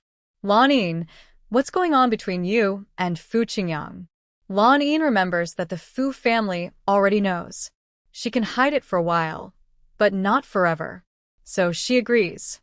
Jiang's father and mother share the same idea. Fu Qingyang is a good choice, but the timing isn't right. Does the Fu family know? Jiang's father is sharper than Jiang's mother and asks directly. Did you break up? Lan Yin's tears fall. It's Jiang Wan. I see her as my sister. I didn't guard against her. When she found out about me and Fu Qingyang, she told the Fu family. Jiang's mother looks upset and laments. What a family misfortune. Jiang's father frowns. He understands Jiang Wan's anger and even her using this to get benefits. But he can't understand why Jiang Wan would bring this up to the Fu family. She not only offended the family, but also Fu Qingyang. Hurting oneself badly to hurt the enemy more is just too foolish. Jiang's father temporarily puts aside Jiang Wan's matter. Right now, he must deal with the Qin family. Did you really hit Qin Mo's mother? Jiang's father asks. Lan Yin's heart trembles. No. She hit herself. She deliberately slandered me to ruin my reputation. Jiang's mother opens her mouth but stops herself. Lan Yin, tears in her eyes, says with meaning, this matter has already passed. Qin Mo and I agreed that our engagement is off. Why did the Qin family suddenly change their attitude? Jiang's father points out directly, do you think Jiang Wan incited this? Lan Yin bites her lip, tears of grievance rolling down her cheeks. She tells how she extorted 50,000 yuan from Fu Qingyang. Jiang's mother is shocked and can't hold back, exclaiming, what a family misfortune. What a family misfortune. Lan Yin, heartbroken, says, she must think I only agreed to marry into the Fu family because of Fu Qingyang. She hates me. In fact, why did I hide this from the family? Because if she really didn't want to marry into the Fu family, I was prepared to marry on her behalf. Now that Jiang Wan has married into the Fu family, it's almost as if she did it herself. Mrs. Jiang was furious and shouted, call back Jiang Wan, that useless girl. After making a call, Jiang Qingfeng said, Jiang Wan isn't here. She went to work. I've already told the Fu family to have her call home when she returns. Mrs. Jiang sneered. She went to work? She can't even read properly, didn't finish elementary school. What kind of job could she get? Jiang Lanin added, I heard she used to wash dishes and work as a waitress at a small restaurant in the countryside. Mrs. Jiang was so angry she almost burst with frustration. Jiang's father looked upset too. As the daughter of a factory director, how could she be washing dishes at a small restaurant? It was embarrassing. After Jiang Wan finished work, Aunt Hung waited for her to come home and told her that the Jiang family wanted to see her and asked her to return their call. Okay, I'll call back tomorrow, Jongwon replied with a gentle smile. She turned to go upstairs, thinking, a call to the Jong family? No way. Chin Mo wanted to renegotiate the marriage with the Jong family, so he had to bring up his mother. By now, Chin Mo's mother had already gone into the city. Maybe she had already confronted the Jong family directly. Why should she get involved now? She hoped they would fight among themselves. She just didn't know if Chin Mo would come home with a bride or if he would bring back a large sum of money. If it was the first, Jongwon would be happy. Finally, the scoundrel and the bratty girl would be a match. If it was the second, Jongwon would feel jealous. Chin Mo was really lucky. He exchanged 2 fiancés for 20,000 yuan. With this money, Chin Mo would develop even faster than before. Jongwon's face darkened. This couldn't happen. Chin Mo didn't realize that Jongwon was already thinking about him before he even got the second payment. Mrs. Jong, Jong Chungfeng, and Jongwon In went to Chin Mo's rented house. Jong's father didn't come along. The house was cluttered with many market stall items. Without Jongwon helping to tidy up, it looked messy and crowded. Mrs. Jong's brows were never relaxed. She suspected a rat might run out from under all that mess. Chin Mo was out selling goods, leaving only Chin Mo and his mother at home. Seeing how uncomfortable the Jong family looked, Chin's mother was angry. "What are you all here for?" she asked. Mrs. Jong looked at Chin Mo, but then looked away. He looked good, but with his family background, they could never be a match. Her daughter wouldn't settle for a lower status to help out. "I came today to apologize with Lanin," Mrs. Jong said. Her gaze then fell on Jong Lanin. Today, Jong Lanin changed into a blue and red striped dress. With her pretty face, she clearly looked like a young lady from a wealthy family. She appeared gentle and fragile, giving the impression that she could be easily bullied. However, Mother Chin had been slapped a few times by her yesterday and would no longer be fooled by her innocent-looking exterior. "Just apologize. I was also at fault yesterday. I don't care about money. I don't want any. Let the younger generation handle the marriage arrangements quickly," she said. The 3 members of the Jong family immediately looked upset. Mother Jong swallowed her anger. "Let's not talk about this today. I see your face still has a wound that hasn't been treated. I'll have my son take you to the hospital to get it checked and some medicine." Mother Chin, with a pig-like face and a sarcastic tone, replied, "I don't have the face to go to the hospital. What if others ask about it? How should I explain? Say it was my future daughter-in-law who hit you? I wouldn't know what to say," Mother Jong said grimly, grinding her teeth. "My daughter has nothing to do with your son." Mother Chin, acting shamelessly, said, "I don't care. You married my daughter off to someone else. If you don't give me back my daughter-in-law, I will go to your house and hang myself." Mother Jong was furious. "You're unreasonable." Mother Chin sneered, "Your family only talks about fairness. Fairness to the point of secretly marrying my daughter to someone else. Fairness to the point of canceling the marriage without even notifying me, the elder." Mother Jong, anxious and angry, gasped heavily. "That's my daughter. I can marry her to whoever I want." Mother Chin glanced at Jong Lanin with contempt. "Since you say that, it's easy to solve. Her real mother has already promised her to my son." Mother Jong's chest heaved with anger, and she was breathing heavily. She couldn't argue logically, couldn't argue loudly, and couldn't fight. She even hurt herself more fiercely. Seeing Mother Jong speechless and unable to respond, Jong Lanin was worried. She looked into Chin Mao's calm eyes, feeling wronged and her eyes turning red. "Brother Mao, you understand me." "I really didn't hit your mother," she said softly. Chin Mao, not asking whether she believed her, simply said, "When I recover, let's get married."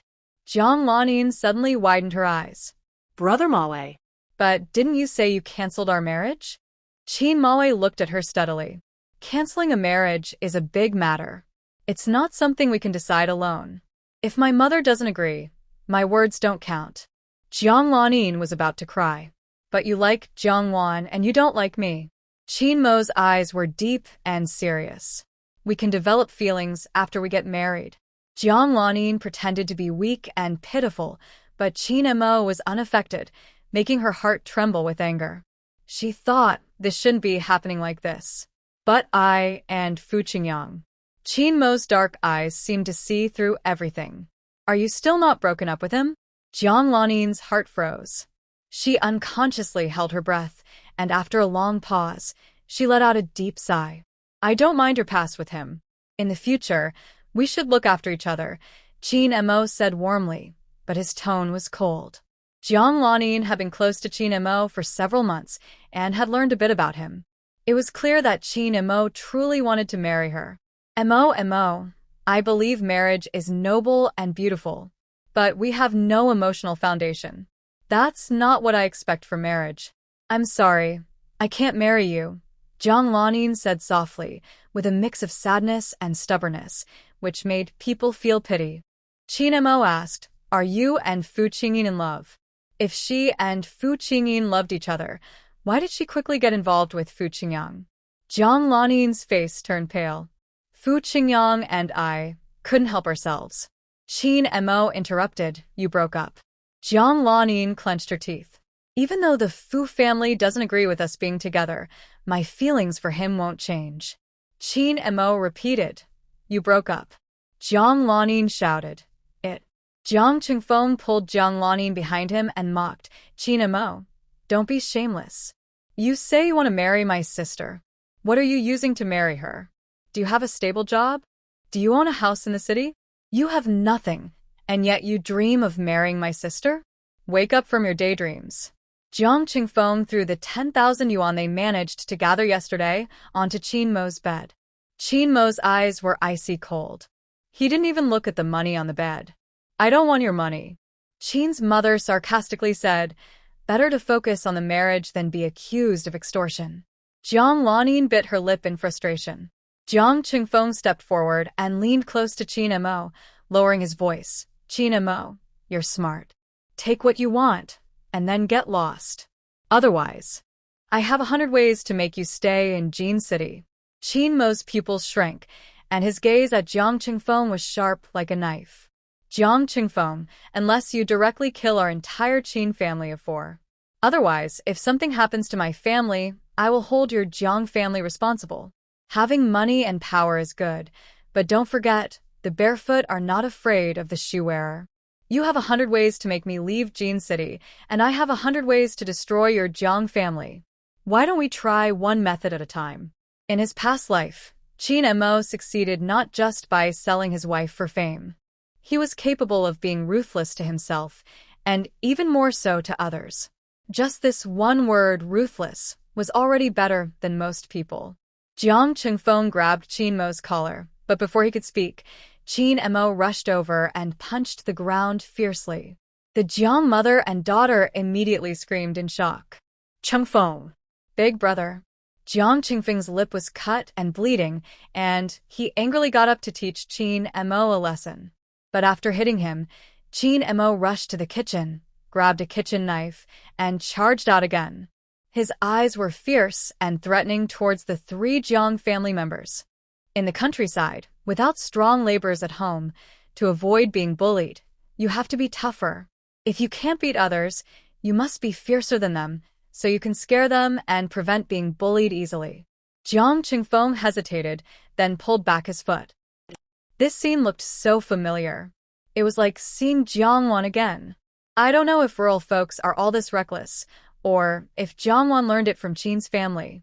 Qin Mo's hair stood on end, and his eyes glared fiercely at them. If you dare to bully my mom or my brother again, I swear I will take my life and drag your whole family to death. The 3 Jiang family members stepped back at the same time. Jiang Qingfeng's expression was uncertain, as he had seen all kinds of people in his news career. He had seen many rural folks. Some were poor, greedy, and shameless, bullying the weak and fearing the strong. Some were poor, timid and cowardly, hesitant and afraid to cause trouble. But he had never encountered people like Qin's family before. We've stirred up a bunch of lunatics. Zhang's mother turned pale, clutching her daughter tightly with one hand and her son with the other. What are you trying to do? Do you want to kill someone? Chin Mo's face flushed with abnormal redness, his eyes cold like a venomous snake. My brother said he wants to marry your daughter. Zhang's mother felt cold inside. No. Chin Mo's eyes darkened. Then return Jiang Wan to my brother. Mother Zhang's throat was dry, so it was even less likely. Marriage is impossible. 10,000 is too much, my family. Mother Jiang almost cried under pressure. Chin Mo Wei said coldly, I don't want money. I only want the person. Jiang Lanin looked into Chin Mo Wei's dark, serious eyes, and her heart sank. Chin Mo Wei was serious. He didn't want money. He wanted to marry her. For a moment, Jiang Lanin felt very complicated inside. 10,000 yuan was a large amount for Chin Mo Wei's family. Chin Mo Wei took Feng Qingyang's 10,000 yuan and promised to stop bothering Jiang Wan. But for her, he didn't want the 10,000 yuan. Does this mean Chin Mo Wei really likes her? Jiang Lanin's heart suddenly filled with mixed feelings, surprise, happiness, and helplessness. This time, the meeting between both sides didn't reach an agreement. The Jiang family brought 10,000 yuan, but Chin family didn't take a penny and sent them back.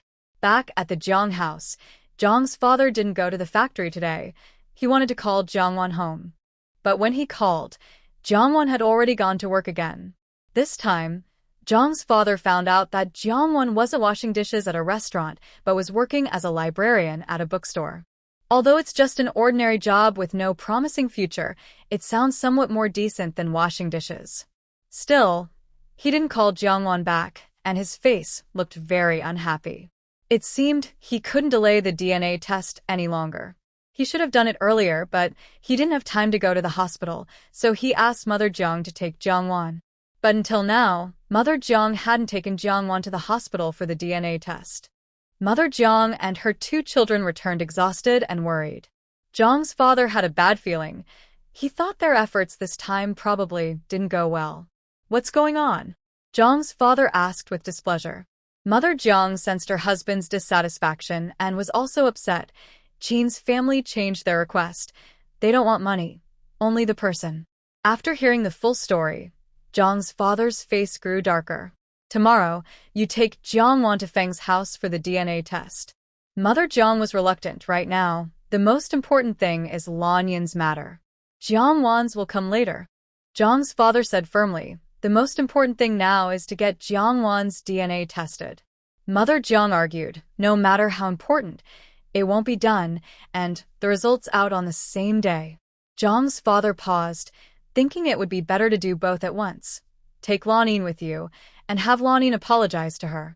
Jiang Lanin suddenly looked up, her face full of disbelief. All these problems were caused by Jiang Wan. It's Jiang Wan who caused her and Feng Qingyang to break up. It is Jiang Wan's fault that she is now being forced into marriage by Chin Mo, a reckless and crazy man. Now, they want her to apologize to Jiang Wan? Jiang's mother is also angry, saying, it's all this reckless girl's fault. Why are you still making Lan Yin apologize to her? Lan Yin's eyes fill with tears because she believes Jiang Wan is entirely to blame. Jiang's father looks serious and stern, saying, you all need to apologize to Jiang Wan. No matter what conditions she asks for, you must agree first. Jiang's mother is shocked and finds it ridiculous, asking, you want me to apologize to Jiang Wan too? Jiang's mother looks at Jiang's father with a crazy expression, unable to believe it. Lan Yin feels nervous, suspecting something is happening that she doesn't know about. Otherwise, how could Jiang's father, a very traditional man, ask Jiang's mother to apologize to a younger family member? Jiang Chengfeng frowns and asks, Dad, what exactly happened? Jiang's father looks serious and says, yesterday, the Industrial Bureau officials came to the factory and officially warned us about bankruptcy, giving us 1 year to reorganize. If by next year we can't turn around the business and pay off our debts, we'll be forced to close down. Jiang's mother is anxious, asking, isn't Jiang Wan married now? Why isn't Lu Lan taking care of this? We're her in-laws. Jiang's father is angry and says, do you think Lu Lan is easy to deal with? Do you think the Fu family is easy to mess with? Jiang's mother looks upset and says, but Jiang Wan is our biological daughter. We haven't lied to her. Jong's father points outside and ask around, who really believes Jongwon is Jong's biological daughter. Jong's mother is furious, saying, that's their stupidity. They don't believe what we, the people involved, say, but believe those baseless rumors. Jong's father looks at her coldly, thinking that if Jongwon is recognized as part of the family, she might pay more attention to Jongwon. Even if she spreads some negative stories about Jongwon outside, it wouldn't cause such a one-sided opinion. Everyone outside thinks Jongwon is just a fake daughter brought in to marry off their real daughter. Jong's mother feels frustrated and angry, saying, it's all because Jongwon is useless. She married into the family, but hasn't done anything useful. Jong's father looks disappointed, noticing she hasn't grasped the main issue. Factories like ours in Jean City aren't just one or two.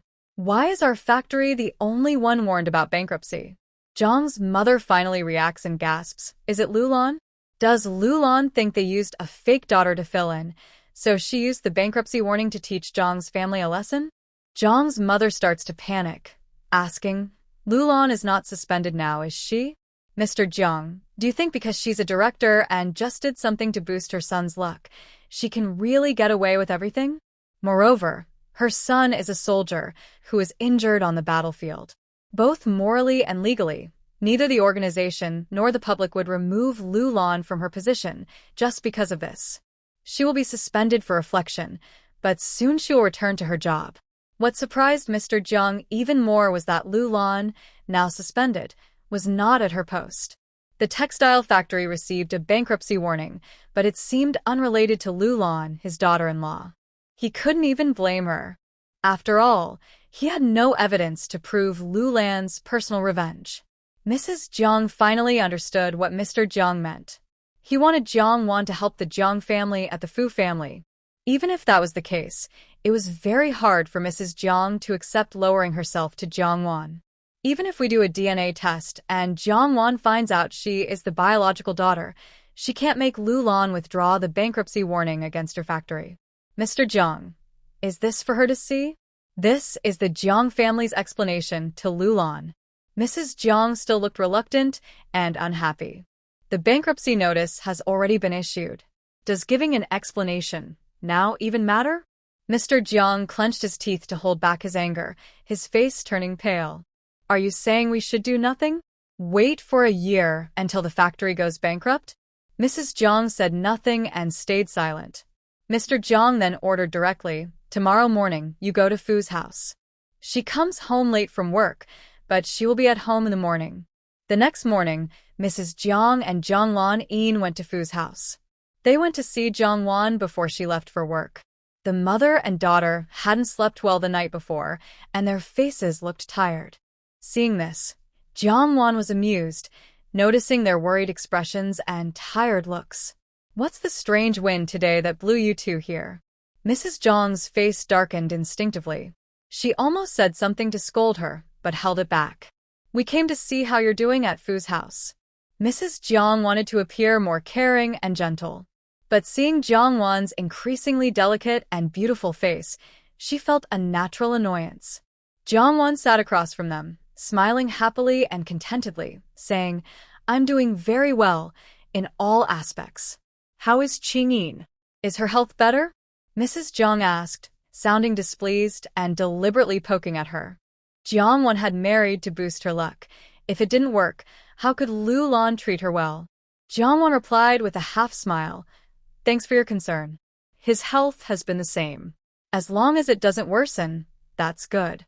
Mrs. Jong thought she was just pretending to be strong, suffering for her pride. This time, I came to take you for a DNA test, said Mother Jong sharply, getting straight to the point. Jongwon looked cold and smiled slightly. I won't go. She seemed to understand why the mother and daughter came to the Fu family. Maybe the textile factory was warned about bankruptcy?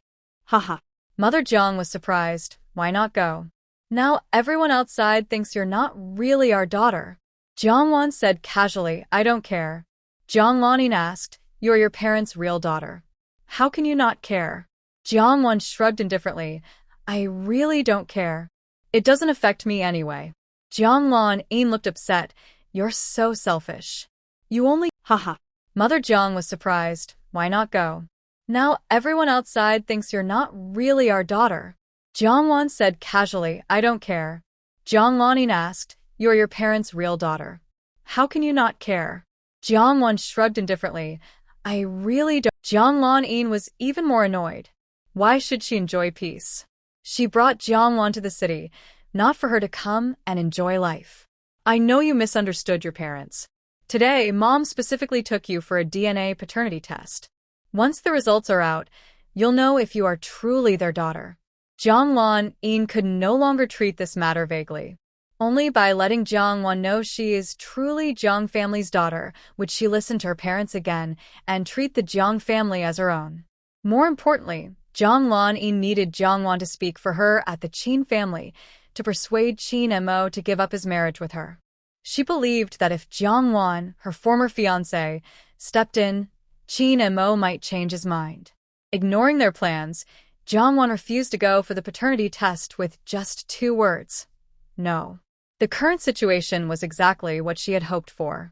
She was crazy. Only then would she break the deadlock. Jiang Lanyin's face turned pale. Why do you have to do this? I'm doing it for your good. Jiangwan looked disgusted. I'm not your mother, so you don't need to be so filial to me. Mother Jiang's mother, said. Are you really going to talk to her like that? Jiangwan replied, yes. Mother Jiang was so angry, she almost fainted. No matter how nicely the mother and daughter spoke, Jiangwan's answer was always the same. No. Mother Jiang was exhausted trying to persuade her, her stubbornness and rigidity almost giving her a heart attack. She angrily said, you don't have to take the DNA test. Do you have the ability to make your mother-in-law believe you are truly Jiang's daughter?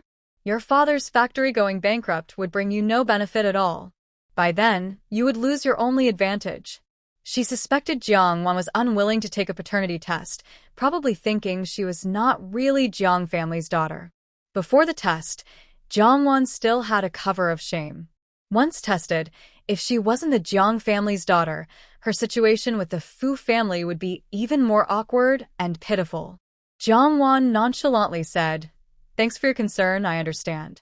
Her indifferent tone made Jiang's mother so angry, she almost vomited blood. Jiang's mother temporarily swallowed her anger, glaring at her with a dark, stern look.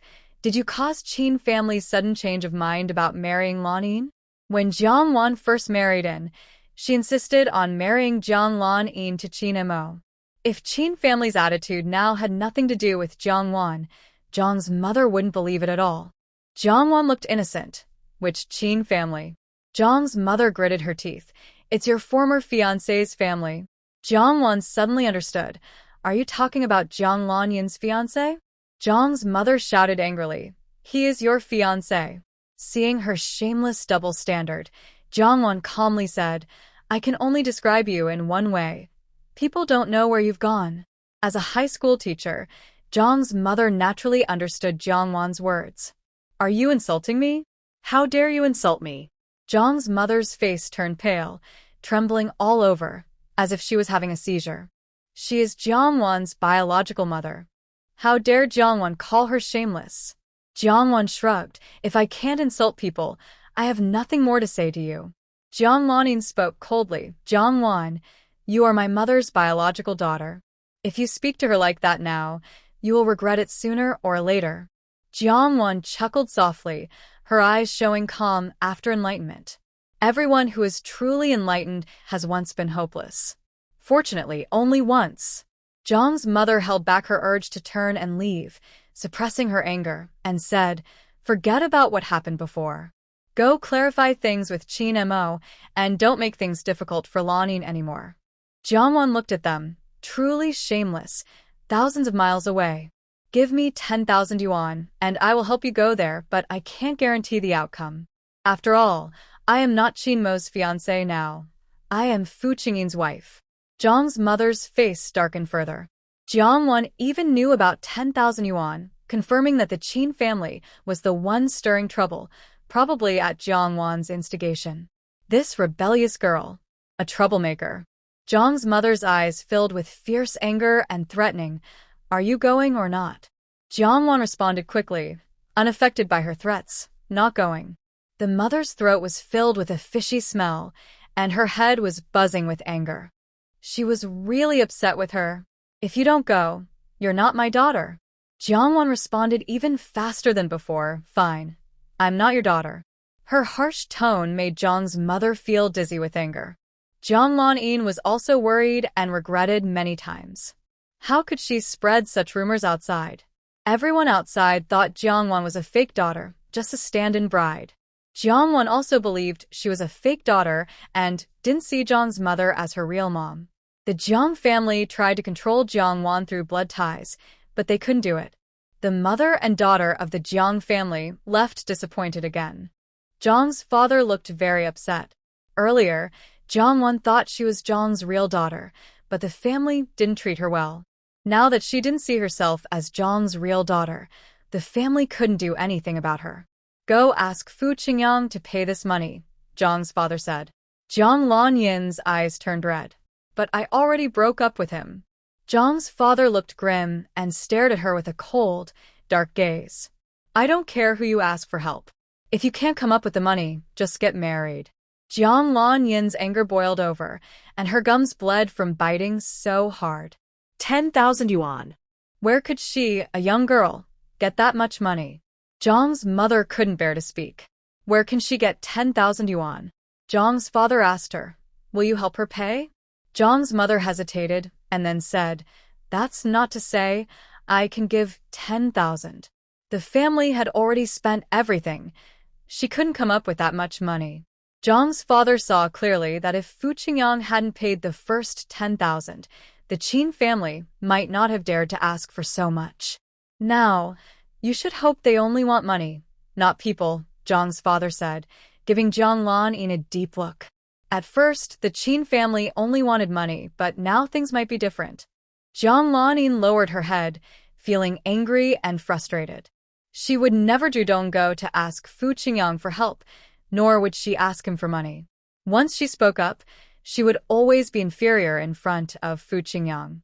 The Jiang family had been overwhelmed for days because the Qin family reported the case. The Jiang family paid 500 yuan in compensation. In just a few days, Jiang Lan-yin miraculously saved up 10,000 yuan. Before going to the Qin family, Jiang Lan-yin called Jiangwan to show off. "Even if you don't help me, I can still handle this. But 10,000 yuan is a lot for you.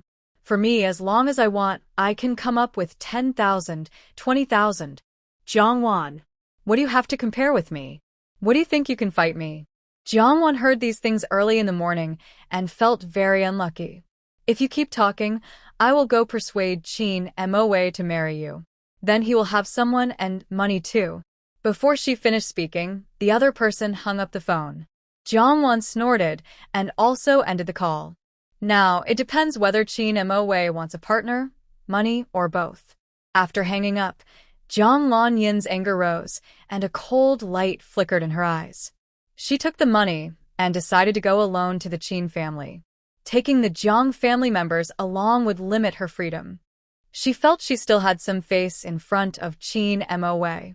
After applying medicine to the injury on Qin Mu's face, it healed quickly, looking much better than a few days ago.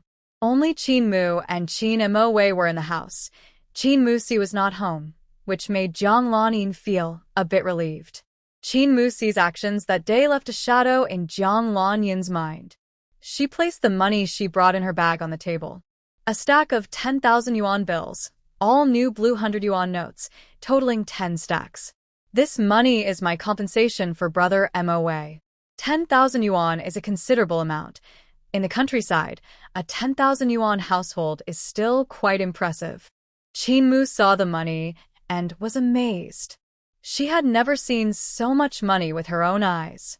Jiang Lan-yin saw this and became more confident about what she was about to say. According to Jiang Mu's idea, if the Qin family asked for 10,000 yuan, they might be able to negotiate downward. Jiang Lan-yin also thought 10,000 was a big amount, but her pride made her focus on this point. Qin Moa's ex-fiancé, Jiang Wan, was worth 10,000. It's unreasonable that Jiang Lan-yin isn't worth more than Jiang Wan. She didn't deliberately push for 11,000 to outbid Jiang Wan. She was being rational and calm.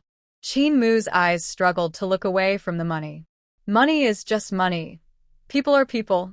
She liked the money, but didn't like the person. Qin Mu sneered at Jiang Lanyin and said, "Some say this marriage isn't real, that I'm old-fashioned or outdated. Then why are you bringing out this money? To compensate for something?" Recently, Jiang Lanyin had faced many setbacks, which affected her mood and made her a bit impatient. Plus, she didn't really respect Qin Mo's mother from the countryside, so she couldn't control her temper. Who would have thought that an old countrywoman wouldn't be easy to deal with? She suddenly threw dirt on her. "Aunt Qin, no matter how much you dislike me or dislike me, that's okay.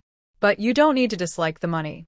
Mother Qin did not argue with these words. Who can dislike money? Mother Qin, convinced by Qin Mo, felt a bit tempted. Even though Jiang Lanyin had good conditions, Mother Qin wouldn't like Jiang Lanyin as her daughter-in-law just because she had slapped her. "Mo, do you want to think again?" Mother Qin advised. Jiang Lanyin and Qin Mo had known each other for a while. She could see that Qin Mo was capable and had potential. The only problem was that his background was too weak. Qin Mo was talented, but he had no money. He needed to build his wealth to go further. He was just making small moves now, living a decent life, but not becoming rich. "Brother Mo, with this money, with your talent, you'll succeed sooner or later." Jiang Lanyin admired capable people with potential, but she wasn't going to marry a person just because he had potential. She didn't have the patience to wait for him to grow. When Jiang Wan came in, she just overheard Qin Mo say, "I don't want money. I only want you to keep the marriage promise." "Brother Mo, you're too impulsive now." Jiang Lanyin felt her throat getting dry. Qin Mo looked at her calmly. "I'm very calm. I don't want money. I want you." Before Jiang Lanyin came, she had thought Qin Mo might really like her. He had also mentioned before not wanting money and wanting the marriage. But $10,000. Not just a few thousand. Not the 1,000 Jiang Qingfeng mentioned before. Exactly $10,000. She couldn't believe she could really compare to that amount. Jiang Wan, who grew up with him, was also abandoned by him because of that $10,000. "Brother Mo, stop joking." Jiang Lanyin forced a smile.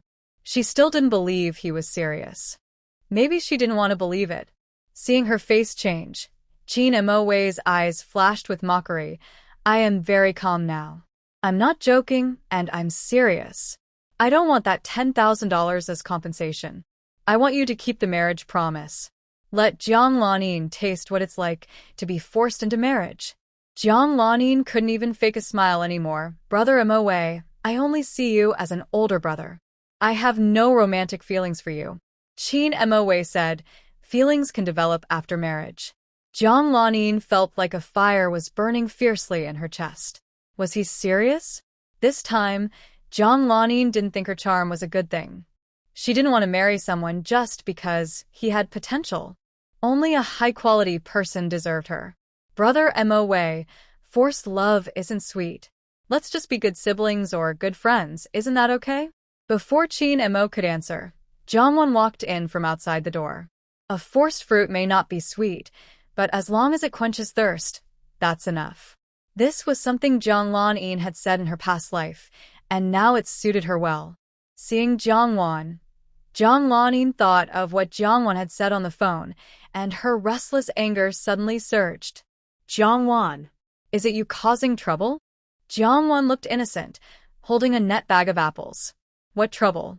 "I heard Aunt Qin came to the city, so I came to see her." Aunt Qin looked at Jiang Wan with a complicated expression. She used to look down on Jiang Wan because Jiang Wan had many flaws. Her family's reputation was bad. Her mother was not well regarded, her father was a drinker, her brother was a troublemaker, and he had even been in prison. With this background and no education, plus her appearance that attracted attention, she was seen as naive and shallow. She might not be able to hold her ground in the future. But now Jiang Wan was no longer her future daughter-in-law, so her attitude shifted. With her stance changed, her thoughts also changed. Jiang Wan was also a poor girl. Her family's situation wasn't something she could choose. Now she had been sold by her family to the Jiang family to bring good luck to the deceased, and she might be a widow for life. You came just in time, but why did you bring something? Aunt Qin asked politely. Jiangwan looked a bit dazed. Her future mother-in-law from her past life had never shown her kindness before. Because of the child's issue, she was especially harsh later on. Now, facing this familiar face, Jiangwan instinctively tensed up, her whole body sweating. Sit down. I'll go make tea for you. Aunt Qin invited her and poured tea. Next to her, Jiang Lanin arrived, but she hadn't even had a sip of water. Jiangwan couldn't help but feel a bit sarcastic inside. With a different identity, as long as she wasn't her daughter-in-law, her attitude could be better. No longer with the critical, dissatisfied gaze. No more sarcastic, hidden comments. And definitely not the later tone of belittling, mocking, or disgust. Thank you, Auntie. Jiangwan smiled lightly, showing a relaxed and happy expression. She was going to give this troublesome mother-in-law to Jiang Lanin now. Aunt Qin saw her harmless smile and even thought she looked a bit innocent, feeling a bit more sympathetic. She turned and took out dried sweet potatoes from her hometown. She seemed to remember her eldest son mentioning that Jiangwan liked the sweet potatoes she made. While lying on the bed, Qin Maoi's eyes never left Jiangwan the moment she entered. Jiang Lanin saw this clearly and barely suppressed her anger. Brother Maowei, Wanwan gets along very well with your mother. If it were me, I couldn't do that. Aunt Qin doesn't like me. Qin Maowei finally looked away and gave Jiang Lanin a deep glance. Why wouldn't his mother like Jiang Lanin? Isn't it because Jiang Lanin looks down on the Qin family status from the bottom of her heart, which led her to slap his mother? Jiang Lanin came to Qin Maowei's bedside and sat down gently, watching him with kindness. I know you still have feelings for Jiangwan. I want to help you both. Fu Qingyin's situation isn't good anymore. As long as Jiangwan stays at the Fu family for a few more years, she can ask for a divorce. The Fu family won't stop her, and then you can still be together. In short, Jiang Lanin now prefers to see Jiangwan and Qin Maowei together rather than be forced to marry Qin Maowei herself. Jiangwan said calmly, I have an agreement with the Fu family. I will never remarry in this lifetime. Jiang Lanin sneered inwardly, not believing a word Jiangwan said. How come I don't know about such an agreement with the Fu family? Jiangwan replied, It's me who married into the Fu family, not you. It's normal for you not to know about this agreement. Jiang Lanin said, If the Fu family really tries to stop you from remarrying in the future, my parents will stand up for you. Jiangwan didn't even believe the punctuation in her words. The Qin family and their son also didn't believe it. If the Jiang family truly would support Jiangwan, she wouldn't be forced to marry into the Fu family to bring good luck. Jiang Lanin tried to rekindle Jiangwan's old feelings for Qin Maowei. Jiangwan, if you still want to be with Qin Maowei, I will help you. Jiangwan immediately slapped her across the face with a cold expression. Smack. The sound shocked everyone present. Jiang Lanin, I am not you. If I marry someone, as long as they don't hurt me, I will follow whatever I marry into. Don't think I'm as shameless as you. My purity and loyalty are the best dowry I bring to the Fu family. Jiang Lanin covered her cheek, feeling wronged and angry. She secretly despised the other as a clueless, old-fashioned person from the Qing dynasty. What era is this? Still talking about purity. Still talking about loyalty. In later generations, Jiangwan would be publicly criticized online for such words, called naive and outdated. But these words were too much for Qin's mother to hear. She has been a widow for over 10 years and has never thought about remarrying. If she remarried, what would happen to her 3 children? She feels a bit regretful and annoyed. If she had known Jiangwan was such a responsible girl, she wouldn't have disliked her so much back then. Smack. Jiangwan slaps again. This time, she hits Jiang Lanin. Your words just now not only insulted me but also insulted Qin Moyu. Jiang Lanin's eyes fill with shock and tears, looking very wronged and sad. With pitiful eyes, she looks at Qin Moyu with tears in her eyes. In her past life, when Jiangwan couldn't bear it anymore, she also slapped Jiang Lanin. But soon after, Jiangwan would get slapped by Qin Moyu. After going home, Chin Moyu would apologize for hitting her, even slap himself. She was slowly dragged into a deep hole by him step by step. Chin's mother said, "Good job." She scolded Jiang Lanin, "You're just a maggot," thinking everyone else is in the same dirty place. Jiang Lanin felt so disgusted, she almost wanted to bite her teeth apart. "I'm not. I just want to help you all." Chin's mother mocked. If you really wanted to help them, Jiangwan wouldn't have married into the Fu family to be a widow. Jiang Lanin was speechless, tears shimmering in her eyes as she softly begged Chin Moyu. But Chin Moyu didn't mention her being hit. Instead, he said, "Take the money back. I'll ask my mom to come to your house to propose marriage. I haven't been feeling lucky lately. I need to marry quickly to bring good luck." The last sentence was spoken to Jiang Lanin, but his gaze was on Jiangwan. Didn't she want revenge? He would help her get revenge. Jiang Lanin was scheming for her marriage to bring good luck. He would also make Jiang Lanin pay the price. And the Jiang family. He wouldn't let them go either.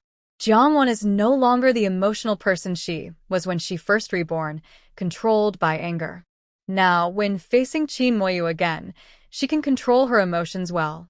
A few more looks from Chin Moyu, and her expression remains normal, with no emotional fluctuations. Chin Moyu has always been shrewd and self-interested. His best option now is to marry Jiang Lanin.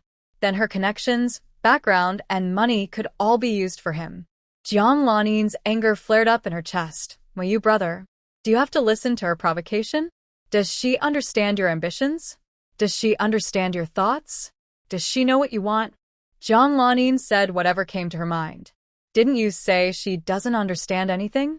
A hint of sharpness flashed in Jiang Lanin's eyes, showing that not only Jiangwan was trying to provoke him. Since she doesn't understand anything, how can you still be influenced by her? She doesn't know about our friendship, but you do. We are friends, and I will help you. I've always done this. I've always been there for you.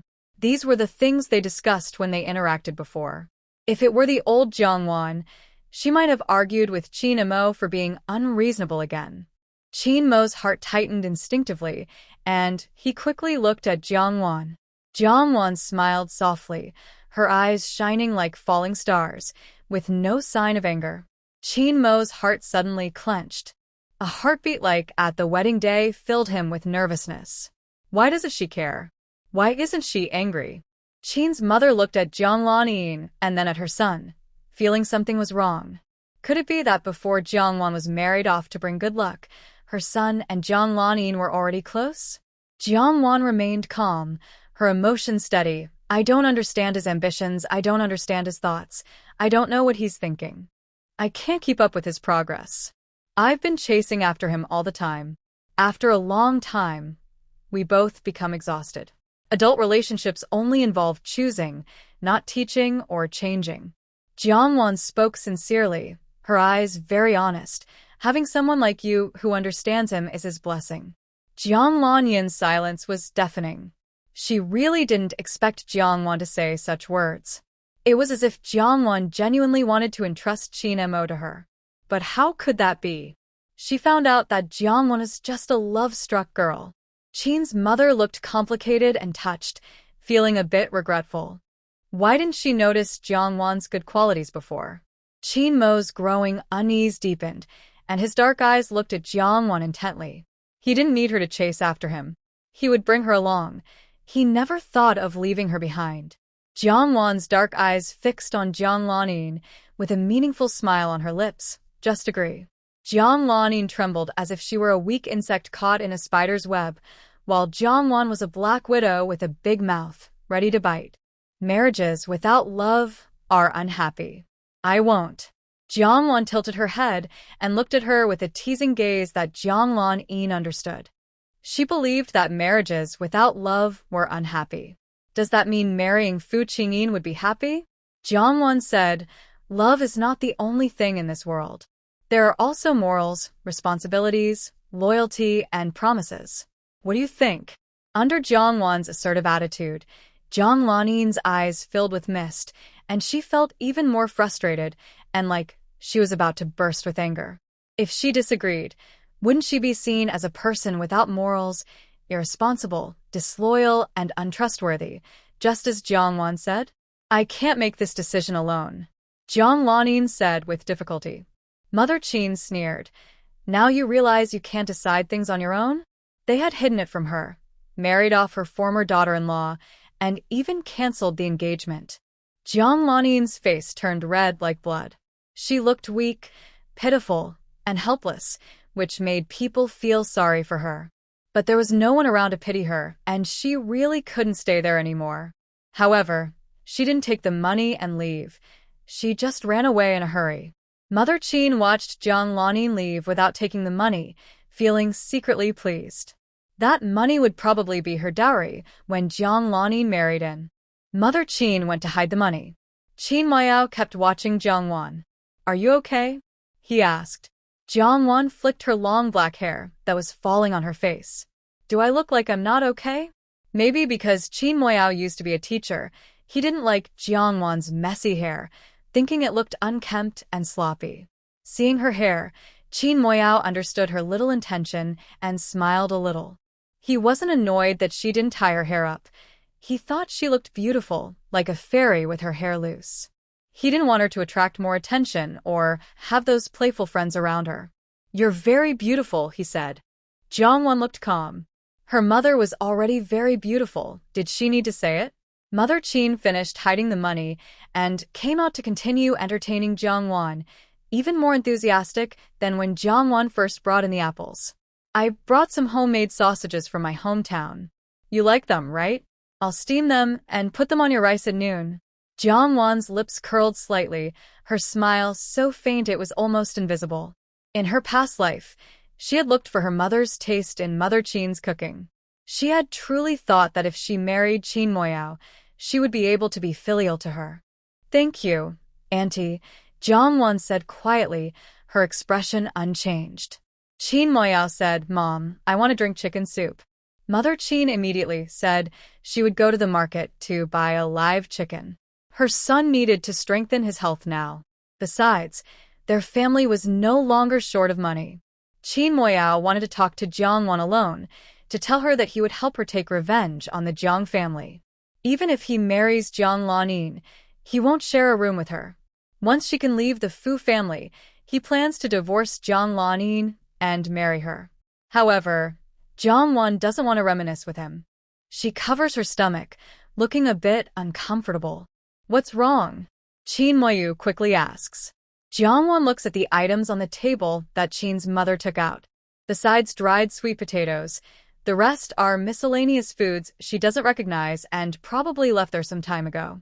It seems I ate something bad. Jiangwan isn't lying. She really has had stomach issues after eating at Qin's house before.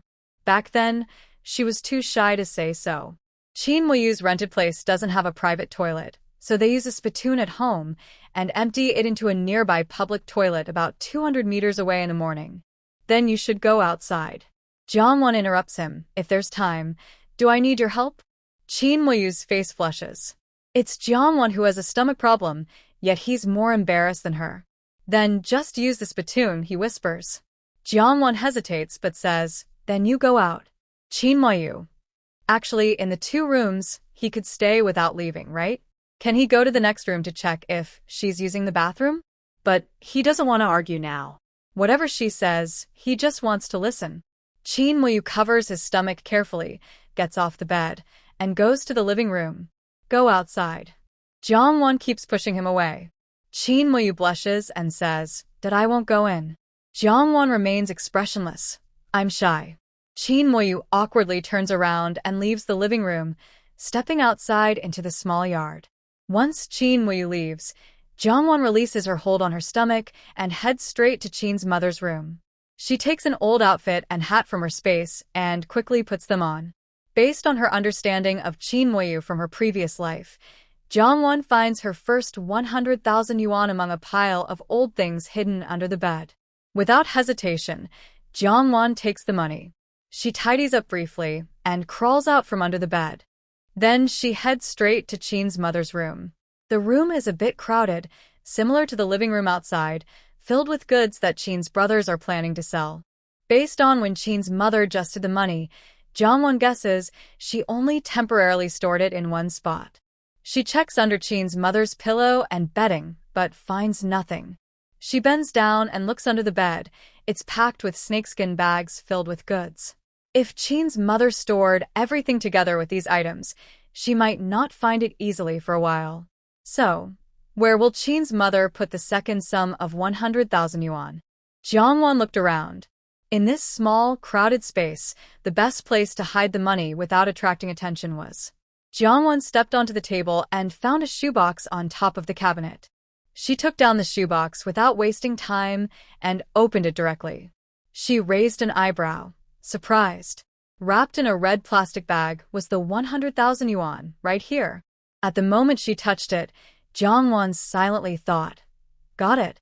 The money wrapped in the red plastic bag disappeared into the shoebox, becoming neighbors with another pile of 100,000 yuan stored in a black bag inside the space. She put the shoebox back, wiped off the shoe prints on the table and stool, and then took off her outer coat, tossing it into the space. When she opened the door, Qin Maowei was leaning against the courtyard wall, resting with his eyes closed. Hearing the noise, he opened his eyes and walked toward her. "Is everything okay now?" Jiangwon said, "I was mistaken. I didn't have a stomach ache." Qin Maowei frowned. "What happened? Appendicitis?" Jiangwon replied, "I don't know. Anyway, it doesn't hurt now. You should lie down and rest." Qin Maowei felt she was caring for him, and his eyes showed happiness. Back inside the house, Qin Maowei wanted to talk to Jiangwon. But Jiangwon avoided the topic. If she wasn't trying to clear her suspicion and play her part, she would have just left after succeeding. After a few times, Qin Maowei also realized she didn't want to mention it. But he had to clarify things with her. Before he finished, Qin's mother came back holding a cooked chicken. "I'm going to help Auntie cook." Qin's mother said, "No need. You talk with Maowei." Jiangwon said, "Auntie, my past relationship with him, it's better to keep some distance. Young people might think this is too serious since they grew up together. How can they not talk after marriage?" But Qin's traditional and old-fashioned mother thought she was right. She realized she had misunderstood Jiangwon before. While cooking, Jiangwon used her past experience of being a daughter-in-law to handle Qin's mother easily. By the end of the meal, Qin's mother was much closer to Jiangwon, like how she was with Jiang Lan-yin in her previous life. But now, Jiangwon was acting as the observer, eager to stir up trouble and ensure the mother and daughter-in-law wouldn't get along. Qin Maowei came home for dinner and saw Jiangwon, his eyes flashing with surprise. "Why are you here?" Jiangwon said, "I heard your mom came from the countryside, so I came to see her." Mother Qin felt she was being respected by the younger generation. She initially took 2 pieces of sausage and put them in a bag, just being polite. Then she thought again and put 2 more pieces in, asking Jiangwon to take them home and eat. During the meal, Mother Qin served Jiangwon some dishes. In the past, such a thing would have been impossible. She would have definitely asked her to leave. After the meal, when Jiangwon was leaving, Mother Qin wanted to give her the carefully packed sausages. Jiangwon refused, saying that Qin Mo liked her sausages very much. Mother Qin saw her to the door, thinking she had judged Jiangwon by her appearance before.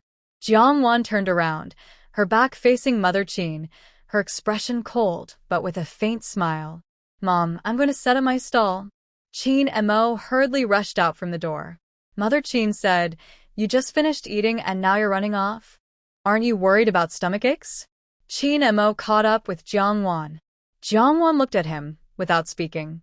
The sunlight cast a golden glow on her face, making Qin Mo feel a gentle warmth. Qin Mo asked casually, "Do you think my brother and Jiang Lan-yin can really be together?" Jiangwon replied, "It's not easy. She has many friends and uses many tricks. I've suffered quite a few losses in her hands. But it's possible.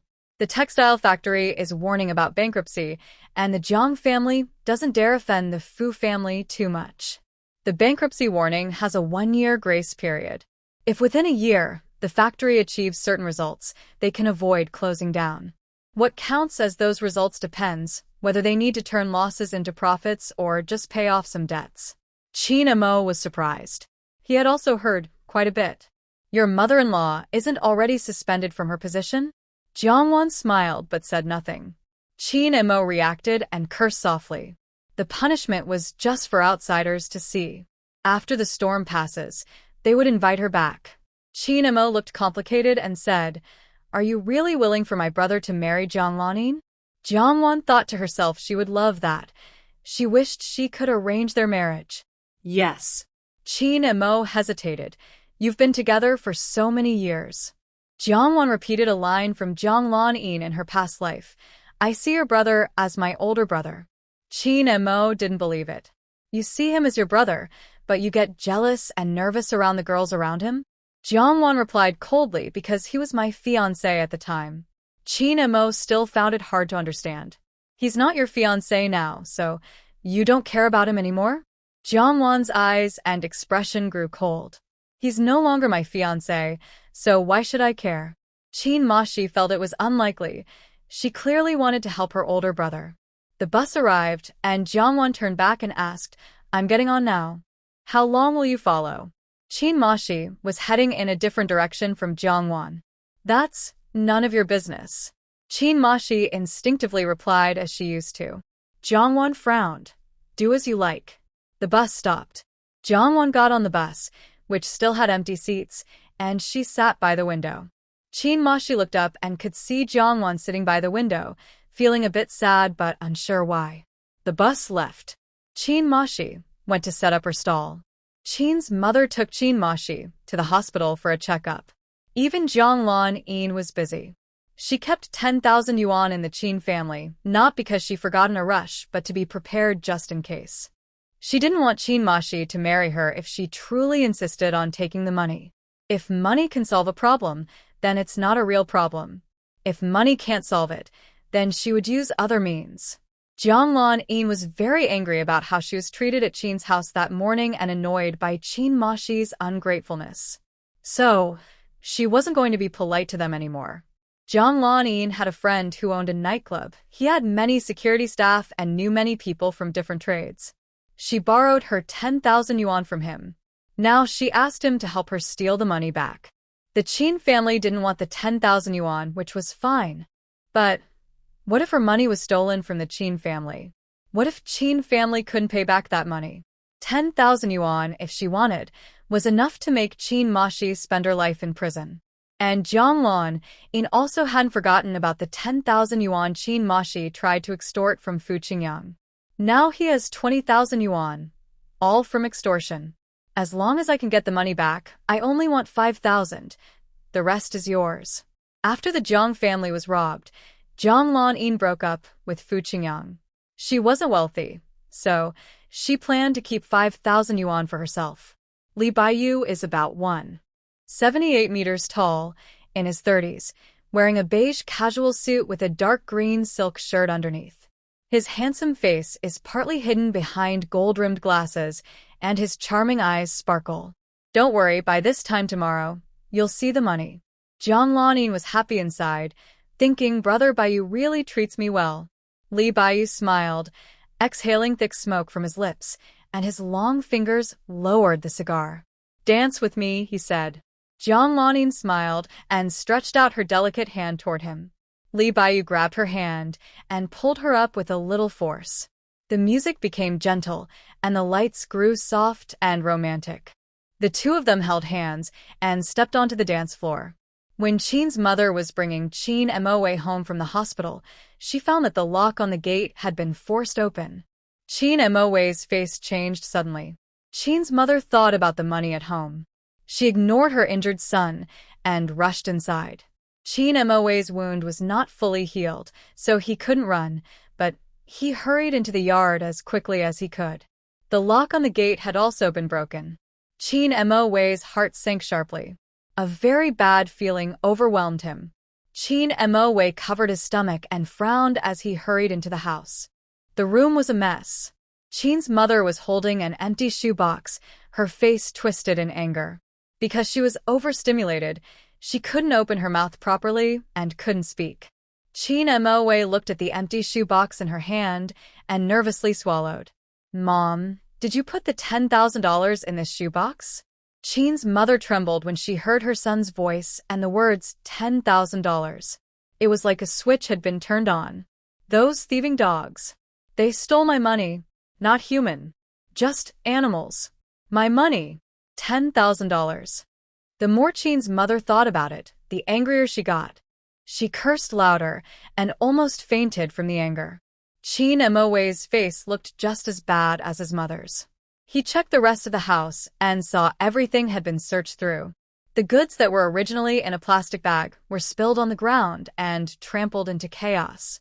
Suddenly, Chin Mo remembered where he had hidden the $10,000. His face changed drastically. He hurriedly ran out and went back to his room. His room was also in chaos. Even the plastic bags under the bed had been pulled out and their contents spilled onto the bed. The old items he kept in the plastic bag, where he hid the money, were now either on the bed or on the floor. Chin Mo felt his vision darken, and his body swayed slightly. A salty, sweet taste burst from his throat. Chin's mother hurried over and saw the messy room. Mo, did you put your money in the bank before, or? Chin Mo shook his head with a pale face. He had been asking his second brother to look for a suitable shop to open a store. So he hadn't deposited the money in the bank, thinking he would need it soon. Who would have thought? Chin's mother collapsed to the ground, her eyes filled with despair. The hope in her eyes was shattered. She suddenly felt like she had lost all strength and broke down, crying loudly. Oh heavens! You have no eyes at all. We, the people who work hard to make a living, wonder what kind of terrible mistake we have made. How could you treat us like this? Chin Mo tried to stay calm quickly, thinking fast. Should he report it or not? If he reports it, he will need to explain where the money came from. The money from Fu Qingyang seems fine. If no one reports it, it's not considered extortion. But the money from Jiang Lanin. Chin Mo's eyes filled with anger and confusion. How could this be a coincidence? How did the other person so conveniently know about a large sum of money at his home? And how did they know no one was home this afternoon? While Chin Mo was thinking, his mother had already gone outside to curse loudly. Thief! Stupid thief! Stealing from my house. May you never have peace. At this moment, Chin's mother was like a walking powder keg, already ignited. Neighbors nearby heard about the theft and came over to watch. Some even mentioned they saw a few unfamiliar men come to their house. Before Chin Mo could tell his mother how much was stolen, he called the people back. When Chin Mo was setting up his stall, a neighbor passing by saw him and mentioned the theft. Chin Mo quickly packed up his stall, carrying a plastic bag on his shoulder, holding another in his hand, and a third hanging on his chest, rushing home. Mom. Brother. Our house. Chin Mo threw the plastic bag into the yard and rushed inside. The inside was a mess. Clearly something had happened. Chin Mo's whole body stiffened. How much was stolen? Chin's mother, eyes red and swollen from crying, had a hoarse voice. 20,000. She had never earned so much money in her life. In an instant, it felt like it was swept away by a strong wind. It felt like the sky was falling. Chin Mo's face turned pale with shock. 20,000. He would need to work at his stall for 20 or 30 years to earn that much. It must be Jiang Lanin. Chin Mo thought of what Jiang Wan had said before leaving. Jiang Lanin wouldn't give up easily. She must have other tricks. That's her way. It's definitely Jiang Lanin who hired someone to do this. Taking the money she left here, then stealing it back so when we run out of money, she can come and ask for more. If we can't pay her back, not only will our engagement be broken, but she could also make us spend our lives in prison. If she's even more ruthless and convinces her lover Fu Qingyang to report us for extortion. Chin Mo's face twisted with anger, his muscles stiffening, his mouth turning downward, his eyes fierce and intimidating. People in the city are all so scheming. We villagers can't compare to them. Chin's mother's old face twisted with anger as she said fiercely, I'm going to confront her. I won't tear apart this little troublemaker. I'll take her surname. Troublemaker. I must make her see how many eyes Lord Ma has. Wait a moment. Chin Mo tried to stop her. Chin Mo, she looked excited and said, Brother. Aren't you afraid? Qin Mo Wei was not afraid of the Jiang family or Jiang Lanyan's tricks, but they simply couldn't be compared. If they fought directly with the Jiang family, it might just be like eggs hitting a stone. Mom, go to the Jiang family and talk about marriage directly without mentioning money, Qin Mo Wei suggested. Qin's mother gritted her teeth and said, "Why not talk about money? Is it more important that the troublemaker has money?" Qin Mo Wei explained, "Jiang Lanyan didn't bring that money today. I didn't see it, and neither did you." Qin Mo she understood his meaning. As long as we don't admit Jiang Lanyan took the money. If the money is gone, the Jiang family can't threaten us anymore. Qin's mother already considered that money as her own, but she still couldn't get past this hurdle. But they also stole your previous 10,000 yuan. 20,000 yuan. Qin's mother felt heartbroken. Her family's money was lost. Now the Jiang family wanted to use that money to frame them and send them to jail. Seeing his mother so angry, Qin Mo Shi's eyes darkened with gloom. "Mom, as long as you marry her back, you can do whatever you want to her. The Jiang family is up to all sorts of sneaky tricks, probably just looking down on us and not wanting Jiang Lanyan to marry in. With your attitude." Qin Mo Shi came up with a very mean idea. Qin's mother's eyes lit up with hope. She was desperate to vent her anger. Qin Mo Shi didn't stop them this time. He took out the money from selling goods these days and hired a lively band to follow Qin's mother to the Jiang family. The cheerful beating of drums and cymbals attracted many onlookers along the way. Behind the band, many jumping children came to join the fun, local kids playing nearby. The next morning, Qin's mother took the band to the Jiang family. It was the weekend, and besides Jiang's father, everyone in the family was there, including the twins Jiang Li and Jiang Yi, who rarely stayed at school. Jiang's mother heard the banging outside, not knowing if it was for their house, and wondered which family was having a celebration today. Who knew the noise stopped right at their door. The courtyard gate was also knocked. Jiang's mother felt a sudden pang of unease in her heart. A strange feeling of worry grew inside her. Jiang Yi went to open the door. He had been attending summer classes at school these days and hadn't seen Qin's mother. "Who are you looking for?"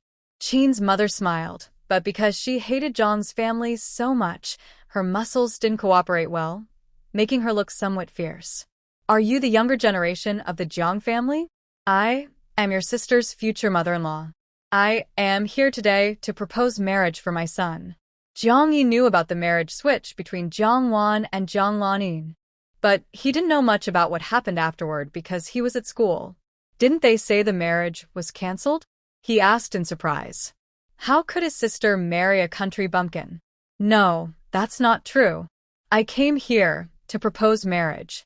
Qin's mother deliberately raised her voice so that neighbors and passers-by could hear. With drums and gongs, many onlookers gathered to watch. Among the crowd, a neighbor who knew Qin's mother asked, "Wasn't she beaten when she came to your house a few days ago?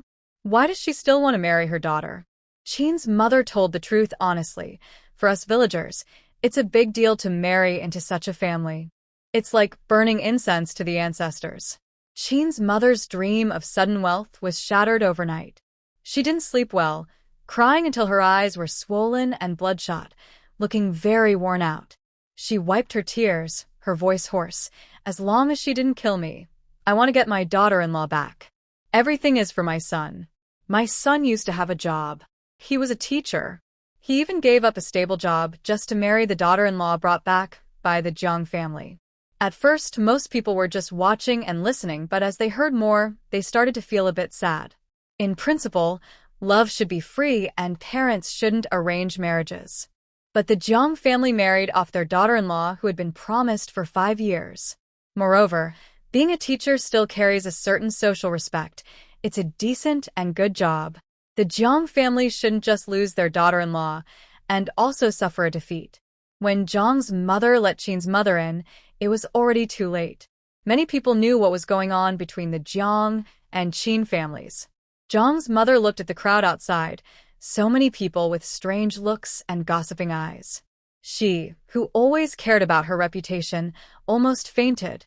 Jiang Lanyan looked even worse, her teeth clenched tightly. Jiang Chingfeng was outside, chasing away the musicians and performers at the door. Only Qin's mother and Qin Mo Shili remained. Are you forcing a marriage? Jiang's mother gritted her teeth and said with hatred. Mother Qin also looked full of resentment. Every time she thought about the 200,000 yuan stolen by the shameless Jiang family, she wished she could destroy them all. This deep hatred made her feel nervous and unable to act freely. Now, Mother Qin was acting boldly and fiercely, like a god blocking her way or a Buddha stopping her. She believed that only by marrying Jiang Lan could she get her money back. Yes, it's forced marriage. Today, if you don't agree to propose or set a wedding date, I will crash into your house. Mother Qin said crazily. Mother Jiang looked shocked. You're crazy. We gave you the money. You're still not satisfied? What more do you want? It was better not to mention the money. But once she did, Mother Qin's stomach ached terribly, and her eyes turned fierce. Gave the money? Who gave it? To whom? Mother Jiang's face turned red with anger. She was furious at how shameless and reckless they were. Yesterday, Lan Yin went to your house and took 10,000 yuan to you, she said. You all took the money and still dare to threaten us? Do you really think our Jiang family can't deal with you? Mother Qin gritted her teeth, furious inside, but she still forced a twisted, strange smile on her face. Our Qin family didn't get a single penny. Mother Jiang quickly looked at Jiang Lan Lan. What's going on? Didn't you say you gave them the money? Jiang Lan felt bitter and helpless. She looked weak and pitiful. Mom, I really took the money to them yesterday. When I came back, you saw I didn't take the money back. Yesterday, Li Baiyu's people failed to find the money. Not 20,000 yuan, not even 1,000 yuan could be found. The Qin family's money was all in goods. There was no cash at home. Jiang Lan thought the Qin family had deposited the money in the bank beforehand. Forget about Fu Qingyang's money. Even if it was stored in the bank, keeping it at home was unsafe. What about her money? They refused her openly and shamelessly deposited her money in the bank after she left. Aunt Qin, how can you say you didn't see that money? It was clearly at your house, and I personally took it there. When she spoke, Jiang Lan looked pale, like a flower struck by a storm, fragile and pitiful. She was extremely good at appearing innocent and lovable. Her looks and temperament were like a delicate white flower, expressionless, but naturally weak and helpless. Jiang Chengfeng completely believed Jiang Lan. Looking at Mother Qin and her son, he saw them as trash. Not only do you want to swallow the money, but you also don't want to let her go? Qin Mo, she sarcastically looked at him. Such thick skin. What a thief shouting to catch a thief. Jiang Chengfeng didn't understand what he meant. Clearly, they were the ones greedy and shameless. They took the money and still didn't let people go. My sister will never marry someone like you. You have to return the money too. Otherwise, don't blame me for reporting you. The shamelessness and greed of the Qin family made Jiang Chengfeng look down on them. Rather than letting Jiang Lan marry such a person, it would have been better if she married Fu Qingyin back then. At least after a few years, she could bring her back home. But the Qin family was different. With their rotten character, it wouldn't be easy to shake them off in just a few years. Jiang Chengfeng's threatening words were seen by the Qin mother and son as an admission that Jiang family was scheming. That Jiang family took Qin family's money. That Jiang family wanted to trap Qin's people and have them go to jail. Qin's mother was furious. How could there be such shameless and vicious people in this world? Aren't you afraid of divine punishment for being so shameless and cruel? Jiang Chengfeng was confused by the insult. It's you who are shameless and cruel. Aren't you afraid of retribution? Kin Montag 11 sneert. What evidence do you have that Jiang Lan took 100,000 yuan to our house? And that she left the money there? Jiang Lan quickly said. At that time, Jiang Wan was present. She saw everything. Jiang Chengfeng frowned instinctively and said displeased. Dad told her to go home. Why didn't she go? What was she doing there? In situations like that, if Jiang Wan couldn't let go of her ex-fiancé and had an affair with him, it would damage Jiang family's reputation. Jiang Lanyin bit her lip, tears in her eyes, and said, "She went to see my joke. She even told me to marry Qin Moshi." Qin's mother widened her eyes. How could that shameless woman lie with her eyes open? Clearly, Jiang Wan heard that she came from the countryside to visit her. Jiang Qingfeng's face darkened. "I knew she wouldn't have good intentions." Jiang's mother said hatefully, "That dead girl is just an ingrate. Always nitpicking. Cold-hearted. Vengeful." Qin Moshi looked at these people, believing Jiang Lanyin's words without a doubt, and felt a bit cold inside. It turned out that everything Jiang Wan said was true. It's not that Jiang Wan was speaking against her older brother. Jiang Wan was deliberately targeting Jiang Lanyin to compete for favor. It's not that she was scheming against Jiang Lanyin or bullying her intentionally. He used to think that with Jiang Wan's personality and temper, she wouldn't be bullied by Jiang Lanyin. If the Jiang family had two factions, one of Jiang family members and one of Jiang Wan, in such a situation, how could Jiang Wan not be bullied? Jiang Wan is the younger family member my mother watched grow up. My mother only came to the city once, and she was here to see my mother, Qin Moshi said. Jiang Lanyin didn't believe it, and the Jiang family didn't believe it either.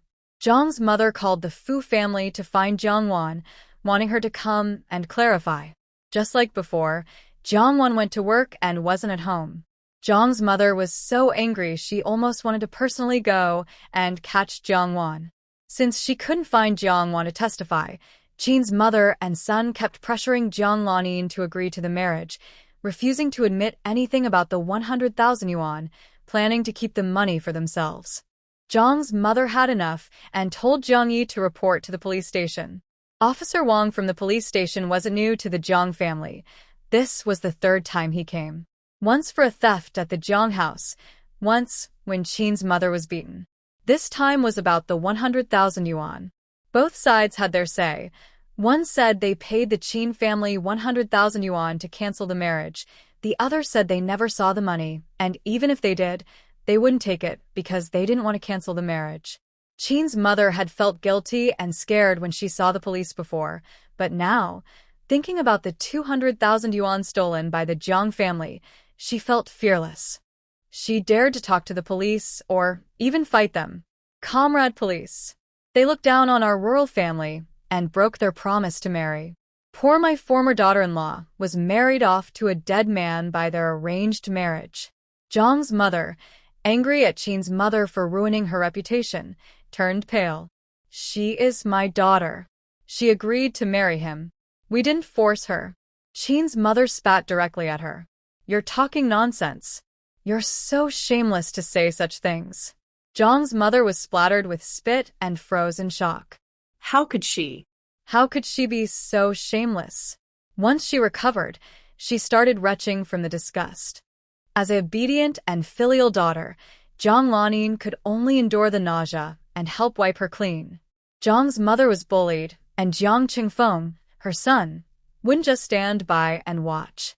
Qin's mother was pushed to the ground by Jiang Qingfeng and sat down hard. Qin Moshi, not dead, saw this and decided Jiang Qingfeng should taste what his mother was going through. He kicked Jiang's mother midair, knocking her down. Don't think the Jiang family didn't react to Qin Moshi's bold move. Even Officer Wang was caught off guard. Before Jiang Qingfeng and Qin Moshi started fighting, Officer Wang sternly shouted, "Everyone stop right now." Jiang's mother was helped up by Jiang Lanyin, her waist hurting badly, her face already flushed red. At her age, she had never been kicked down by a younger person before. It was a great shame. Mother Qin refused to let the second child help her, sitting on the ground and crying out her grievances and dissatisfaction. "My son has been engaged for 5 years. Everyone in the countryside knows they're close. My son gave up a stable job for her and moved to the city with her. Who knew that after going to the city, he would lose his job and his fiancée would be married off to a man who was like a dead person by her so-called parents. They broke their promises, and now we are falsely accused of stealing 100,000 yuan from their family. Police officers. They are so cruel and vicious. They leave no way out for us." Qin Moshi couldn't help but pull his mother up, nor could Officer Wang. Yelling was useless.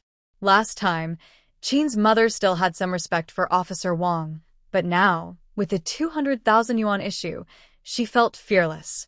No matter how terrifying, losing everything overnight was even scarier.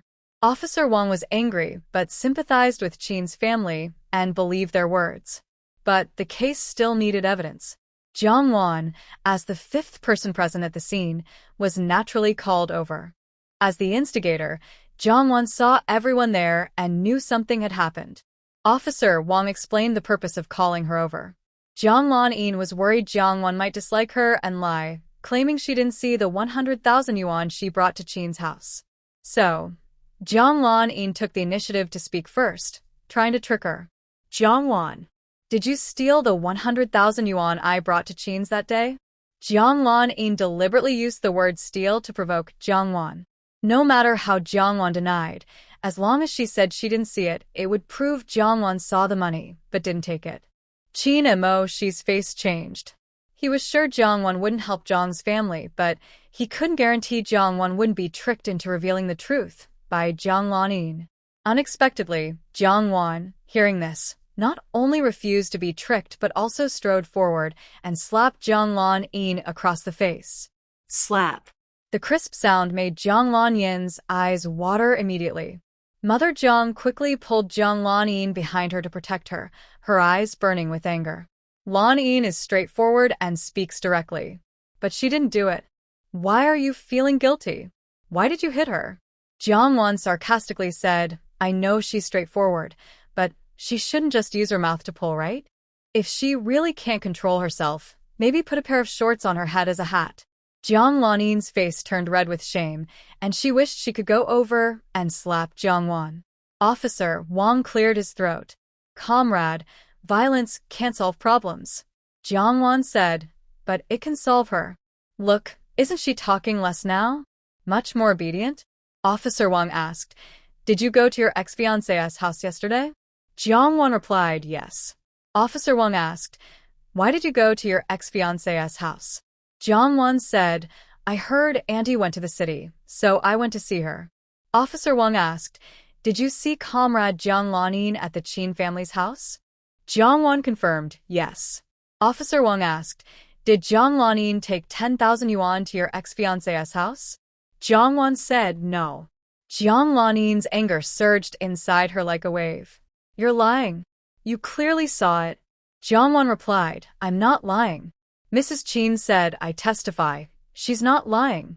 Qin Mashi looked at Jiang Wan, a flash of gratitude and surprise in his eyes, and smiled as he also testified, I also testify that Jiang Wan is telling the truth. Jiang's mother's face turned pale, her eyes full of warning and threat. Jiang Wan, no matter how much you dislike Lan-yin, you can't lie about this. You're giving false testimony. If it's found out, you'll go to jail. Jiang Wan said, that's why I didn't lie.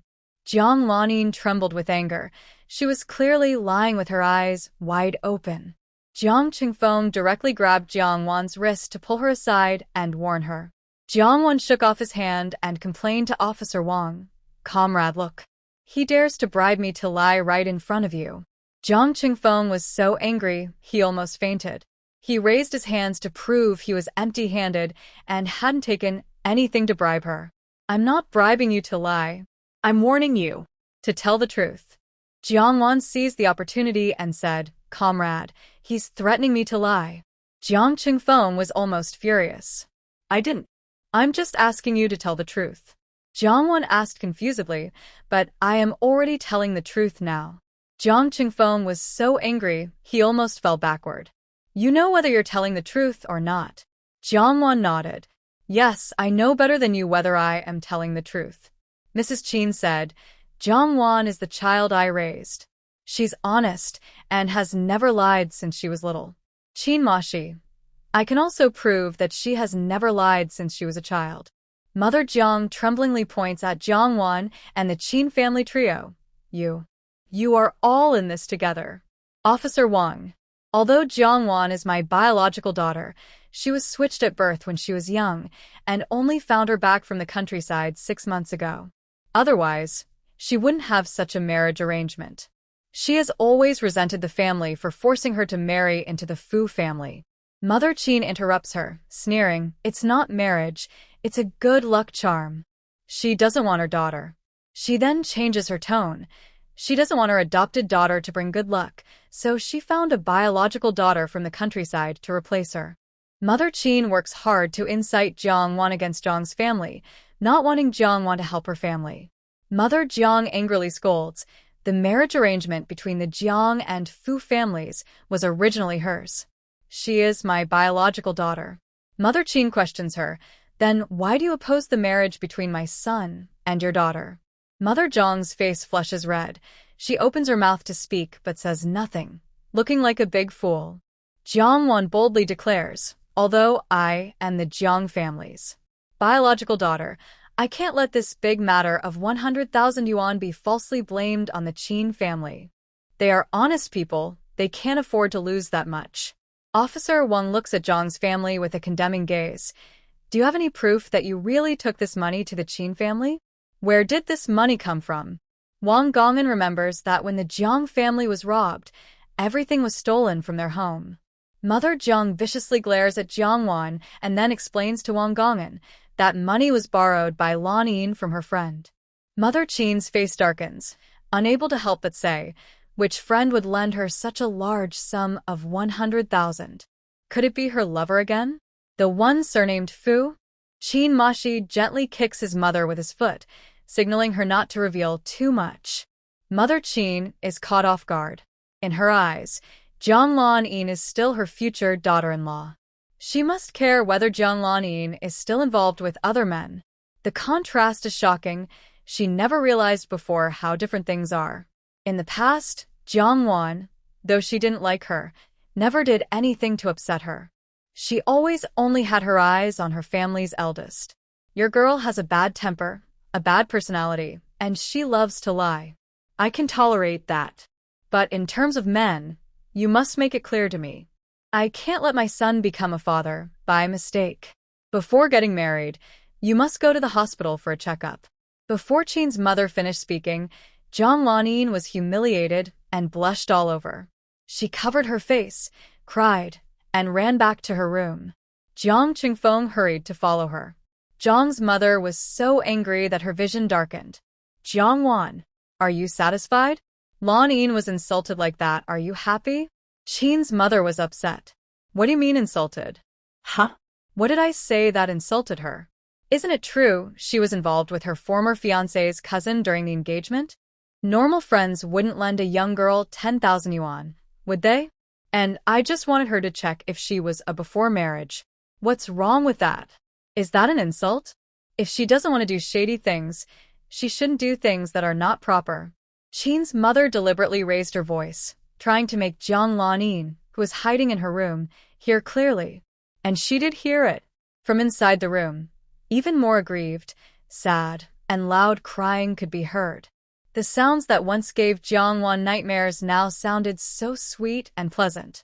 "Andy, say what you need to say, but keep quiet about what you shouldn't. It's not good if she hears it. She'll remember it when she becomes your daughter-in-law." With 20,000 yuan backing her up, Qin's mother's fighting spirit soared. Do I fear her? Qin's mother already imagined how she would deal with Jiang Lanyin after she married him. If she didn't come up with 20,000 yuan, she would divide Jiang Lanyin into 20 pieces. Jiang Wan sighed. "I'm worried about you too." A warm feeling rose in Qin's mother's heart as she tried to put Jiang Lanyin down and support Jiang Wan. "Andy knows you're a good girl. Much better than that adopted daughter your mother raised. 100 times better. 1,000 times better." Jiang's mother's face turned purple with anger. "You're talking nonsense." Jiang Lanyin was raised by Jiang's mother. Denying her was like denying herself.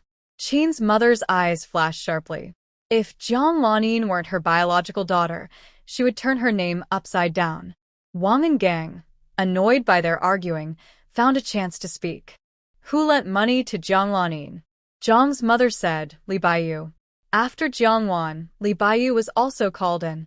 When Jiang Wan saw Li Baiyu, a cold light flashed in her eyes, like a dog that bites.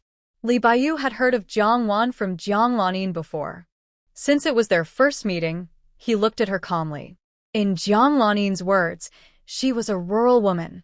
Her appearance was quite striking. Under Wang and Gang's questioning, Li Baiyu admitted he lent money to Jiang Laning to settle her engagement. Mother Qin looked at Li Baiyu with suspicion, thinking her son kept wearing different hats of trouble. This woman is too restless. Too flirtatious. Police officer, even if she really borrowed the money, that doesn't mean she gave it to our Qin family. Mother Qin raised her hand and swore fiercely. I swear, if our Qin family had that money, none of us would be alive today. My husband would be childless and grandchildless. Police officer. My husband was a hero. Since he sacrificed himself, I've been raising 3 children alone. We are family of martyrs, and we won't tarnish his name. This was the final.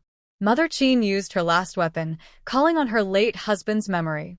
Officer Wang, who had just transferred from the military to the police, looked a little surprised when he heard this.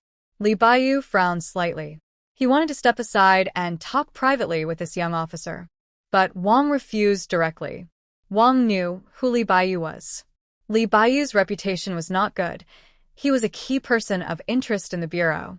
There wasn't enough evidence, so Wang didn't take Qin's mother and son to the station for questioning. Although he believed their story privately, he still went to look for the trace of the 100,000 yuan at Qin's house. The 200,000 yuan had been stolen. Nothing was left. What could Wang find? Another option was to check the bank accounts. If Jiang Laning really put the money in Qin's house, it would be either stored at home or in the bank. Qin's family had 2 bank accounts. Wang checked both, but no large deposits had been made recently. Wang took the mother and son away. Jiang Wan was still at the Jiang family's house. After Qin's family left, Jiang Laning and Jiang Qingfeng came out of their room. Everyone in the Jiang family looked at Jiang Wan with anger. Jiang Wan suddenly became the focus of blame. If she had testified for Jiang Laning in front of Officer Wang earlier, many of these problems wouldn't have happened. At the Fu family, Jiang's mother wanted to keep face for the Fu family. But now at Jiang's house, she was Jiang Wan's mother. She wanted to discipline her daughter. Who could say she didn't have the right? Jiang's mother looked grim, staring at Jiang Wan as if she saw a failed work of art. Jiang Laning looked weak and resentful, glaring at Jiang Wan.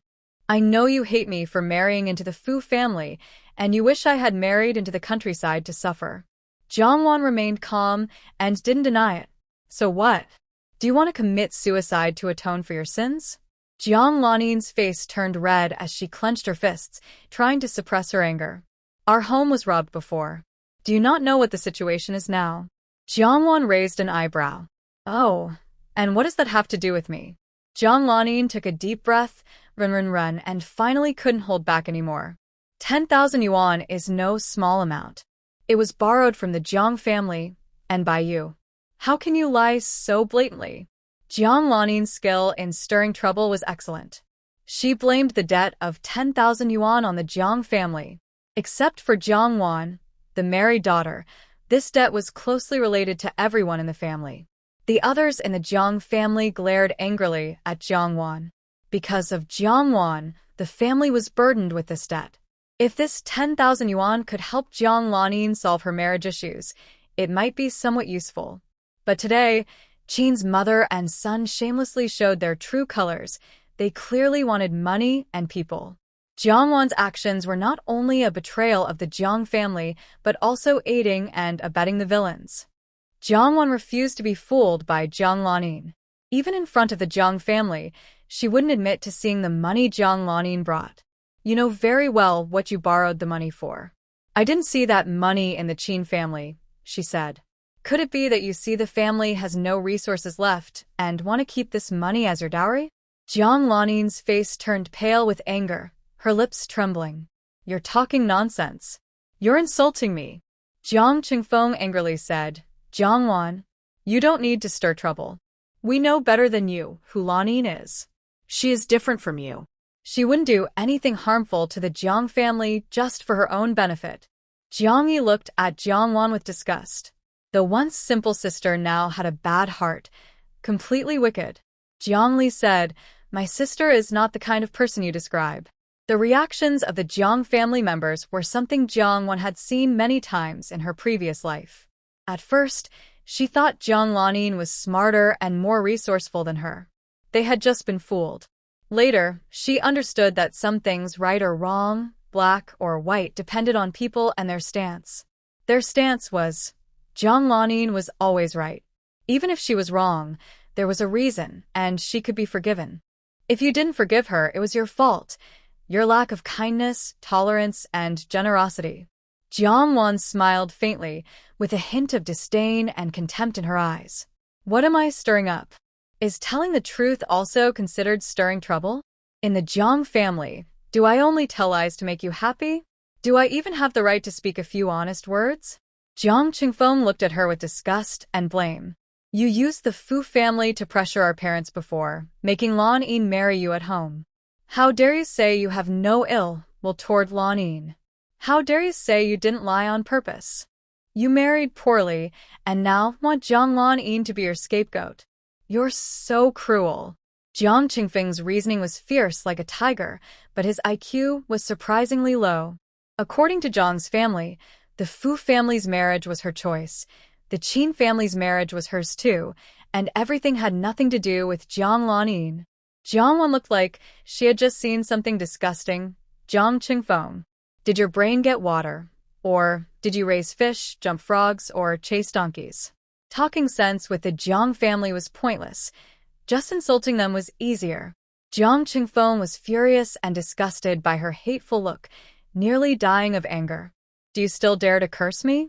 She had done something so big that it could cause Jiang family to owe 10,000 debts. It might even cause Lan Yin to get involved with a rural man. And she still dared to insult him? How dare she? Jiang Wan looked surprised. Why can't I curse you? If you don't understand, I can carve it on your tombstone. Someone will explain it to you then. Jiang Qingfeng was at his wit's end. Don't you have any humanity? Why do you want to ruin the family? Jiang Wan refused to argue with him because it was pointless. She also wouldn't appeal to feelings because they had none. If you dislike me so much, just go die. What's the use of criticizing me? I won't change.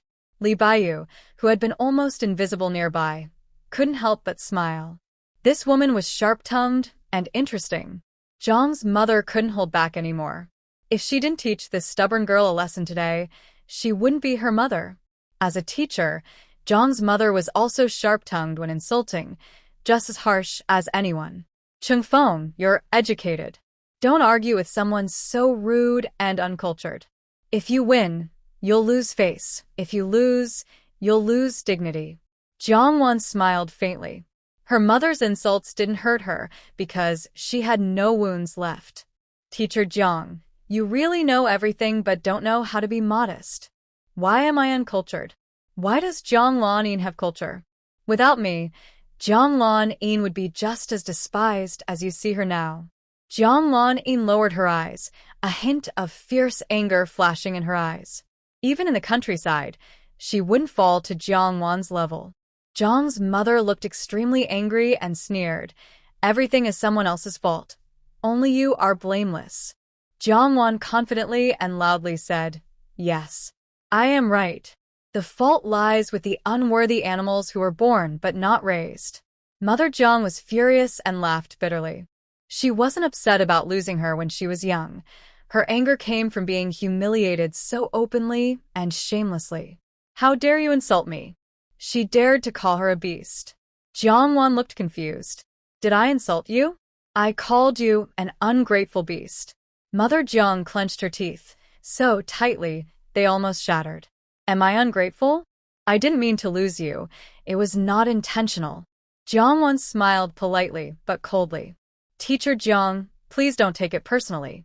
There's no need to get so involved. Calling me an ungrateful beast is just awkward. Mother Jiang was so angry at her calling her Teacher Jiang repeatedly that she almost spat blood. The girl still didn't believe she was her real mother. She refused to do a DNA test, clearly trying to provoke her. Rebellious girl. Shaoye, Chioli.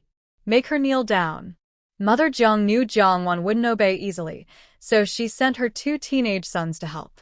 Jiang Li and Jiang Yi were the most disliked by Jiang Wan and the family. After Jiang Wan was recognized, they worried about Jiang Lanyin being sent away or treated unfairly, so they vented their frustration and anger on Jiang Wan. In the past 6 months, even though the twins rarely stayed at home, whenever they returned, they often bullied Jiang Wan.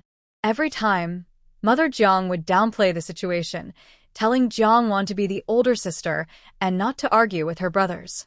Jiang Yi and Jiang Li, though still in school, were already 18 years old, about 1.75 meters tall, and built strong from playing sports. The twins approached Jiang Wan. Jiang Wan reached into her bag and secretly took out her homemade pepper spray for self-defense from her space. Jiang Lanyin had been watching Jiang Wan closely. Seeing she was not afraid, and even reaching into her bag, she quickly warned them, "Xiao Yi, don't push her. She has something in her bag. I'm worried you might get hurt." At Jiang Lanyin's warning, Jiang Wan moved quickly. Fortunately, the two boys were distracted by Jiang Lanyin's words and didn't notice her. Jiang Wan swiftly pulled out her pepper spray and aimed it at their eyes, spraying fiercely. The twins' eyes were hit with the spicy spray. 1 second they were furious that Jiang Wan dared to attack them, and the next, the spicy spray got into their eyes. They gasped in shock and pain, crying out loudly, Jiang Wan, what did you spray us with? "It hurts so much. It hurts so much. Jiang Wan, I'll beat you to death." Others around were shocked and angry. Jiang Lanyin was heartbroken and scolded her in anger. "Jiang Wan, are you crazy? Do you know what you're doing?" Jiang Qingfeng was angry and said, "They were just joking with you. They wouldn't really hurt you. How can you hit them so hard?" Jiang's mother's eyes turned red with worry. "You're so cruel. They are still children. They are your younger brothers." The mean Jiang Wan stopped cursing and planned to scold each one. Jiang Qingfeng was closest and didn't expect Jiang Wan to strike him. He was hit directly. Ugh. Jiang Qingfeng gasped and quickly covered his face, shouting angrily, "Jiang Wan." Jiang Wan dodged Jiang Qingfeng's grab, fake kicked, and scared him so much that Jiang Qingfeng closed his eyes, covered his groin, and took a few steps back. Because Jiang Qingfeng had been hurt before, Jiang Lanyin was on guard against Jiang Wan. When Jiang Wan sprayed her with the spicy pepper spray, Jiang Lanyin hurriedly blocked her eyes with her arm. She roughly guessed what it was. As long as she covered her eyes, Jiang Wan couldn't hurt her. Jiang Wan sprayed several times, but didn't get anything out. She said regretfully, "Nothing left?" Jiang Lanyin was happy inside and lowered her arm. Suddenly, a mist of water sprayed on her face. Jiang Lanyin immediately felt the pain of the Jiang brothers. "You're lying to me." She clearly said there was nothing left. Jiang Wan chuckled. "This bottle is empty. But I have another one."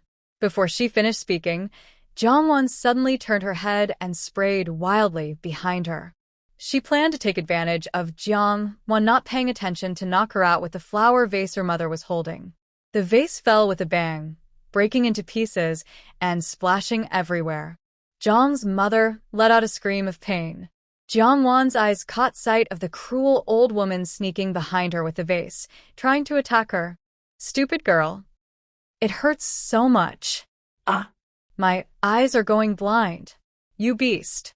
Amid Jiang's mother's screams, Jiang Wan turned her gaze to Li Baiyu, ready to spray her with the spicy pepper water again. Jiang Lanyin reacted quickly, her pitiful cry warning, "Brother Baiyu. Brother Baiyu. Quickly stop her. She'll attack you too." Li Baiyu was wary of Jiang Wan attacking him but was also considering whether to step in and teach her a lesson. He didn't have a habit of hitting women, especially since Jiang Wan had hurt Jiang Lanyin. But Jiang Wan's current identity was not just as Jiang's daughter, she was also Fu's daughter-in-law. Fu Qingyin had gotten into trouble, but her mother and grandfather were still around. Since ancient times, common people don't fight officials. Businessmen also don't fight officials. Li Baiyu is not like the Jiang family's fools. Jiang Wan slowly steps back, pretending to be ready to stop when things look good. Li Baiyu feels relieved when she tries to leave. Unexpectedly, Jiang Wan suddenly lunges forward while Li Baiyu goes to check Jiang Lanyin's condition. She sprays directly at Li Baiyu. You're asking for trouble. Li Baiyu kicks, but misses. Jiangwan runs away like a rabbit, gone without a trace. Li Baiyu laughs angrily. This woman. She really is. Soon he can't laugh anymore. What kind of thing is this? Angry face emoji. He worries if her eyes are truly harmed. Several people take turns rinsing her eyes with water. After half an hour, she finally recovers. When Zhang's father returns home, everyone in the family has red eyes like rabbits. Amid Jiang mother's curses, Jiang father roughly learns what happened. I will go to the Fu family tomorrow. In front of her mother-in-law, I will tell everything she did. Let's see if the Fu family still wants her. Will they still accept such a heartless person as a daughter-in-law? Jiang father says seriously, isn't this heartless person also the one you sent to be a daughter-in-law at the Fu family? Jiang mother is speechless, feeling wronged and sad. Why is my life so hard? What about the Qin family? I don't think they'll give up easily. Jiang father didn't expect the Qin family to be so shameless, taking money and not doing anything. Not only that, they even deny everything. Trying to use that little troublemaker to speak for Lan Yin is just impossible. Jiang mother repeats angrily and bitterly about Jiangwan testifying for the Qin family. How did I give birth to such a beast? It's truly a sin. Jiang mother starts crying again. Jiang father, already annoyed by factory matters and family troubles, feels even angrier. If it really can't be helped, let her marry there. Jiang mother's crying suddenly stops. She looks at him in disbelief. What did you say? Jiang father replies, according to the previous agreement, Jiangwan will marry into the Fu family and Lan Yin into the Qin family. Jiang mother faints from anger. No. Absolutely not. Mrs. Jiang felt a heavy weight in her heart. Whether it was because she didn't respect the Qin family, or because she deliberately avoided discussing marriage with their elders, they all knew the truth. If they looked into it closely, they wouldn't be in the right. Anyway, how can Lan Yin marry into such a family? You haven't seen the faces of the Qin family yourself. Mrs. Jiang showed a look of disgust and deep disapproval. She said bitterly, if I had known it would turn out like this, I would have let Lan Yin marry into the Fu family to bring good luck. From the very beginning, when the marriage was arranged, Mrs. Jiang never truly intended to send her daughter to the countryside. She thought she could easily dismiss the Qin family, but now they had become troublesome and stubborn. Mrs. Jiang was filled with regret. Maybe Fu Qingyang. Suddenly, Mrs. Jiang remembered that there was someone named Fu Qingyang who could help. Mr. Jiang asked, after the Fu family finds out, won't he and Lan Yin break up? Mrs. Jiang replied, that was forced. It wasn't because their feelings were bad that they separated. She believed that over time, or after Fu Qingyin passed away, they might find a way to be together again, pretending to be sad. Without waiting for Mr. Jiang to say more, Mrs. Jiang eagerly went to Lan Yin's room, full of hope. Lan Yin was inside, looking into the mirror and applying a wet compress around her eyes. Her eyes weren't red anymore, but the area around them was still swollen and looked terrible. Lan Yin thought someone was here to comfort her, but it turned out they wanted her to ask Fu Qingyang for help. Mom, I already broke up with him, Lan Yin said, unwilling to bow easily to Fu Qingyang. Mrs. Jiang told her a fact. Your father means that if the Qin family insists on fulfilling the marriage contract, he will. Agree. Lan Yin opened her eyes wide, staring at her in disbelief, tears welling up in her eyes. Mrs. Jiang also felt distressed. She had chosen a poor match, but now there was no other way. Go find Fu Qingyang and see if he can help you.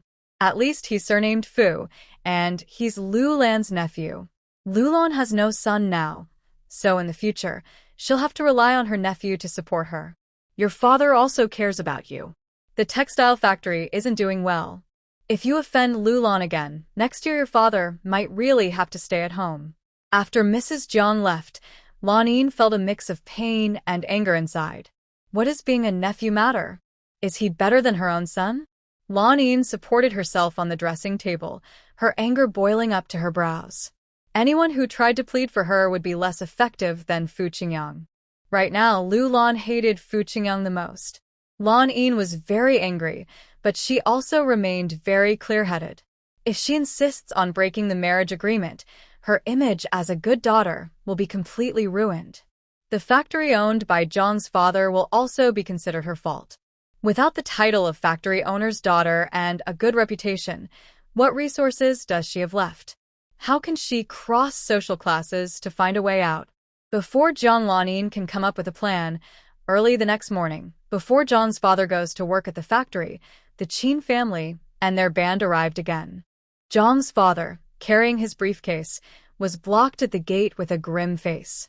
Zhang's mother, inside the house, was furious, clutching her chest, shouting, "These rascals! These scoundrels!"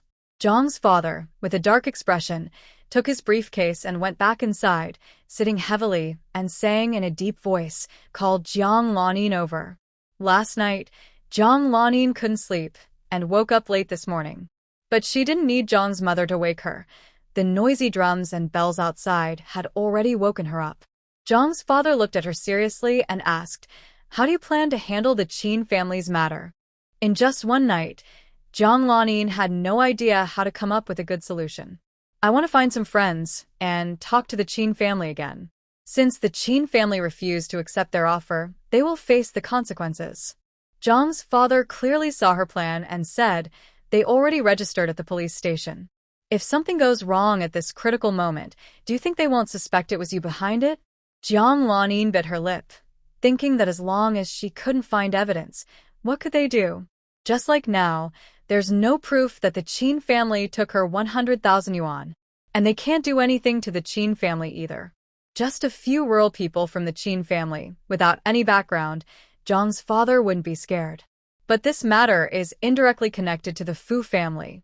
If Zhang's father insists not to marry into the Qin family, then the story of Jiang Wan's arranged marriage can't be used as a cover for her biological daughter anymore. If things get serious, it would be like insulting the Fu family again. Zhang's father told Zhang's mother to open the door and let the Qin family in. "Dear in-laws, it's really not easy to meet you," Qin's mother said with a fake smile. Zhang's mother looked angry and said, "Shut up. Stop trying to make relatives. Shut your mouth." Zhang's father interrupted her. Guests are guests. "What's your attitude? Go make some tea for them." Zhang's mother endured, but couldn't hold back. She refused to make tea for these scammers and troublemakers. "Lanin, go make the tea," Zhang's mother ordered coldly and loudly. Zhang's father added, "Use the best tea leaves." Regarding Zhang's father's attitude, Qin's mother felt even more guarded. Jiang Lanin is so shameless, so mean, and so scheming. It's hard to say if it has anything to do with Jiang family's upbringing. Good tea or bad tea doesn't matter. "I came to your house today to propose marriage. Hey, If you don't agree today, I'll come every day, every single day, until the day I die." If her sons hadn't disagreed, Mother Qin was planning to sleep outside Zhang's house at night. Jiang father's eyes flashed with a dark look, and he said, "I agree." From a short distance, Jiang Lanin, who was returning with tea, suddenly dropped the tray on the ground with a loud bang. It made a huge noise.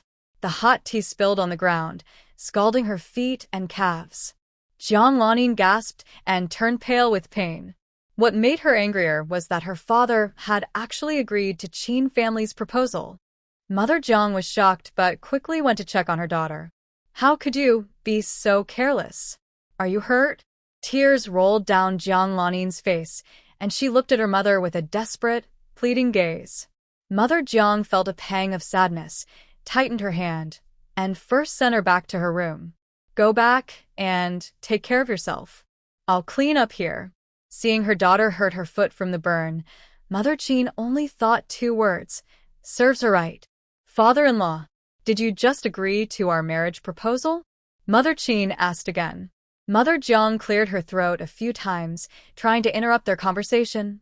"Old Jiang, go get the mop for me." Jiang father said, "Yes, I agree to this marriage."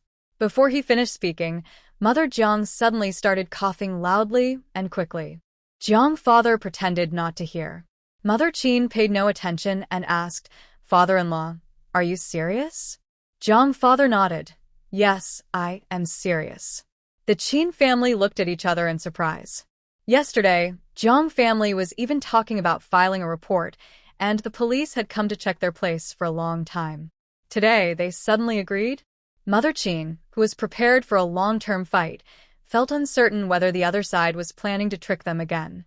Are you still planning to make us take out the 100,000 yuan? If we can't pay, then the marriage won't happen? Mother Qin is scared because Jiang's family played tricks on them and betrayed them. Father Jiang gazes at her with a serious, heavy look, full of pressure. Having been a factory manager for over 10 years, his stern eyes feel overwhelming. If Mother Qin took the money and gained an advantage, she would be unable to hide under such intimidation. But in Mother Qin's eyes, she is a victim tricked and harmed by Jiang's family. Whoever takes your family's 100,000 yuan will be cut off forever. Mother Qin's face shows nothing but resentment, not guilt or pride. Father Jiang frowns slightly, feeling suspicious. After Mother Qin and her son leave, Jiang Lanin cries loudly in her room. Mother Jiang complains angrily. Didn't we agree that Lanin would go find Qingyang and think of a solution? Why did you agree so easily? Father Jiang asks, if Jiang Shuli steals Qingfeng's fiancée and then tries to plead for her, what would you do? Jiang Shuli is Jiang Qingfeng's cousin. Mother Jiang hesitates, unable to speak for a moment. But Lanin. Mother Jiang is heartbroken. She cares deeply. The atmosphere in the Jiang family is gloomy. When Jiang Qingfeng returns and hears that his father agreed to the marriage, he gets furious and argues loudly with his father, then storms out. Jiang Qingfeng doesn't go to the Qin family, but heads to the Fu family to find Jiang Wan. Jiang Wan hasn't finished work yet, so Jiang Qingfeng misses her. He asks for her workplace address at the bookstore from the Fu family. He storms over with a fierce attitude. After inquiring at the bookstore, Jiang Wan had already left early today for some reason. Jiang Qingfeng tries to contact her, but she just says she left early because she had something to do. His anger quickly fades, and he becomes exhausted. In the end, he gives up and, looking defeated, goes to a nearby nightclub to drown his sorrows. Usually, Jiang Qingfeng often hangs out with colleagues after work to have some fun. Since their work hours are not during peak nightclub times, there aren't many people. But this time, when Jiang Qingfeng enters, he sees crowds everywhere. Under the colorful lights, in the dim glow, rotating colored balls spin on the stage, laser lights are flashing, and disco music creates a lively atmosphere. Could it be because this is a big nightclub? That's why it's so busy. Jiang Qingfeng can't find a seat, so he leans at the bar and orders a beer. Under the laser lights, the disco music is deafening. On the round stage, a person who is tired from dancing stepped down. They wore bell-bottom pants, a colorful shirt, had a big hairstyle, and wore frog-shaped glasses. Their shiny leather shoes reflected the light. They looked relaxed, nodded their head, shook their legs, and went to the bar to order a drink and rest. Jiang Qingfeng felt a bit calmer, but didn't feel like dancing anymore. He planned to finish his drink and leave. Just as he was about to go, the music stopped, and the dancers on stage dispersed. Jiang Qingfeng didn't mind and paid his bill, preparing to leave. At the door, he suddenly heard a beautiful singing voice. He slowed down, listening. The song was in Cantonese, a cover of a popular city song. At the entrance, attracted by the singing, Jiang Qingfeng turned back. His seat had already been taken, so he had to find a different spot. Are you new here, singer? On stage, a female singer with wavy hair wore a fancy black and gold half mask, only revealing full, red lips. She sat on a high chair, holding a wired microphone, singing lazily and comfortably You and I Look Back Again. This place was one of the biggest entertainment venues. Jiang Qingfeng had brought colleagues here before. He had requested songs before, but not from the singer with the black and gold mask. Her voice was different from the singer he remembered, and her height was different too. Sir, you haven't been here for a while, right? Miss Linglong has been here for a few days. Xiao Jia, behind the bar, smiled. Jiang Qingfeng couldn't help but look back at the stage. Her name is Linglong? Xiao Jia nodded. Yes, sir. Jiang Qingfeng praised. She has a nice voice. Xiao Jie said, Yes, sir. Everyone says so. Jiang Qingfeng asked, Can I request a song? Xiao Jie replied, Miss Ling Long finishes work at 9:30 every night. If you request her song, it will cost 20% more. Jiang Qingfeng nodded. Okay. Xiao Jie asked, Her songs are booked 4 days in advance. Do you want to wait in line? Will you come back in 4 days? Jiang Qingfeng didn't expect Ling Long to be so popular. Then never mind. I might not have time. Xiao Jie looked a bit disappointed. That's too bad. Jiang Qingfeng couldn't find Jiang Wan and didn't get a chance to request a song. He felt unlucky today. Everything seemed to go wrong. He ordered a few bottles of beer to drown his sorrows. Listening to Ling Long singing, Jiang Qingfeng gradually felt that her voice sounded familiar. He became curious about her appearance. Miss Ling Long, why do you wear a mask? Can't show your face? Xiao Jie frowned slightly, but did not speak. Suddenly, another man with long hair and a strong smell of alcohol pushed Jiang Qingfeng. You scoundrel! What are you saying? You actually said Miss Ling Long looks unworthy of the light? Jiang Qingfeng was caught off guard and was pushed again, making his anger flare up. He even forgot his original reason for staying, to enjoy Ling Long's singing. Normal people wear masks. Wearing a mask means you look bad and are ashamed to show your face? That's just my reasonable guess. The man punched him hard. Reasonable guess? I don't want your guesses. He knocked Jiang Qingfeng to the ground. All the remaining rationality in Jiang Qingfeng's mind disappeared instantly. He got up and started fighting back. Someone's fighting. They're fighting. They're fighting. While singing the final part of her song, Jiang Wan noticed the situation near the bar. But because the dance hall was dimly lit, she didn't see who was fighting at the bar. Xiao Jie quickly called security to separate the two men. Although the man was the first to attack, he did so to defend Ling Long. He was a bit too aggressive, but Xiao Jie didn't punish him. Instead, he selfishly threw Jiang Qingfeng out. Jiang Qingfeng was pushed outside the door under the neon lights by two big men. Jiang Qingfeng clenched his teeth and spat out some blood, looking grim. Not only was his mouth injured, but he also got punched in the corner of his eye. What a Ling Long! She was beaten by Ling Long's henchmen and thrown out. Jiang Qingfeng blamed singer Ling Long for everything. It was all her fault. He was determined to capture the real face behind Ling Long's mask and publish it in the newspaper.